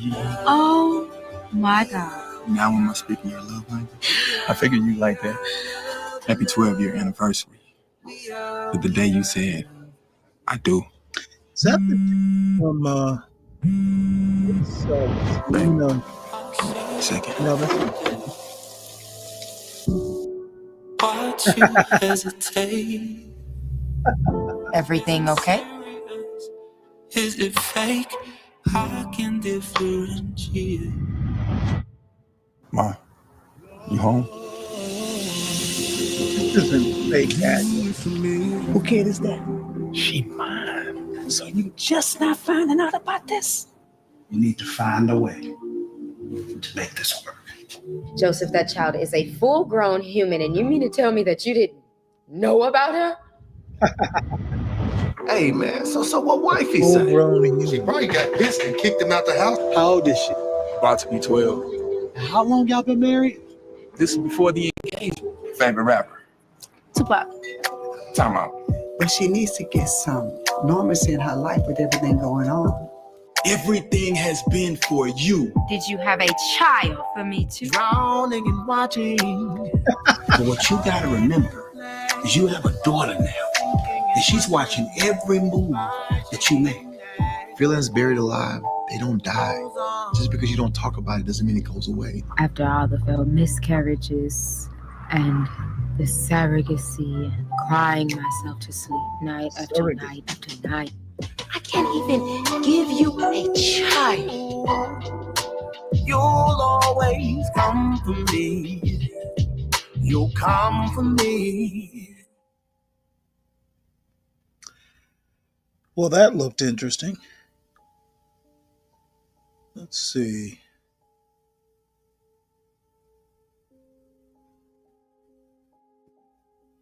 Let us see. Just hold 1 second here.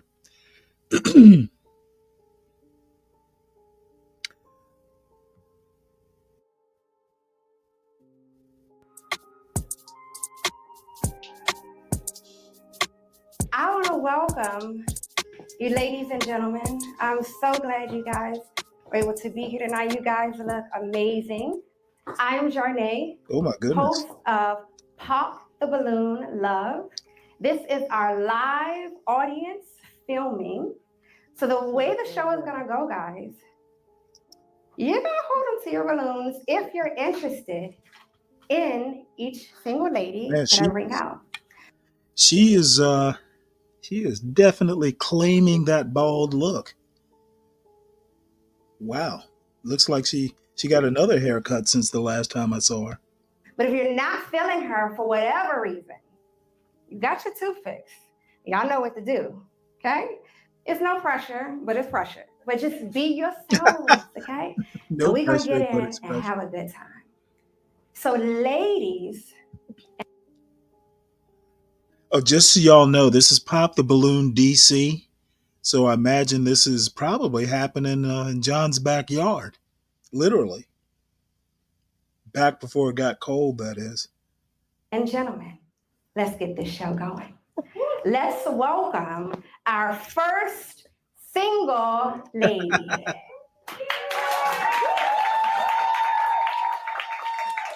Yeah. Now, what is your name and your age? My name is Lori and I'm 36. So, Lori, what are you experiencing on the DC dating scene? And especially since the holidays are upon us, what are you experiencing? So I'm experiencing a lot of non-intention.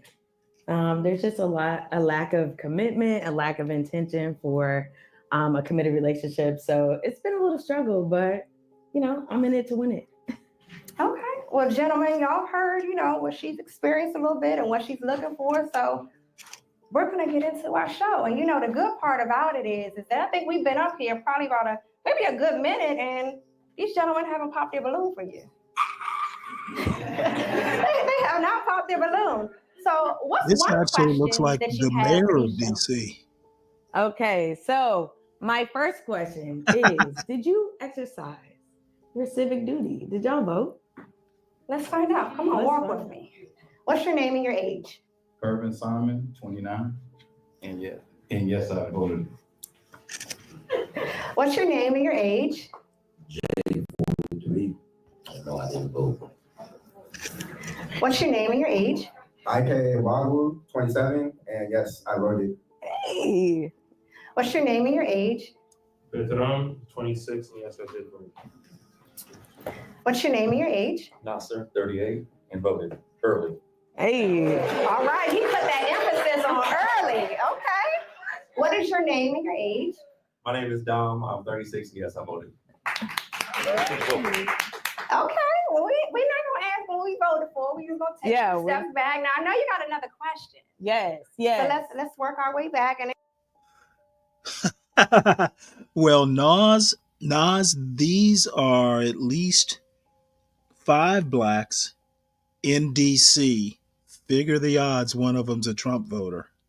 I bet she's a Trump voter. And again, these gentlemen are holding on to their balloons, so they're feeling you for sure. So what question do you have for them? So if money was not an option, if we didn't live in this world that is transactional with money and currency, what would you be doing with your life? Man, she's got a big ass tattoo on that left arm. Wow. I'd be doing the same thing. I'm an artist, so I love making music and sharing my light with the world. He's a hair artist. I'll be traveling the world like I'm doing now. Okay, traveler. Yeah, so I'm a huge bookworm, so I'll probably be on an island, like just probably reading somewhere like Fiji, remote, because I just love reading books. I'm an artist as well, so I'll be making music and also being a voice for my community. Have a president active role in family. A what? President active role in your family. You don't work, right? Now you get to be dad. Now you get to be the husband, right? Come on now. You said money removed. Money removed. Yes. I would be investing in others, whether it's providing a platform for them to share their art or promoting their business. Excellent. Beautiful. So let's take some steps back. Now, we've heard, some of your questions. So let's find out if these gentlemen have some questions for you. So if you could ask her one question, what's the first thing that comes to your mind? What do you do for fun? Oh my God, absolutely. So one of the things I do for fun is I coach middle school girls basketball, travel, and AAU. I'm actually also training to be a Ignorant, why are Team you so USA negative? gold certified basketball coach. So 3-on-3, maybe junior Olympics. You have any kids? I ain't got no husband, What's up, so I ain't HB? got no kids. What's going on? Hey, Stanley, did the lady in the pink, did anybody pick her up? Well, kinda. She got up she made it all the way up, and then she asked something about tattoos. Yeah. With that blue jersey. And apparently he's got tattoos all over his body, and she popped on that. Man. No, she said, "Hey, you know what? It's a waste of good skin." So No. actually- I'm not mad that she got standards at all. I'm just mad nobody got her. you know what? She was making it pretty damn hard for anybody to get her. So Yeah. Hey, I'm not. Listen, I'd rather a girl have high standards when she looks like that, at least. Like she, Well, I would just say, now I'm gonna assume there's been enough of those that she has seen at least an episode or two. yeah, Um, in Pop the Balloon Houston, especially, it was a waste of her time. I've never seen a guy, maybe one guy in 6 or 7 episodes that would have been even close to what she might expect. She should yeah, go on the Pop the Balloon Phoenix. She yeah, might, yeah, yeah. She'll have a lot better chances on there. but Cause nobody was getting her, and she's good looking if yeah, you like that look. I mean, her body looked fantastic. Her yeah, face, yeah, her yeah. And face is. I thought it was pretty, but it's a little masculine. I think she's got kind of a square jaw. yeah, Um, yeah, yeah. But I think even with her face, it was very symmetrical, yes, and that's a woman that you could get pregnant. She'll lose the weight and still look good. Like she's got it together. And I couldn't really tell if her hair was real or not. And I think that's a good thing. I couldn't I, either. yeah, I couldn't tell. Now I've known dark skinned girls with long hair. Oh I've no, known yeah, plenty me of them, too, me too, yeah, me too, me too. It's just but like I I thought couldn't tell. I didn't like the dress, though it did. I mean, she fit every bit of that dress. I just find those dresses like kind of immature on somebody who's 35. But on the other hand, if anybody's going to wear that dress, I've only seen one other person wear it as well. And then Kelvin, I think it was kind of saw her being an HR professional as a red flag. Yeah, Um, yeah, I don't know. You know, I I could live with. I think the red flag was really her being so choosy, but maybe she's seen too many. Maybe she knows a bunch of HR stories. yeah, maybe. You see a lot in that HR space, so maybe No, there's a reason she's so choosy. no, I don't think her choosiness was like unwarranted though. Like she didn't like short and she didn't like tattoos or braids and dreads. And I think those are all like, you know, if you're looking for a certain type of guy, that's probably, I think she just has a type and she knows what she wants. And I don't think that's really a bad thing. Well, I know a lot of people had the problem with her question to that civil engineer. Would you cut your hair for me? Or, I'm sorry, would you cut your hair To to date date? me, to date me, that was crazy. To That was date crazy. might be a little much, because if he says yes, that's just showing he's kind of a weak-willed, Yeah, yeah. individual. I think he gave the right answer. But I think Um, his reply was the dumbest shit. He said, "Would you cut your hair for me?" Like, nigga, why would yeah. you? Why would you want her to do that? Why? Well, you know what? Because now I know you're not going to believe me saying this, but he's bought into that, women are equal stuff. I know, I If I know, cut I my know. hair, will you cut yours? And they're the gender roles aren't equal though. Nah, I would. Therefore, the actual, heterosexual man and woman are not equal, at least role wise. So no, a woman's not going to cut her hair just to Yeah, date. That would be ridiculous. that's just completely ridiculous. It was like, why would you even ask that? I mean, he could have asked her for something else, like, and the thing too with men and hair. If I got a job offer tomorrow and they said I gotta cut my hair, I'm cutting my hair, man. I'm not fucking attached to no goddamn hair. It's just, No, but not for not for me, dating though. Not for dating though. Like I'm not about to cut my hair for no well, bitch. the Like, are you thing crazy? is you either when you initially meet someone, you are either attracted to them or you aren't. Yeah, I've yeah, never, well, on Pop the Balloon episodes, I have, she would be cute if, but in real life, I don't know that I've ever said, oh, hey, she would be cute if, she's either worth approaching or she's not. yeah, yeah, yeah. I don't know. I just think he could have had a better reply to that question. Well, about that. I mean, he was undisciplined. I'll tell you what he reminded me of. I'm going to call them gamer bros. The engineers these days are gamers apparently, and to me, he was dressed like a gamer. He almost looked like something my son would wear, Oh except he's not yeah. spending, $1,500 for shoes or whatever the cost was. Oh But yeah, I forgot those.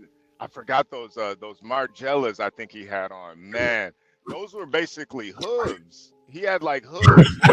When I said they were demonic, well, I was being like, have you ever seen like Japanese? They make socks for sandals yeah, yeah, yeah, yeah. I know what you're talking with the about. little sleeve there for the big toe. Yeah, That's yeah, what it yeah, reminded me of, something Japanese.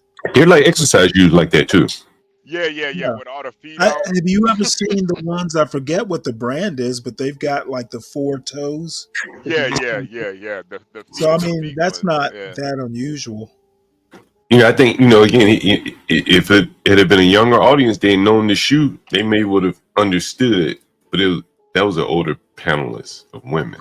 Even I think though, John, too, there's like a thin line with high end fashion where it's like Mm, if you wear it, it's gotta like make sense. Like the dude, yeah, he just had some hoof shoes on with a t-shirt and jeans.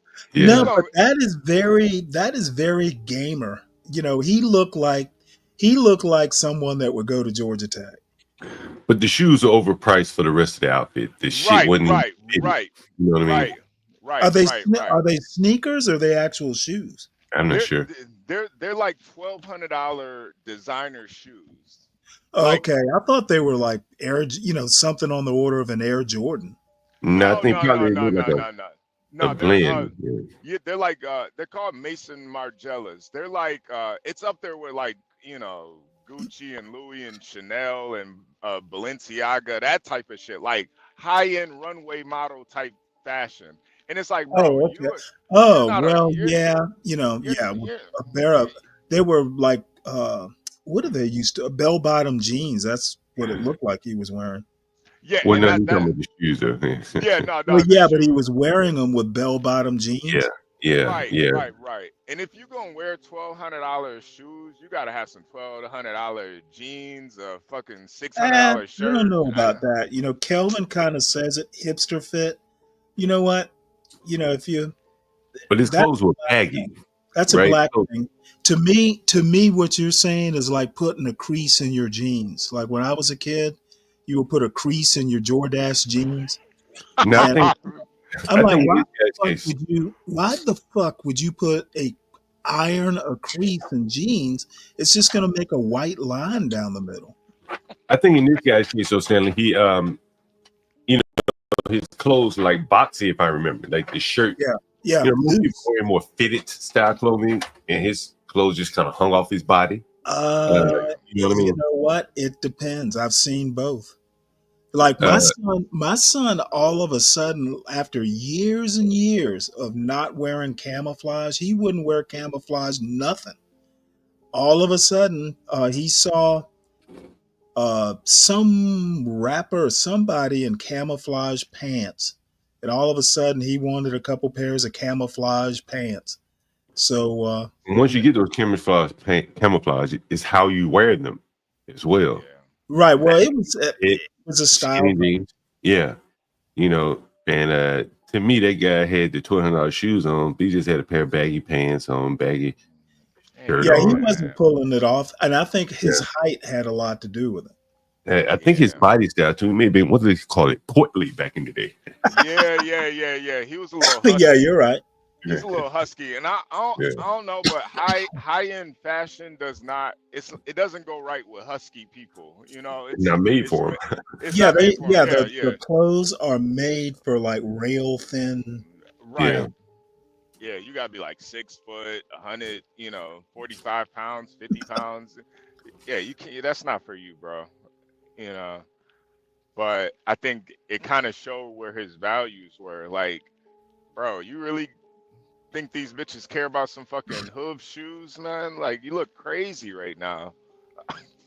It was almost like back in the day when people used to wear brand, and even today, when people wear brand names, expecting, if you know what the brand name means, you know what he probably spent on the shirt or the Right. jeans or whatever, Right.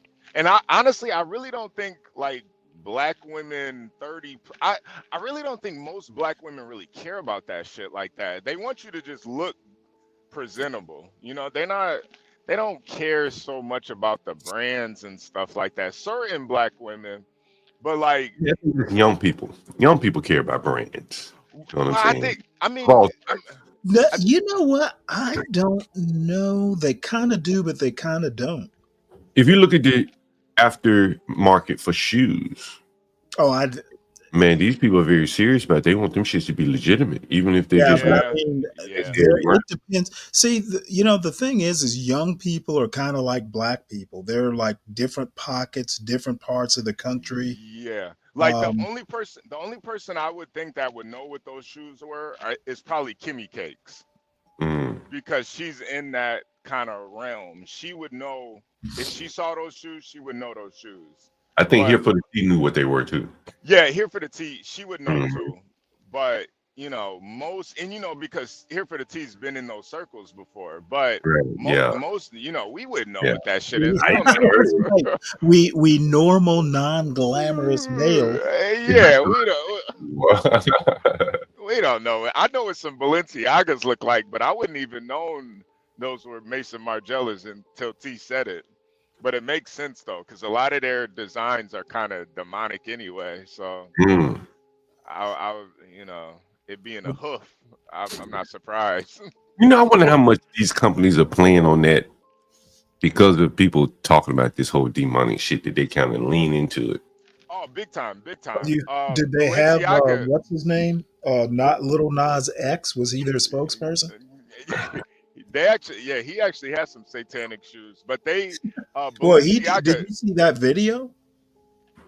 What, his music video? Yeah, there was a music video that had the fundamentalists up and in an uproar. Oh yeah, no, John, they 100% play into it all the way, and I think it is, it's to play into, the Christian fundamentalists. They're, because it's like sometimes like all publicity is good publicity. So if you Mm-hmm. put out something like really demonic and everybody's in an uproar, it makes the people that are kind of counterculture or upper class say, this is a little bit more valuable. And they play into it a lot. I know Balenciaga definitely does. They had some like BDSM clothing for infants. They put that out for infants. Like, Yeah. and it's like, come on, man. That's they knew what they were doing with that, and they play into a lot of like witchcraft and coven type clothing, and it's really kind of interesting how they really do play into it. Yeah, And that I is. don't I don't know what the line is. I don't know if it's like on if they're just being if they're trolling or if it's serious. I can't really tell. But yeah, I ain't paying no damn $1,200 for no fucking shoes, man. Are you crazy? Are you crazy? Even if I had that, I don't know, man. I just think like high end fashion is I think it's just kind of stupid, honestly. Yeah, because it's to me, it's like buying jeans with holes in them. Yeah, The only holes I'll respect are ones that are actually worn in. So once yeah, they get holes and you can't kneel in them anymore, what use are they? yeah. Nah, I ain't buying no jeans with holes in them either, man. I don't know, man. I do think, you got to have a certain level of fashion, especially if you're dating these days. But I think sometimes these guys take it a little too far, man. They sound like girls. Yeah.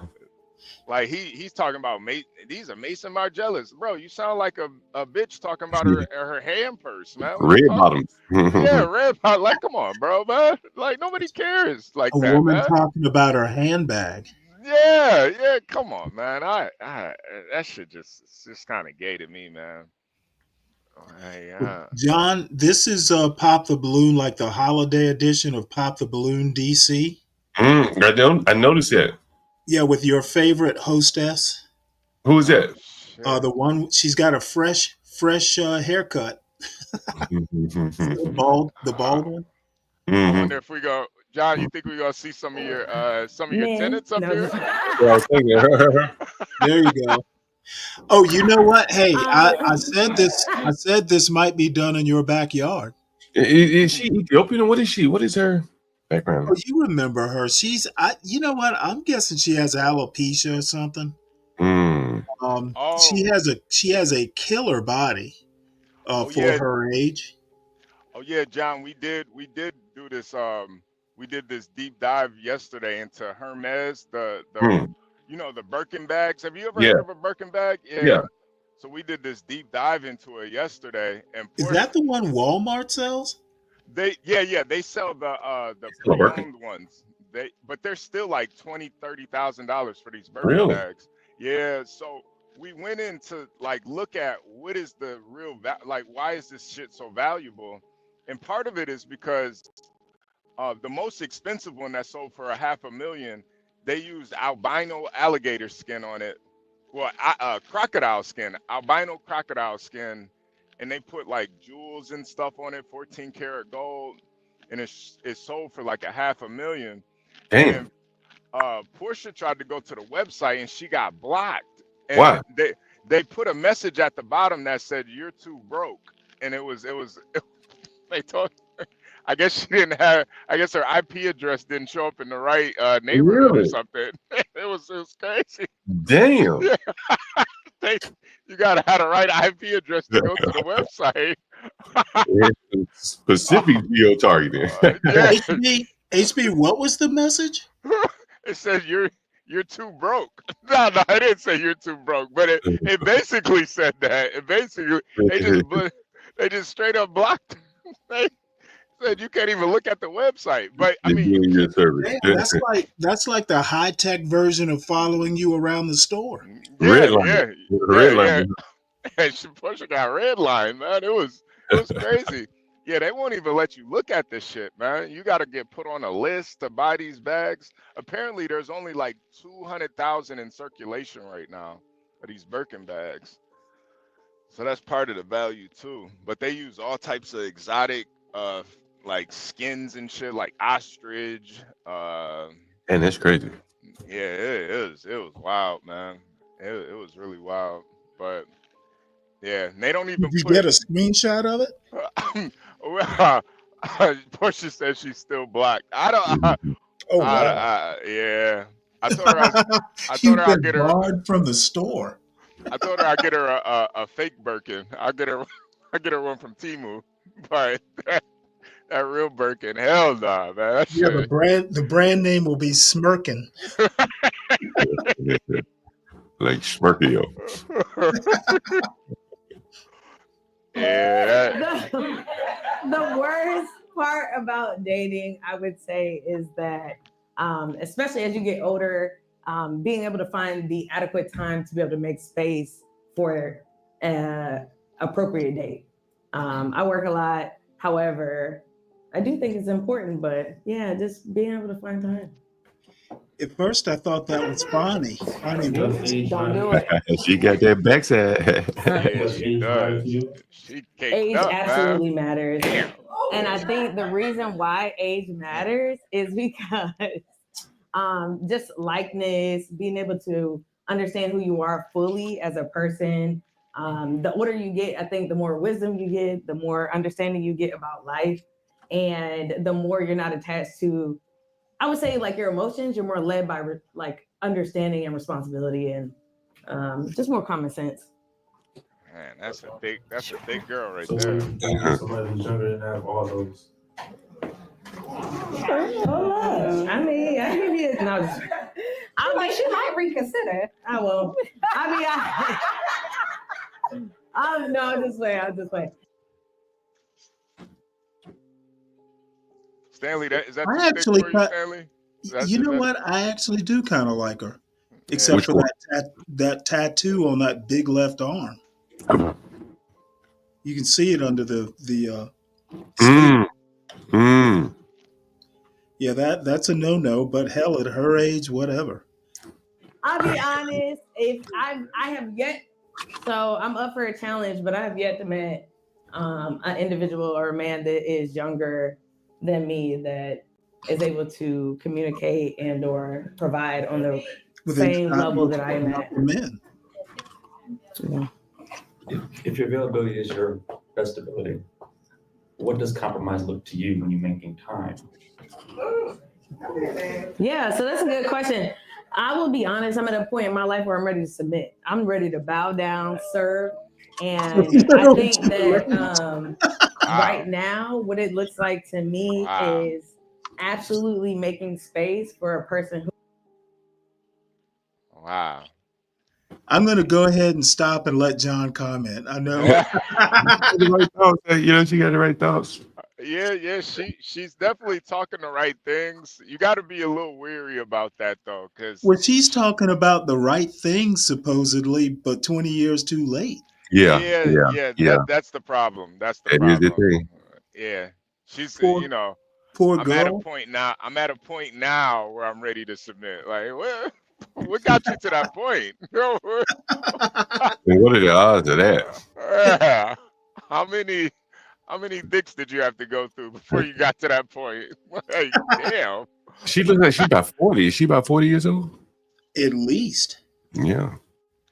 Yeah. My Lord. Yeah, You know what? that's a I would grown date woman her. body right there. Yeah, that's a grown woman body right there. She might break you, Stanley. I don't know. Well, you know what? There'll be no breaking involved. I don't know, Stanley. You know, I will be upfront with her. The chances of us getting married are slim, but you know, we can be dating, but it won't be with any intent. Yeah, I don't know, man. Hey, you know what? I'm 60. I'm okay with her. Yeah. Sure. One area looking at compromise, since you said what you said, Yeah. that might mean hypothetically passing up on promotions. Mm-hmm. Would you consider something like that, given the availability you may be facing? I mean, you see promise on the one hand, but right. you see the pull on the other. Yeah. What would you do? So God is good. I can't get no higher than where I'm at right now, promotion wise. So at that point, I focused a lot on my career early, and I excelled. And so at this point I'm at right now, I'm ready to settle into home life. But any promotion that I pass on at this point would just be quitting. Hey, All right, Antoine, so good I morning, hear you man. say you want to be in your submissive soft girl era, right? Yes. How would you cater to your man? I can't speak to that because I'm gonna intentionally. This guy looks about her speed, even with that funny hair. You talking about this guy in the green blazer? Yeah, he looks about her speed. Yeah. The other guy look like he probably got more going on for himself. Yeah. Of the whole He bunch. wants me to cater to him. I mean, I would do whatever he would like me to do, to be honest. So at this point. She ready to go away. Man. Okay. Let's take some steps back. So we have some pop balloons here, and I know I heard 2 of them. Now, why'd you pop your balloon? Because when I left you, you had your balloon. What happened? What did you hear? The uncertainty of the submissiveness, like, are you going to do it one day and then the next day you flip it back? Like, are you going to be team single or are you be team together? You know, like, it's still flip-flop for a little bit. Yeah, so submission, I believe, is all up to the leader. So I am 100% invested in who my leader is, and what that means. He don't want to lead that day, then you may not get a submissive person that day. No, it's a plan. Come on. So what made you pop your balloon for her? So initially it was the age thing, because you said that you wouldn't compromise, especially when my man over here said like, hey, would you compromise if they had that maturity? You said no way. And obviously the age thing is not going away. I could grow up in all these things and you still be like, you'll just still look at my age. So I just thought it wouldn't make sense to keep this going. Yeah, that's fair. Yeah, you're too young. Fair enough. So what made you pop your balloon for her? Knowing that you are a basketball coach, that's already given me like you are kind of maybe a little aggressive. And then for you to be in a position where you're prepared but doesn't know what that looks like, that's not what I'm looking for in a woman. I want someone who comes knowing how she's gonna be submissive, Come how she's gonna on, care. At least man. some type of like. Wait, Stanley, pause it real quick. Yeah. Pause it real quick, man. You know, a woman that's in the gym, I think that's a plus, man. She a basketball coach. She running up and down with the team. There's nothing wrong with that, man. I could see if she was on a basketball team. Now that might be a little bit of a red flag, but is a girl that's comfortable in the gym really a red flag? I don't know. What do you think, Stanley?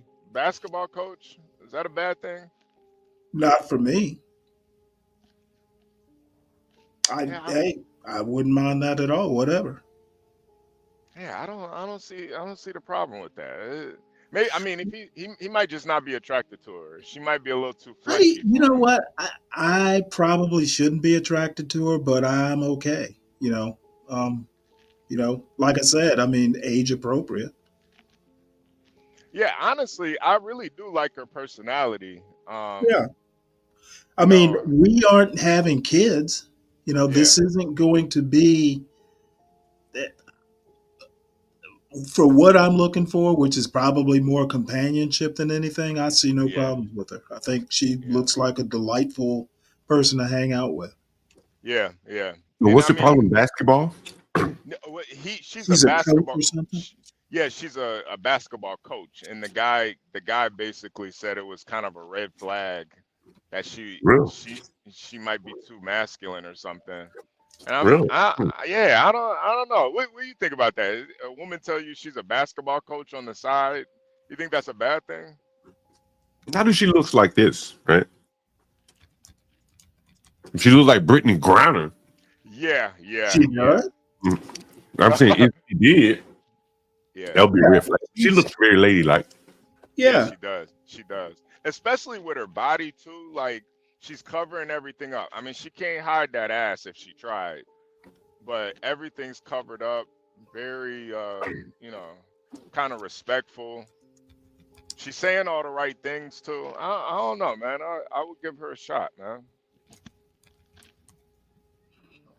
Then you. That's fair enough. I've learned that when you make assumptions, you make a. Thank you. Don't finish that. I wouldn't. I don't cuss. Now, actually, you know what? Can I borrow your toothpick? Can I borrow your toothpick? Okay, thank you. Hold on, where to go? Now, yes, it's getting ready to get real. I'm gonna pass this over to you. Okay. Now, you done got yourself popped. For whatever reasons they pop. Now we're gonna get into the nitty-gritty with them. Mm-hmm. So what's the first question that you have for these gentlemen? Give me one more. How many kids do you have? Come on. How many kids? I got one, my daughter's 20. Okay. You have kids? No, man. Kids? No. With the quickness, I couldn't even get the mic over to you. I was gonna tease and just start trying to carry 3 plus 2. 0. Okay. Now, when you asked about the kids, are you just asking just to kind of get a feel for the gentleman, or are kids a deal breaker for you? No, I absolutely love kids. One thing I don't love is ignorant baby mothers. So I don't like drama. I don't like all the back and forth. I appreciate a responsible co-parenting situation. Love that. But just the drama sometimes is too much. Okay. Now, based on the responses that you've heard from the gentleman, and again, it's a holiday edition and whatnot, out of these 3 balloons, which 2 gentlemen could you find yourself popping? Or would it be all, or perhaps maybe just one? What are your thoughts? Oh, now, let's sit in this for a minute. You kindly extended your balloons. What made you do that? Because of my age. Okay, it's the age. Okay. But I like to make a challenge. So. Yeah, it's age. Yeah, it's too young. But other than that, everything was good though. Yeah. Sure. Hold on now, you don't sound sure. No, all the responses was good, but you never really get to know a person until you lock eyes, be able to sit down with somebody and have really nice interactions. Yeah. Okay, now out of the gentlemen that still have their balloons, now, Jay, what question do you have for her? Give me something good now, don't be shy. What you like to do for fun? So one of the things I like to do for fun is go to the movies. Alamo has a $7 movie on Tuesdays. I go every Tuesday, try to find a movie, get a drink, watch phone too. So. That's my kind of girl, man. Yeah, she sounds fun. Yeah, that's my kind of girl right there. I love, like Stanley. I love going to the movies, man. I could go to the movies every week, man. And Yeah. she go to the cheap movies too. I ain't No, really she ain't mad goes, at that. she goes to one of what are they called, the ones where you go to, you can like eat dinner and watch a movie. Yeah. That's the Alamo. They just built one in Chicago, but it's apparently it's like a Texas company. But they they they bring you drinks, they bring you Yeah. food, they have like specials. And they're always playing movies too. So even like not just new movies, they're playing like old movies and Yeah. shit too. So yeah, she sounds like my type of girl, man. And just Yeah. chill, watch a movie. Dinner and a movie. Yeah, seriously, I'm not mad at that at all. Kimmy said they got an Alamo in Brooklyn too. Yeah, aren't the Alamos pretty nice, Kimmy? They're pretty cool. If Yeah, you it is go pretty nice. if you go to a premiere of a movie, they usually have like a little like gift bags and stuff too. Like you can get little stuff for the movie. The last one I saw was that the Beetlejuice movie. Even though that movie was kind of trash, but they gave me a bunch of little fun, Beetlejuice stuff. It's like a little plastic roach and one of the sandworms or something. It's a real nice place though. I like their whole motto for business. What? I'm laughing. I'm laughing at Fred. What did he say? Sally in a movie.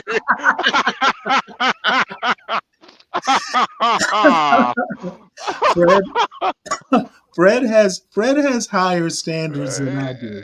So, Yeah. I'm not mad at you, Fred, at all, man. yeah, okay, Fred. Thanks for your input. I don't know, Fred. I don't know, man. That's a thick woman, man. Hey, you know what? She has curves. I'm not looking to, just a date or two, maybe some extracurricular. I'm not looking for much. And like I said, I mean, if she doesn't, and she probably won't get any bigger than that, I'm okay with I'm okay. Yeah. Yes, she could stand to lose some weight, but I'm not going to be ashamed to go to dinner and a movie with her. Y'all aren't going to shame me. Nah. She show up in that dress. You show up in your naval uniform. You guys look like. I'm not going. Hey, that naval uniform probably doesn't fit anymore. So Come on, I'm not doing that. I'm not doing what Eclectic does and be doing stolen valor. That was a long time ago. Did she say that she has kids? Antoine says she has to have kids. Did she say it? You know what? I didn't notice. I don't think she has kids. She sounds like a straight up. John talks about this all the time with the women in DC. Like she sounds like a. Oh yeah. She talked about, hey, she's ready to settle down. So yeah, I'm guessing you're right. Interesting. The other man, the one second from the left, he didn't have children either. You seem very professional man. No kids. Yeah. The guy in the black T-shirt. No, different the other side. Oh, yeah. The white guy. Oh, yeah, Was he yeah, white? yeah. A Was he white looking guy. I'm guessing he is either Jewish or Italian. like Tony Parker? Yeah, yeah, he did look Hey, something like hey, that. if he was Tony Parker, he and she would have something in common. Oh, He was a what's that? He was a San Antonio guard, right? Yeah, Yeah. yeah, yeah, From yeah, France. yeah, yeah, yeah, yeah. Okay, you got one more question, Jay? Are you good? You know what? She has a nice smile. Seems like she has a nice personality. I'm okay with it. I don't even mind the tattoo that much. That's what I see you in the savings. You like to save. You like to save money. Oh, I love to save money. But I also like to spend money. My money. But yeah, I do like to save money. I think it's Her an money. important tool. Okay. Now you still have your balloon. So what question do you have for her? Okay. Since time was a discriminatory thing, right? Mm-hmm. What does dating you in the first, or how long would you Oh date my Lord, they're gonna wind up together. before you would actually be, I would say, consider making a decision on marrying him? Assuming that's the priority. Yeah.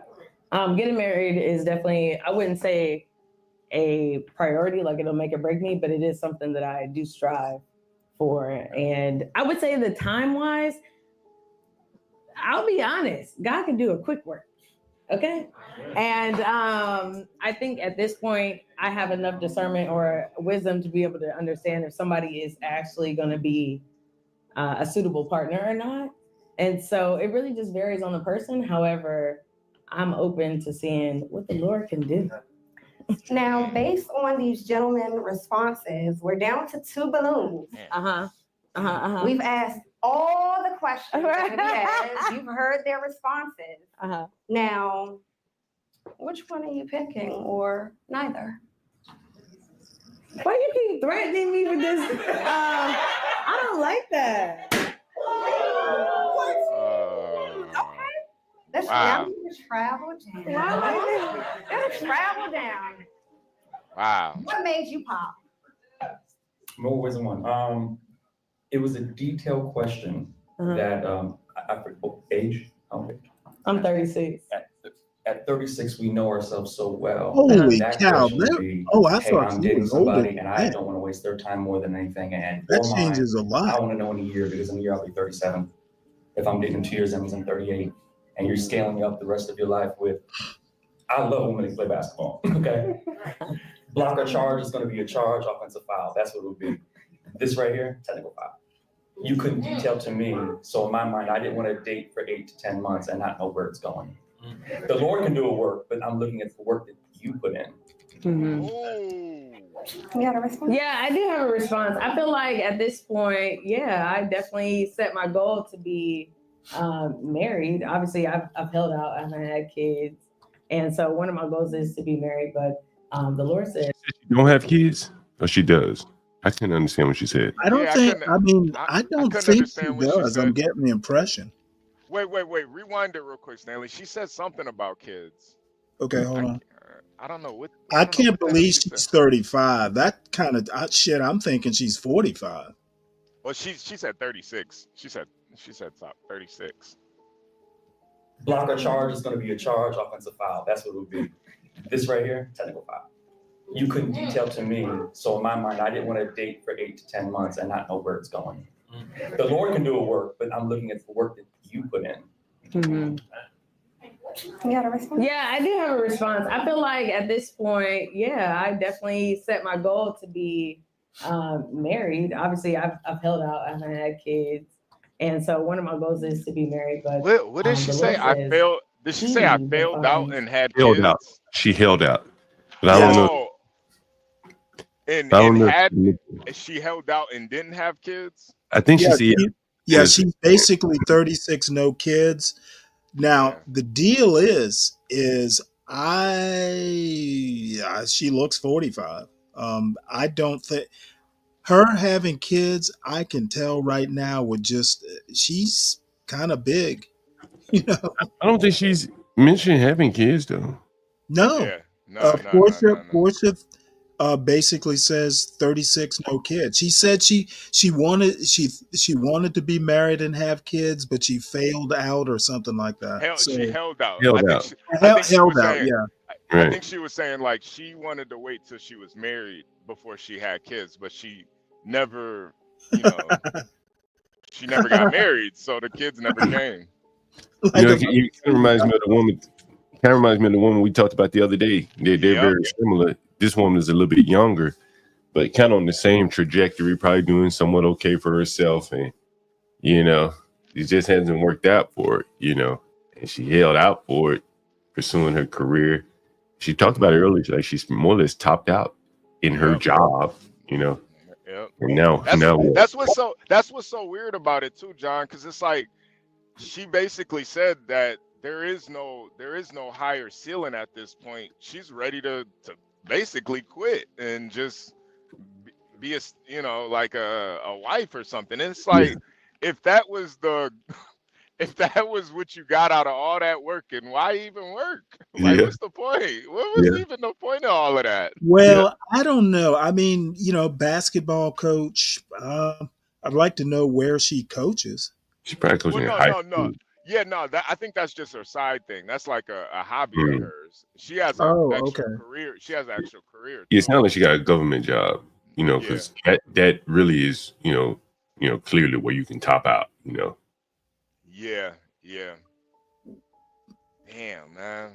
That's what's so weird about women who are so like career driven. They'll just give it all up, or they want to just give it all up at some point. It's like, what was even the point of going to school and competing then? What was even the point? Like, I don't know, Wait, man. hold it. Say that again. The point of the schooling and what? In competing, like competing in the like the workforce. Like, what's even the point of that if Okay, by well, 40 you're HB, the ready to. point was to get where she is now. Yeah, but if you're just willing to give all that up for a relationship, why not just focus on the relationship? particularly if you're Well, gonna max I out would it. imagine it. I would imagine at this point she's willing to do that. That kind of seems where she's headed with this. And particularly Right. if you're gonna max out at 36 at a fairly low level. I can understand if she pursued riches and wealth. Maybe she's pursuing a basketball career, and you don't want to get pregnant while you're playing basketball. Well, that's a very lucrative career. You may forego getting pregnant to pursue that. Well, I don't think she played basketball. She coached it. No, that's what I'm saying.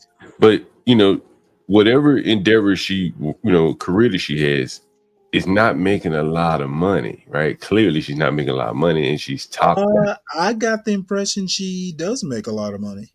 Something she said earlier about, basically she's gone as far as she's going to go in that job. If she got another promotion, it would basically be quitting. Right, which means that she's probably a government worker, and she Well, had whatever the worker is or the work is, she seems to be satisfied with where she is and where she's gonna go. right, but where she isn't satisfied is with a man. And, it just seems Yeah, like absolutely. would you forsake a relationship for that? Yes, Hold on, it what depends on the job. for? And I'm assuming it's probably a pretty low ceiling. If she's here dating, willing to date these men who are probably regular men, then it's probably a pretty low ceiling that she's reached. When you say ceiling of what? In terms of, she said, if I can get a better job, I'd have to quit. In other words, I'd have to leave the government, because I'm sure she works for the government, and Right. go out into the private sector. Right. Right. But I mean, I'm assuming if she has reached that level in the government, she's got some sort of retirement. And there is that too. I don't know. It just seems interesting to me. Like, it's a big sacrifice. No man to be a GS-15, right? It's I know a guy he worked for me. I knew a guy who was just a $10 an hour warehouse associate. His wife and the mother of his kids made six figures working for FEMA or something. She was making six figures. So What race were they though? they were white. Yeah, and I think that's the biggest difference.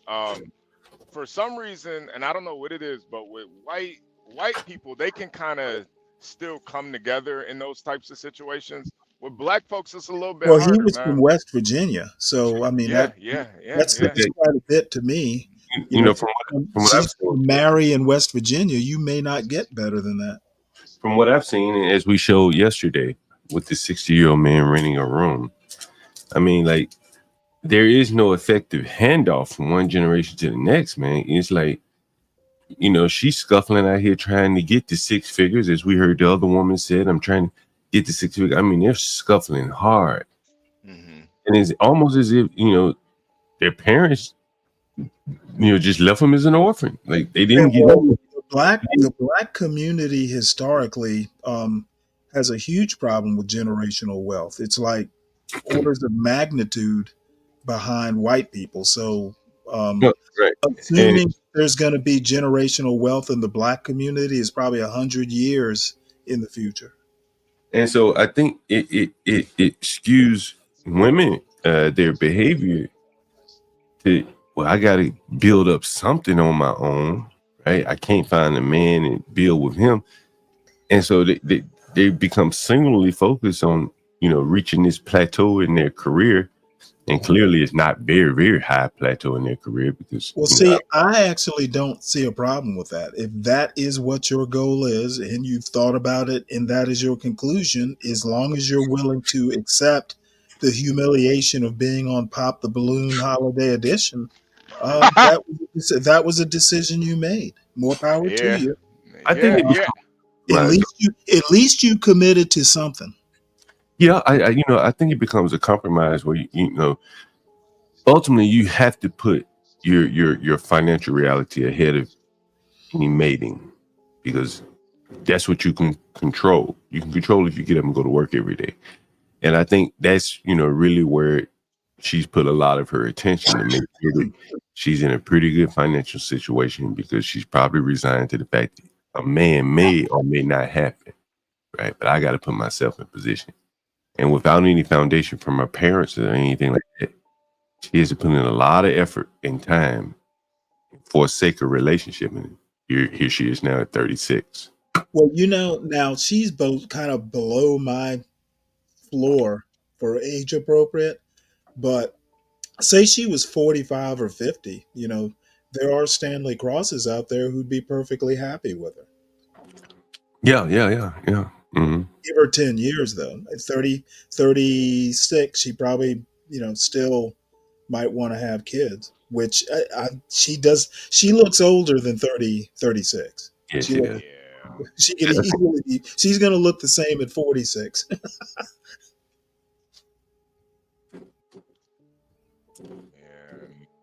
All right. I like a wife, so I'm open and available, hence why I'm here. So, that's fine. Okay. Well, gentlemen, now. I mean, that is not a 36-year-old body. Mm-hmm. And that's almost like a pity clap. Was that like a pity clap? Is that like a pity clap, people? It's a golf clap. Jay.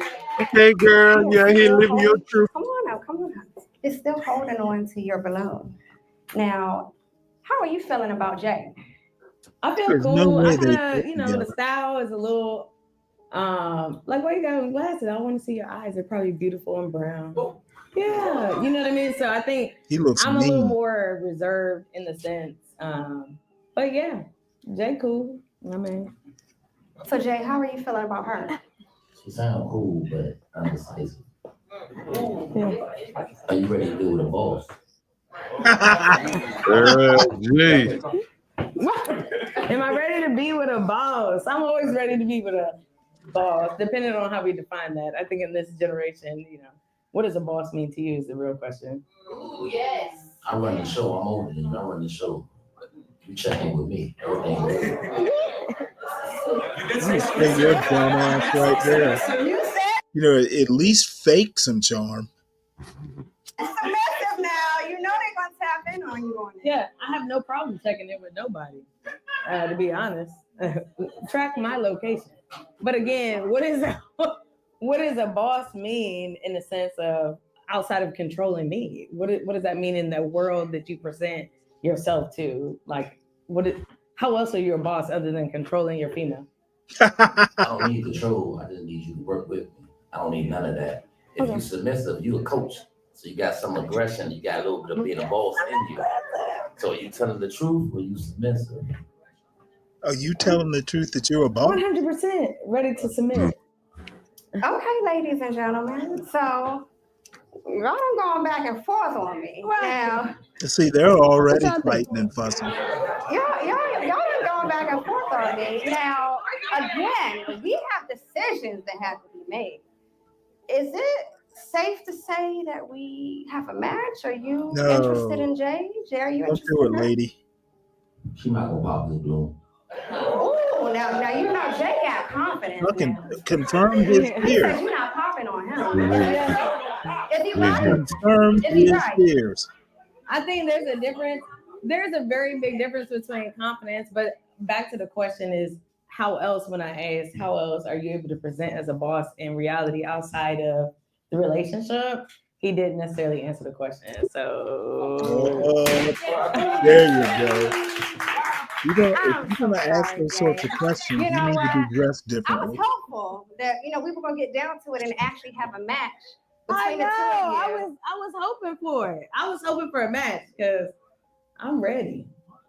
Well, I want to thank you for coming out. It's certainly been a pleasure, and unfortunately, we didn't have a match. But I wish you the best of luck next time. You're welcome. I like her. Well, I would Yeah, like like to introduce Nasa. If nothing else, she's a good sport, and you can tell she's a coach. You know, she didn't lose her cool at all. I like that. Hey, Portia. Hey, Stanley. Good morning. Good morning. Good What morning, do you want to John. do? Good morning, Portia. Hey, HB. Good morning. What do you want to Hey, do? Do you good want to morning, finish Portia. this, then watch Prince J? HB. HB. Did you see Jay Prince on Kendra G the other night? No, but honestly, I already know what to expect from the J Prince Portia. I know. But this one, I know he's I been know up what he's there a all lot, about. but this one was Well, really crazy. It was. it's worth. I mean, we could watch it again though. We could watch it again because Here, I'm not gonna lie, I hold on do one love sec. Kendra G. I do love Kendra G. So we could Well, watch it again. the only comment I have is how frustrated she seemed.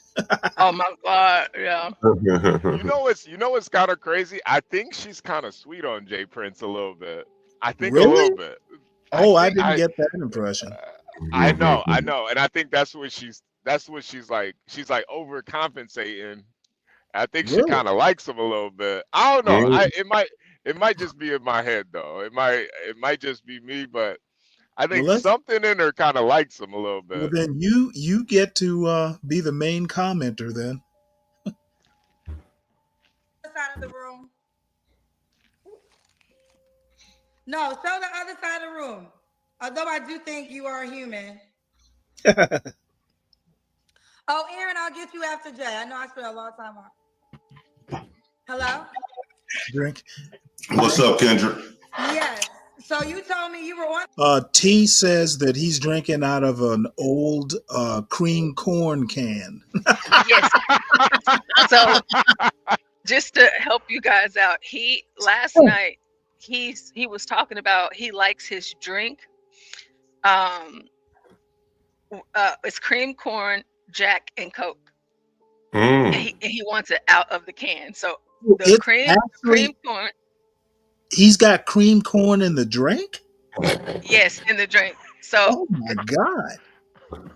Yeah, I did like a full breakdown at the end of the show last night on the video that he made about Mo Love and Here for the Tea. And in that video, he actually explains how he likes that's his favorite drink, and he only wants to drink it out of the can. It was insane. So yeah, that's what that Oh, is. that's kind of eccentric. Cream You know, corn that though, way he gets Stanley. his Fiber. daily what is it, portion of vegetables. His iron intake, metals. Yeah, that doesn't seem Show healthy. last year, and you told me you met some woman from my show and her vagina didn't smell that well. Yeah. And So I actually got She's just disgusted by this. I two don't think she updates, is, man. and they both was like crazy stories, crazy endings. Well, the second one not so much, but I don't know which one. I'm gonna start with the small one first. Then I'm gonna tell you about the marriage. I end up getting married. Actually, you're married right now. I'm legally married. You're technically legal. Where's your ring? Can we see? Can I show you? Hold on. Well, that's the thing. She didn't have no money. That's me at the altar. She didn't have any money. She had to have money to get married to you. This is a long story. I got her ring. You know, I didn't. She told me that I was supposed to be the one buying it. This the ring I got her. Got Where's her she nice at right now? This is your wife. When was this? When was that? This was about a couple months ago. We got married in July on my daughter's birthday. When did you meet her? I met her in April. Okay. And we got married. We moved in at first off. Okay, let me tell you the script, right? So, you know what I'm saying? She came, she moved, she flew out here because I was like, hey man, we need to hook up, you know what I'm saying? Hey, what's up the band? You know, come fuck with your boy up in Milwaukee. She from Boston, Massachusetts, right? So she flew up here, you know, for a weekend. I said, hey, I'm gonna rent an Airbnb. So boom, she get up here. I didn't think she was gonna do it. You know what I'm saying? Because everybody around this piece know me as the Pookie and Ray Ray, you know what I'm saying? So forget all that. So she flew down here, we were at the band, right? And I rented an Airbnb right out like in the white folks neighborhood. So we up there kicking it. I'm talking about here go like she up there dancing with the kids and stuff like that. I'm trying to show. We had the Airbnb. I'm sitting up there dancing. You know what I'm saying? We got the hot tub. We got the bell. You know I had to do my one too. You know what I'm saying? Hey, look. And so we had the thing, right? I want to show you her. I mean, I was up there acting a donkey, right? Chris, okay, I gotta ask you because it's a long show. You gotta give me the clip notes. How did you meet this woman again? I met her online, right? Okay, met her online. So when did y'all? Okay, I'm gonna ask the question you just answered. When did y'all meet online? I met her on my channel, but she knew. No, Prince. Just answer these questions. I'm gonna hang up on you. I'm already kind of frustrated tonight. When did you meet her? What month? April. And then you got married April, May, June, July. And then you got married 3 months later. Yeah, she moved up here June 5th, and I married her July 17th. Why did y'all get married after 3 months of knowing each other? Because me listening to y'all. What did we say that encouraged you to marry a woman that you only knew for 3 months? Oh, when a man know you for 90 days, a man should know if you want to get married or not after 90 days. When have we ever said that? I've never said that. Y'all always say that. Now don't get don't do like that. Hold on. Y'all is not a person. Y'all is a collective, and I've never said that on this show. Kendra G, all y'all people, even your boy Steve Harvey. Jay, I'm gonna hang up on you. We're not gonna keep repeating unfacts. That is not a factual statement. Not everybody has said get married, but you got married because you felt the y'all said you should get married. Right. Okay. Well, congratulations. Do y'all live together? We moved together, and we got married July 17th. The August 16th, we got a damn near was getting a divorce. She moved back. Oh, you're getting divorced. Yes. So we technically, okay, this is what happened. Now, August 16th, not even a full month to celebrate the month anniversary.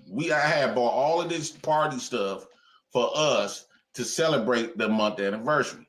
So we get into it with each other, just arguing back and forth. Next thing you know, she called the police on me. She moved back home, right? She moved back home. She came back September 12th, but at that point, she done got me and my kids evicted, right?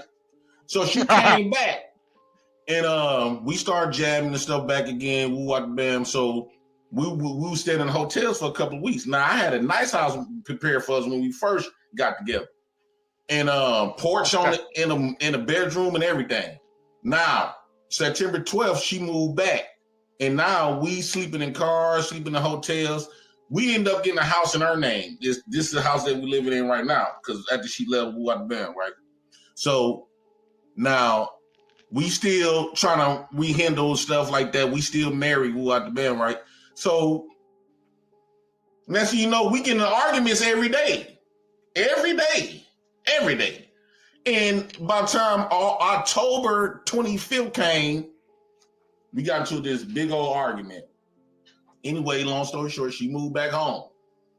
And thank God the department let me keep this house after the case she put on me. And I'm actually still fighting this case.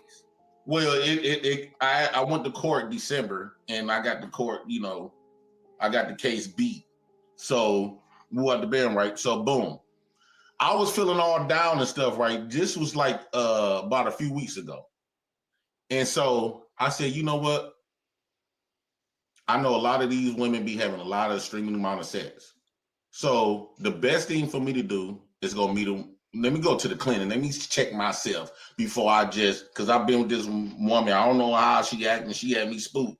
Why you acting like this? Did you get all these different men who have been? So I go to the clinic, and I met this woman. I started jamming with this woman. Now, mind you, Kendra, she know your show. She actually said she seen me on your show, and she was extremely attractive. You know what I'm saying? Light skin, long hair. Point, Prince. Get to the point. Okay, boom, right?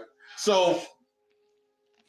She told now I got my results. I'm clear. I don't got nothing. The only thing this woman had was this like gonorrhea out the band. She didn't have no AIDS, she didn't have no herpes. But I wasn't gonna say I was just gonna get up and walk out.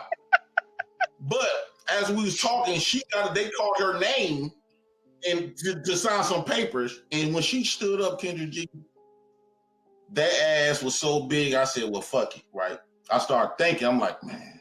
Prince, I'm going to hang up on you. Why are y'all getting a divorce? I'm serious. Okay, so why are y'all getting a divorce? We got into a divorce because we just didn't work out. That was the first woman. We just didn't work out. The first woman? What do you mean the first woman? When I was telling about the clinic, I'm talking about a whole second woman. We get a divorce because we didn't work out. She moved back home in October. When did the clinic woman come into play? The clinic woman just came into play a little bit before Christmas. I thought you're married. She moved back home in October. So while you're married, you're dealing with another woman? I mean, I'm married, but she back home. I don't know what she doing. This is why, you know what though, Prince? Let me tell you why God sent you. Because now, first of all, I want to say this.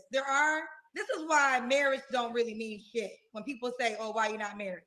Now, first, I want to give people who take marriage seriously, who are happy married. I have several friends on this planet that are in healthy, happy marriages.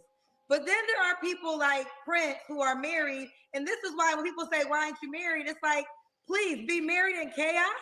Like just because you're married, that means something. Just because you're married doesn't mean anything. And you just proved the point I was about to make about marriage. You are a sector of a lot of people who are married who I would rather be single than legally bound to this bullshit. Well, marriage is outdated, right? It's outdated. The morals, the principle of marriages is no longer exist for the times that we are living in. First off, if you really want to harp on marriage, right? No, we don't really harp on nothing. Prince, I'm going to go. I wish you the best. Call me when you get a divorce. I can't do it no more. Yeah, I can't do it no more. I think that at this. Yeah, Kendra G, she's projecting on Jay Prince. She's talking about herself, Stanley. Is she? Yeah, I don't know that yeah, much about her. yeah. She's projecting. What She's is talking she? about. What did I she think do? Kendra G. I think no, no. I think she's a really sweet person. Just as toxic, and she knows How herself is a she little bit toxic? better Because though than I Jay don't. Prince. I've watched a few interviews. I think she asks good questions of the single women that pop up on her show. Yeah, yeah, yeah, yeah. I just think there's a reason why Kendra G's she has all the answers, but not for herself. You know, What do you know something about her relationships? Has she been no, married? no, no, no. It's just a hunch. It's just a hunch. I think Oh, she's one of oh, those. okay. I think she's one of those women that very career driven woman, and Exactly. Yeah, because I mean, she's got like a whole media empire. She's working yeah, on it. yeah, yeah. But I think there's people that you know play the sport, and then there's people that teach about the sport. She's a teacher. She ain't really in the See, game. I don't have a problem with her. No, She's no, no. never, I don't either. she's I never don't said either. anything that, and I don't watch her a lot. This is probably the longest I've watched her. But I did see an interview she had with Kevin Samuels. Yeah, yeah, yeah. I didn't see anything, you know, particularly toxic. I mean, anybody who does this sort of work and seems to enjoy it, man or woman, I kind of have to wonder which screw is loose or Right, right, needs some right, tightening. But for right. what she does, she doesn't seem any weirder than anybody else. No, no, no. That's why I kind of have this hunch that like, her type is probably the Jay Prince type, but I don't think she could Really? ever. Yeah, I don't think she could ever like publicly do something Yeah, like she would that never though. let us know about it. Yeah, Well, why yeah. would she? Isn't that wise? It would ruin her No, it's reputation. yeah, Oh no, yeah. it's very wise. It's very wise. But I mean, you like what you like, and I think that's her issue. She likes the Jay Prince types, but Well, I didn't. She might be reconsidering because she couldn't take anymore. yeah, yeah, yeah. But it's a little bit too I late mean, now. she might be the cream, corn, and liquor type. Apparently, he's been on her show more than anybody else. She always lets him up, and he's been tons of times. She usually I don't let see. people come back as much, but So he, but he brings it. He does bring the entertainment, like, to the show. I mean, I know you guys heard him say that he went to the clinic and he met this girl yeah. while he was at the clinic. She had gonorrhea. They called her back so she could sign some papers and get the medicine, and he just couldn't deny because her butt was so big. But she had gonorrhea.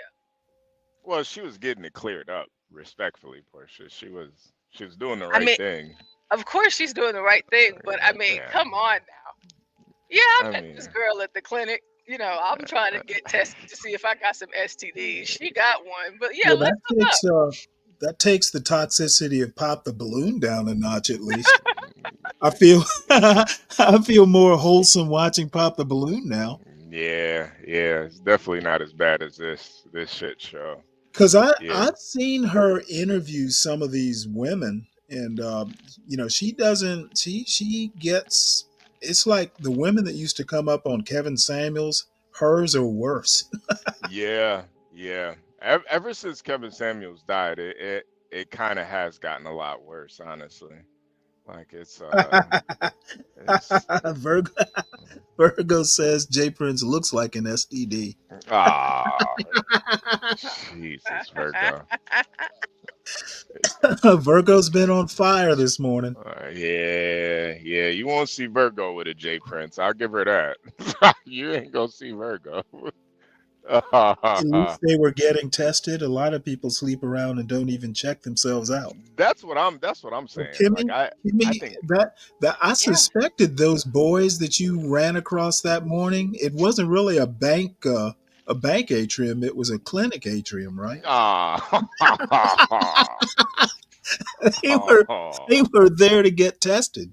ah smoking weed in the I'm glad lobby. they were getting tested. I'm glad they were getting tested. All of that is good and fine, but I'm not gonna sit here and play with none of y'all at all.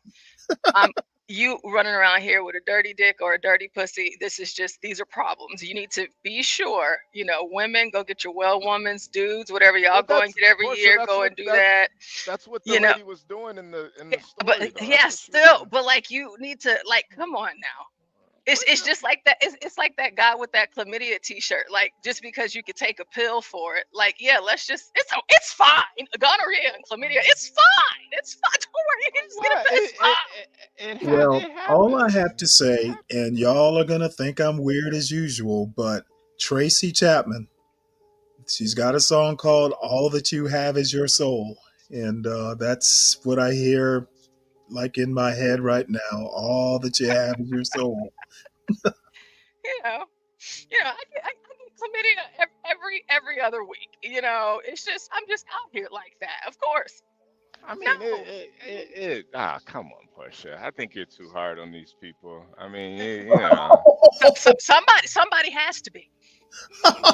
it happens. You think Portia's hard? You should let me get going. Give me a couple beers. I got lots to say. Oh, come on, Stanley. We already know how the military gets down, man. You Oh guys no, have. this is hey. You know what? I never participated in any of that shit. Yeah. But it happens though. It happens, and You know what? That's what the Chiefs are for. I don't have to yeah, deal with that shit. I mean, it happens to the best of us. That's See, all I'm saying. senior enlisted run the Navy, and I was willing to let him run it. Oftentimes, I'm still in Mississippi right now. I just saw some vultures for the first time. I never seen vultures you never before. seen vultures before? Nah, they don't Really? got You never seen vultures. vultures? They don't got vultures up north, man. Vultures don't be Well, up north. you wait till next summer. You're gonna see them every now and again doing a really good job of picking up, Man, keeping the place clean. that's an ugly ass bird, a vulture. It was a whole flock of them. They Yeah, smell too. they're very ugly and they're really huge. Yeah, those things were huge. Jesus Christ. You get a model one to put on the hood of your truck. It'll be your hood on. Yeah. No, Brian Yeah, Nichols. Kimmy Cakes, I remember that story. I think it was just a vulture. It wasn't even turkey vulture. These were like the real vultures. These were the ones like A real vulture. yeah, these are the ones, they looking for. These are the ones that were in that picture with that Ethiopian baby. Those ones. Oh. Yeah. Those vultures. Yeah. Ah, man. Stanley, you didn't happen to tune in yesterday at all, did you? I think I got off maybe around 2 o'clock and fell asleep. Okay, great. Okay. What do you got? A surprise for me? No. No. No, It was a terrible show last night. It was. I'm just glad that Yeah. you slept through it. That's all. Oh my Lord, what happened? Yeah, can we not talk about it? I don't want to go back to that. Yeah, no. We don't have to talk about it. I just was just making sure Stanley missed Yeah. the We behavior gotta that took place. Yeah, we yesterday. gotta keep a certain level of decorum around Yeah, Stanley. okay. What did y'all say about me? No, Oh it wasn't no, about Stanley, you. it wasn't even about you. No, it wasn't about you, Stanley. It was Well, since we were on sort of the topic, I did come across this video when black women play the game and lose. It was something. The title of this caught my attention actually. When black women play, it was something about low class femininity or something. Going to notice your change is not going to like it, first and foremost. So get ready for that. Also, let me help you right now. The more you tap into this femininity, the more women are going to hate you. Understand that. Once again, the more you tap into this femininity, the more women are going to hate you. Why is that? Because it draws male attention. My overall message wait, Stanley, for this video. Pause it real quick. Yo, and that's what I've started to realize too, especially with this Joy Taylor thing. You see no women really, and Portia, I'm not talking about you. I'm not talking about the women in the chat. There's been no uproar from women about Joy Taylor, but Um, but cooking with Kaya, there was a huge backlash with cooking with Kaya. And when women are in their femininity, doing feminine shit, Well, they you hate think, it whoa, you think cooking with Kaya is femininity? to a certain extent. You know, Oh, I don't. she's looking sexy. She's cooking You food. know what? Then you don't understand what femininity is. I think it's an aspect of Femininity it. involves being demure. Demure is not what cooking with Kaya is. Yeah, yeah, but I think there's Okay, this no, no, no, aspect. no, no, No, no, no, no, Stanley, don't. Stanley, Yeah, hear me yeah. out, hear me out, hear me out, hear me out. There's an Okay, see, aspect of the it that problem, is feminine, HB, though. hold on before you go on, and I will hear Okay, you out. okay. Okay, I am not a person who believes people who are going down the wrong track need or should be heard out. Okay, not every argument is a good argument. Not every question is a good question. So, yeah, I'll hear you out because you're HB. But were Thank you, you an Stanley. ordinary person, I wouldn't even bother hearing you out. Well, I really do Femininity, appreciate. femininity involves being demure, I and cooking appreciate with that, Kaya Stanley. is not femininity. It's not even exaggerated femininity. Now, there's I nothing wrong about it. What she is being is coquettish. There's a difference. So I don't. let's not confuse coquettish with femininity. Well, I never saw cooking with Kaya sniff a line, Stanley. So I don't. Okay, I I don't give think a that shit about any of that. I All think I'm that's kind of saying, rude. my You're calling her only a point, cokehead. my only point is do not confuse femininity, actual femininity, with coquettish. Well, Coquettishness is an element of femininity, but it is not femininity. okay, okay. There we go. There we go. Now I'm gonna meet you where you are, Stanley. No, I think. don't bother meeting me where I am. I do not require you to do that. Okay, let me make my point though here. Let me make my point. Now, cooking with Kaya represented a small element of femininity, You're gonna keep on, aren't you? Okay, you go and there ahead. was a huge backlash from women about her. Now, Joy Taylor. Okay, hold on, because I'm gonna have to parse this apart as you go, probably sentence by sentence. Wait, just let me What were make the. were I got one women more getting sentence. pissed off about her femininity, or because her femininity or whatever it was, coquettishness, was gaining the attention of their men? It wasn't That actually so much about Kaya as much as it was about what their men were doing. right. It was the men appreciating a sexy woman that can cook. That's the ire that she gained from other women. Now, Joy Taylor, there's no backlash from Joy Taylor. She used her sexuality to raise in the ranks of her Okay, respected now let me ask you career. a question about that point.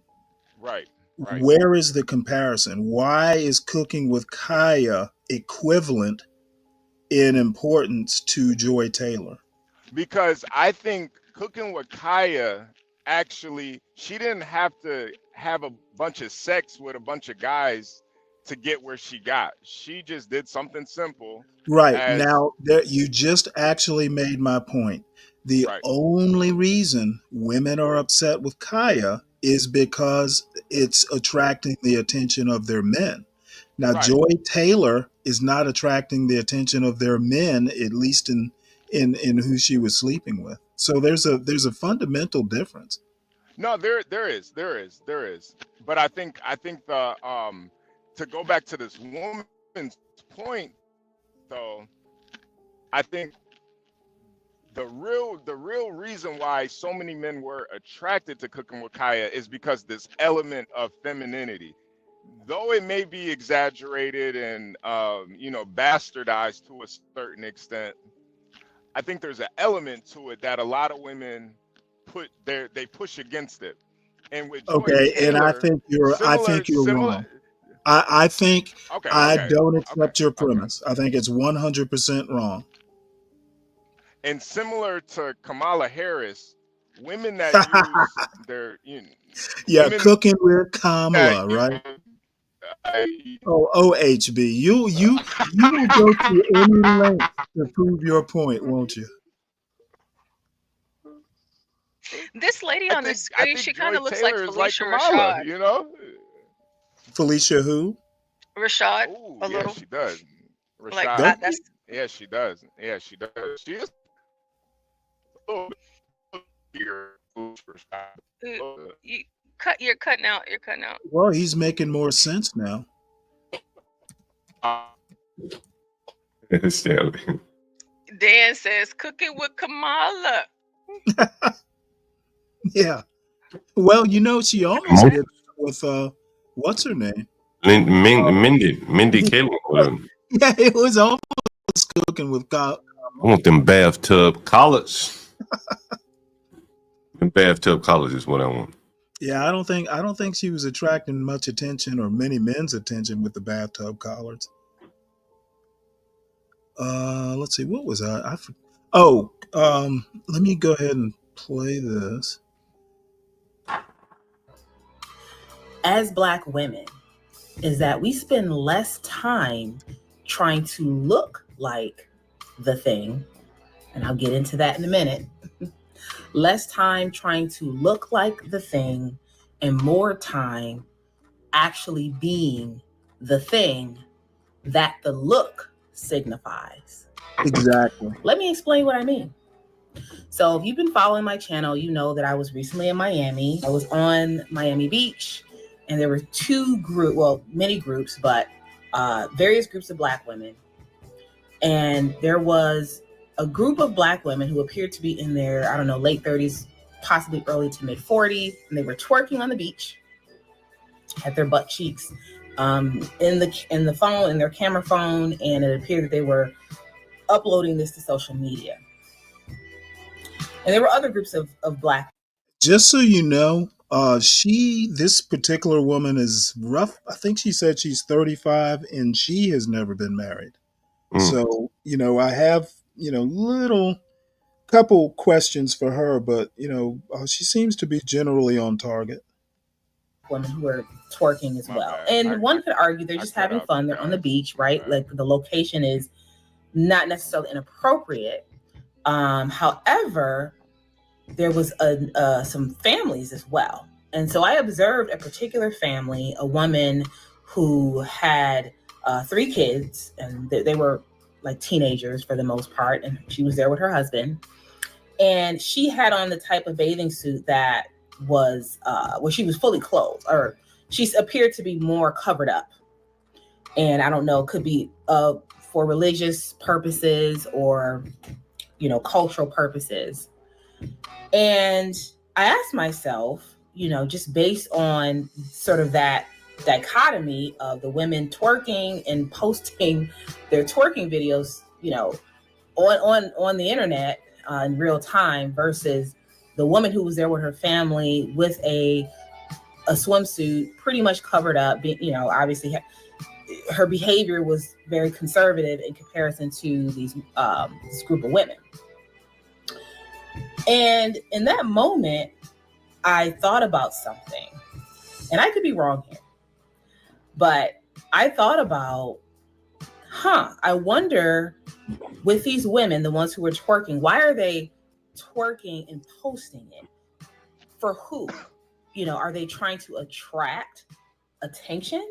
Are they trying to, enchant the male gaze with the hope that perhaps someone will land in their DMs and that will, lead to something bigger and better? Is there a competition happening here? Not only amongst that group of women who are twerking, but also at large, right? Because one could argue that, well, if you're twerking openly on the beach, that you perhaps have a certain air about you that, you're like, yeah, I probably look better than most people out here. I'm going to bend over and put my butt cheeks in the air for everybody to see and have someone take pictures. But then I look at the woman who, again, was in a much more conservative kind of situation with her family.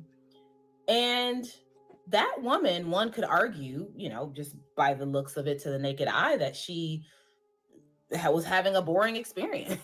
She's there with. I have a question. Was it maybe that where they were twerking? Because it sounds like they were doing it like in front of kids or somewhere in the vicinity. Or did I get that right? I think it was the age, probably the bigger thing. That and I was thinking the same thing. I mean, if you're 18, on spring break at Daytona, maybe, or Freaknik when they used to have it, after a certain age, you probably shouldn't, or the appearance could be questionable. With her kids, with her husband, with her family. Who in this situation, let's just say if this is a competition, who wins here? And this is what I want to talk about, is because I would argue that the group of women who were twerking perhaps do not even realize that there is a competition even happening. The woman who was with her kids and her husband with the covered up swimsuit on already won the competition. She already won. And you can say, well, what do you mean? What competition are you talking about? I want to talk in this video about the ways in which women. Now, yes, Miss K. I did. You come up here to fuss. I think she's a hater. I'm sorry. Why is she sitting on the beach watching other people enjoy their lives and commenting on it, making decisions about what they're doing in their phones? Like, that's what haters do. That's what haters do. Who cares? Why don't you go have some fun on the beach? Well, hopefully they would have fun when people start roasting them too. Well, whatever. That's their business. when the 18-year-olds come up and start making, start roasting them, about their age, like you're my mama's age. You know what? If that's part of the fun, then so be it. leave the people alone. Like, I don't like people like that. It's so annoying. You're in Miami watching other people enjoy themselves and talking shit about it. Like, girl, bye. Well, maybe she's just not a beach person, Kimmy. Some people just get irritated when they get sand between their toes. Unbelievable. And then she's talking about this family that she's not even a part of. Like, people know what time it is when they go to Miami. If you want to bring your children out there to see that, that's your business. First of all, I was in the Hamptons at the beach, and this 11-year-old boy was looking at my. Did you say you were in the Hamptons? Yeah, it ain't that far from here. Yeah, okay, Miss High Class. And we were at the beach. So you're basically what you're saying, and I am paraphrasing. Hey, if the hoi polloi want to have fun on their beaches, let them eat cake. Yes. Oh wow. Okay. Well, please continue. Yes, that's it. Like, I was out at the beach in the Hamptons, got out the water, didn't realize that my top hat fell out, and this 11-year-old white boy kept staring at me. I'm like, why is he staring at me? Then I looked down and realized that my boobs were out. I said, oh shit, let me snap those back in. I didn't know. Now, did you go cooking with Kimmy? I was just coming out the water. I didn't realize that what was happening until this child was just staring at me, and I'm like, why is this little boy staring at me? And then I realized why he was staring at me. Well, you know what? He's not a little boy after seeing you. I'm just saying, things happen at the beach, and families happen to be there. And that was not intentional. Well, I for once in my life, and Fred and I have been agreeing much too much lately. Who wants to see some twerking aunties on the beach? I mean, I don't think anyone wants to see that, but if I saw aunties enjoying themselves, okay, whether they were taking pictures, laughing, drinking, having a barbecue on the beach, I wouldn't care. But I think she's talking about the competition, the peacocking that's going on. She's saying the one that isn't peacocking has already won. Okay. Well, either way, she still sounds like a hater to me. I'm sorry. Well, Kimmy, come on, Kim. Don't. I Yeah, I was can. waiting. Your response should have been, "What did they win, John?" Oh man. Okay, John. What did they win? The people Oh, in the I don't. competition. John. Well, I think what she's saying is that like the men that presumably they're peacocking for men by twerking. Maybe they put it in on their Instagram, and hopefully some man will slide into their DM. Where's the other lady who's been a little bit more demure? If it's gonna happen, the more quality man likely is to approach her as opposed to 30, 40-year-old woman twerking on the beach. Well, I think the I wanted woman to with the woman that was covered up had kids. It was more a family Oh, yeah, what affair. it was? Okay. But I Now, probably wouldn't approach a 30, 40-year-old woman twerking on the beach. That's just me. well, the one thing I will agree with Kim on is that, hey, you go to a certain beach in Miami, you're gonna get what you get. I Yeah. don't know in season at Miami, with the level of bikini you're gonna run into, that it would be that kid appropriate. At least, like a 2-year-old is a 2, 3, 4-year-old isn't gonna care, but after a certain point, it's not so family friendly, and you should know that before you even get there. Yeah. Yeah, I like mean, I wouldn't take my kids to Miami. I don't Even even here for care the T says Orlando. Take your kids to Orlando or well, Destin. how young they I mean, are. there are certain parts of Miami where, different people go. South Beach, younger people. Go a Yeah. little bit North Beach, a little bit older people. And so if you're 30, 40 twerking on South Beach, you're probably twerking to a crowd kind of beneath you in age, I would imagine, or Well, Or weren't seemingly. then people twerking on the beach in their 30s and 40s? Did she say that? Yeah, that's what she said, right? I Oh, think that's what she said, yeah. I yeah, see, but understand. like so for me, like with the whole thing, it's like, okay, um, of course you're on vacation, enjoy yourself. I could say the same thing for Vegas. Um, like if I see and that's gonna be like I said, Vegas and Miami, like the really big women, like the Lizzo size women, and they're walking around in thong bikinis, they're twerking Lizzo all style. over the place. And or I don't care how young or old you are. Me, I'm the type of person I don't want to see that at all. But I'm not going to throw a fit and Yeah, you yeah. know throw a stink and be like, I wouldn't confront the women or record the women and make a video about it. Not just because I don't want to see it at all, but you know, there's really Are no do you think they're doing it boundaries. for men? I think that's what this lady's trying to say. They're doing it for men. I don't think so. I don't think so. I don't. No, I don't think so.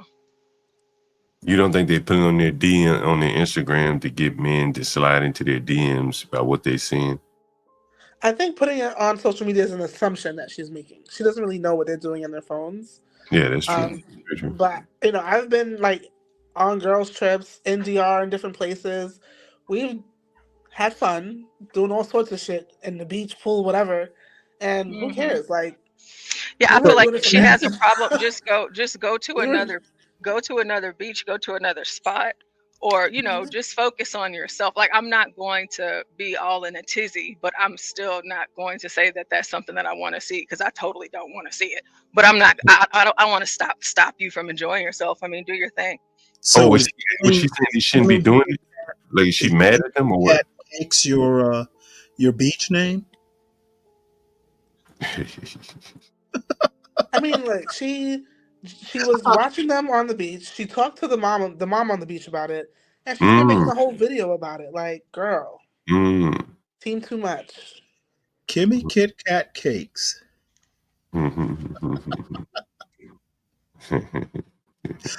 Well, Kim, Universal, absolutely not. Don't put me and that man in the same sentence. I don't even know that man. I don't even know that man. I think she can comment on it. If she's hating on them for doing it, maybe that's a bit too much. You I can't. don't think she was hating. I think what she's doing is just talking about what Yeah, femininity is. that's Okay, all right. what they were doing, that's working on the beach while they have every right to do it, that's not femininity. I think that's her point. If they were 21, femininity. Well, it wouldn't be femininity if a 21-year-old. But you know what I mean. It's Oh yeah, more but it would be more acceptable, maybe. right. Yeah, acceptable. Yeah. Right, because of it, yeah, because they're younger and It'd be it's a more age. younger behavior. Right. You know what I mean. But for the man that a 30-something-year-old woman should be trying to attract, assuming that's what they're doing, then that type of behavior probably doesn't attract the right man for a 30-something-year-old woman. Well, now maybe they weren't. I don't. Yeah, that's true. I don't think they were Just trying to my attract men, though. impression is that they weren't trying to attract men. They were I just don't think doing. so. They wanted to have fun, and that's what they were doing. See, it Right. sounds like Maybe, she's when they were trying to attract men. That's what You maybe think so? I think maybe they were just trying to attract some dick. Maybe that's the thing. Not a I don't man. think so. They just want some dick. That's it. HB girls just want to have fun, you know. That is a Yeah, very and famous song. when the Yeah. men get attracted and start acting lewd, they're gonna go, "Hey, what are these men doing? Their behavior's disgusting." That's usually how it goes. We don't know why they want to treat us like this.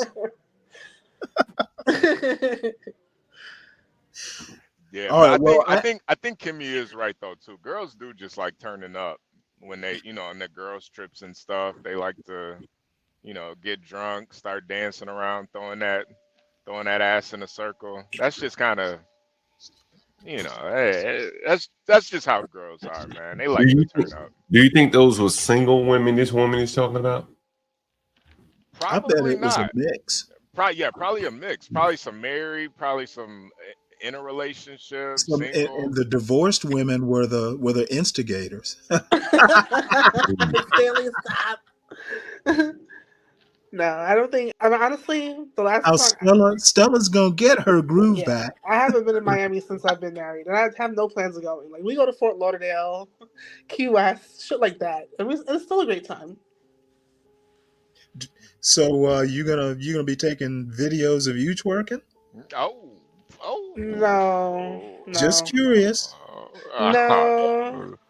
We I'm not much of a twerker you in can public. pour out the face. I'm not a public twerker, but I I like to wear what the girls wear in Miami. I like all that. I think it's cool. I but promise, I ain't I a will public not twerker. look. Stanley, gotta cool it down a little bit, Stanley. Yeah, I gotta cool my jets. Yeah, Let me get back. Let me get back to watching Miss Manners here.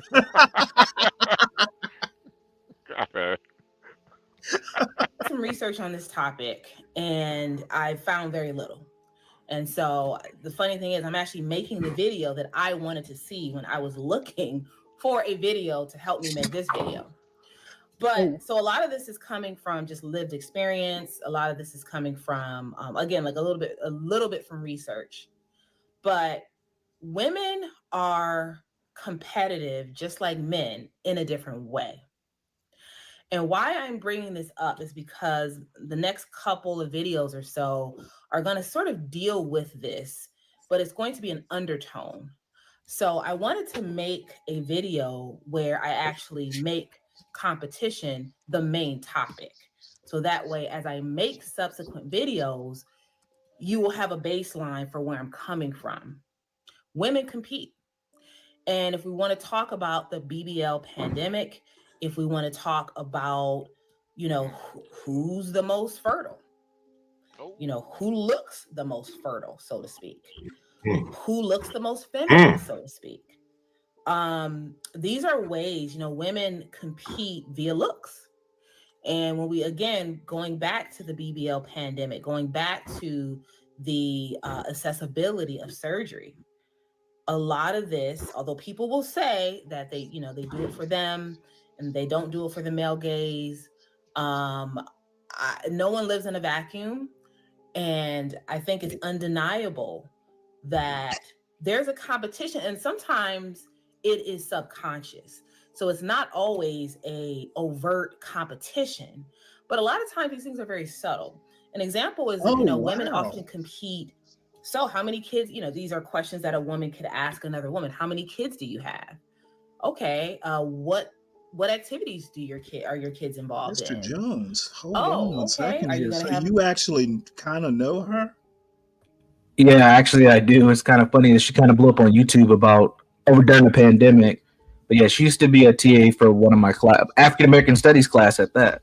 What was she an English professor or what? No, she was in the process, I think, of getting her master's degree at the time. I believe she finished and got a PhD. I'm not 100% sure if she finished. Now it's starting to make sense. She's tall and she is thick. She's very thick. Ooh, now it's starting to make sense. Oh, she's Now, mad because she can't twerk like that? She could twerk. I mean, that thing be moving when she walking. So yeah. Well, she might be a little bit of a prude, and maybe I'm just in a good mood because I got rest, but I think she's okay. Yeah, she's super cool. She's a mother as well. She has a child. But I think she might be. She's No, not she's not married. I'm still Facebook friends with her, so I kind of know what's going on. Mm-hmm. Universal, I have a question. Yes, ma'am. Why do you know so many things about so many people, specifically women? Hence the name Universal Jones. I get around. Oh, that's what it's about. Okay, because I'm telling Well, you, not every single sexually. time it's I mean, like, I was a married man for 14 years. I never cheated on my wife. this guy Who's knows the Black everybody. Doctor Who? Yeah. Know a little bit You of know everything about a little bit of something, you know? Yeah. You're just so well known. So she's not married. What do you know about her? A little bit background. I know she's highly educated. She's been in the pro-black circle for quite some time. That's how I know her the best. Because when I was going through my pro-black era, we were in a lot of similar circles. The Twin Cities is very small. So when it comes to black folks, there's not a 6 degree of separation. It's like 2. Like we all kind of know each other on some level. I know that her and Dr. Umar Johnson had a little thing going on for a little minute. I do know that. Okay. Yeah, she Now used this to is bring starting to him. make a lot more. Used to bring him here.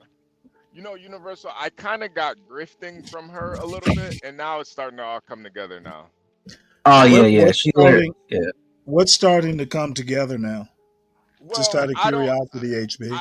A lot of times when these women they get on these soapboxes and try to shame and scold other women, it's more so coming from a grifting standpoint, where they just want to tell guys what they want to hear. Sometimes, like, oh, these women are And all you know bad. what? Now, what's coming together for me is that she is spot on, and that somebody has to say this. No, somebody does. Better her than me. Somebody does. Wait, I Universal. do. Yeah, yes, ma'am. Virgo wants to know if you bought her a laptop. No, I never pursued this woman in any manner. She's actually too old for my age range right now. So how old is she? She doesn't look that Virgo old. is unstoppable. Virgo doesn't quit. I'm sure she's gonna throw a jab at Lolo at some point too. So Like 5 times a day. Stop that. How old is she? She doesn't Virgo look and that old. laptops. She's a little older than my. I think she's about 41, 42. She's a little older. She looks amazing. What's your range, Yeah, Universal? my current dating range, Yeah. 23 to 31. And how old are you? 38. Okay. And so that means you want more children, I'm guessing. I'm open to it. Oh, okay. And when you get Virgo a new laptop, please make sure it is the latest iMac. Yeah. I have to. If I ever said Virgo laptop, it'd be a MacBook Pro. No, Virgo wants a Dell. She said. Oh, boo. Hey, I'm a big fan of Dell. Send her a PC. Wah. She's beyond, the metrics of understanding what it She means needs to that old operating enjoy system. the beauty of an Apple product. So Yeah. Virgo would like a Dell. Well, she'll level up one day and bedazzle it. T's funny. She needs a whole desktop. I see what you did there. Bedazzle it. Oh, that's funny. Hi. You guys are so hard on Lolo. Man. I don't like 18-year-olds. Come on now. I'm not that. 23 is the youngest I'll go. Nobody's hard. 23 because of the possibility college graduate by then? Oh yeah. They got to be either pretty much graduating from college. Fresh out's fine. I'll take a fresh out of college. I'll put her on. Would you be willing life to is pay for a hard. 23-year-old? Because when I was 23, Would I be willing to pay for it? yeah, so when I was about that age, and my boyfriend was about your age, and he was an attorney, it was an all inclusive wallet free experience for me, and I just want Oh, to know if you're willing to do absolutely. that. Okay. That's how I get down anyway. So Okay. absolutely. If you rocking with me, I invest in the vibe. So we're gonna have a good time. All right, cool. Ask Lolo. The vibes. Yeah, I invest in the vibe. You know, my goal is to have a good time no matter where I'm at, what I'm doing. So if you're with me, you know, I'm gonna have a good time regardless. So you coming or not. There will be no lectures on femininity. Oh wait, No. that woman triggers me. I think it's personal because I've had women that look like this come for me my whole life. Like they're very like Afrocentric, but they're wearing like Afro weaves. Like, don't come at me. You know, But thinking see, that, she doesn't. The one thing, and this is maybe the second video I've seen by her. I honestly don't find her that Afrocentric. I think she is. And it's At always least the the Afrocentric ones. videos that I've seen. I mean, this thing about femininity that she's talking about could be the whole TikTok influencer sort of thing she's talking about. People confusing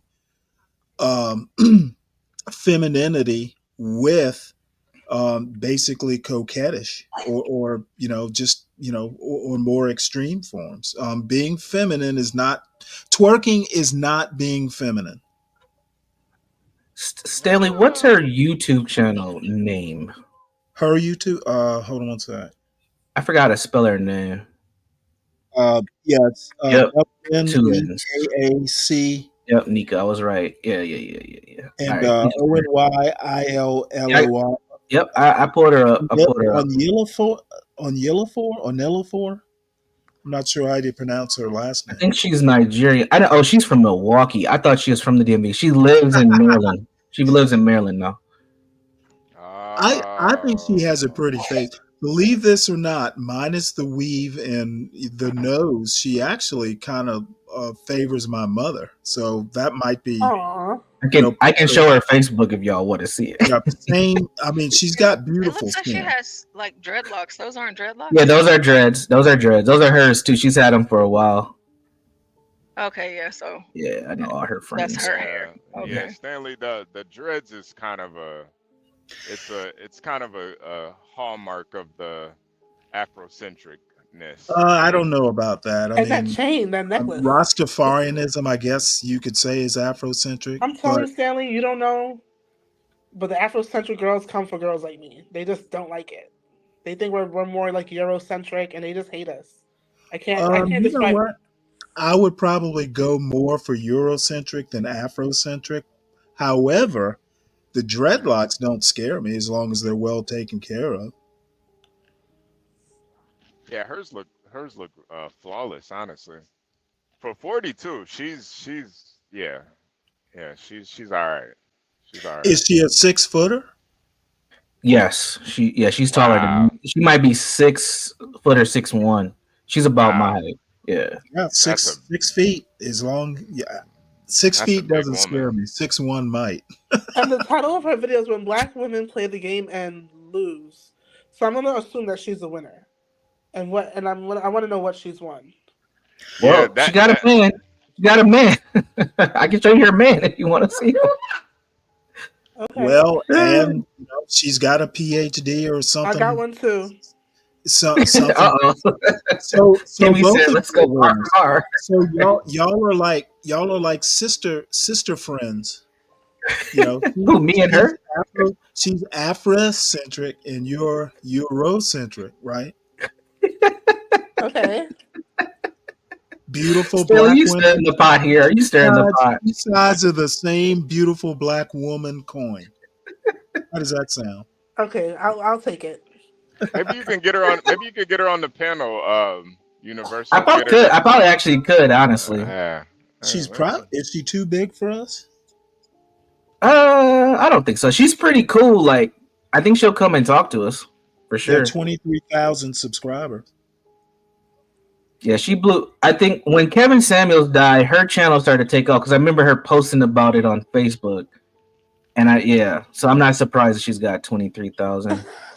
What do you know what, Kelvin? What is this Caucasus Mountains BS? Is is Kelvin is he Indian?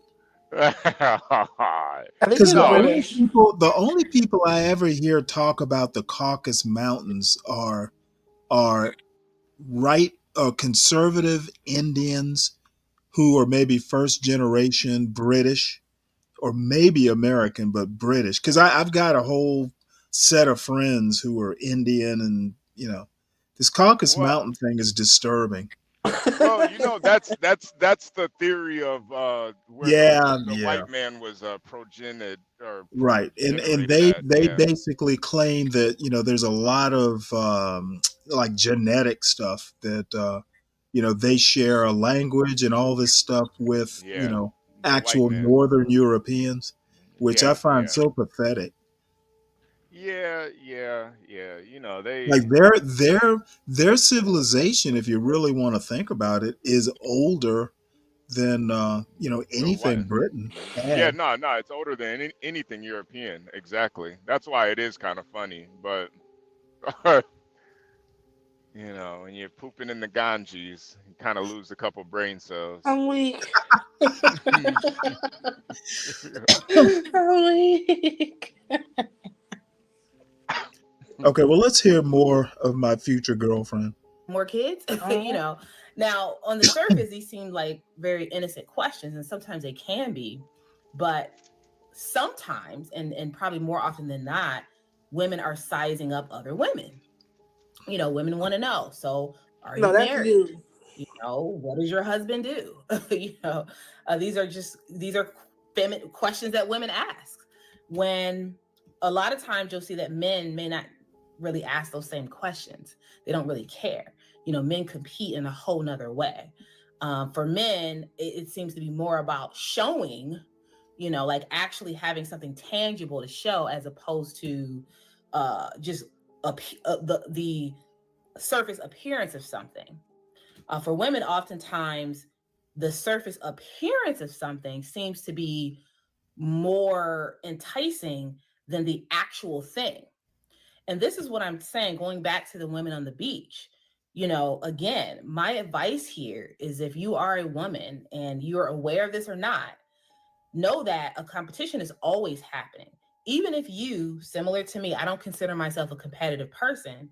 However, I look back on sort of conversations that I've had with people and now realize, wow, I didn't realize somebody was sizing me up when they were, or I didn't realize that, even me, maybe asking someone else a question, it could be in my subconscious that people could assume that I'm competing. And maybe I am. Hey, and if y'all want to move on, that's fine. Something a little bit more entertaining for the morning. I can, finish this overnight. No, I'm not gonna. yeah, no, we can finish her. I like Because her I'm crazy gonna be eyes. honest with you. I actually buy into her point. Maybe not to the extreme, but I do have my ideas about what femininity is, and this is based on basically my upbringing. Yeah, There is a very I have definite ideas on what is feminine and what is not. is it more conservative? Do you think? It's probably more conservative, probably Yeah, more Emily Post, or let me put it to you this way: as fake as John is going to say this is, it's probably more. We were tots and teens, not Jack and Jill, and I can't remember why my mother wasn't into Jack and Jill, but it's more Jack and Jill sort of formalism. yeah. I agree. Honestly, like And I'm it's not saying it's a good thing, but I am a man of a certain age. I just have my ideas of what yeah. it is. I think it's more like being seen, not heard. And I know that does No, kind of I don't sound. mind being heard, but image, it's being seen, but you're not always being seen for the right reasons. Right. And Be a Kimmy Cakes, not a Kaya. Yeah, no, I agree, but I think even, even on kind Or of a a smaller Portia. level, Be a even on Portia, kind of, not a Kaya. yeah. I don't. I'm not hitting on her, HB. I'm just No, no, no, saying that no, no, she no, is. She's kind of my touchstone when it no, no, comes no. to. If I All had a right, daughter, Stanley. if I had a daughter, All right, Stanley. it would Okay. be. I would raise her to that. At least close as a father could get to that standard. Well, if you raised a Porsche, she'd probably be a MAGA voter. So I don't know if that's a You know good thing what? or I sometimes wonder. I didn't ask my son who he voted for. not. I was Did he vote? I Did he was vote? afraid of the answer. Oh man, now that would be a very interesting conversation right there. There would be no conversation. Vote. He's 18. I'm not going to tell him who to vote for. Vote your conscience. That's how I raised him. Yeah, no, that's a Just good. don't I think don't that's be voting for Nick Fuentes, and we're okay. yeah, yeah. That's a Yeah. good Why? place. Why would I care? Yeah, it's a good stance to take, honestly. Well, it's the only stance as far as I'm concerned. I raised him to think for himself. Yeah, yeah.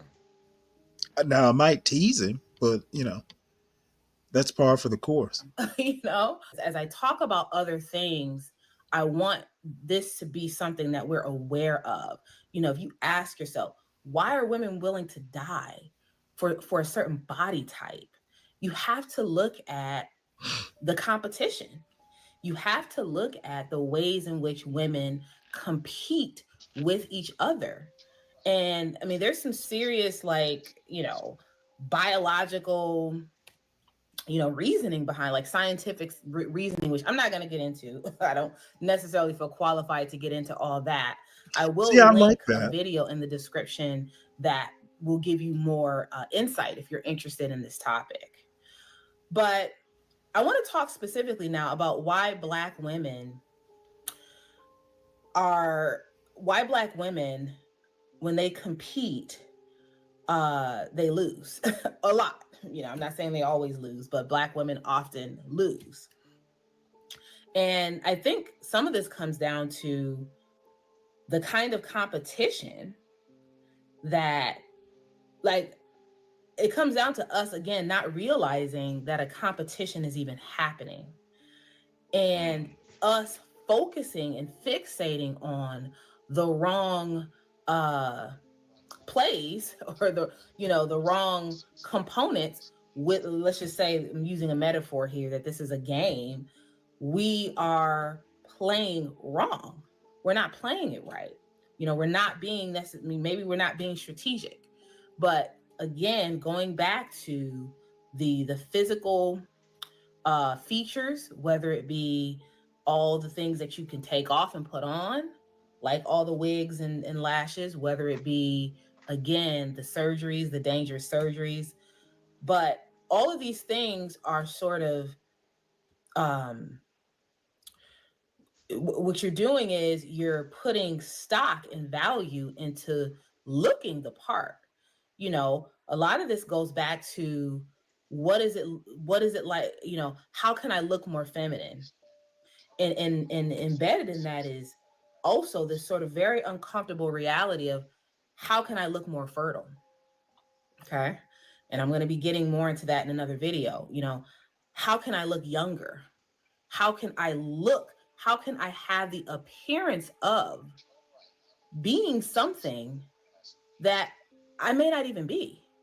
There's a lot of stock put into that within our culture.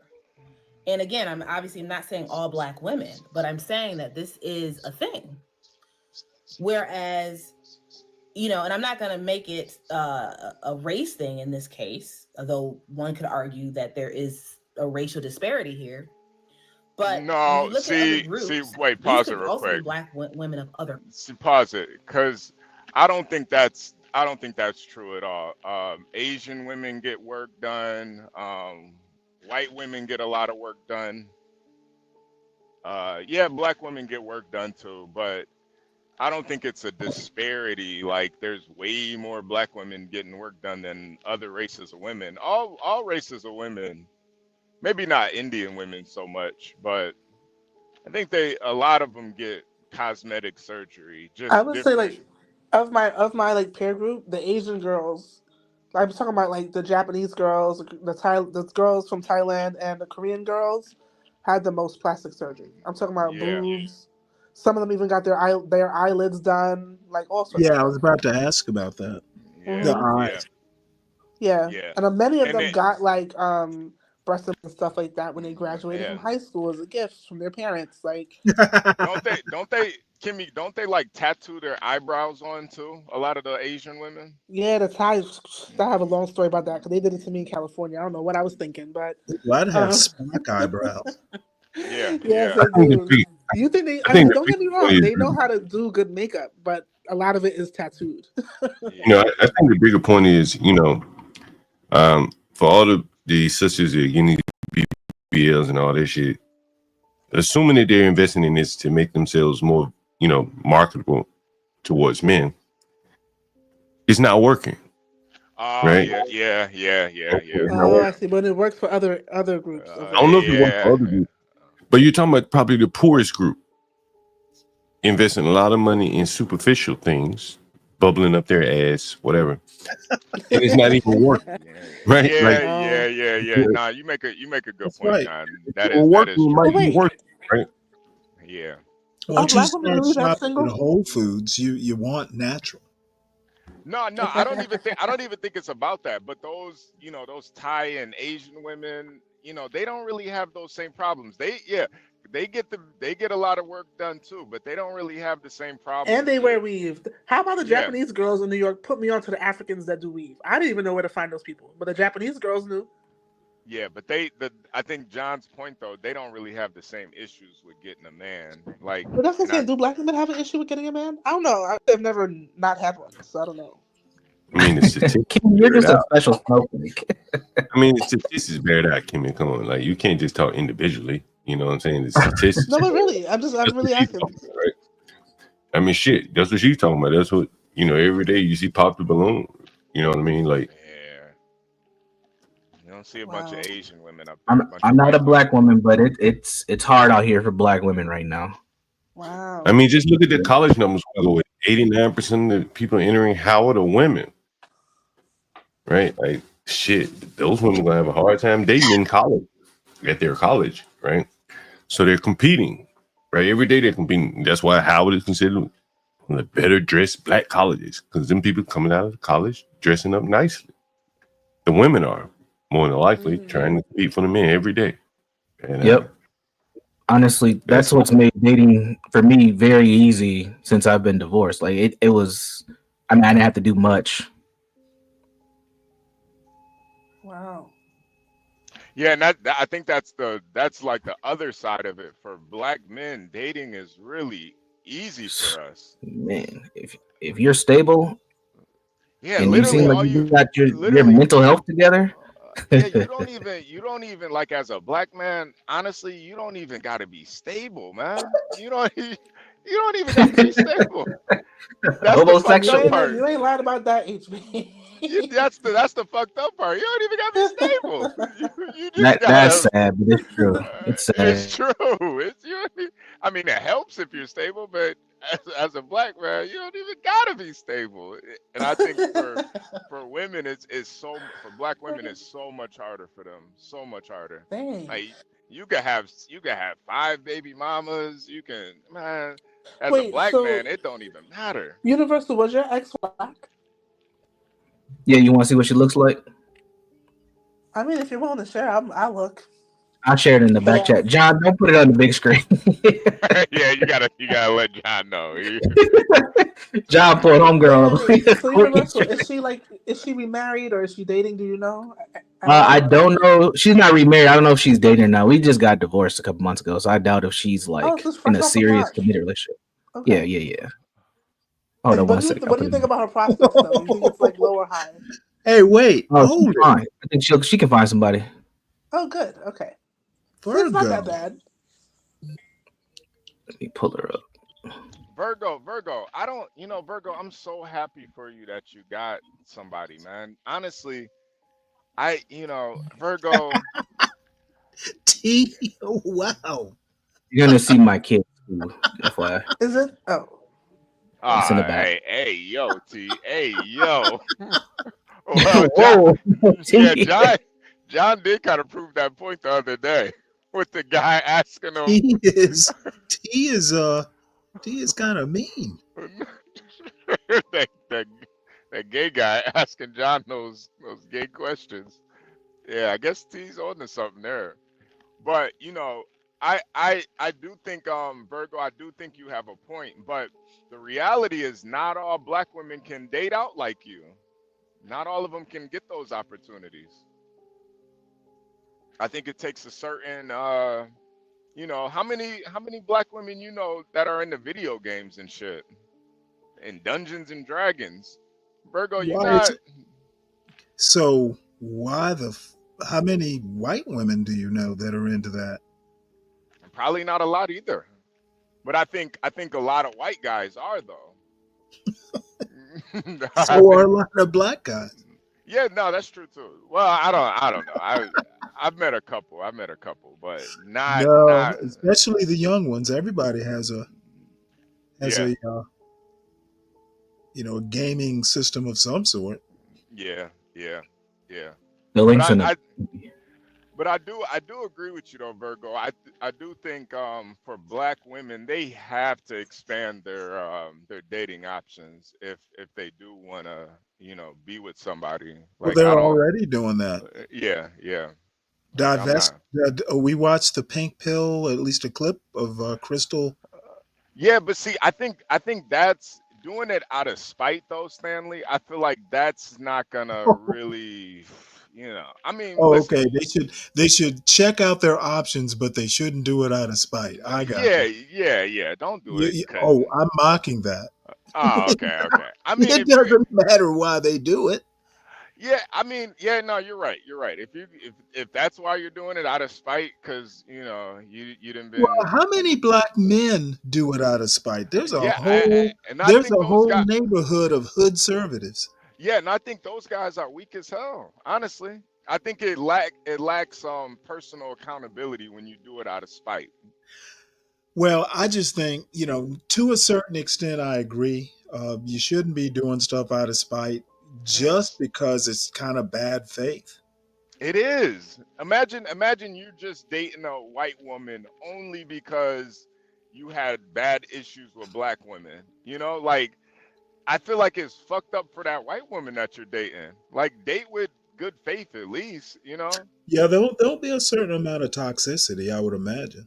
Right. Like, man, I don't know, man. Even when I've dated like non-black women, those types of conversations never came up. Like it was like I'm dating you for you. It's not because of your race. Like what the that shit is just weak to me. Right. But I do think, for black women, I don't see anything wrong with them dating other groups of men, honestly, at all. I just think, if you got issues, if you can't date a black man, you're probably gonna have issues dating all men, honestly, because I think it's pretty easy to date black guys. I don't know. I mean, we're pretty simple, but I don't know. Oh yeah. We do have to remind everybody, please go vote for he's a good boy, Sam Fisher. 12th man's companion, his best friend. He's actually saved 12th man from ravenous bears, saved his life many times. Sam Fisher, an He's American probably hero. dragged him back to the cabin, passed out in the snow. He has. Oh my Lord. He's an American hero. Does he carry around a little keg of medicinal rum? Whatever they put on those alpine rescue dogs. Sometimes Sam Fisher goes and makes those box wine runs on his own, man. He just let me go. pulling a sled, right? Yeah, let me go get this box wine for Dad. Is he Like, still in first place? I hope so. If he's not, I'm gonna put some votes in. If he is, not really sure. Yeah, please Can we vote for vote Sam more than Fisher. once? Is it a Yeah, daily vote type of situation? yeah, you can Yeah. you well the first vote is Okay. free, but after that you gotta donate. So yeah, Okay. yeah, you Okay. yeah. And you can donate $1, $5, $10, whatever it is that you have. Um, but one free vote every 12 hours, and then anything after that, you could just do $1. Like I said, whatever you have. He's still number one right now. So Oh, good for Sam Fisher. yeah, Wow. I'm pretty Is he excited the about only this. competitor? Oh no, it's a lot of people. Oh, wow. Oh yeah, it's a lot. But what happened is whenever 12th Man told us that night, I just went on a campaign for him, and we all started just donating to get him to number one. It took like, I don't know, like 30, 40 minutes. People just started sending money in. So, we want them to get that new house, and for Sam Fisher to get him a nice little dog house and all of that. And we'll get to Yeah, watch it all happening. yeah, yeah. It'll be heated. It'll have some box wine in there, so when 12th Man wants to take a nap in there, have a little bed in there, little bunk beds. Yeah. Well, it's important. Oh, wait, I just remembered. Can I find that there is a guy who does YouTube videos with his dog, and it's like he has like a dog house like built in under the stairs or something like that. Oh, You I think go I into saw that. that dog house. It's in his like living room or something. You Yeah. go into the dog house and it's like a little mini. There's a bed in there, and you TV. know Isn't there TV in there too? probably, but there it's Yeah. kind of a joke, YouTube gimmick sort of thing. But that's what I thought of, with the heated blankets or whatever's in there. It'd be nice for Sam Fisher to get out of the house. Yeah. Put a Yeah. little wood stove in there for him. Yeah. Yeah. Yeah. Whoa. A Maybe a kosher. bidet. Oh, I don't know how a dog would like a bidet. Yeah. You're probably right. Hey, he's not a queer. Probably, Yeah. probably, yeah, probably more a female dog thing. Yeah. Yeah. Wow. perhaps A some bidet, Black a women in bitch. various parts of Africa and that type of thing. When you look at other Well, cultures, anyway, I've watched the rest of this overnight. It's kind of getting dry now, but Yeah. I looked at her IG. She is a presence. I'll put it that way. So she has an IG. Is she like showcasing her voluptuous body? It's a little bit beyond voluptuous, but you know how it is. Yeah. Yeah. It's Yeah. Yeah. like I said, she is a presence. Yeah. Yeah. That's why sometimes you gotta take these women. You gotta take their points with a grain of salt. Oh, no, no, no. Her I points are fine, but she's married, Yeah. so you know she has found her man, and I congratulate her for it. I like her style. I like her delivery. I like her kind of academic, approach to this. Yeah. I think she's spot on. Preachy. It didn't strike me as preachy, but then I'm new to this stuff, so. Yeah. But I don't have a problem with her argument. People think that femininity is letting it all hang out, and it's not.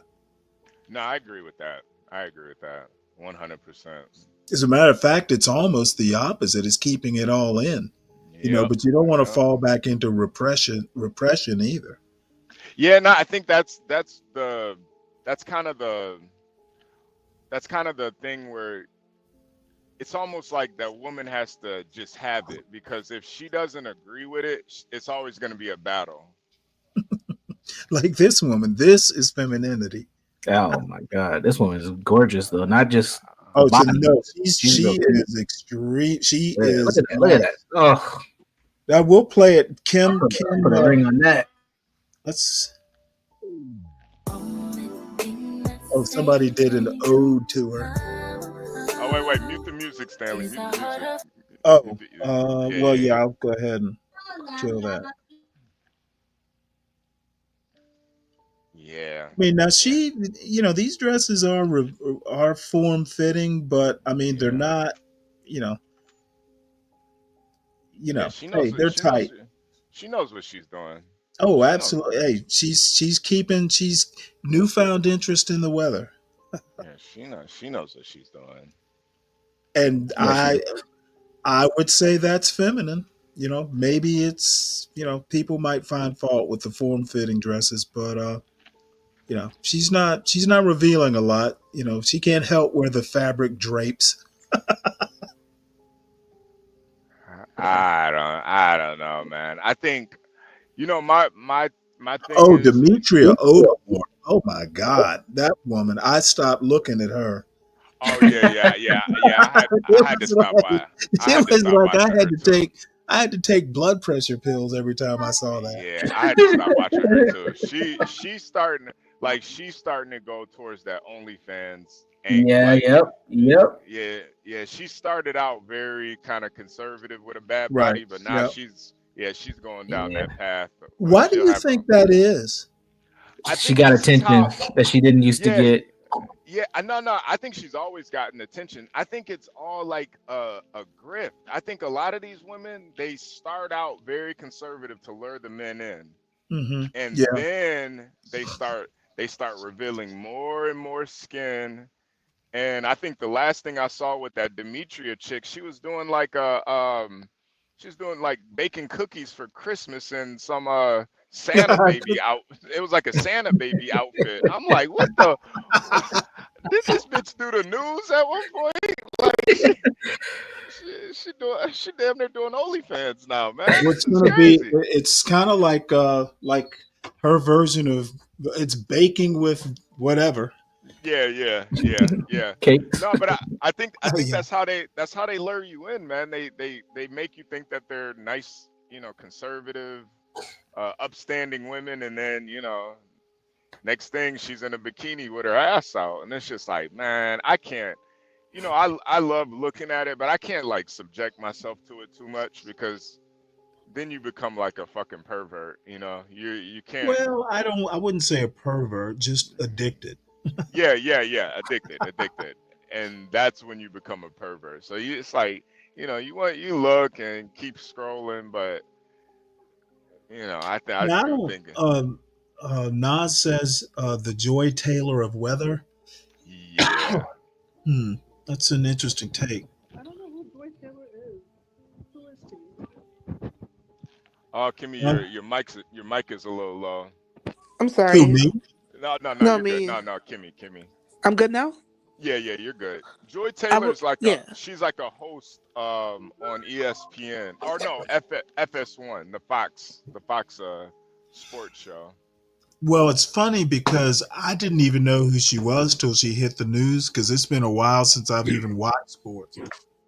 Most importantly, Kimmy Cake, she's peanut butter colored. Oh, John, I did end up watching that.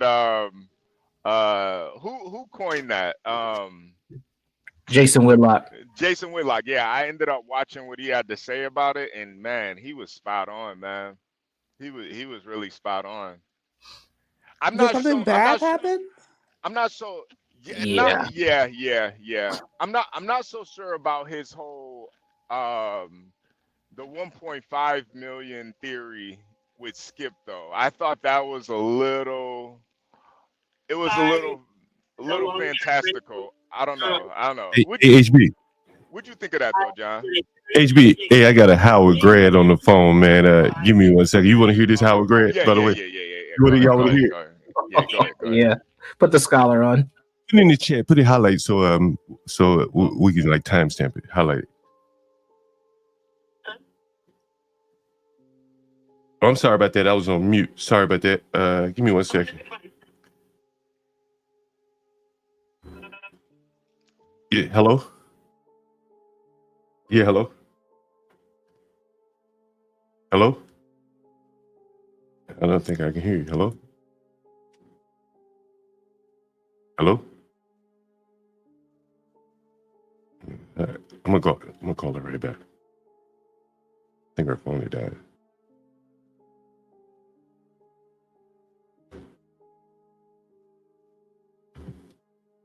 Shit, maybe I lost my. Let me disconnect from this road. Can you hear me, guys, by the way? Yeah, loud and clear. All right, let me disconnect this road. And sometimes you got to disconnect it and bring it back on.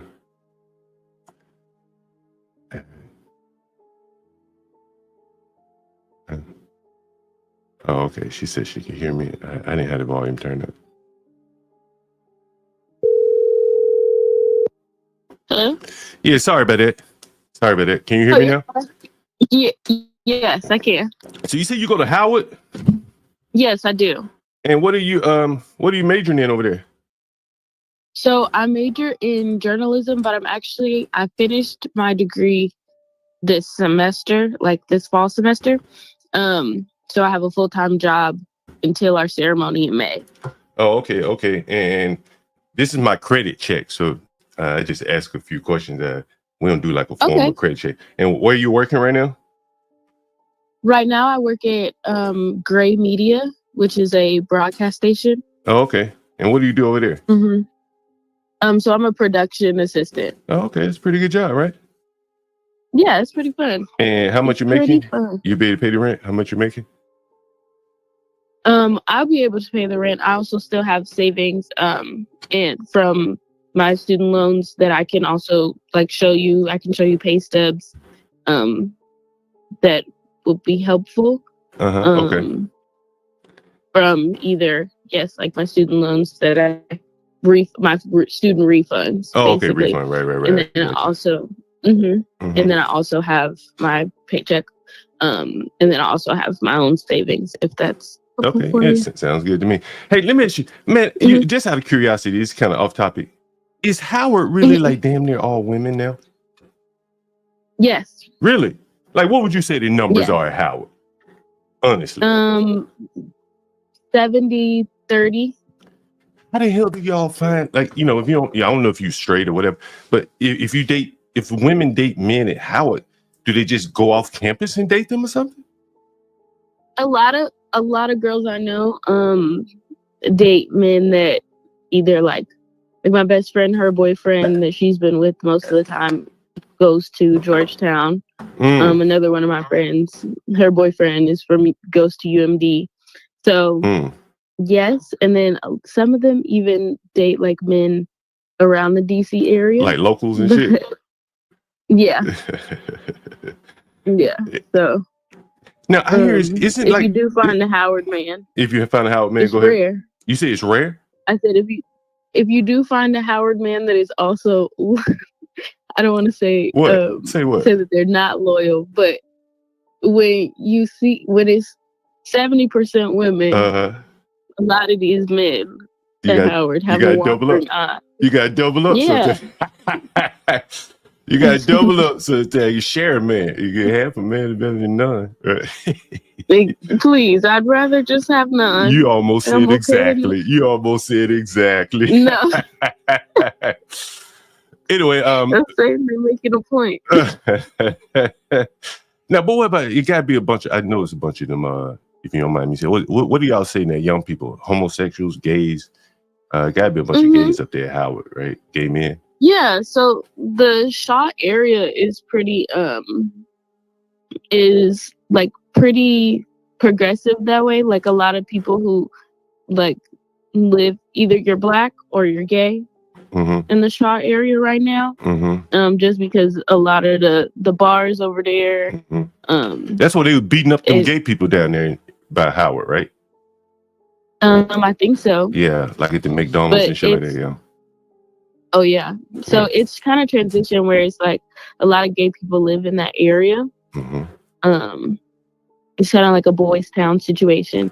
So I will say, like, working. Oh, you from Chicago? I also. Yeah, I'm from Chicago. That's right. Yeah. Also, yeah, I know a boys' town. Yeah. So it's kind of that situation. So So I Howard is would like a say little that boy.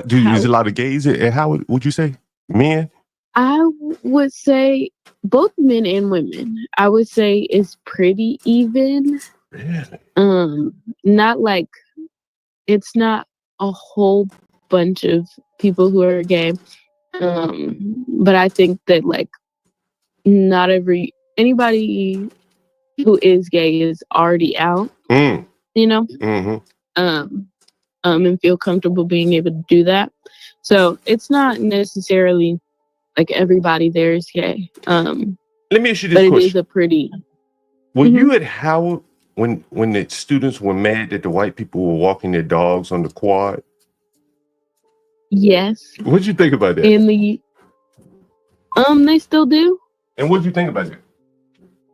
I think that it is disrespectful, and there's a point being made there, because it is at the end of the day, even though we do have a open campus, it is at the end of the day a school, and you have to respect the people like take care of these lawns, and you wouldn't want somebody coming to poop on your front grass. Do you think it's because they were white though, or you think all the gentrification going on around Howard?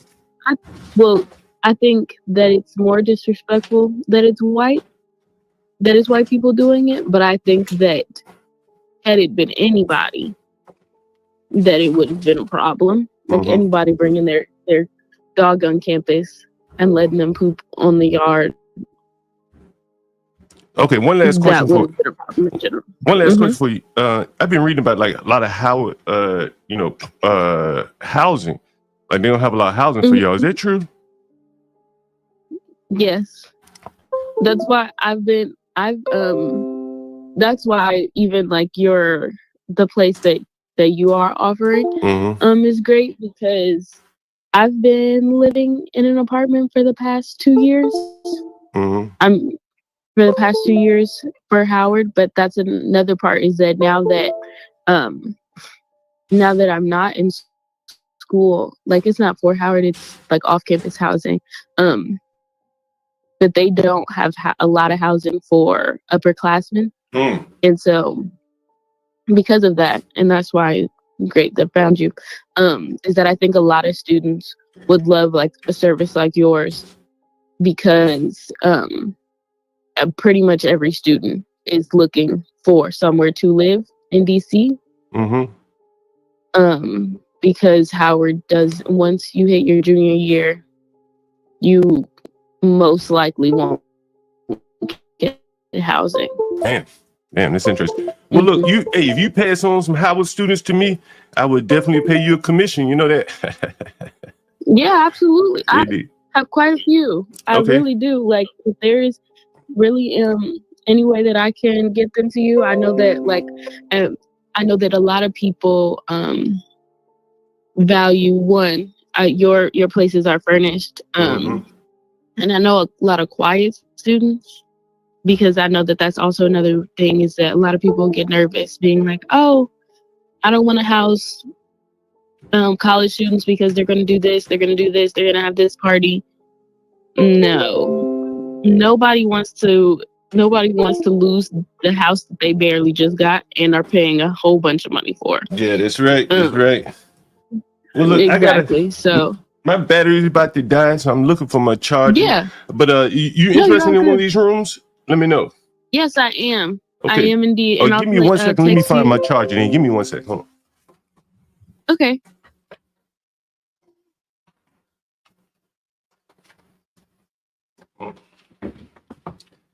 Yeah, I'm back. Sorry about that. Yeah, so go ahead. You say you're interested in one of these rooms here? Yes. I was interested in them. I was just wondering if you had I wanted to look at the Airbnb just to see just to see more information about it. I know you can't put videos up there. Yeah, I sent it to you. You want me to send it to you? Which one you want me to send you? The one in Petworth, close to Howard? The one in Petworth, and then also the one in Southeast, just because that is a little bit more in my price range. Yeah. But the one in Petworth is closer to where I need to be. Sounds good. Can you pay some money up front? Like if you can pay 2 months up front, I'll get you up in Petworth if you want. Up to you. Yeah, I can. What is the pricing for that? How much money you get? That's all that matters. Well, for the one in Southeast, it was 900, and that's really what I was looking to pay. And, like 900 to 1,000. And I could pay that up front, like two. You pay two. You got about 2,000. You got 2,000. Yes. You got 2,000. Does that include Does that include utilities? Yeah, everything's included. Everything's included. Yeah. Yes, I could have that up front. If you got that money, I'll put you in Petworth, Danny. That's where you want to be. You got 2,000. I'll put you in Petworth. What you talking about to March, right? Okay. All right. Give me a call back then, huh?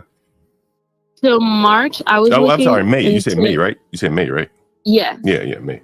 Right. Gotcha. And then with the Petworth location, is it it's the private bathroom, but am I sharing the house with like another person? No. Are there other roommates there? I'm gonna put you in a basement. You have all to yourself. You got the money up front. Okay.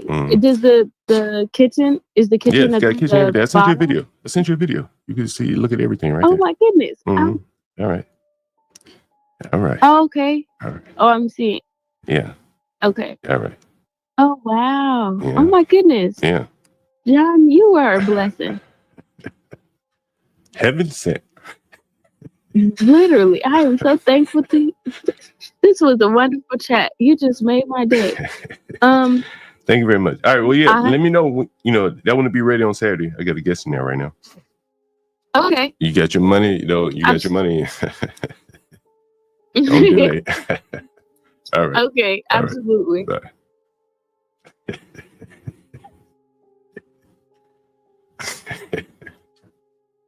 Anyway, you are a blessing, John. You are a blessing. Yeah. Hello, you guys here? No one's here. That's what I'm going to call you from now on. That was fantastic. Congratulations to the both of you. Hey, that was bless. Fantastic. I enjoyed that part. Well, she was definitely feminine. John's sinister laugh is insane. He did sound rather wolfish.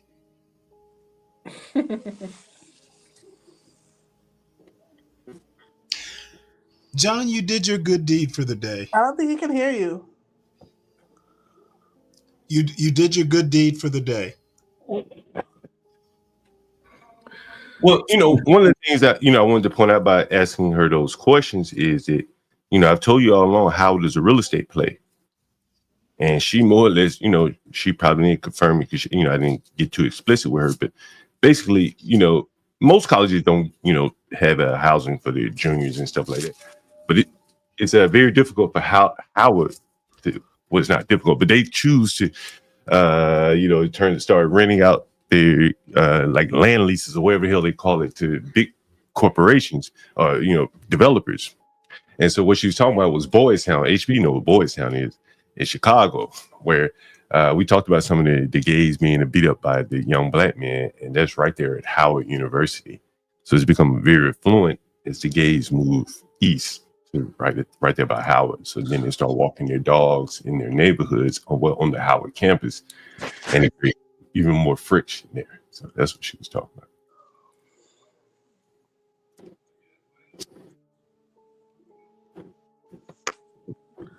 But I like that she even like you both agreed on like some sort of referral system for your rooms, especially because it sounds like they have a housing shortage for their students. Yeah. And like she said, like who would mess up a place to stay when they need a place to stay? You would hope they wouldn't. All right. Well, you'd hope they wouldn't. But I think they would be responsible. Did you hear what she also said? Where she gonna get that money from? Her savings and student loan or something like that. That's correct. Mm-hmm. That student loan money, she got to bring it to me. She got to bring that student loan money.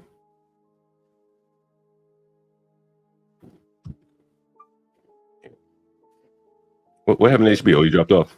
Yeah, congratulations again. Oh, well, she ain't paid the money yet. Did she say what year? Did she say what year she's in? I think she I think said she just graduated, right? Yeah, I think she's graduated, so she can't be on campus anymore, and that's the big, right? You know what I mean. So she can't even get that Howard housing, or even maybe the referrals. Right. So she's looking at staying in the area, which is good. She don't want to leave this motherfucker, you know. Yeah, because it looks like she was working nearby there somewhere. See, that's one of the things. Like, a school in a big city. I'm not sure who she worked for. We can look it up. She said Gray Media. She may be making $30 an hour. You know, DC minimum wage is about 20, and it's worthwhile work as opposed to I was working in a restaurant, dog track, or some shit. She's getting pretty good experience on her resume. Did she say what she was majoring in? Journalism. Journalism. Mm. So she worked at Gray Media. Let me see if I've heard of Gray Media. I don't know what they do. It says it's in Atlanta, but it looks like they have an office near New Jersey Avenue in North Washington, D.C. Okay, so that makes sense, yeah. Yeah, that makes sense. Mm. Not too far from the Smithsonian Museum. Mm.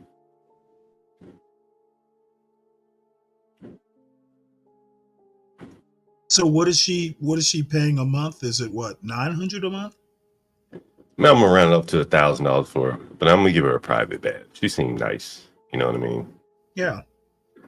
Yeah, I agree. She's a young lady. We need private bathrooms. Mm. You know, certain people, you know, like you have to be very selective about who you put in a private bath, you know, in a basement in particular, because I mean, it's because it's a hell of a discount to her if she takes it. But you know, you have access to the water, all the mechanicals, so you have to be very, you know, judicious about careful about who you put down there. Was it the one that I stayed in? That was like an apartment, had the backyard door. Yeah, I either put it there across the street, one or two. Oh, I forgot there was one across the street. Yeah. Mm-hmm. That was a good place. I was just so exhausted. I don't remember much. I just went to sleep. Mm. Yeah, tough guy in the audience there.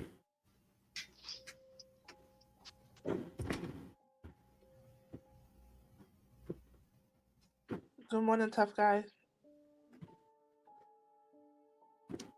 What's going on, Universal? Stanley got quiet on us. Stanley stepped away. Oh no, I'm puttering around in the kitchen. You can do what you want to do. What time is it? Is it 11? Oh shit, it's late in the day. I gotta get ready. I gotta go ahead and shovel some more to try to get some of this ice up, man. Couldn't get all the ice up. I probably waited a little bit too late to shovel it all. How much snow did y'all get hit with? Maybe about 6 inches. It wasn't too bad. Is it sunny today? Yeah, but it's only 29 degrees, so that's the downside to everything. It's 29. It's so cold and windy. Yeah. 29 degrees is no bueno, Stanley. No bueno. That sounds amazing to me right now. I'll take it. It's 6 degrees where I am. 6 degrees right now. It's good snow shoveling weather. Mm-hmm. But no wind, so it doesn't feel like it. Yeah. That's the type of weather, like, even when the heat's on, you still feel cold. Well, depends on where you're at, but yeah, typically. Mm-hmm. Shoot, it's 28 here.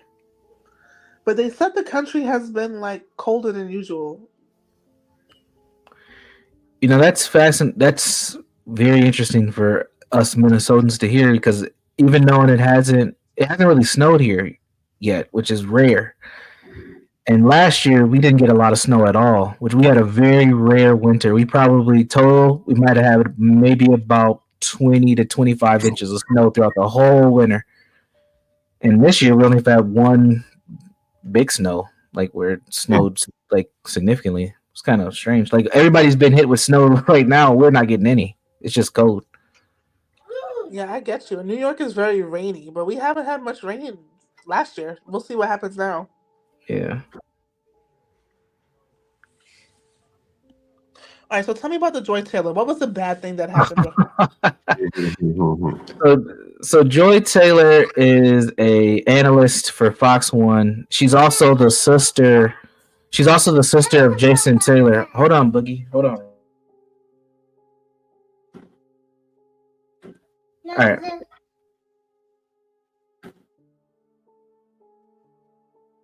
All right, my bad. She's also the sister of Jason Taylor. He's a Hall of Fame football player who used to play for the Miami Dolphins. But she's kind of delved into TV, I would say, over the last maybe 6 to 8 years or so. And she's kind of risen to prominence on some more prominent show as a host. And what has happened in the TV world is they get these very attractive women to be like the mediators on these debate sports shows. So it came out recently in a lawsuit where she's being sued. Fox Sports, all Fox companies that surround the sports are being sued. Skip Bayless, who's one of the bigger hosts, and then executive for Fox as well. They're all being sued by a former makeup artist who worked at Fox but was recently fired.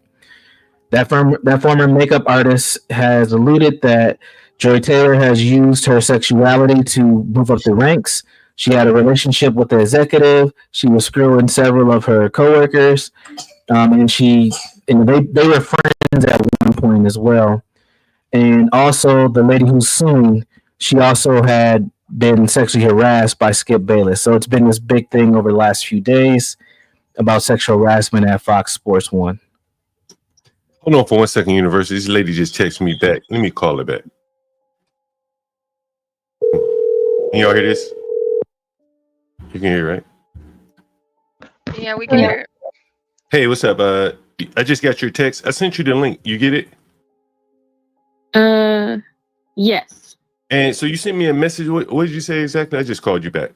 So I was just saying that I'm moving out of my current place, and I move out January 31st. Mm-hmm. But I was wondering if I can move in February 1st. I know that that's 3 weeks away, and so I didn't want to have you hold the place if you had other listings, which I would completely understand because, again, your money is your money, and you have to get it. So if you had other listings, then I completely understand if you aren't able to. You want to put some money down to hold it? Huh? You want to put some money down to hold it? I can. I was just saying that, but I was going to pay you the $2,000 up front if I could move in February 1st. You pay me $2,000. I'll give you the code Saturday morning.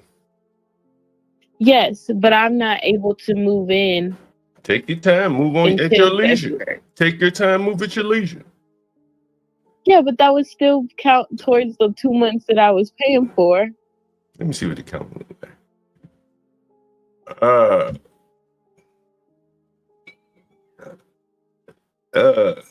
Don't you need some time to move in, or you hiring a moving truck or something? I mean, I didn't need a whole lot of time to move in. Yeah, everything's furnished. You're right. Yeah. Well, if you want to hold it, you can do that. It's up to you. Can I check back in with you like the last week of January, and if it is available, then I can send you the like, what is that? The last week of January? Yeah, so the thing is, I already got it. Like, to be honest with you, I already got a deposit on it, but the guy only paid $250. So you know, you can always bounce him. The rest of the month? No, he paid like a $250 deposit because he wants to move in February 1st too, but he only wants a month. So you can bounce his ass if you want, you know. Okay. Mm-hmm. If I pay earlier. Yeah, and you pay a little bit more than him, you can bounce him. I send him his money back and put him in another room. Okay. He's only gonna be here for a month. Okay. Because see, we have to block off our Airbnb calendar at the same time. You understand? Yeah. To keep somebody from booking it. You know what I mean? So if I give you the money now, then I can wait to move in February 1st, and then I just have that February 1st until. Yeah, man. You know, if you need a little time early to move yourself, I'll give you a week early, free. Okay. Right. Okay. So I start you off on the 26th. But okay. I give you the code on the 26th, and then but your obligation won't start until your next February payment won't 1st. but your next payment won't be due until March April 1st. March 1st. Wait, no, I'm sorry. February, March. Yeah, April 1st. Okay. Right? Yeah. Mm-hmm. Okay. It's up to you. Okay. Yeah. Yes. Then since you said it's gonna be empty this Saturday, Yeah. is there a way I can come look at it this Sunday? As I told you, if I have time to get up there and show it to you, okay. Well, let me know your availability. Yeah, sure. And I may then just give you I the can code. come. I may just give you the code, let you check it out on your own. Okay. Yeah. And then come check it out. Mhm. And then yes, absolutely. Mm-hmm. Oh my goodness. Thank goodness. You are just amazing. Thank you. Thank you. No problem.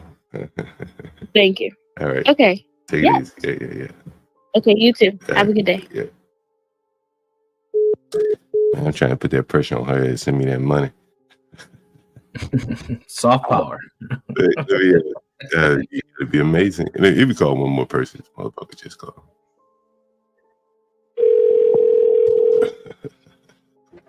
Hello. What's up? What's up? You called me about a room for rent? I think you texted me about a room for rent.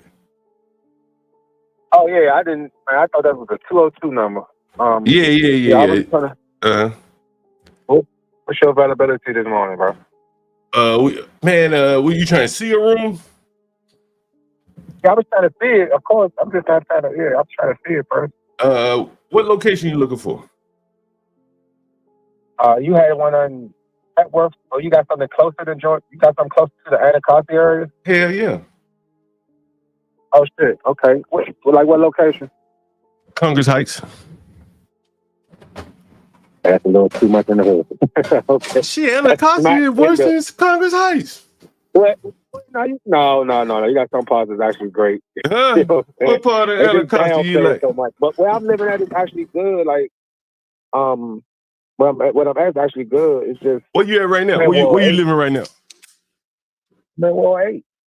I'm just not trying to move and smack in Congress Heights. Hell no. What about anything on the outskirts, bro? Like, I don't live around like a Langston Lane and no shit like that. I stay around V Street by Anacostia. Yeah. My apartment building is quiet as shit. Don't nobody hang out. None of that going on right there. Yeah. But they about to remodel these buildings and shit. So I wanted to move anyway. Were they about to tear them down or something? Yeah, I think they about to renovate them or some shit. Wait a minute. Where you at on V Street? Where you at on V Street? I know all about V. I'm gonna have you apartment. Oh yeah, man, they been talking about tearing them motherfuckers down for a minute, ain't they?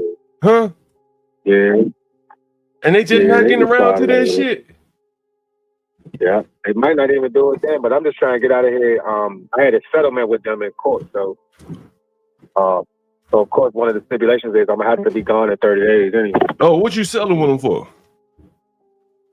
I mean, bro, I think that's not an issue I need to disclose. Oh man, this my this how I do a damn credit check, man. We'll do. Oh yeah. Yeah. It's just more about the shit that they wasn't doing in the apartment. Oh, okay. Yeah. Yeah. All right, it's just like are you saying what the conditions? Yeah, it's just housing conditions and shit like that. Yeah. Yeah. Now I know what you mean. Housing conditions, housing codes, all that. Yeah. Yeah. I got you. If I ain't had, because to be honest, bro, like my situation is going to be temporary. At least 6 months. Uh-huh. So I'm not trying to be no long-term lease either, you know? Right. So what they gonna build right there? What they building right there? Have you? What the hell they supposed to be building? They're gonna rebuild apartments. They're not turning the building down. They're rebuilding. They're remodeling. Oh, they remodeling. Okay, I got you. Okay. All right. Well, shit, man. All I got moving is everybody out. Huh? Oh, they moving everybody out. Yeah. Well, all I got is rooms, man. In Congress Heights. Unless you want to go at Petworth, that shit gonna be a little bit more expensive. Yeah, you said it's like $900 for Petworth, right? But shit, it come with a catch on it. You know what I'm saying? you gotta pay like at least 3 months rent up front. You gotta pay your rent 3 months at a time for the 900. Yeah, 5,900. I said you got for the 900. Yeah, For the 900, you gotta pay the rent 3 months up front at a time. Man. Okay. I wish you would have just posted that in the ad, but I didn't. Okay. Mm-hmm. All right, that's cool. All right, well, let me look at this other joint, man. I just give you a call back. I might check that conversation out. No problem. You said just. Nigga, get the fuck out of here, nigga. You see what I just did? Y'all didn't even see that shit, did you? You see what a nigga live right here? Yeah, did you see what just happened right there? You see what just happened right there? I missed the tail end. What happened? I mean, I was listening. You notice the Go credit ahead. check on that motherfucker, right? And then I said, nigga, it's gonna be 3 months rent up front for you, your black ass. I know he ain't. He just sued his past landlord. You heard that? They gave me a settlement, but they told me I got to get the fuck out of here. So, nigga, you talk too much. Yeah, So, talking too much. I'm gonna get it out of him anyway. But see, that shit never would have shown up in a credit check. You understand? Never would have shown up in a credit check. He done sued these motherfuckers and shit like that. I just pulled it right out of his ass. Hey, why you moving? What? What they do? Right? Oh man, they weren't keeping up with the property and shit. Why you ain't moving then, nigga? He went to him. Right? He didn't give a fuck how they keep up the apartment. That nigga lived through anything. So he could sue their ass. And so now you want me to let him come in my house after he done sued these motherfuckers? Please, nigga, you crazy. Right? And they don't know what they doing to themselves by suing people. Yeah, he's finessing. He does. Credit check 101 right there. You just saw it here first. I ain't had to get that nigga fill out no paperwork, no ID, no nothing. He told on his. Anyway, very interesting.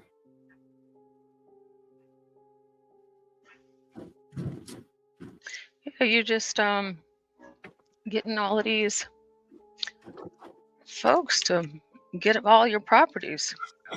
They call them like every day, seems like. Oh yeah, every day, push. Every day somebody texting and calling. I got to hold back a few for the inauguration, hold back a couple. Or I'll cancel theirs. I might come with them. Either way. Well, I don't know if you had anything, that you wanted to cover, but if not, go ahead. Floor is yours, Portia. I guess I can get it moving a little bit. Let's see here. We still have Pop the Balloon here. Have we covered Stanley, the fires yet? The fires in California? Oof. I did overnight. I did too last night. Yeah, pretty wicked. Did you hear? Did you guys cover how some of the fire hydrants don't have any water in there? Yeah. That's unfortunate. Wow. And how they're getting all of the animals out of there, and how some people aren't leaving. Even Prince Harry and Meghan Markle, they still haven't left. It's just like, well, I guess if you want to burn up, go for it. And where is the mayor of LA? Anyone know where the mayor of LA is? It's moving. Where's the mayor of LA? Tell the audience. Get out of the way. Where? Isn't it a she? Karen Bass. Yeah, that's right. Her father was famous, right? He was a congressman or something. I don't know what he was. He was some sort of political person. But she's in Africa. She's in My Africa. favorite thing to say, that God is always trying to burn down California. She's in Africa right now. Did you know that, Portia? What's she doing in Africa? I don't know what she's doing. She's in Ghana. Umar Johnson, I think, was just in Ghana, got his citizenship. He came right back, though. He didn't stay. But yeah, apparently. He got his citizenship and came back? I don't know, John. We might have to, we did spend 12 hours. No. It was a collective of 16 hours yesterday with 1000% degenerate behavior. So I thought that maybe, What? maybe we would clean it up today, but we don't have to. So I'm about to find what you're talking about with Dr. Umar. Yeah, with that. Also, somebody in the chat, who was it? Dale Nixon said that there was a mayor that got arrested. I just Googled it. It's a very interesting arrest. I know if we're talking about the same person, I have that story queued up. Dr. Umar Johnson, Ghana. I mean, because I must know about this, because this has to be Afro 2. What? Afro Tunde. Oh my God. This is a hot ass. This is a mess. You know what? I'll just show this one because Does Cash App work in Africa? No, it doesn't. He ain't going if it don't, just so y'all know. Okay. Africa has like Ghana has like well, it works parts of Africa, but Ghana has like a big tax that they put on money coming in. That's why they get a lot of people sneaking in to the airports. Yeah.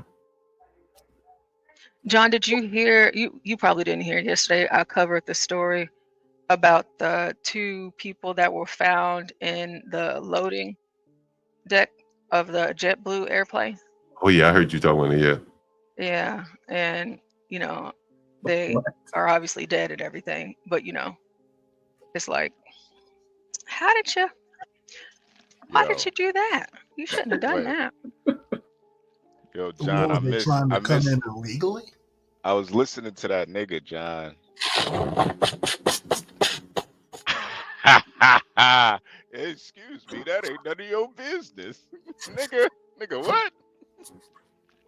Wait, how did he win the money again? How did he get that money? He sued his landlord. That's why you said that. That's why you said we need 90 days. That's a tax, nigga. That's the no respect for landlords tax. Whole I ass believe nigga. either way, man. Like, if a big ass company can't satisfy him, I surely can't, right? I'm just one man, right? And he already know the game now, so he gonna be looking to sue every damn person he run across, right? Yeah. It's too damn easy. So I don't even want to have anything to do with him, period. Oh man. He got his one shot. I wish you put that in the ad. Nigga, that ain't how it worked, man. Supposed to put everything. Only so many characters, man. Put everything in the ad. I can't put it in different ad for different people. Yeah, right, man. No more. Yeah, no, it's interesting. That was crazy. The The girl sounded nice though. She come through with those Howard grads. I showed you the apartment where the guy lived. So what they do is they tell these people, we're gonna let you move back once we fix it up. Mm-hmm. But then be all kind of catches and shit. You know what I'm saying? Where they can't get back in. So it's a gentrifying neighborhood. That's why he wants to stay down there, because it's gentrifying, right? And it's the next neighborhood over from where I am. And so he wants to continue to stay in the neighborhood because it's on the rise. But they want the people who own the land want his black ass gone, right? As you heard him say, we only want you coming back. When we redevelop this place, you can't even come back. The condition that you must go to take this money, and so it's kind of one little facet of the gentrification, Man, yeah, that was pretty crazy. That was crazy. What Portia, you got this video of Umar. What's he talking about? Is he talking about Joy Taylor? Let's see what Umar got to say. Dr. Umar.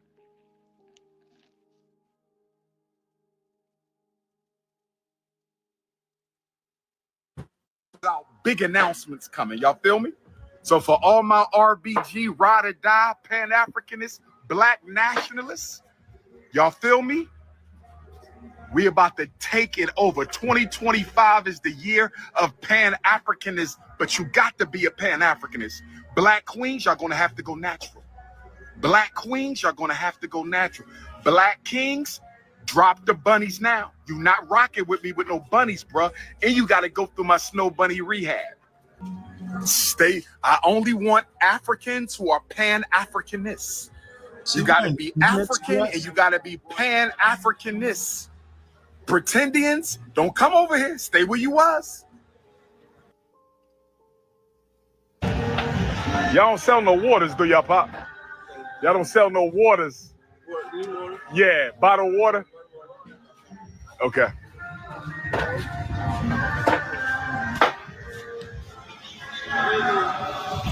That fish was so good last night. I had to come see my man again. He doing another one. Give him your name, good brother. If I got a co-wifey team waiting in Ghana, I gotta consider that, right? I'm just telling y'all, don't shoot the messenger, ladies. American African sisters, don't shoot the messenger, okay? So I'm going, I gotta, if I got a co-wifey team waiting in Ghana, I gotta consider that, right? I gotta consider. So apparently, John, they offered him 2 wives. Really? Yeah, and these are the 2 wives that he was offered in Ghana. What? So, yeah. So even though, he'll be coming back to America, hence the comment that he just made about Black American women, he has his 2 African wives now since he is now a citizen of Ghana. Ah, man, he a passport bro now. A Pan-African passport, bro. Yeah, ain't that crazy how this shit work out, man? Oh shit. Damn, man. This is crazy. Back to the motherland. Well, but he's back in America now. So yeah. He went there to He didn't get bring them with him. citizenship. He didn't bring them though. I wonder what he thinks about their hair, because that is not the natural African aesthetic that he talks about. It is Yeah, true. he literally just opened with that. He said, Black women, y'all gotta go natural, y'all gotta do this. But they not. And I'm not convinced. Well, it's possible, but the one in the pink, I mean, that could be a BBL. But also, it's Africa. That might be real too. I don't know. Yeah, I guess Africa. I don't believe that Yeah. they can afford that sort of thing over there. They barely have water to drink. Universal. It'd be more skin lightening than BBLs over there.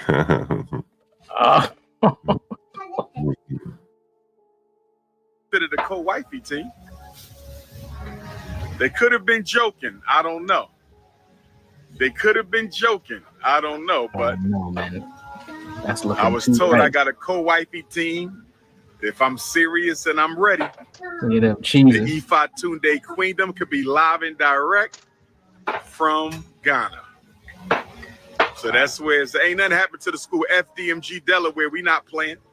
And then we're going to do FDMG Ghana, Kwame Nkrumah campus. Then we're going to do FDMG Guinea-Bissau, Ama Cabral campus. Then we're going to do FDMG Burkina Faso, Thomas Sankara campus. We're going to do FDMG South Africa, Steve Biko campus, and another one for Robert Zabuku. As I say all along, like, if he's doing all this in Ghana and all these places, you can only do so much, and he's choosing to focus his energy like Okra did in Africa, in Ghana, and Burkina Faso.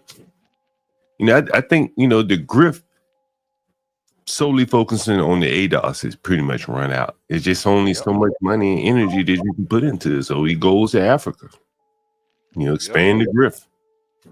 Yep. And that's how you know it was always a grift. Absolutely. It ain't about, the Would you ADOS try or Britain? No, they're too Eurocentric over there for him still. They got their own grift going on over there. There are plenty of people that would buy into it in Britain. They probably got their own grifters. They got their own grifters. They actually do have a version of him. I forgot that guy's name. I probably can pull it up here in a second, but they do have their own Umar. He's a YouTuber, right? I think I know who you Yeah, you may have come across him. Yeah, something Grant something. Yeah. Yeah, man. You know, I just really feel bad for the all the people that fell for the grift, all the people that donated to the school, and you know, all of his foundations, just to really pay for him to go, you know, marry some Africans. It's kind of ironic. He's moving on. Yeah, he's that school's it's gonna be getting worked on for the next 100 years, man. That school. I don't understand why anybody would trust him to do anything without. I mean, he hasn't had a after school program. I've never seen him with a group of kids doing anything. Yeah. Like, there's just no show and proof to be donating money for some mythical school. I know Roz's girl donated to him, so I hope she's okay over there. I know she donated, but you know, yeah. That is how they do it over there in Africa, man. They'll give you a wife, man. Yeah. You go over there, it's a different ball game. Yep. Dang. Especially you go to those, you know, the kind of tribal areas, man. They'll present you a wife. Like, please take her, please. I don't know. But it is good optics wise if you're gonna do the, you know, you're gonna do the passport, bros. Go to Africa and passport over there. You know? Ain't nobody else doing it. That's right. Yeah. Right. You gotta keep going to these Spanish countries and getting your organs harvested. Get robbed.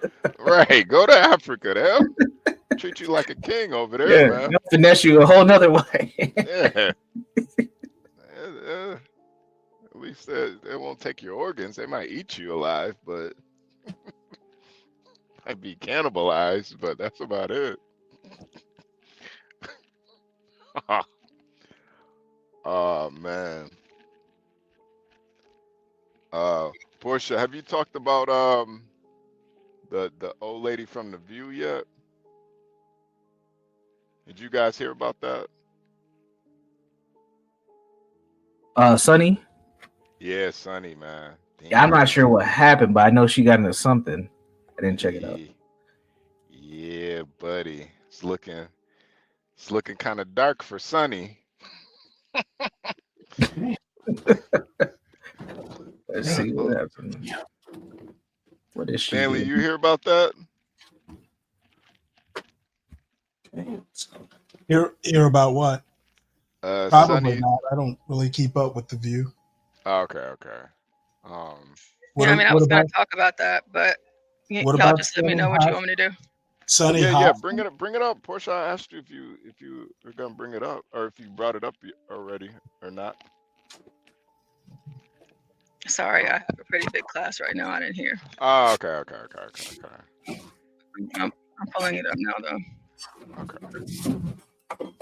Yeah, this is my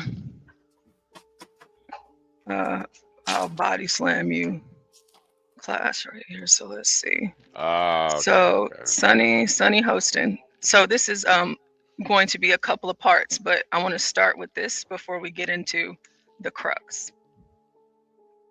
Wait, hold on. Let Sunny get in here.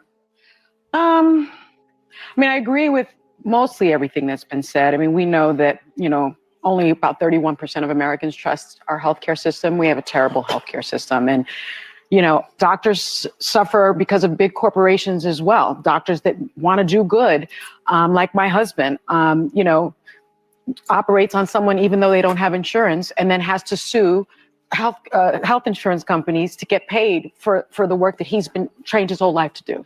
So there are a lot of problems with it. But the notion that we are in a violent country, this country was built on violence.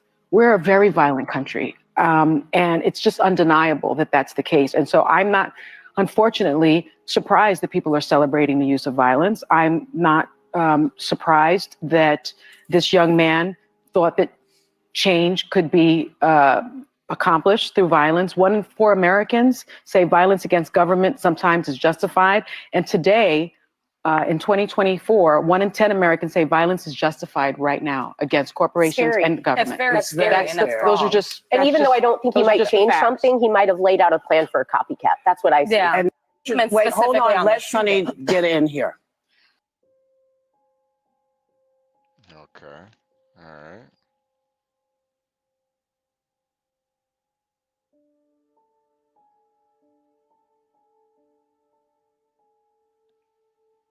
Page 6. All right, so Sunny hosting, y'all heard that. So she was talking about how her husband has to sue insurance companies to get payments for whatever, for services. And so they have been using this clip, and they used this clip in the FBI raid that went down yesterday whenever they locked her husband up. Of course, this was an ongoing investigation, but her saying this out loud on TV kind of sort of solidified it and made sure that, what needed to take place took place. Now, Sunny Hostin, she's always talking about, oh, Trump this, Trump that, Trump should go to, prison. He deserves to go. Nobody's above the law, blah, blah, blah. And lo and behold, that same thing came knocking at her door. Unfortunately for her, Trump's charges got dropped for RICO, but her husband's more than likely will not. So just to tell you guys a little bit more detail about what's going on here. The View co-host, Sunny Hostin, husband, Emmanuel Hostin, which they call Manny, has been accused of federal insurance fraud in a new lawsuit. According to a suit obtained by Page 6 and first reported by the Daily Mail, the orthopedic surgeon was one of 200 defendants named in one of the biggest racketeering, influenced, and corrupt organizations cases ever filed in New York. In the lawsuit, Emmanuel, who was listed as Emmanuel Hostin, MD, was accused of federal insurance fraud and getting kickbacks by performing surgery and billing a company that insured taxi companies and Uber and Lyft drivers. There they are. They're so cute. Look at them. Look at them. Aw. And here they're kids. Matching pajamas. You gotta love it. He's facing some serious time. These are real serious charges. Yes. John, I read the lawsuit last night, and listen, he's never getting out, John, ever. So He's never getting performing surgeries or writing up documentation saying that he performed surgery. No, he performed the surgeries and then he sent out documentations. But like what, I'm sure it'll be covered as I read more of this article. But essentially, he was performing fraudulent surgeries. So he was saying that a person got injured, while driving Uber, DoorDash, Lyft, and since it's a no fault up there, what he was doing was seeing them as patients and then having them come in months after the car accident and finding a different issue that was wrong with that particular individual and operating on them and charging it back to the car insurance and then charging it to another insurance company. But it had nothing to do. But it had nothing to do with the car accident. But that was what he was saying that it was. So one insurance company is suing for 450 million. That's the biggest. The one that's $450 million. Anyhow, we have Hostin knowingly provided fraudulent medical and other healthcare services, including surgeries, arthroscopic surgeries. Per the docs, insurance firm American Transit was then billed in exchange for kickbacks and/or compensation, which were disguised as dividends or other cash distributions. The doctor addressed the allegations via a statement through his attorney, Daniel John Thwaites, telling Daily Mail that his client denies each and every allegation, and the lawsuit is a blanket, scattershot, meritless lawsuit by a near bankrupt insurance carrier. It is meant to intimidate and harass doctors from collecting for care given to American Transit insureds and their passengers. Let's see. The lawyer said Emmanuel has an impeccable record and that American Transit has rushed into the lawsuit without ever conducting an examination of Dr. Hostin or expressing any concerns to his lawyers. The real story here is about an insurance carrier abusing the legal system to limit and restrict healthcare benefits to its insureds and their passengers, and to write off its proper obligations. American Transit is seeking at least $450 million in damages. An attorney for the company told the outlet, no-fault fraud is a huge problem in New York. American Transit filed a lawsuit as a part of its statutory responsibility to fight such fraud. Let's see. Sunny and her husband, they've been married since '98. They have a son and a daughter. Let's see. Yeah, so that's what happened with her husband. He's in a lot of trouble. And I'm curious, I haven't seen anything yet to see if she actually showed up to work today on The View and she actually addressed these allegations, but I haven't seen anything yet. You know what's interesting about this, Portia, is that like these people, they argue for universal health care, and clearly you see they benefit from it, right? It shows you they're on the other end, you know, providing the universal health care. And I would also imagine that many of these surgeries that they found were likely on immigrants. Those are primarily going to be the Uber drivers in many of these inner cities where they're pulling these scams. And, you know, that's just kind of the other thing. Like on one hand, out of their mouth, they're pro-immigrants. And then on the other hand, her husband is using them as guinea pigs to line his pockets, you know. Very interesting, yeah.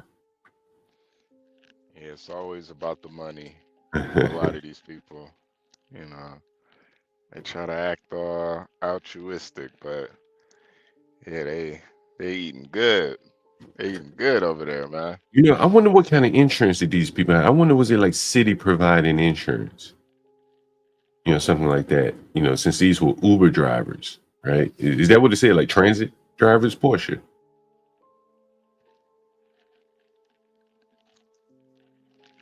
I think so. Yeah, I think it said like Uber drivers or something like that. You know, like these people, you know, all these immigrants, foreigners, I guarantee you they were involved in the scheme too, you know. Yeah. Sure they were involved in. Yeah. I wonder how she's gonna try to flip this, because this is essentially theft. I mean, that's what it sounds like to me. Her husband, yeah, he might be a doctor, but he's a common criminal too, just stealing. Still like a nigga, just stealing shit. And performing surgeries on motherfuckers. Yeah. I wonder what the race of the people he performed surgeries on. I bet they're mostly immigrants. Yeah, right? probably Y'all not no sound white like folks. his prosecution team. Say what? Said y'all sound like his prosecution team. I don't know. I'm not saying he's guilty or innocent. I'm just saying, you know, this scheme would likely be perpetrated against immigrants. You know. Yeah. Stanley, what'd you think of it? I tend to like to see how the trial turns out before I say somebody's innocent or guilty. Oh, is that right? Oh yeah, that's right. Remember that Constitution that I keep talking about? Yeah, I mean, you didn't seem to feel that way about Trump, but all right. You know what? Trump has been found guilty. Yeah. So I still feel the same way about the Constitution. Stanley still have an appeals process. Hey, you know what? That's part of the Constitution too. Let me know when one of his appeals is successful. Give it some time. Give it some time.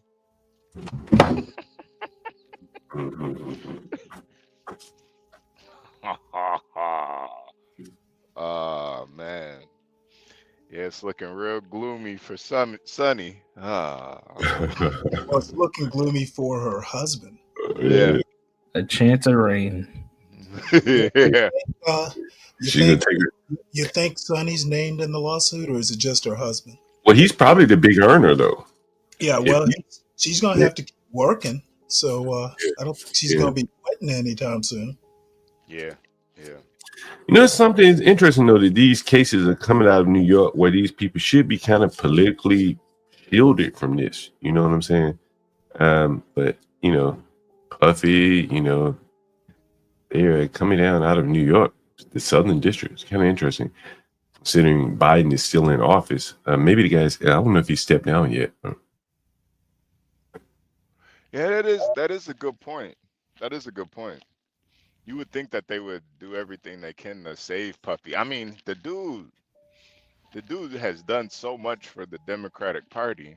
You would think, but I don't know. It's weird. Same with Sonny too. Her and her husband. I mean, they've done so much to push that narrative. You would think that there'll be people to save these people. You It's know. good to see that New York State is it's pretty even-handed when it comes to laying claims of fraud. Yeah. That seems to Yeah. be the case. Yeah. Yeah, that is true. That is true. Yeah. Yeah. Yeah. I wonder. I'm praying for sunny days, man. Sunny days. Hey, Push, have you seen video of those hospital patients being wheeled out of the hospital in California? Yeah, I did see some of that. Let me go back Oh, to that shit that is video. amazing. It's just like third world. Because of the fires. Yeah, like man, this is like third world. The mayor's out of the country, no water coming out of the fire hydrants, firefighters fighting each other, arguing with each other over which buildings to protect. Very interesting. A lot of shit coming out on Twitter about this. Really quick, the CKJ says, I guess Trump is not the only criminal. I hope she keeps the same energy. CKJ, that's the only thing I care about. I don't care about nothing else.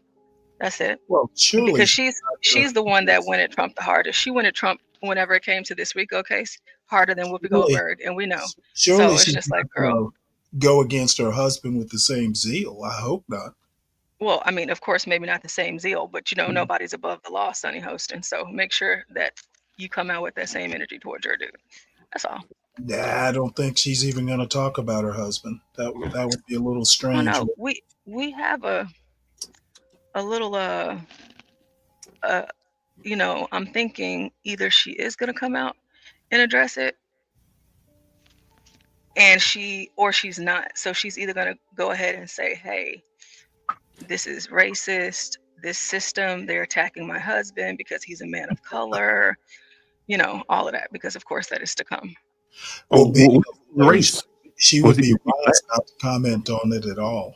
Is he black? I couldn't tell what race he was. I couldn't They're tell. like Dominican and Puerto Rican. Oh, okay. All right. Latino for Trump.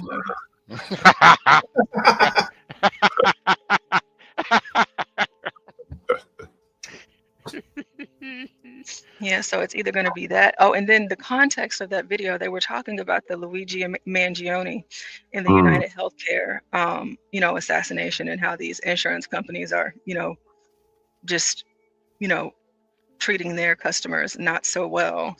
And then that's whenever she slid that in there. And in the lawsuit, they actually have the full quoted text of her saying that on live TV. And I mean, she said it. I mean, she did, but like, dang, Sonny. But yeah, I know. so I tell you this: when my mother was in the hospital, it was all minorities up there, and this city is still, about, they say 50-50 white and other.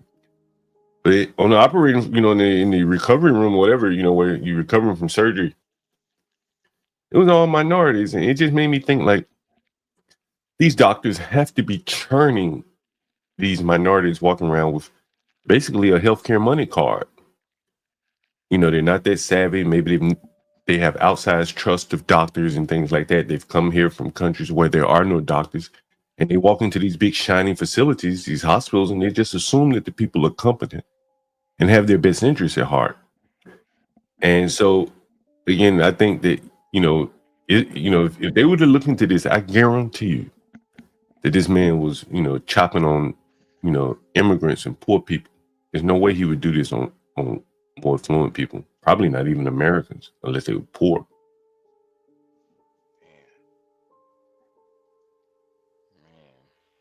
Well, I think it's I don't even know. Could you find that information out, or would it be protected under HIPAA?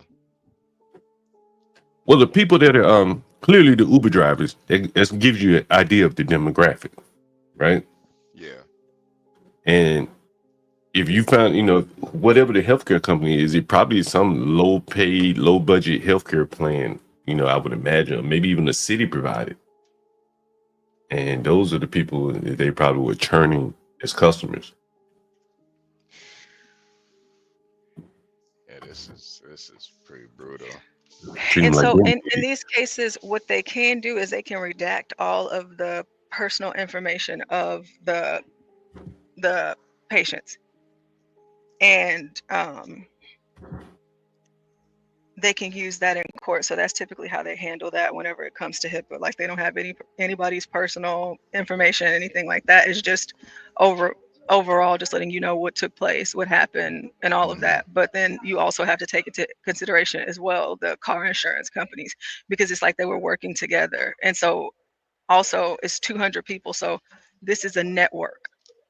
They are all working hand in hand here to be able to pull this off, because there's no way that, of course, her husband just did this all on his own. This is like a very strategic mafia style type, hey, we're doing this, and they've been doing it for years. They've been investigating them for years. But whenever Sonny came out and said that, that's when they decided to move, because they felt like they had enough, information. Wow. In that investigation. And so, I mean, but like for it to be the biggest case, like you have to think, now you got to think about, okay, this is New York, getting sued in New York. You got you're getting federal charges, and who just got shot for insurance in New York? Yeah. Is this also a case of sometimes women just talk too damn much? Well, I mean, in one instance, yes, but in another instance, no, because this investigation has been ongoing for years. Yeah, but you said that the camel that broke the whatever. Oh yeah, the straw. Yeah. That's what kind of opened it up.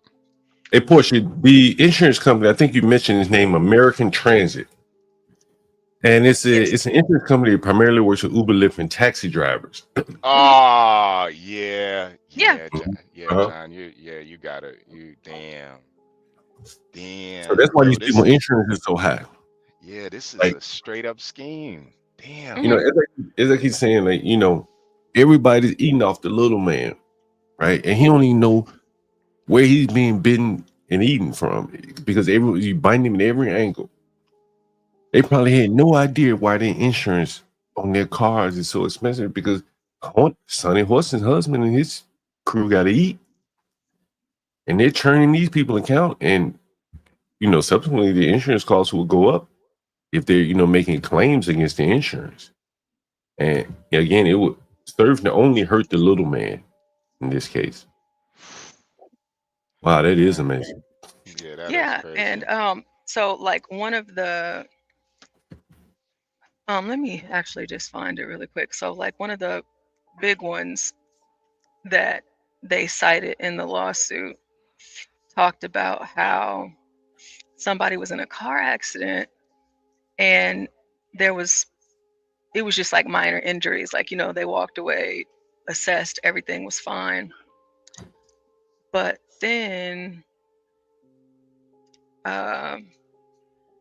he diagnosed him, well, not him, it was multiple people. He diagnosed them with something else so that he can operate on them, and then file the charges for the operations through their car insurance. Oh man. And so basically, again, we're talking months after the accident. Nothing was reported then, but they're coming back, later saying, hey, the reason why he's having some problems with his vision and I had to operate is because of that car wreck, 2 months ago or 6 months ago. This is diabolical, Portia. This is some straight evil shit right here. This ain't fudging some numbers on your tax return. This is some evil ass shit right here. This is like some the Island of Dr. Moreau type shit, man. These motherfuckers doing science experiments on people. This is crazy. And Stanley could care less. I look at the executive management team of this company, American Transit. It is Ralph Biseglia, Adrian Biseglia, Jessica Hong, Hung, John Poklimba, and Chris Ryan. They got an Italian mix there, Asian guy, diversity here. Yeah. They gotta These keep people it probably went in on diverse. it too. They probably went in on the fraud too at some level. You know what I mean? To HB's point, you are correct, sir. I know, Stanley. If it ain't about Trump, I know you don't care Well, about you the know what? little I man. actually don't care that John, much about Trump at this point. He's elected, so I'll care when it's time to care. I know, Stanley. I just think this is a complete injustice, and it's evil, man. Well, I do appreciate how deeply you care about it. Yeah. When you find something worth me caring about, let me know. It's amazing though. yeah, no, it is. It really is. And it's like they're talking about how he was performing unnecessary surgeries, like surgeries that people didn't really need, but That is sick. using It's one thing, Portia. It's that like one to thing get money. it's one thing to like defraud the system, but to perform unnecessary surgeries, that is some sick shit right there. That's like some I think it's a common practice, HB. but that's like some Hannibal Lecter type shit though. Like that is you gotta be like kind of like melting down over here. No, but Stanley, come on, man. Is it because they're fellow drivers or what? No, Stanley, just think about it. To like cut somebody open and there's no reason to do it. That's some straight like serial killer shit, man. You know what? I have a feeling that you're not reading the story. You're just kind of winging it here. No, Stanley, seriously, man. I've always had this, and I'm serious too. But Stanley, listen, I've always had this idea about surgeons. Like you have to be, I think surgeons are born. I don't think you could just be a surgeon. To be able to just cut into somebody and, go eat a lunch after that, you got to be a different type of person. So to do it with like no ethical, no morals behind it, just totally financially incentives, you got to be a sick person to do some shit like that. Put your phone up. Put it up. Put it up before I take it. Yeah, the thing is, there could be complications from any surgery, and you assume that this guy is not going to be perfect every time. So you're putting people at serious risk for unnecessary surgeries, opening someone up. The body is a closed system. It's not meant to be opened up. So you're really putting someone at risk for your own financial gain. Yeah. You're abusing someone's trust, man. That's the real big thing, As Stanley, you've had surgeries. What if you found out you didn't even need it and the guy just did it for some insurance money, man? Well, the surgeries I've had were there's a lot of pain involved, so I was pretty damn sure I needed it. Yeah. No, I'm sure. I'm not trying to You like didn't have pain. Yeah. Right. This man just something. These people just got into simple fender benders. Like, man. He didn't misdiagnose anything. It wasn't even a matter of incompetency. This was greed. Yeah. And most people don't look at the doctors, and I think they should. But up until recently in America, people didn't go to their doctors thinking that he just want to hack on me to get paid. Yeah. And who's to even, I mean, the money might be just one aspect of it. Maybe it's just some sick, like demented, like fetish that they have. Like they just want to cut into as many people as possible. Nigga want to practice on your ass. Yeah. I just man. found it. I gotta keep up the skills. It says one of the accusations in the lawsuits accused Hostin of seeing 2 patients in January of 2023 who were involved in a low-impact collision that would have caused no more than soft tissue injuries. The surgeon reportedly performed surgery on the patients within 2 months without checking to see if they had recovered through less invasive care. The insurance company pointed fingers at the no-fault law, a New York law from 1974, which requires insurers to pay up to $50,000 for medical expenses for those hurt in car accidents, regardless of who is at fault for the reported rise in rampant insurance fraud. The American Transit is seeking $450 million in damages. So you could imagine how many people they're operating on just to get a return. Yeah. Tons. John, speaking of that, John, how's your hand doing? It's 89, 85%, back to mobility. I can't close it all the way, but yeah. But it's you might need to go and see Dr. Hostin. Nah, he'll come back. Sounds like a referral. How much are you getting paid?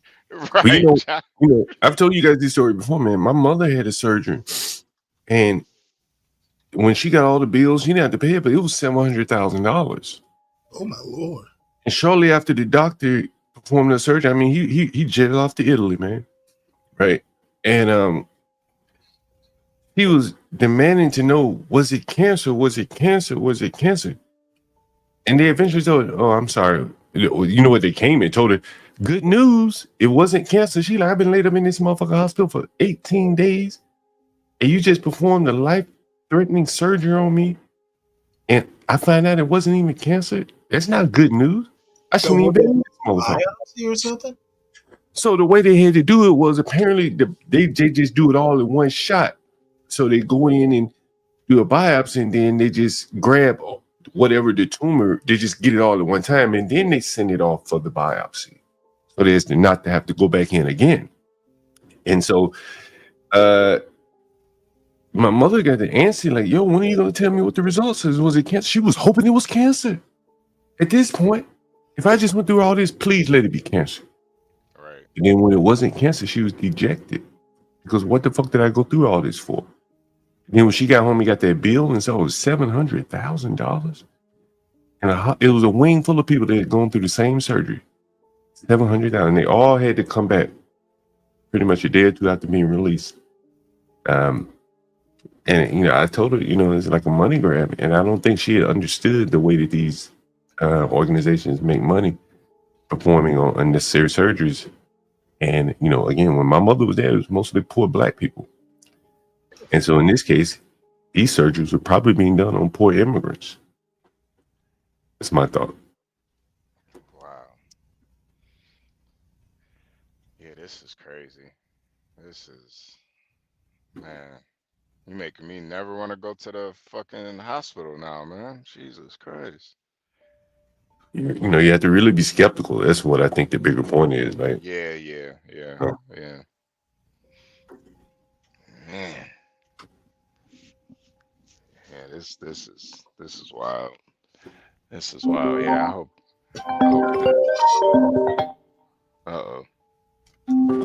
let's see what this is. Let me a motherfucker. Let's see. Let's see.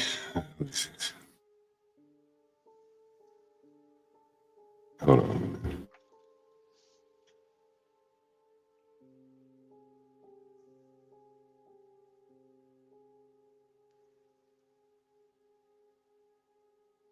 Yeah. Yeah, hello? Can you hear? Yeah, I can hear you. This is Sarah. Am I speaking to Mark? Yeah. We exchanged messages this morning about a room, like for this room. Yeah. You Yeah. asked me to- Mm-hmm. Yeah, we sure did. Mm-hmm. I was wondering if it's possible to see it sometime today. We have a lot of rooms. So what neighborhood are you looking for? I don't have a specific one, so I'm considering anything that's not very far from 18th Street. I think you'd be probably a better fit in Northwest DC. Don't you think? But I thought this is also Northwest, right? Yeah. Northwest is probably better for you. Okay, like that. Yeah. By the way, we don't do credit checks, so I just have to ask you a couple questions. Are you new to DC? Did you just move here? I'm here on a TDY temporarily. What is a TDY? It's like temporary duty assignment. Sorry. Oh, okay, gotcha. Okay, and are you looking for a regular room or a room with a private bath? Well, my preference usually is like a private bath. If I can not find that, I'll just go with it. All right, let me send you a picture right now. We got a basement with I'm going to send you a video right now. We have a basement with a private bath. We have a lot of people interested in it. You shared it already, and you said it won't be available on Saturday, right? Yeah, Saturday. Yep. Okay. So, but that was a little bit more than 900 though, because that's a full apartment. Yeah, I thought. And how much would it be? It depends on how you're paying. How long do you need to stay there? Initially, You said 1 month? Yes. For 1 month. And when are you moving in? Immediately? Yeah. Okay. For 1 month. Since you only need it for 1 month, you immediate, like you're looking to move in today? No, but you said that if I choose the Right. I'm sorry. Saturday, right? Saturday, right? If you can pay $1,300, you can have it for 1 month there. 13. Yeah, 1,300. Yeah, it's a full apartment though. And the person has access to shops and but don't really have to go far for like groceries and so on, right? Yeah, you don't have to go far. A lot of grocery stores around there. Okay. So maybe then I'll have to schedule this for Saturday since it won't be available before that. Yeah, we can do that. I'll have till then to think about the 1,300. Yeah. Now, where are you from, by the way? I'm from Sudan. Oh, Sudan. It's a war over there right now, right? Oh, is a war over? Exactly. Is that why you? The war's not. No, I've been relocated to Ethiopia, but then I'm here on a short assignment with my office. I consult for the World Bank. Oh, okay. I used to work for the World Bank, right there, like 20th and K. Okay. Oh, that's why I was asking for something that's not very far from the 18th Street. Yeah. I don't have to go to the office. No, it's not far. You can catch the bus right down there. Yeah, I think so. Yeah. Okay. All right. Well, thank you very much for calling, and give me a call back on Saturday, and we'll make an appointment for you. All right. Thank you so much. All right. Sudanese. That takes all kinds here. Yeah, she didn't sound Sudanese to me. I guess I don't know what Sudanese sounds like. Do you know in the University of California school system, Sudanese is considered white? Sudanese are considered white. What? Yeah, I didn't know that either. Yeah. They're black as hell. Not all of them. Oh. I think the northern ones are. There's a north and there's a south. Yeah. Oh, so the northern ones are white. The southern ones are black. I think the northern's are Arab, really. Okay. Yeah. So, that's interesting. Sudanese. I didn't know that. You know, they my lady was over there working at not the first Civil War, but one of the Civil Wars they had over there. Then she came back, and then she went back over there to the second Civil War in the North. I think it was in the North. And they broke out in the Civil War again, They've been fighting for a long time over there. She probably never get to go back to her country. Yeah. It's kind of amazing. Man. You pretty much have to be a foreigner to work at the World Bank, which is interesting. To get to work for them, you may get a contract there, but you can't work there. Pretty much unless you're a foreigner. Yeah. Jeez. Man, yeah, that's pretty crazy. Yeah. But whenever wars break out, it's one of the things people flock to the capitals. You know what I'm saying? And if they run out of their capital, they're gonna flock to the next big safest capital. Primarily, the funds did whatever the hell they were doing in that country. She worked for the World Bank. Clearly, the United Nations people are gonna have to get the hell out of there, and so they'll come back to New York, come back to DC, and work until it gets safe over there again. Yeah. As Mavig said, the World Bank funds both sides. Yeah, that's how it goes. That's why in those third world countries, the capital is very expensive. Like Cairo is expensive, bro. To live, as an expat over there. Mm-hmm. Man. Well, she sounded nice. Sounded like a nice lady. Yeah, she sounded nice. I'm hoping I get the little Howard girl. To do some of them to Universal for his pipeline. Everybody in his age range, striking range, huh? Universal, what you say? I think Universal left. Did he leave? Yeah, we cycling right through here. Yeah, we cycling right through here to Universal. Yeah, he dropped off. Those girls need laptops too. They're in school. Yeah, I forgot to ask him how many he dropped off for Christmas.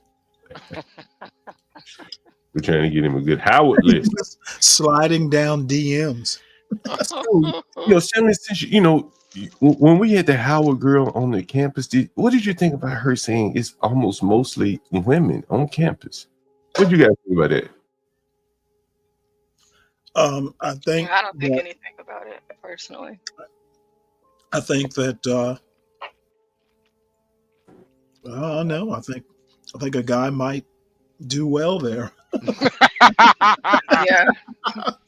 Yeah. Yeah.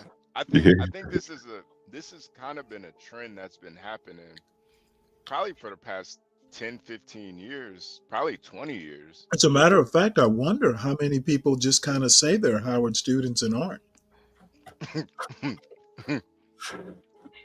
No, but I mean, I think most campuses are probably like that, John. Yeah, most campuses are like that. Howard isn't alone.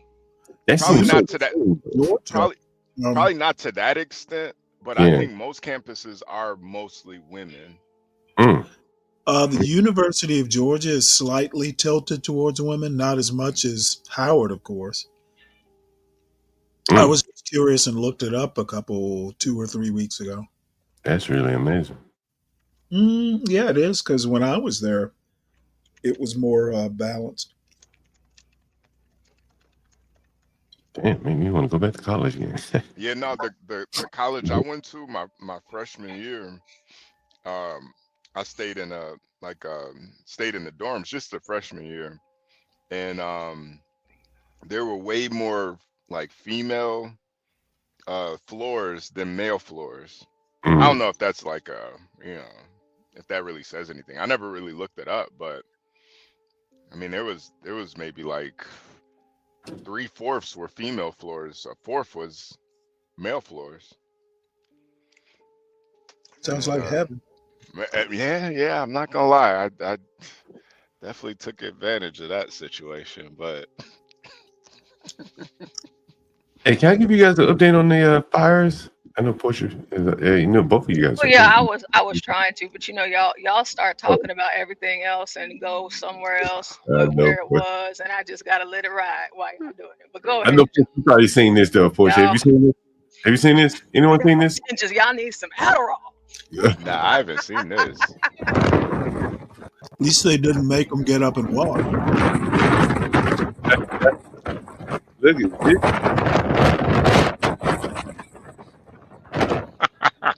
Damn, that's crazy, right? This looks like it's like Saving Private Ryan or something, man. It's Kind of like, remember when New Orleans, the people in the nursing homes, and they didn't get them out or something like that? Like, at least they got these people out, you know? Damn. Yeah. Yeah, Crack was talking about it yesterday. He said those fires can get started by a cigarette butt. Yeah. Damn. Yeah, I don't know. I don't know why people live in California at all still.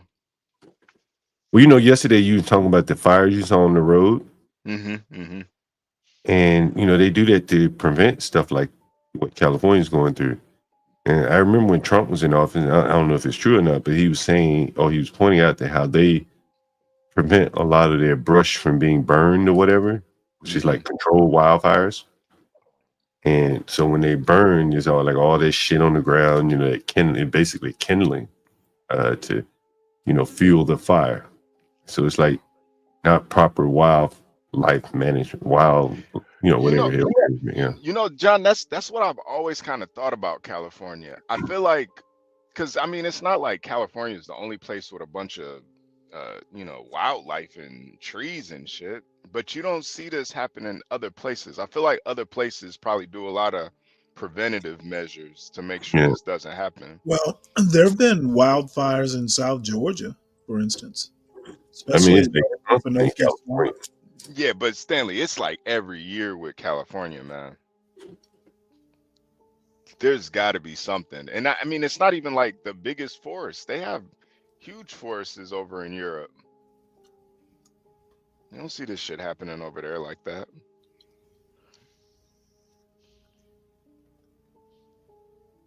Wait, the video's muted.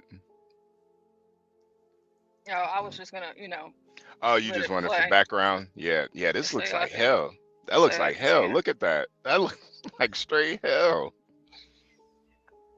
Go ahead and say it. It looks demonic. Any quote from the mayor yet, Portia? Any quote from the mayor of LA? Not that I've seen. It does look. It looks demonic, Stanley, because that is what the state of California is for the most part, especially LA. And God, every year he tries his hardest to burn that place down. And I got family out there, Portia. Come on, relax. I do too. Come on. They shouldn't be there. They should be in Texas. But hey, here's the deal. Come on. Everybody can't live in Texas, Portia.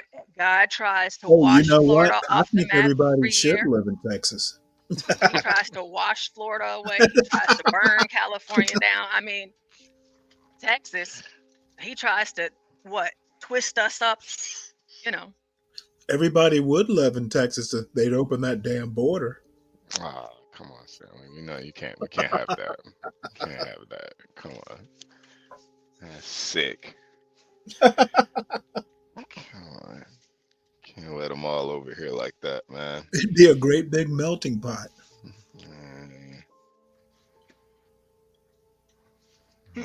Looks like California is melting right now. The wall going up. He bled. And Jesse is so funny to me with his old stuff. Well, there's Gavin Newsom. Who's JLP? Is that Jesse Lee Peterson? Yeah. Yeah. The world's most articulate man. Yeah, he's so funny.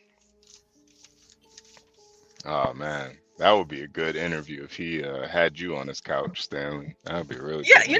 And that's very easy to make happen, too. It's not difficult at all. You know what? You and I would probably get along great. It'd be like talking with Be Brave. Yeah, that would be it's not difficult to get on his show. So that would be awesome if we did that. Lord knows. And then we probably need to set up one for John too. Bill J. Lee Peterson. John, whenever you get going, I don't know. Oh, he'd probably be telling John to cool his jets. Yeah, like if you cursed or something like that. Now. Oh, Jesse. Is he? Why are you angry? Why are you angry at your mother? Is Jesse Lee Peterson in Texas? No, he's in California. Okay. Yeah, Probably he is. next door neighbor to Larry Elder. Maybe. So all of these cars here, they were trying to get the word out for people to leave the keys in the car so the firefighters could move their cars, because the fire trucks couldn't get through because these people just parked their cars and got out. You Left see them that all in the road. Cybertruck? There's a Cybertruck in the back. Oh man. Yeah, so the fire trucks, they just had to, hit the cars to get through and stuff. Yeah. But that one actor from yesterday, like, he was like really upset. He was like, we get forest fires. You guys need to leave your keys in the car. Now, of course, it is LA, so you're saying it's on the news. Negroes watch the news, so your car might get stolen, but at the same time, at least it'll be out of the way. This is LA? I didn't know this was LA. It's like in the county. Oh, okay. Damn. Mm-hmm. Yeah, this is brutal. Yeah, and it's like, as much as it seems like they're doing right now, it's still getting worse because the winds, and it's still spreading like crazy. Yeah, this probably another reason I'm glad I don't go to California for any drops, man. California and New York, those two states I never want to go to. Driving, that's probably another good reason. I couldn't imagine that. Yeah. Oh yeah, it is in Los Angeles. Wow. Yeah, LA County. Yeah. And it's what are the cities? Let me look. It's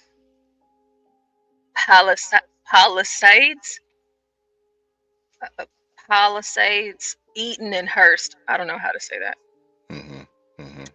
Someone from California, can you please correct me? This woman is missing a body part. What's she missing? Her ass. Oh, wow, Stanley. Wow. Did you see her profile? Yeah, probably I mean, burnt. she's a white woman. Probably burnt off in the fires. Probably. Okay. Yeah, Stanley.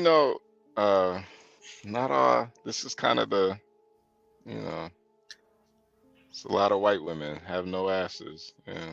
Well, I kind of thought they picked weather women for a specific, Yeah. phenotypical characteristic. Yeah. I wonder why Kamala hasn't done anything. Wasn't she the attorney general? Yeah, she'd be a little overqualified, wouldn't she? I mean, she was the Well, attorney Kamala's general. coming up. She's coming Well, up I think next. weather by vibe. I don't know.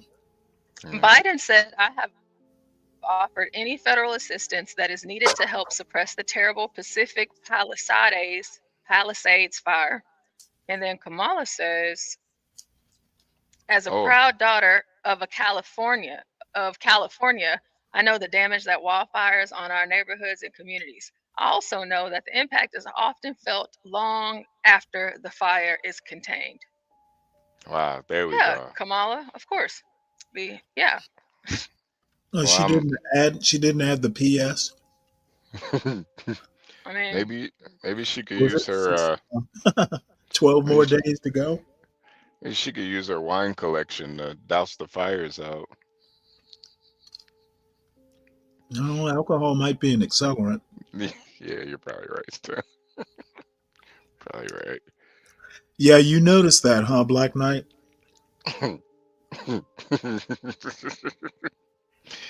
Some guys are into flat asses, man. Come on, Stanley.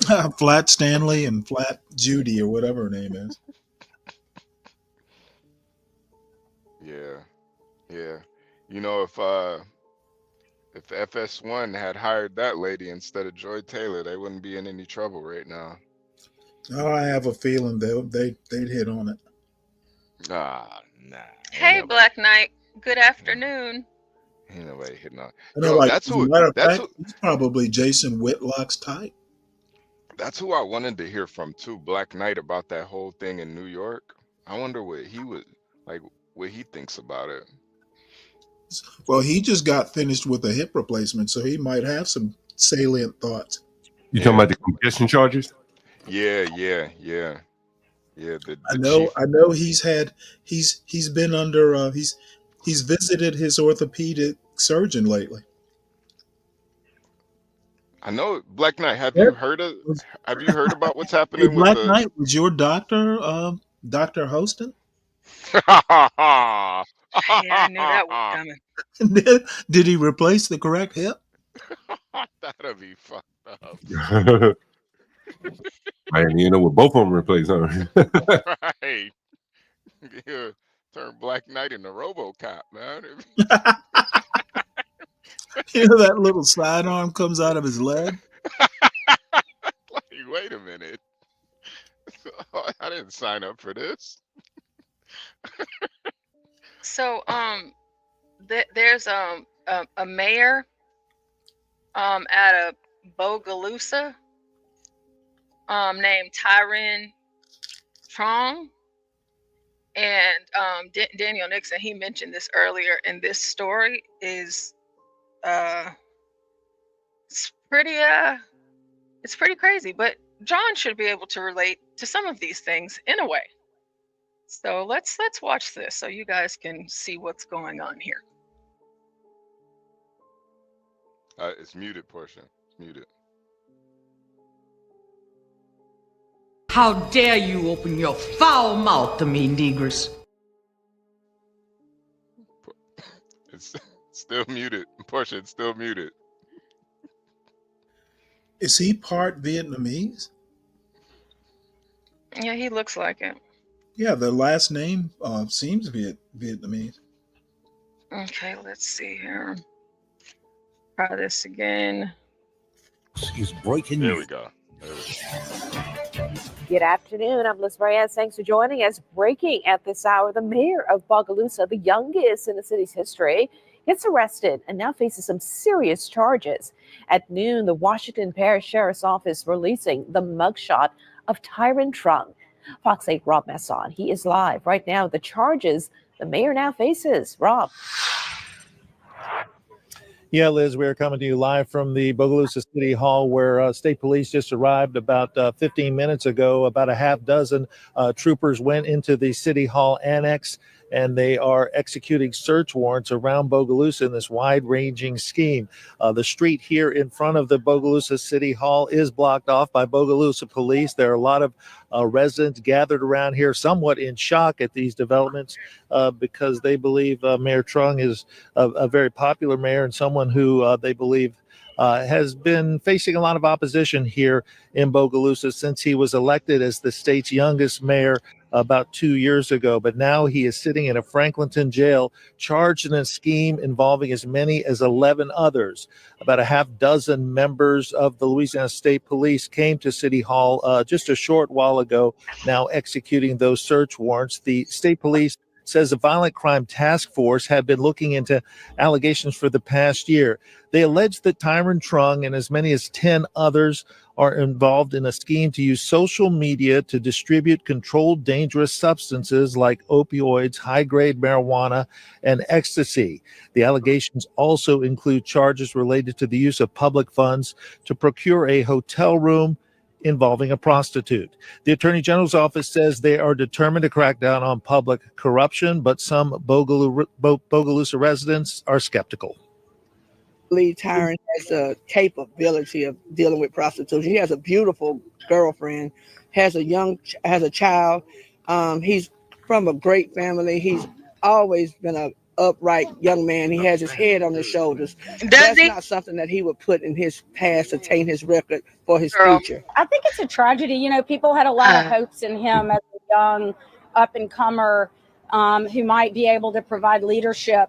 And certainly that area needs it. And I think it's just, you know, it's disappointing. It's beyond disappointing when a public official lets you down that way. And that was Attorney General Liz Muriel speaking in New Orleans just a short while ago. Her office actively involved in this investigation. Washington Parish DA Colin Sims says many search warrants are still being executed. In fact, that is what's going on here at Bogalusa City Hall. 3 others have been arrested, but as many as 10 others might also be arrested as the day goes on. I spoke to Mayor Trung's mother just a short while ago. She believes the charges against her son are bogus. She says family members are now at the Franklinton Parish Jail trying to figure out a way to help him make bond. We don't know what the bond has been set at this point, but they are trying to figure that one out. We understand that the mayor is being represented by the city attorney. We have reached out to him for comment, but have not heard back. That's a story from Bogalusa where Mayor Tyron Trung is now under arrest. I'm Raman Hassan, Fox 8 Local First. Liz, back to you. Trung, accused of using taxpayer dollars to fund Airbnbs for escorts. For escorts. Oh no, he would never do that. He got a girlfriend, he got a baby, he would never do that. Interesting. It's a city of less than 11,000 people. Interesting. Is it really? Yes. Jesus Christ, man. Universal said it goes down in the BNB. Lord help us all. So what did they say? He was trafficking women? No, yeah, we're drugs. about to He's drugs. trafficking drugs, yeah. Oh shit. Yeah, I'm gonna read ain't no money like dope money, man. Dang. I think it was. So one of the youngest mayors in Louisiana history was arrested Tuesday for his role in an alleged drug trafficking ring that moved opioids, pot, and MDMA 2 years to the day of his swearing-in ceremony. Tyron, the 25-year-old mayor of the tiny eastern Louisiana city of Bogalusa, was collared for allegedly organizing entertainment with a prostitute at an Airbnb rented with public money during a mayor's conference in Atlanta. Hey, he's in Georgia, Stanley. Tyron, elected to his post. He's from Georgia? No, he that's where it went down. he bought the Airbnbs in Georgia. Oh, okay. For the horse. He was elected to his post at the tender year. Also buying drugs. Louisiana North Shore District Attorney Colin Sims told the outlet, "This conduct is not going to be tolerated. The citizens of Bogalusa deserve better, and we're not finished. We're just getting started."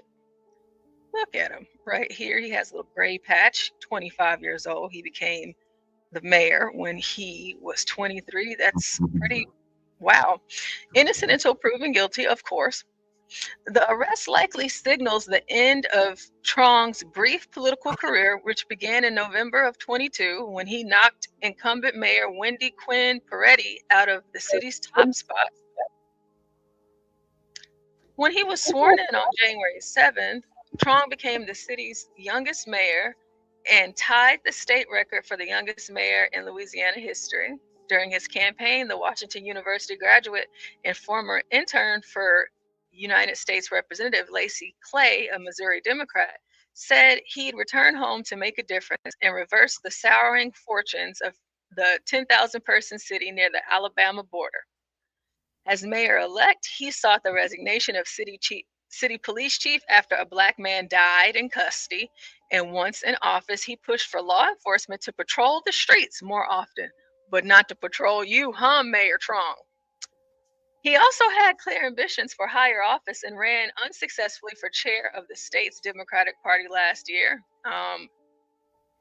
Sir, you might be done. I'm not sure. You are a Democrat, and they might accept you anyhow. But he's also seen his share of trouble. In July, the state's legislative auditor's office claimed he made improper payments to employees and signed illegal contracts with vendors, among other things. His half-brother was also arrested in 23 in connection with the fatal shooting at a high school basketball game, prompting Trung to tell a local station that we all have family members doing things we are not proud of. It appears he, too, can now join that list. 2 years to the day of his inauguration, the Louisiana State Police handcuffed the Washington Parish native and charged him engaging in transactions involving proceeds from drug offenses, solicitation of prostitutes, and a theft charge. Theft. Here's him and his baby. That's a cute baby. We will have zero tolerance for wrongdoing. Attorney General Liz said his bail was set at $150,000. Investigators who worked the nearly year-long investigation said a Bogalusa area drug trafficking organization was selling opioids, high-grade pot, THC products, and MDMA over social media. See, and this is where the age comes in. Okay. The alleged traffickers later used the profits to buy guns, some of which were funneled to people who weren't allowed to own them. Others linked to violent crimes committed in the region. The outlet said 6 other people were picked up as a part of the ring and hit with various offenses, according to multiple reports. So there you have it. Mayor Trong. Damn.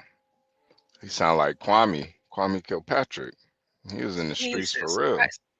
You selling drugs over the internet on social media? You're the mayor? He was with the shits for real. You're smuggling guns and giving them to convicted felons and selling them on social media? How much do we not? He might as well drop an album at this point. I'm sure. Yeah, was he want to be a rapper? Gotta have. He gotta have a mixtape. Yeah. This a rapping ass nigga right here. This nigga. Did he graduate college? Because that would be the trifecta, right? Yeah, he did. He graduated from Washington State, some school. There you go. College graduate. Is that University of Washington in the state, right? Washington State. Let me go back and see. Yeah, that's probably right where he started selling that dope at. Selling that, to the underclassmen, selling that dope to the underclassmen. He just couldn't let it go. Couldn't let it go. He was Tyreek. Yeah. He really thought he was, didn't he? Nigga want to be ghost. Rough off and everything. Be ghost, nigga. Man, it's crazy. Like, you get empowered like this.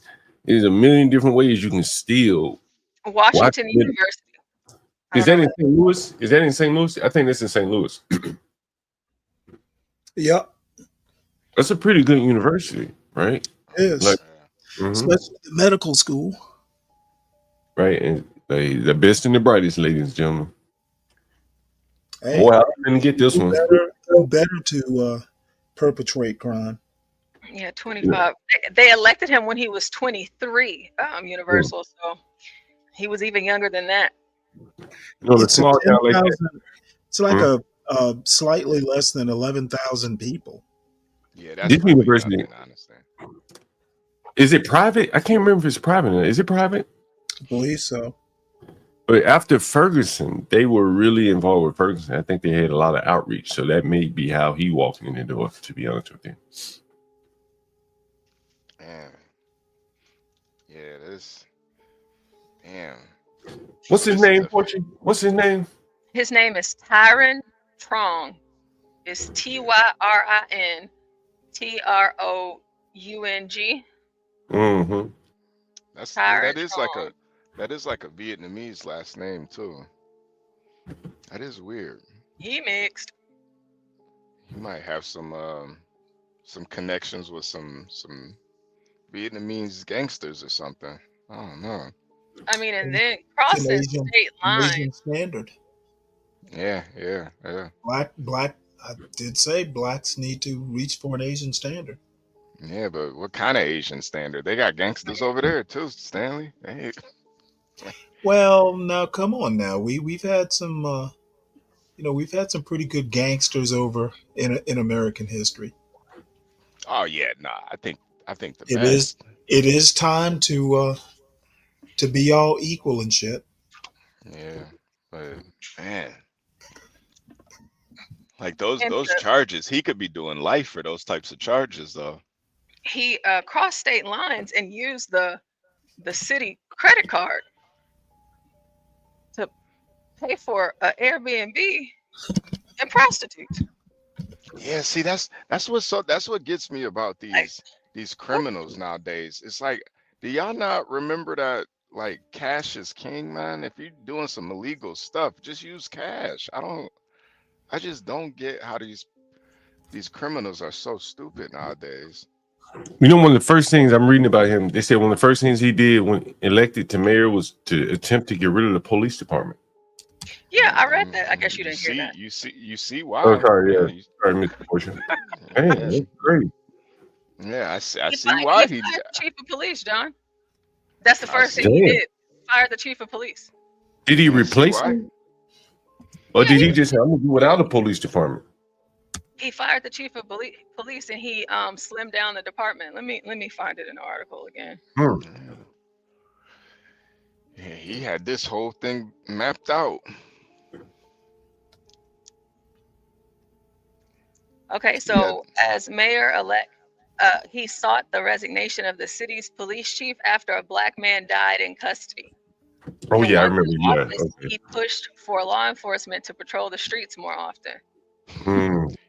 He probably had that black guy knocked off too, just to set him up. Probably. I wouldn't even put it past him, man. That shit is.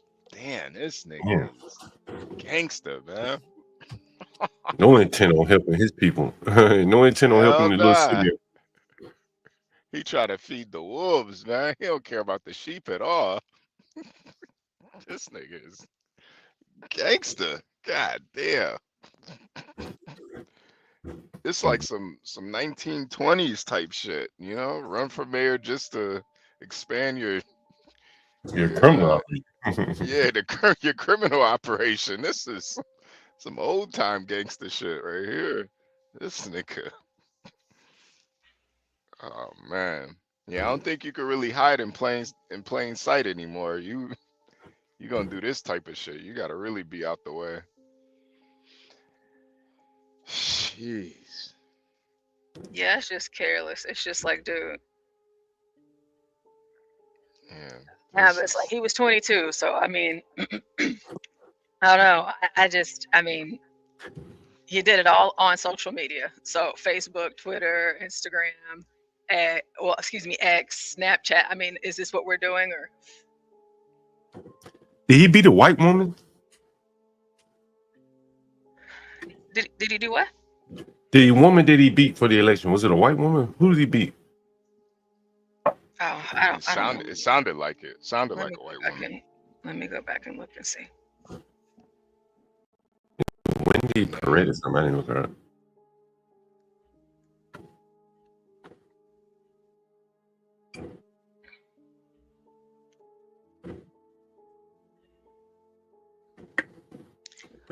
Trying to find her name. Oh, here it goes. Wendy O'Quinn Peretti.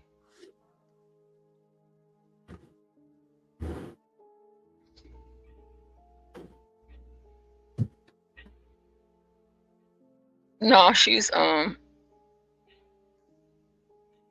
of those high yellers, one of those Creoles. Oh, wow, he beat his sister. Mm-hmm. Let me see if I can find a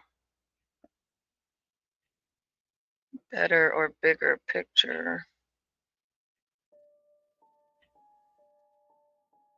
of her. But she's light skinned and she's just Creole ultimately, but he beat her. I don't know that backstory. Damn, he beat a Creole. Damn. He did a high right? He beat a peanut butter.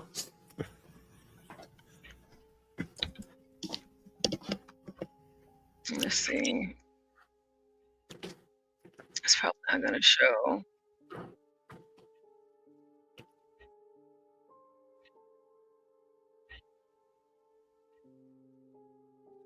Oh. That's her. Okay.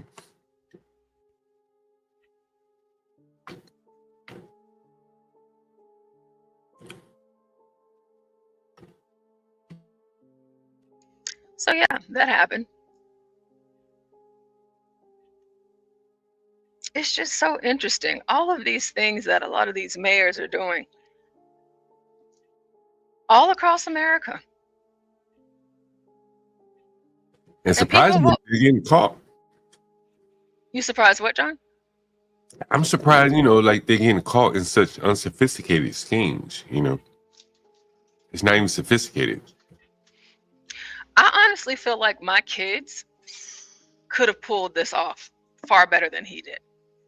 Not my high school kids, my middle school ones. This was just stupid. But same thing with Tiffany Henyard. She was using the city credit card for everything. Amazon purchases, ordering stuff online to pay for her hair and everything. It's just like, I mean, what do you? We just do this. Yeah, so that rapper did the same thing. The Chicago rapper.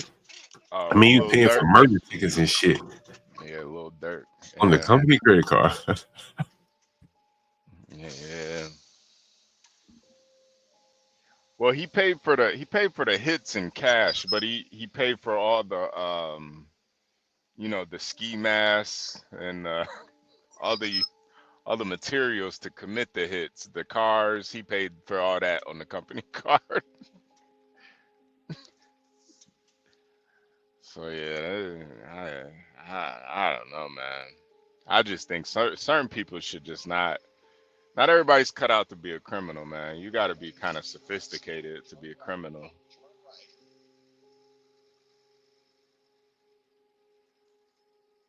I don't know.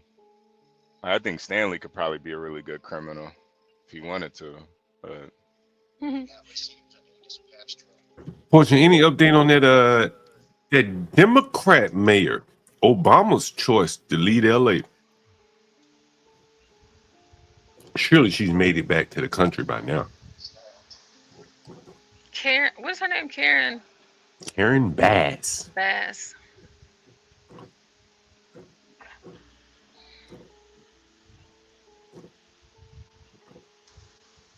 Obama sure knows how to pick them, doesn't he, Stanley?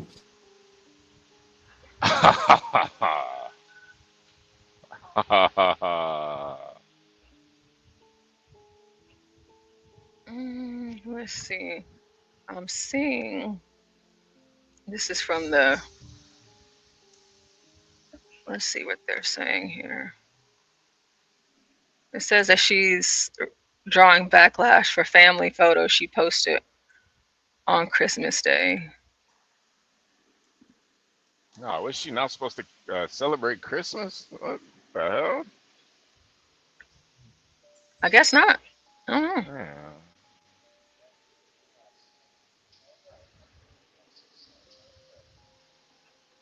Oh, it's muted again, portion.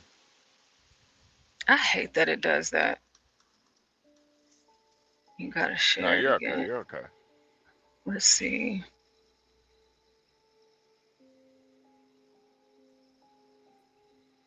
That goes along with it. From my family to yours, wishing everyone celebrating today a very Merry Christmas. Here's to continuing the work of building a city of champions for all Angelinos. Well, of course, she is being called out because of who she's in the picture with. Now, of course, her family there looks very Hispanic. What I understand, her daughter is half Black and half Mexican. And so she says that she's building a city for all Angelinos of champions, right? Well, a lot of people, specifically Black people, are like, are you really building a city of all Angelinos? Or are you just building it for people that look like your daughter and her husband and I guess the grandchildren? And, Karen Bass's late husband, who was Mexican, are you building it for them? Because a lot of people in Los Angeles who are Black do not feel that Karen Bass is legislating on behalf of them.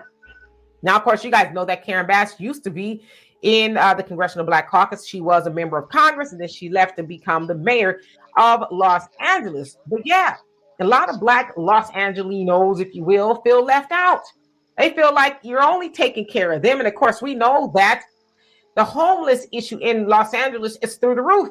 Even though she says, oh, well, it's been the lowest that it's been in history. But a lot of people are saying you're lying. It has not. And if you've been to Los Angeles, it's filthy, disgusting, and there's homeless people everywhere. There's tents. Now we know normally when there are homeless people, it's because they have nowhere to live, right? They cannot afford to live in a house, apartment, or anywhere else that is not outside. Now, we also know that the most homeless population in Los Angeles, in California, and in the United States is Black Americans, right? And so while she is having a great day there at the Dodgers Stadium, a picture yet she posted, I don't know if it was Christmas Day. Obviously, it wasn't because it's not baseball season, but she posted that picture saying Merry Christmas to all Angelinos, and I'm building a city of champions. But it's like, are you really? Are you really? You know, there's people dying in forest fires out there in California, and we're more concerned about her half-breed daughter and all of that. That's more important than the fact that she's not present where she should be during the crises. She is at the inauguration of the in Ghana of their new president, but Oh, that's right. That's right. They did have a new yeah, president here. and she's still there. So here's, I guess, somebody is about to say something about her being in Ghana. She's still there from 4 hours ago. My heart goes out, obviously, to the people with their homes, and I'm watching the small businesses around us go up in flames. This is people's livelihoods, so it's devastating. But what is most concerning to me is our first responders and our firefighters who are trying to battle this. There's no water in the Palisades. There's no water coming out of the fire hydrants. This is an absolute mismanagement by the city. It's not the firefighters' fault, but it's by the city. And I'm going to be very honest. We've got a mayor that's out of the country, and we've got a city that's burning, and there's no resources to put out fires. So if you look at your pictures, you don't see the firefighters there because there's nothing they can do. And it looks like we're in a third world country here. Mm-hmm. And we've got a lot of tough questions that we need to ask the mayor and the city council and our representatives and the county representatives. Why didn't you work to mitigate this? What was your brush mitigation program? I heard you earlier talking about it's been dry because there hasn't been rain. That's not the biggest problem here. The brush up in these hills that are controlled by the city and the county, I would bet you that if they haven't been handled, mitigated, pruned, removed for probably 30 or 40 years. This was a disaster waiting to happen. And what's predictable is preventable. And who's paying the price are all of these people in their homes and their businesses tonight. Now, we'll rebuild, but the majority of this community is going to have a tough time rebuilding their lives. Over 10,000 houses. Yep. Wow. I hope she's having fun at the inauguration. Well, I really wonder, are the people citizenship since she's over there? Got it, yeah. I really wonder, are the people being affected the ones that voted against her? Probably. I mean, 10,000 houses, over 10,000, I'm pretty sure. I mean, these are probably from the neighborhoods like Pacific Palisades. Those people probably didn't vote for her. What says the houses are threatened. What I'm saying is that let's say if the fire was raging through South Central, he'd be back here, man. You know what I'm saying? She'd be like, "Yo, I gotta leave." Yeah, well, you know me. I don't do kind of. We never know, right? But there was a situation like this here in DC years ago, 20 years ago, some 30 years ago, maybe, where it's a snowstorm and they just shut the city down. I wasn't here. And Marion Barry was in LA at the Super Bowl, and the whole city was shut down. No streets were being plowed, anything. And you're like, shit, the weather's nice where I am. You know what I mean? And that kind of disregard, well, I think she should be making her way back, And by the fact that she isn't, I'm sure it's probably due to the constituents being harmed by this versus, other groups. That's my thought on it. Otherwise, she's just totally callous. Is that fair to say? Just don't give a damn about anybody. Yeah. How does the water not work though? I mean, you rate off the off the ocean. I mean, can't you just throw some ocean water on it?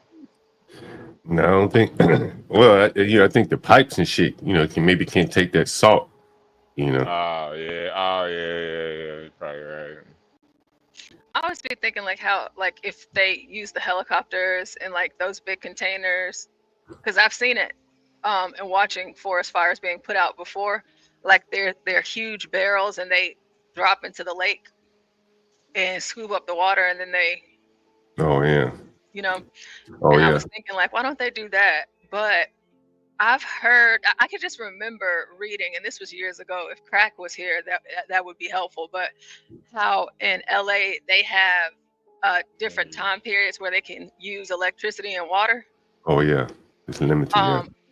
So for their energy saving, climate change, all of that stuff. So there are certain time periods where they can't use electricity and certain time periods where they can't use water. And if they exceed whatever allotted amount, they'll just shut it off and they'll have to wait because of whatever.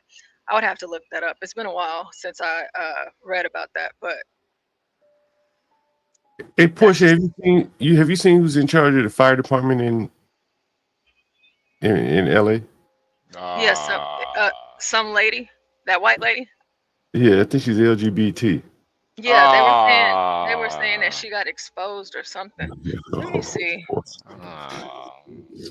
I think some people are gonna start. There probably gonna be some lawsuits over this shit if it comes out to be this kind of incompetence and stuff. Oh man. Yeah, they said she got exposed for Not something. an LGBT or fire chief, man. That just it's like a terrible idea. Jeez.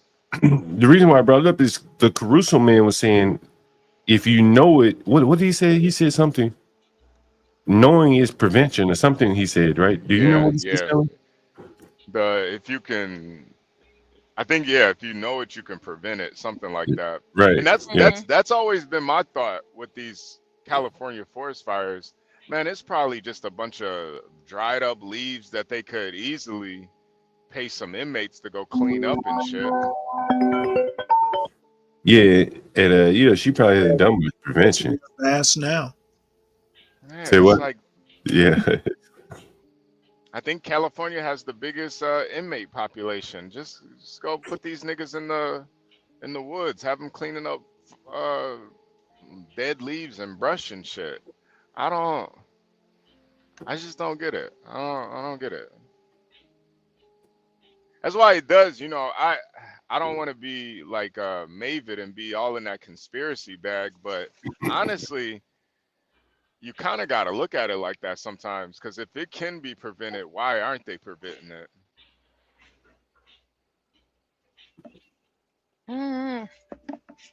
This is a short 50-second clip from the chief of the fire department. Hey, Universal. Hold on one second, Portia. Yeah, okay. If we could do an interview with Stanley and Nika. Yeah, that would be good. Stanley, would you? Yeah, sure. Stanley, would you be willing to do an interview with that? I'll be back. Yeah, I can think of questions. Oh, Stanley. All right, yeah. Have some. You're a good freestyler, Stanley. You don't even need to think of any questions. No, it never hurts to prepare. Yeah, maybe watch some more videos of hers so you can get a better idea. But yeah, I will. Yeah. I think that would be a really, really good interview. Make sure you have your, one of your fine shirts on. A couple of beers in. I got a dashiki somewhere in the closet. Wait, did you say a dashiki? Yeah. Oh, yeah, maybe put the dashiki on. You want to be a couple beers in, Stanley? If I can't find mine, I'm sure Ignat will have one I can borrow. Yeah, Universal. We would definitely. No, I don't. I wouldn't be a couple beers in. I need my wits about me. She's a PhD. Yeah, you're gonna need it for her. Plus, she's 6 foot. That's a lot of woman right there. Well, I'm sure that won't matter over the internet. Yeah, you never know though. Might tower over you. On Virtually. the internet? Virtually. That's the great thing about the internet. I can be as tall as I want to be. Yeah, this might be a kind of a springboard to something else. Maybe you might find your soulmate right here. You know, I think PhD. she just got married. Oh, really? Wow.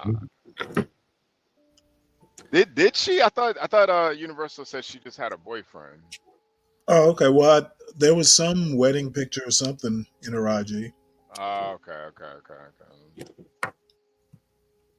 Yeah, I think that would be a great. I thought I saw him write that she got married a few months ago or something. Oh, okay. Universal, can you confirm or deny that for us in the chat? We need to know so Stanley doesn't make a fool of himself if he shoots his shot. You know. Well, you don't have to worry about that. I know what femininity is. I'm not going to expect her to twerk. You never know, Stanley, man. She only, might not. Only voluntary twerks. Yeah, she might not twerk at the beach, but she might twerk for Stanley. You never know. Universal said it happened just before Christmas. Oh, okay. Congratulations to her then. Wow. Oh, good for her. Yeah. Single mom, 6 foot. Man, she beat with a PhD. Man, she beat the odds, man. What's up, Synthetic Future? Synthetic Future, what's going on? Hey, Synthetic Future, man. Salute, man. Yo, Virgo, I think you're behind on the stream. Virgo making passive aggressive comments to 20 minutes ago. Yo, Virgo. Somebody in the chat tell Virgo she's behind on the stream, man. She is. Feel bad for her. She's probably working right now. She's on time with those jokes, right? Just keep it on comments here, Virgo. You catch up. Yeah, I think Sunday would be enough time. Oh man, that way I'll have an excuse not to look at B Brave's show. Yeah. Does he have you in the title again? Oh, as a matter of fact, we ought to do it during B Brave's show. have him simulcast it. Who might flip out for real? They understand what he can't get over here.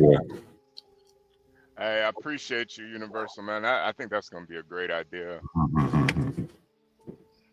Yeah, Stanley, you're gonna have to put your wear your finest for this lady, man. I think I'll dig out something. Yeah. Might gotta put a polo on, man. I've got a few. All right.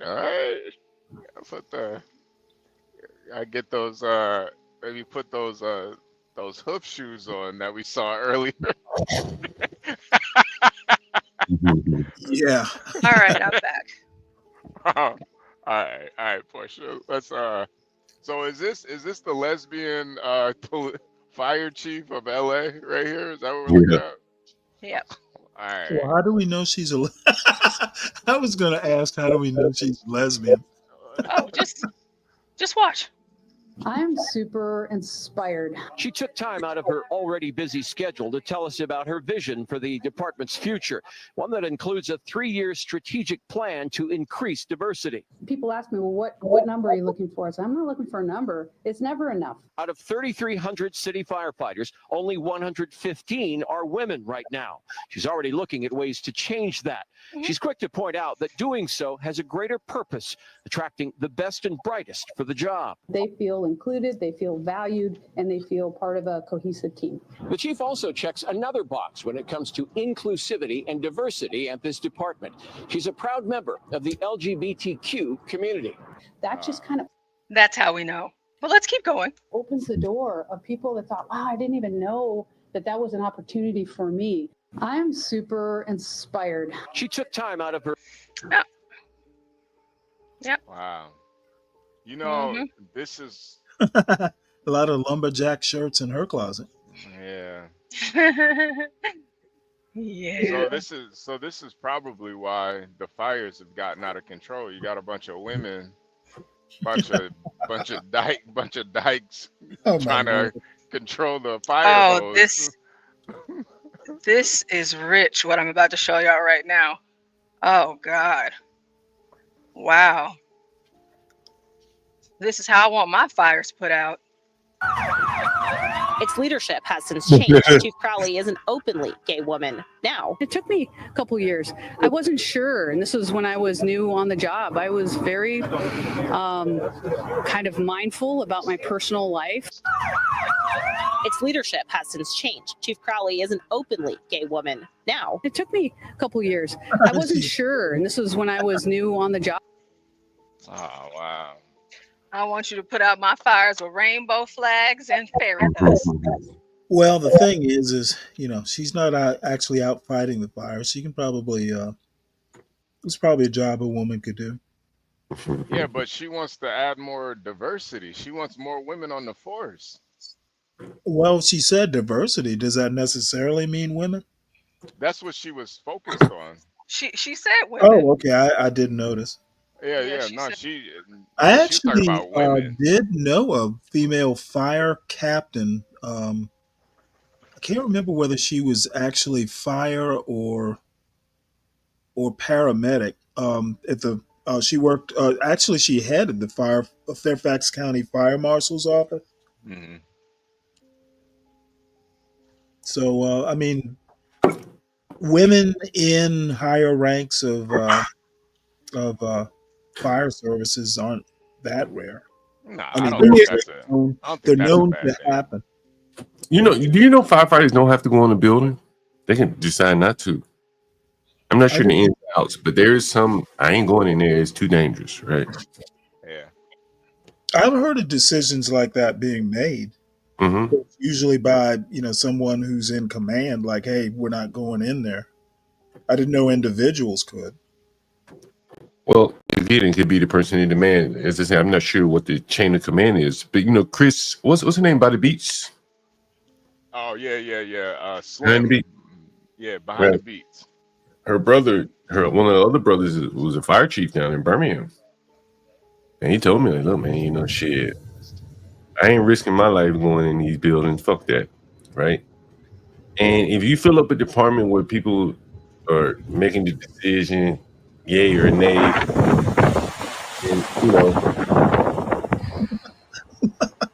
and with a fire department unwilling to take certain risks to protect the people. Well, was he a lesbian? No, he was a black guy, actually. But Oh, mindset of someone where, he gonna err on the side of letting the damn building burn. Yeah. And I imagine if you hire a bunch of women, if that's your stated goal, diversity, women, lesbians, people like that, then those people are probably not going to be or held not a firefight. black fire chief to not go into buildings. I got you. Again, anybody, right? But this is a woman. As soon as she's I gonna would put, actually think they would be more inclined to go in just to prove a point. you get burned. A woman getting burned, she loses all her value. Man, he may risk it all to be a hero or some shit. Woman to go in and make it worse. Going into a burning building, try to Well, pick Stanley up, just white make the whole situation female worse. tears. White female tears will put a fire out. That's true. That's true. Yeah, nah. If I was in a burning building and I saw some fucking lesbian bust through my bedroom door, I'm just like, You man. just jump out into the net, right? Yeah, I'm Right just to gonna that jump out the trampoline window. thing. I'm just gonna crawl out the window, man. Fuck this. Hey, Portia, there's some video of some firefighters arguing with each other as to what building they're gonna put out. I saw that early somewhere. I don't know if you played it or not, Stanley. If you played it, let me see if I can find it. Yeah. They They were bargaining. they were arguing with each other, like they're arguing, like, "Hey, shit, I put out this building. No, let's put out the the house fires or something to that effect, you know. I imagine that probably happens a lot. Mm.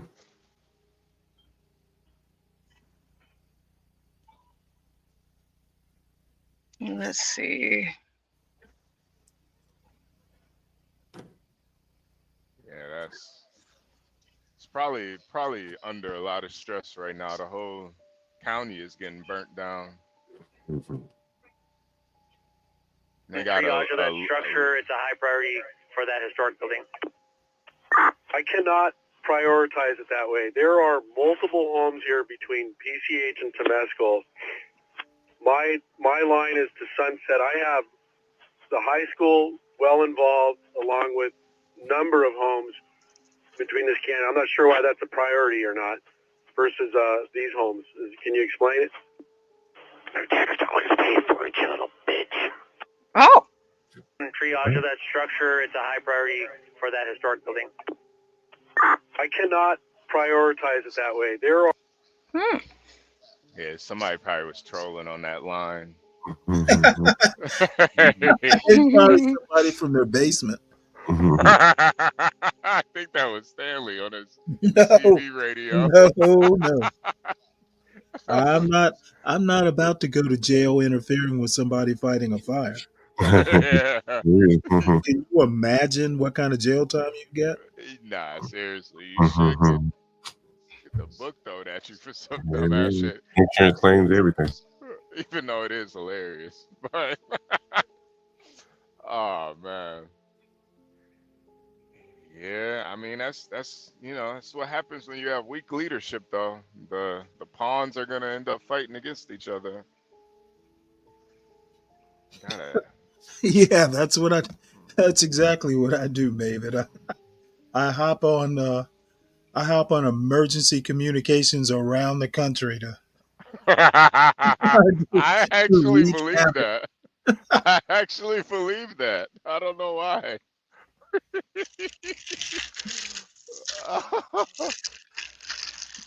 Oh man, where is this guy going? This guy, what the hell is he doing? That's a house. Yeah, these are the beach houses, they said. Oh my Lord. So far they've confirmed 2 dead so far. That's This is right on the beach? Yeah, right on the beach. Yeah. Okay, so you got sparks hopping around yeah. Wow. They said them shit can jump across a highway. Yeah. Yeah, the other video that I played Yeah, earlier, they you were can talking about on the beach, and the waves were, smashing up against, the wall or whatever that the house is set on, but that water, it was just doing its thing. It didn't, impact the fire at all. Yeah, that and they talked about Santa Ana winds too. So high winds are just like, they're just horrible in fires. Occasionally, even in this part of West Georgia, during the summer, you'll get fire advisories, or because it actually gets that dry here occasionally. Man, you kind of like live out in the forest too, don't you, Stanley? No, it's not that wooded. Okay. Yeah, I actually do have, like, in the summertime, the house is shaded most of the day. Yeah. But I mean, it's probably a bit of a fire hazard because they're all pretty much all of them are hardwoods, so they drop leaves. Yeah. Jeez, man. Yeah. Well, I'm thinking this is probably gonna be lasting for a couple more days. So hopefully the death toll doesn't spiral out of control.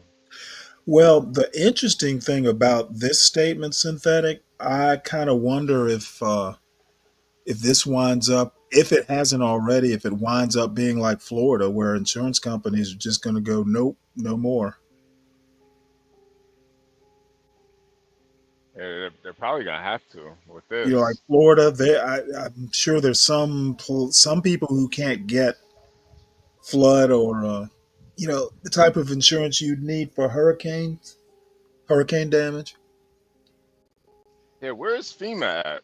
Actually, where's FEMA? Uh, well, Biden did say, when let us know. He's standing by. So, but California is probably better than FEMA at this. They have it every year practically.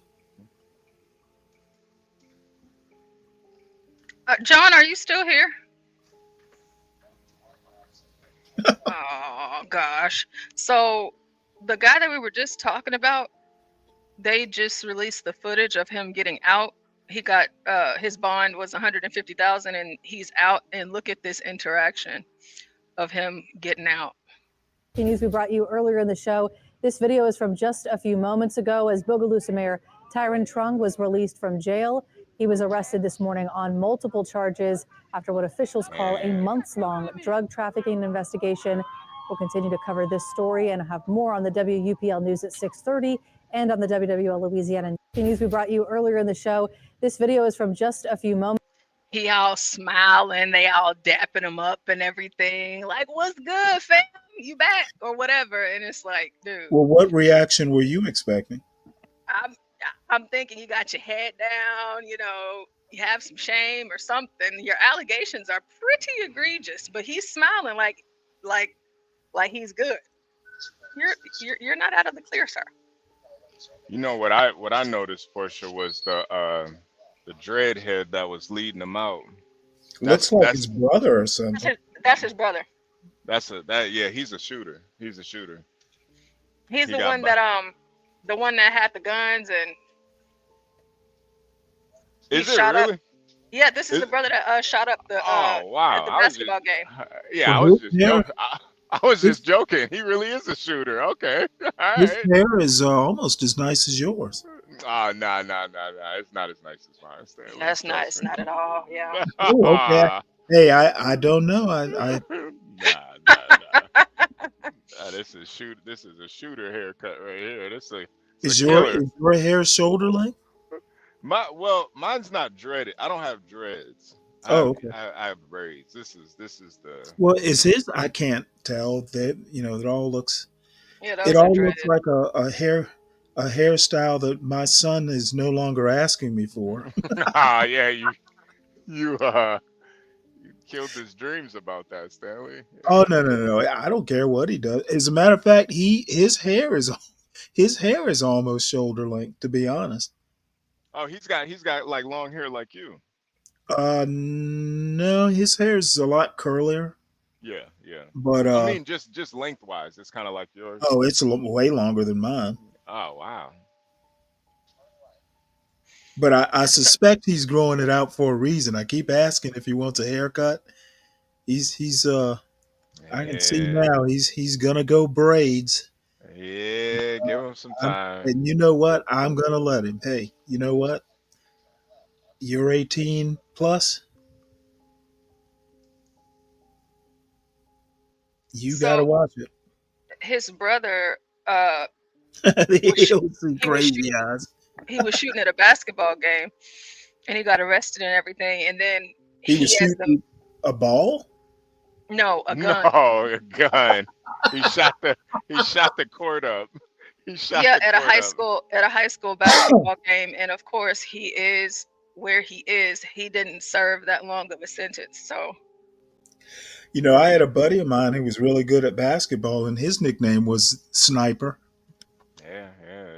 I think he got the same nickname for other reasons, but for different reasons. Yeah, this guy. He looks like a shooter. He looked like King Von, man. This nigga a killer. Yeah. I wanted to give him the benefit of the doubt, but with these young guys out here, man, they're so reckless. I can't even Like I don't think this is some setup. And you know, kind of you really are who you keep company with. So if you got a bunch of shooters around you, a bunch of dreadhead niggas, you probably with the shits too. Honestly, They're kind of like conservatives. I don't get that correlation, Stanley, at all. I don't know what No, that I just, means. hey, if you hang out with a bunch of Trump voters, who knows? Who knows where you'll wind up? Come on, Stanley. All right. Let's Just talk. kidding. It's just a joke. Okay, I was about to say, who do you think has more convicted criminals, the Conservative Party voters or the Democratic Party voters?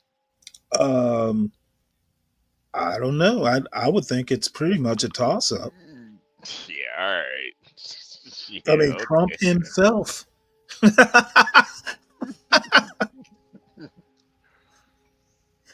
Trump's trying to get a sentencing hearing postponed.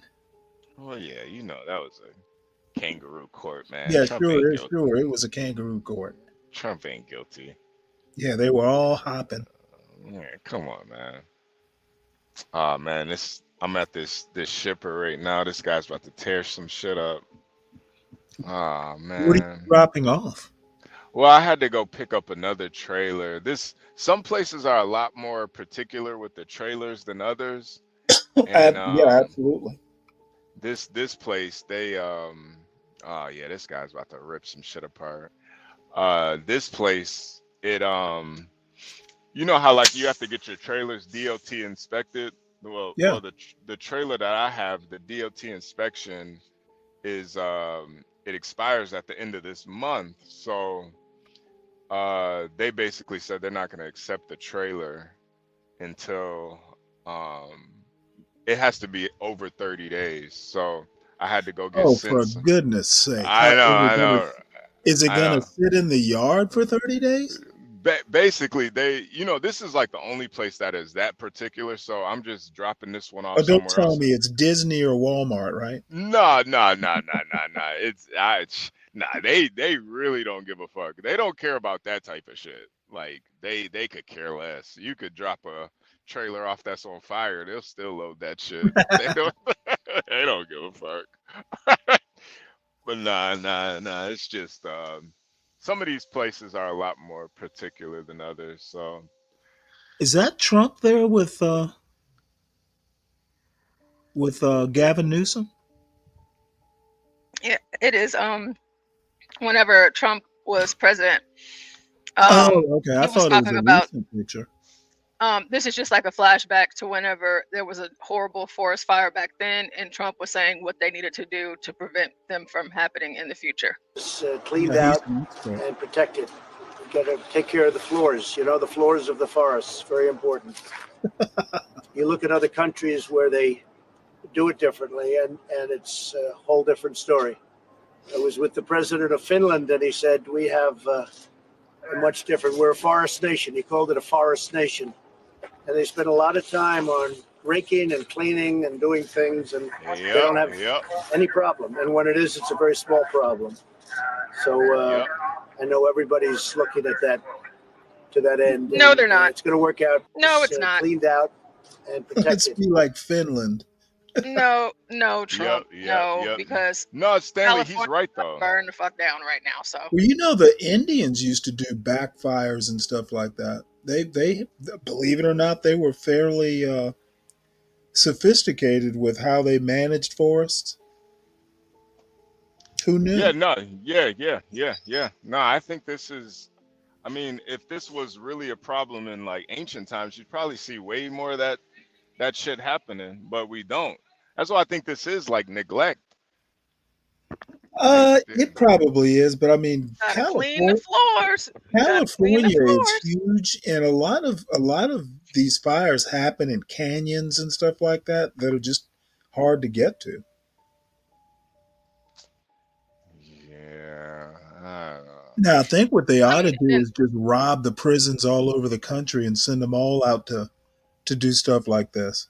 no, I mean they should. I mean they have their fire department in LA County has over 3,300 firemen and women. They have more firemen and women than they have on their police force in LA.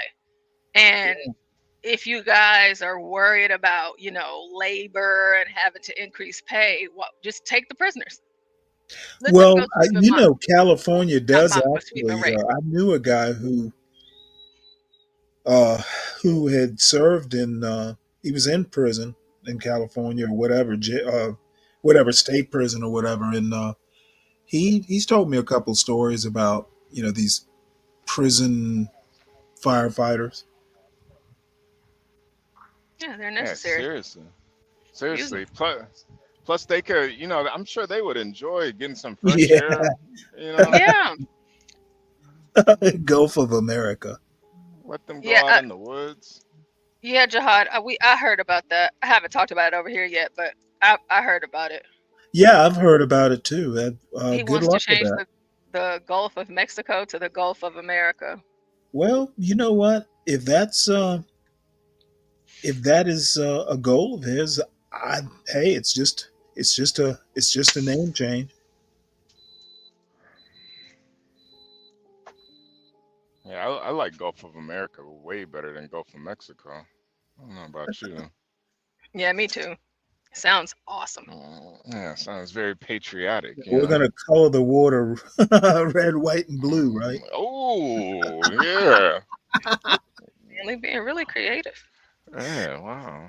Those oil fires out there definitely turn the water strange colors. Just turn it red for MAGA red. They do get red tides. Yeah.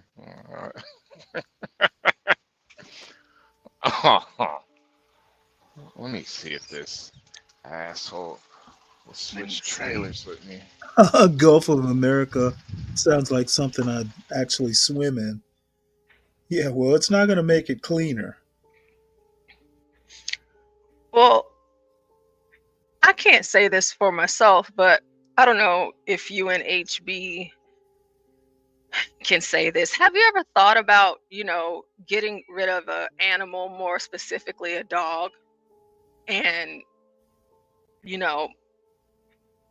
didn't really know how you wanted to get rid of it or where you would get euthanize? What is another way that you can do it without, having to spend money? Well, I know exactly because my brother-in-law used to do it. He had a dog. This is years ago because he ran kind of like a husky rescue, he called it. But yeah, he had one started acting strange, and it turns out he had cancer. And the dog did? Yeah, the dog did because it was a pretty good dog, but it started acting real erratic and walking in circles and stuff. So anyway, we wound up, me and his wife wound up taking it down to an emergency vet down in Winchester, Virginia.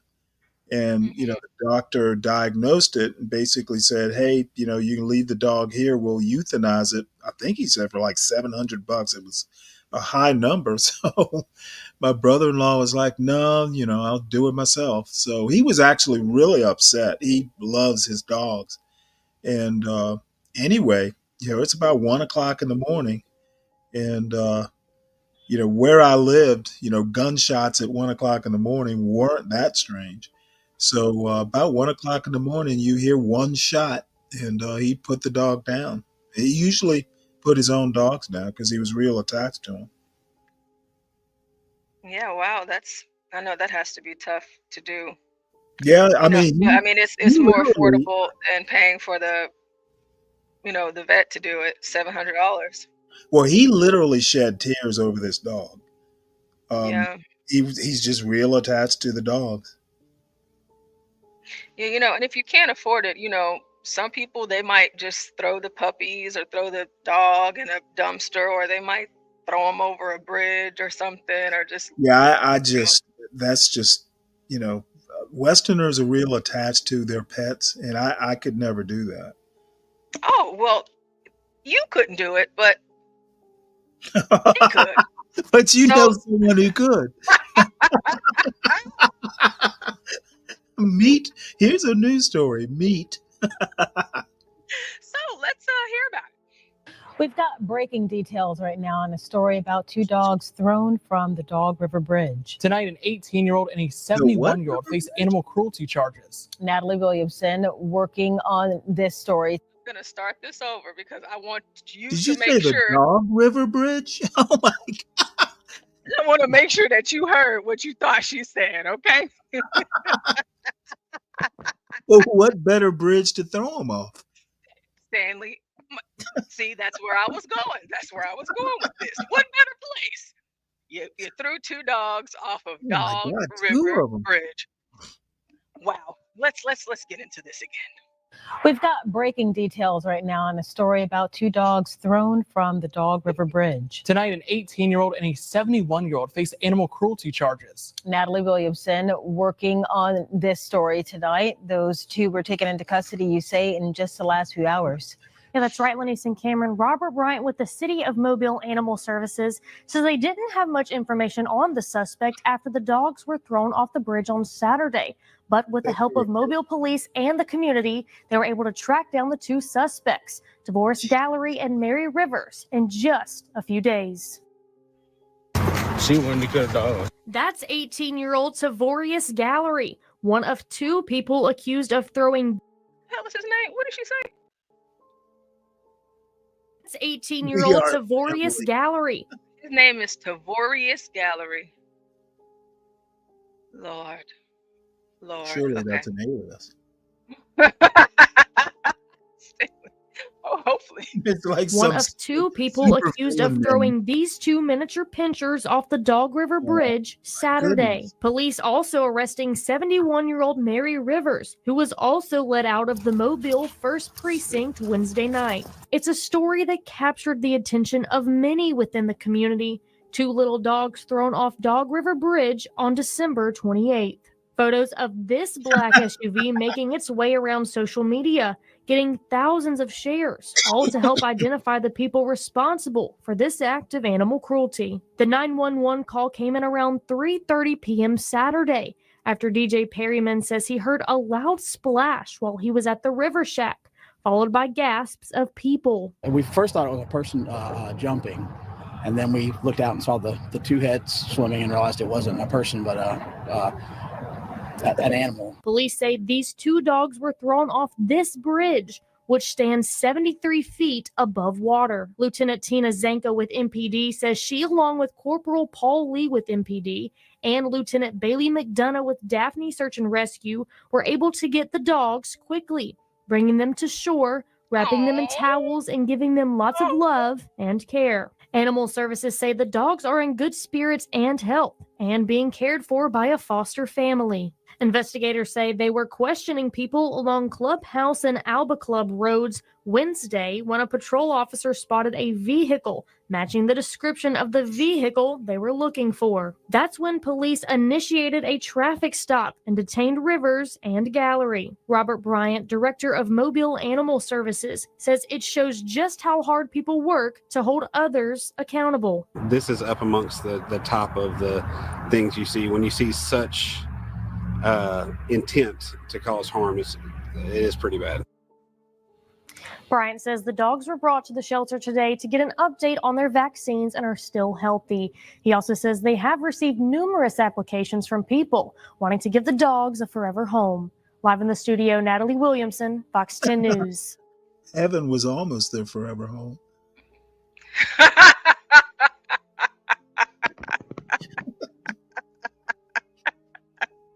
Jesus, Stanley. You know, them white folks gonna be like, they come together and protested, and this is why we don't need to let black people have dogs. These white folks just sent out the whole full military, you know, to come and get these dogs. Yeah, exactly. It's funny. Who was it? Jihad's talked about his father, having his dog accidentally shot by hunters, and he just never wanted a dog again. Yeah, I know how he feels because my son, it wound up being my wife's dog and then kind of my dog because you know how kids are with dogs, but especially once he got into his teen years. But, the dog died, I don't know, maybe it's probably 3 or 4 winters ago. And you know what? I love dogs, but I'm just not, I saw that dog basically from the first day we brought it home. It was about a year old and she died. So I just can't watch another dog get old and die. It's just, it's it for me. Um, I love dogs, but I just can't go through that again. I had to bury it and all. It was just a bit much. Yeah, that's tough. And we do have a very close connection with animals here in the West. They don't play that at all. And I don't know, because the grandson said that she wanted to kill the dogs, the grandma. So you But threw him off a bridge? so they threw him off the bridge. But as we can see, the dogs, they didn't die. Oh Thankfully, no! Thank God those dogs didn't die. But Jesus, Damn, you I fucking missed it, Portia. What? I hear a dog man, story. My bad. I wish that you were here for it because I didn't even know that you were gone. And I set it up so perfect too. No, but I heard Stanley talk about that, man. I'm telling you, Stanley, it might take me another 10 years before I can get another dog, man.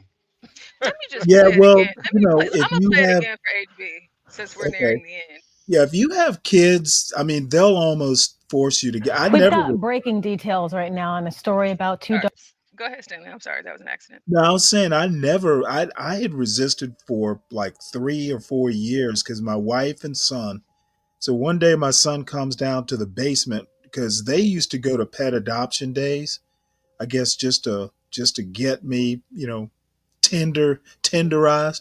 So he comes down one day. I think he was 5. Came down one day with a picture of the dog. Daddy, can I have her? And I was working from home that day, and I just kind of looked up and I just went, you know what? Fucking ambushed again. I should have gone to work today.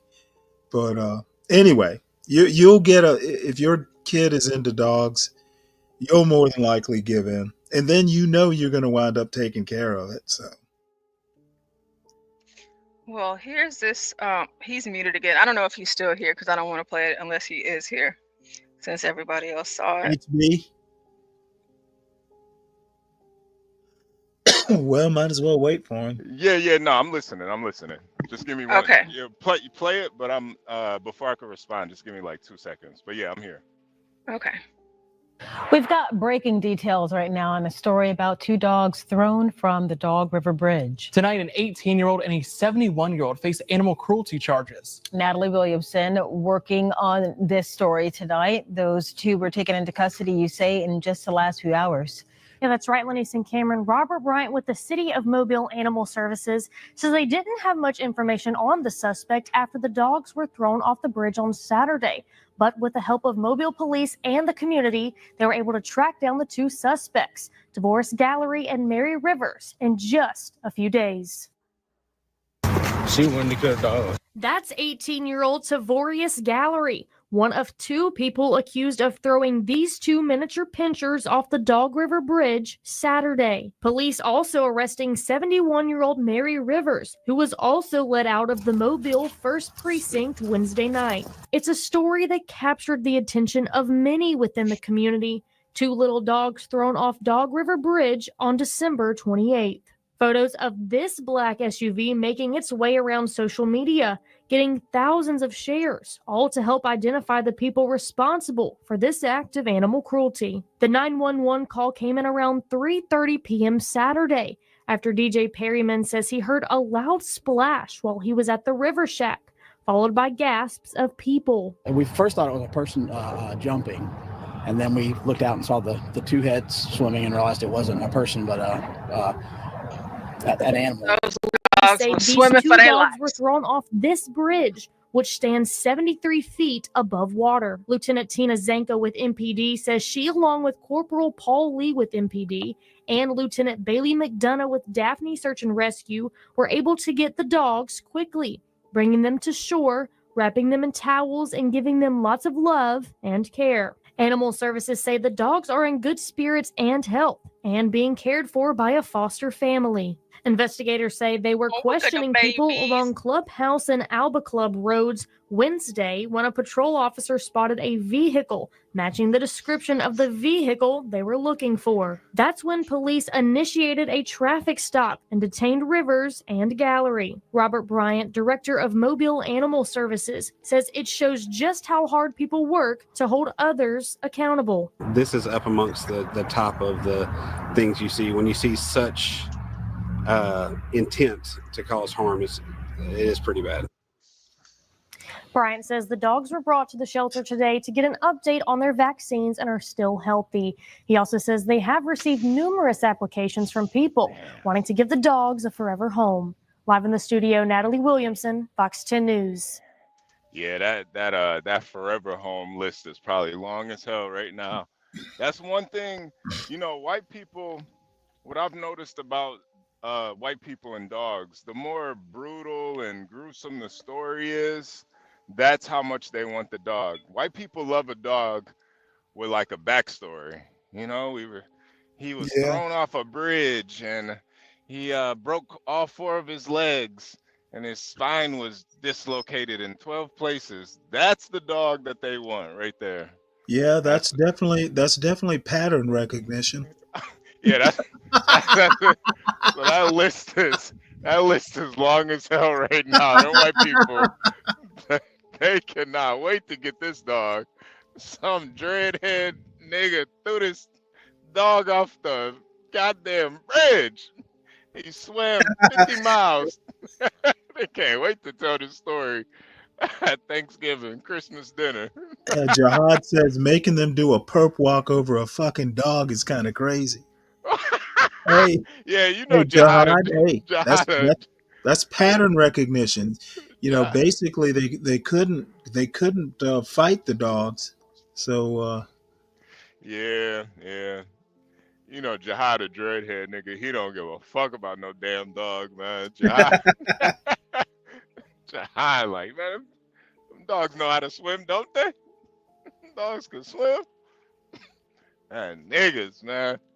I'm not gonna lie though, Stanley. That is one of the, I don't really care too much about stereotypes, but that is one of the only stereotypes that really gets to me. How there's this stereotype that black people just hate dogs. It kind of that's the one that hurts. I don't really care about the other ones, but that one kind of I hurts, have man. never heard that stereotype, literally. And I grew up in the South. I've never heard black people don't like dogs. Must be a city thing.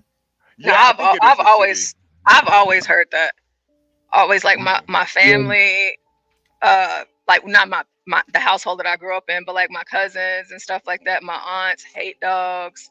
They would spray them with the water hose. They would throw rocks and sticks and stuff at them, or cats if they ever saw them.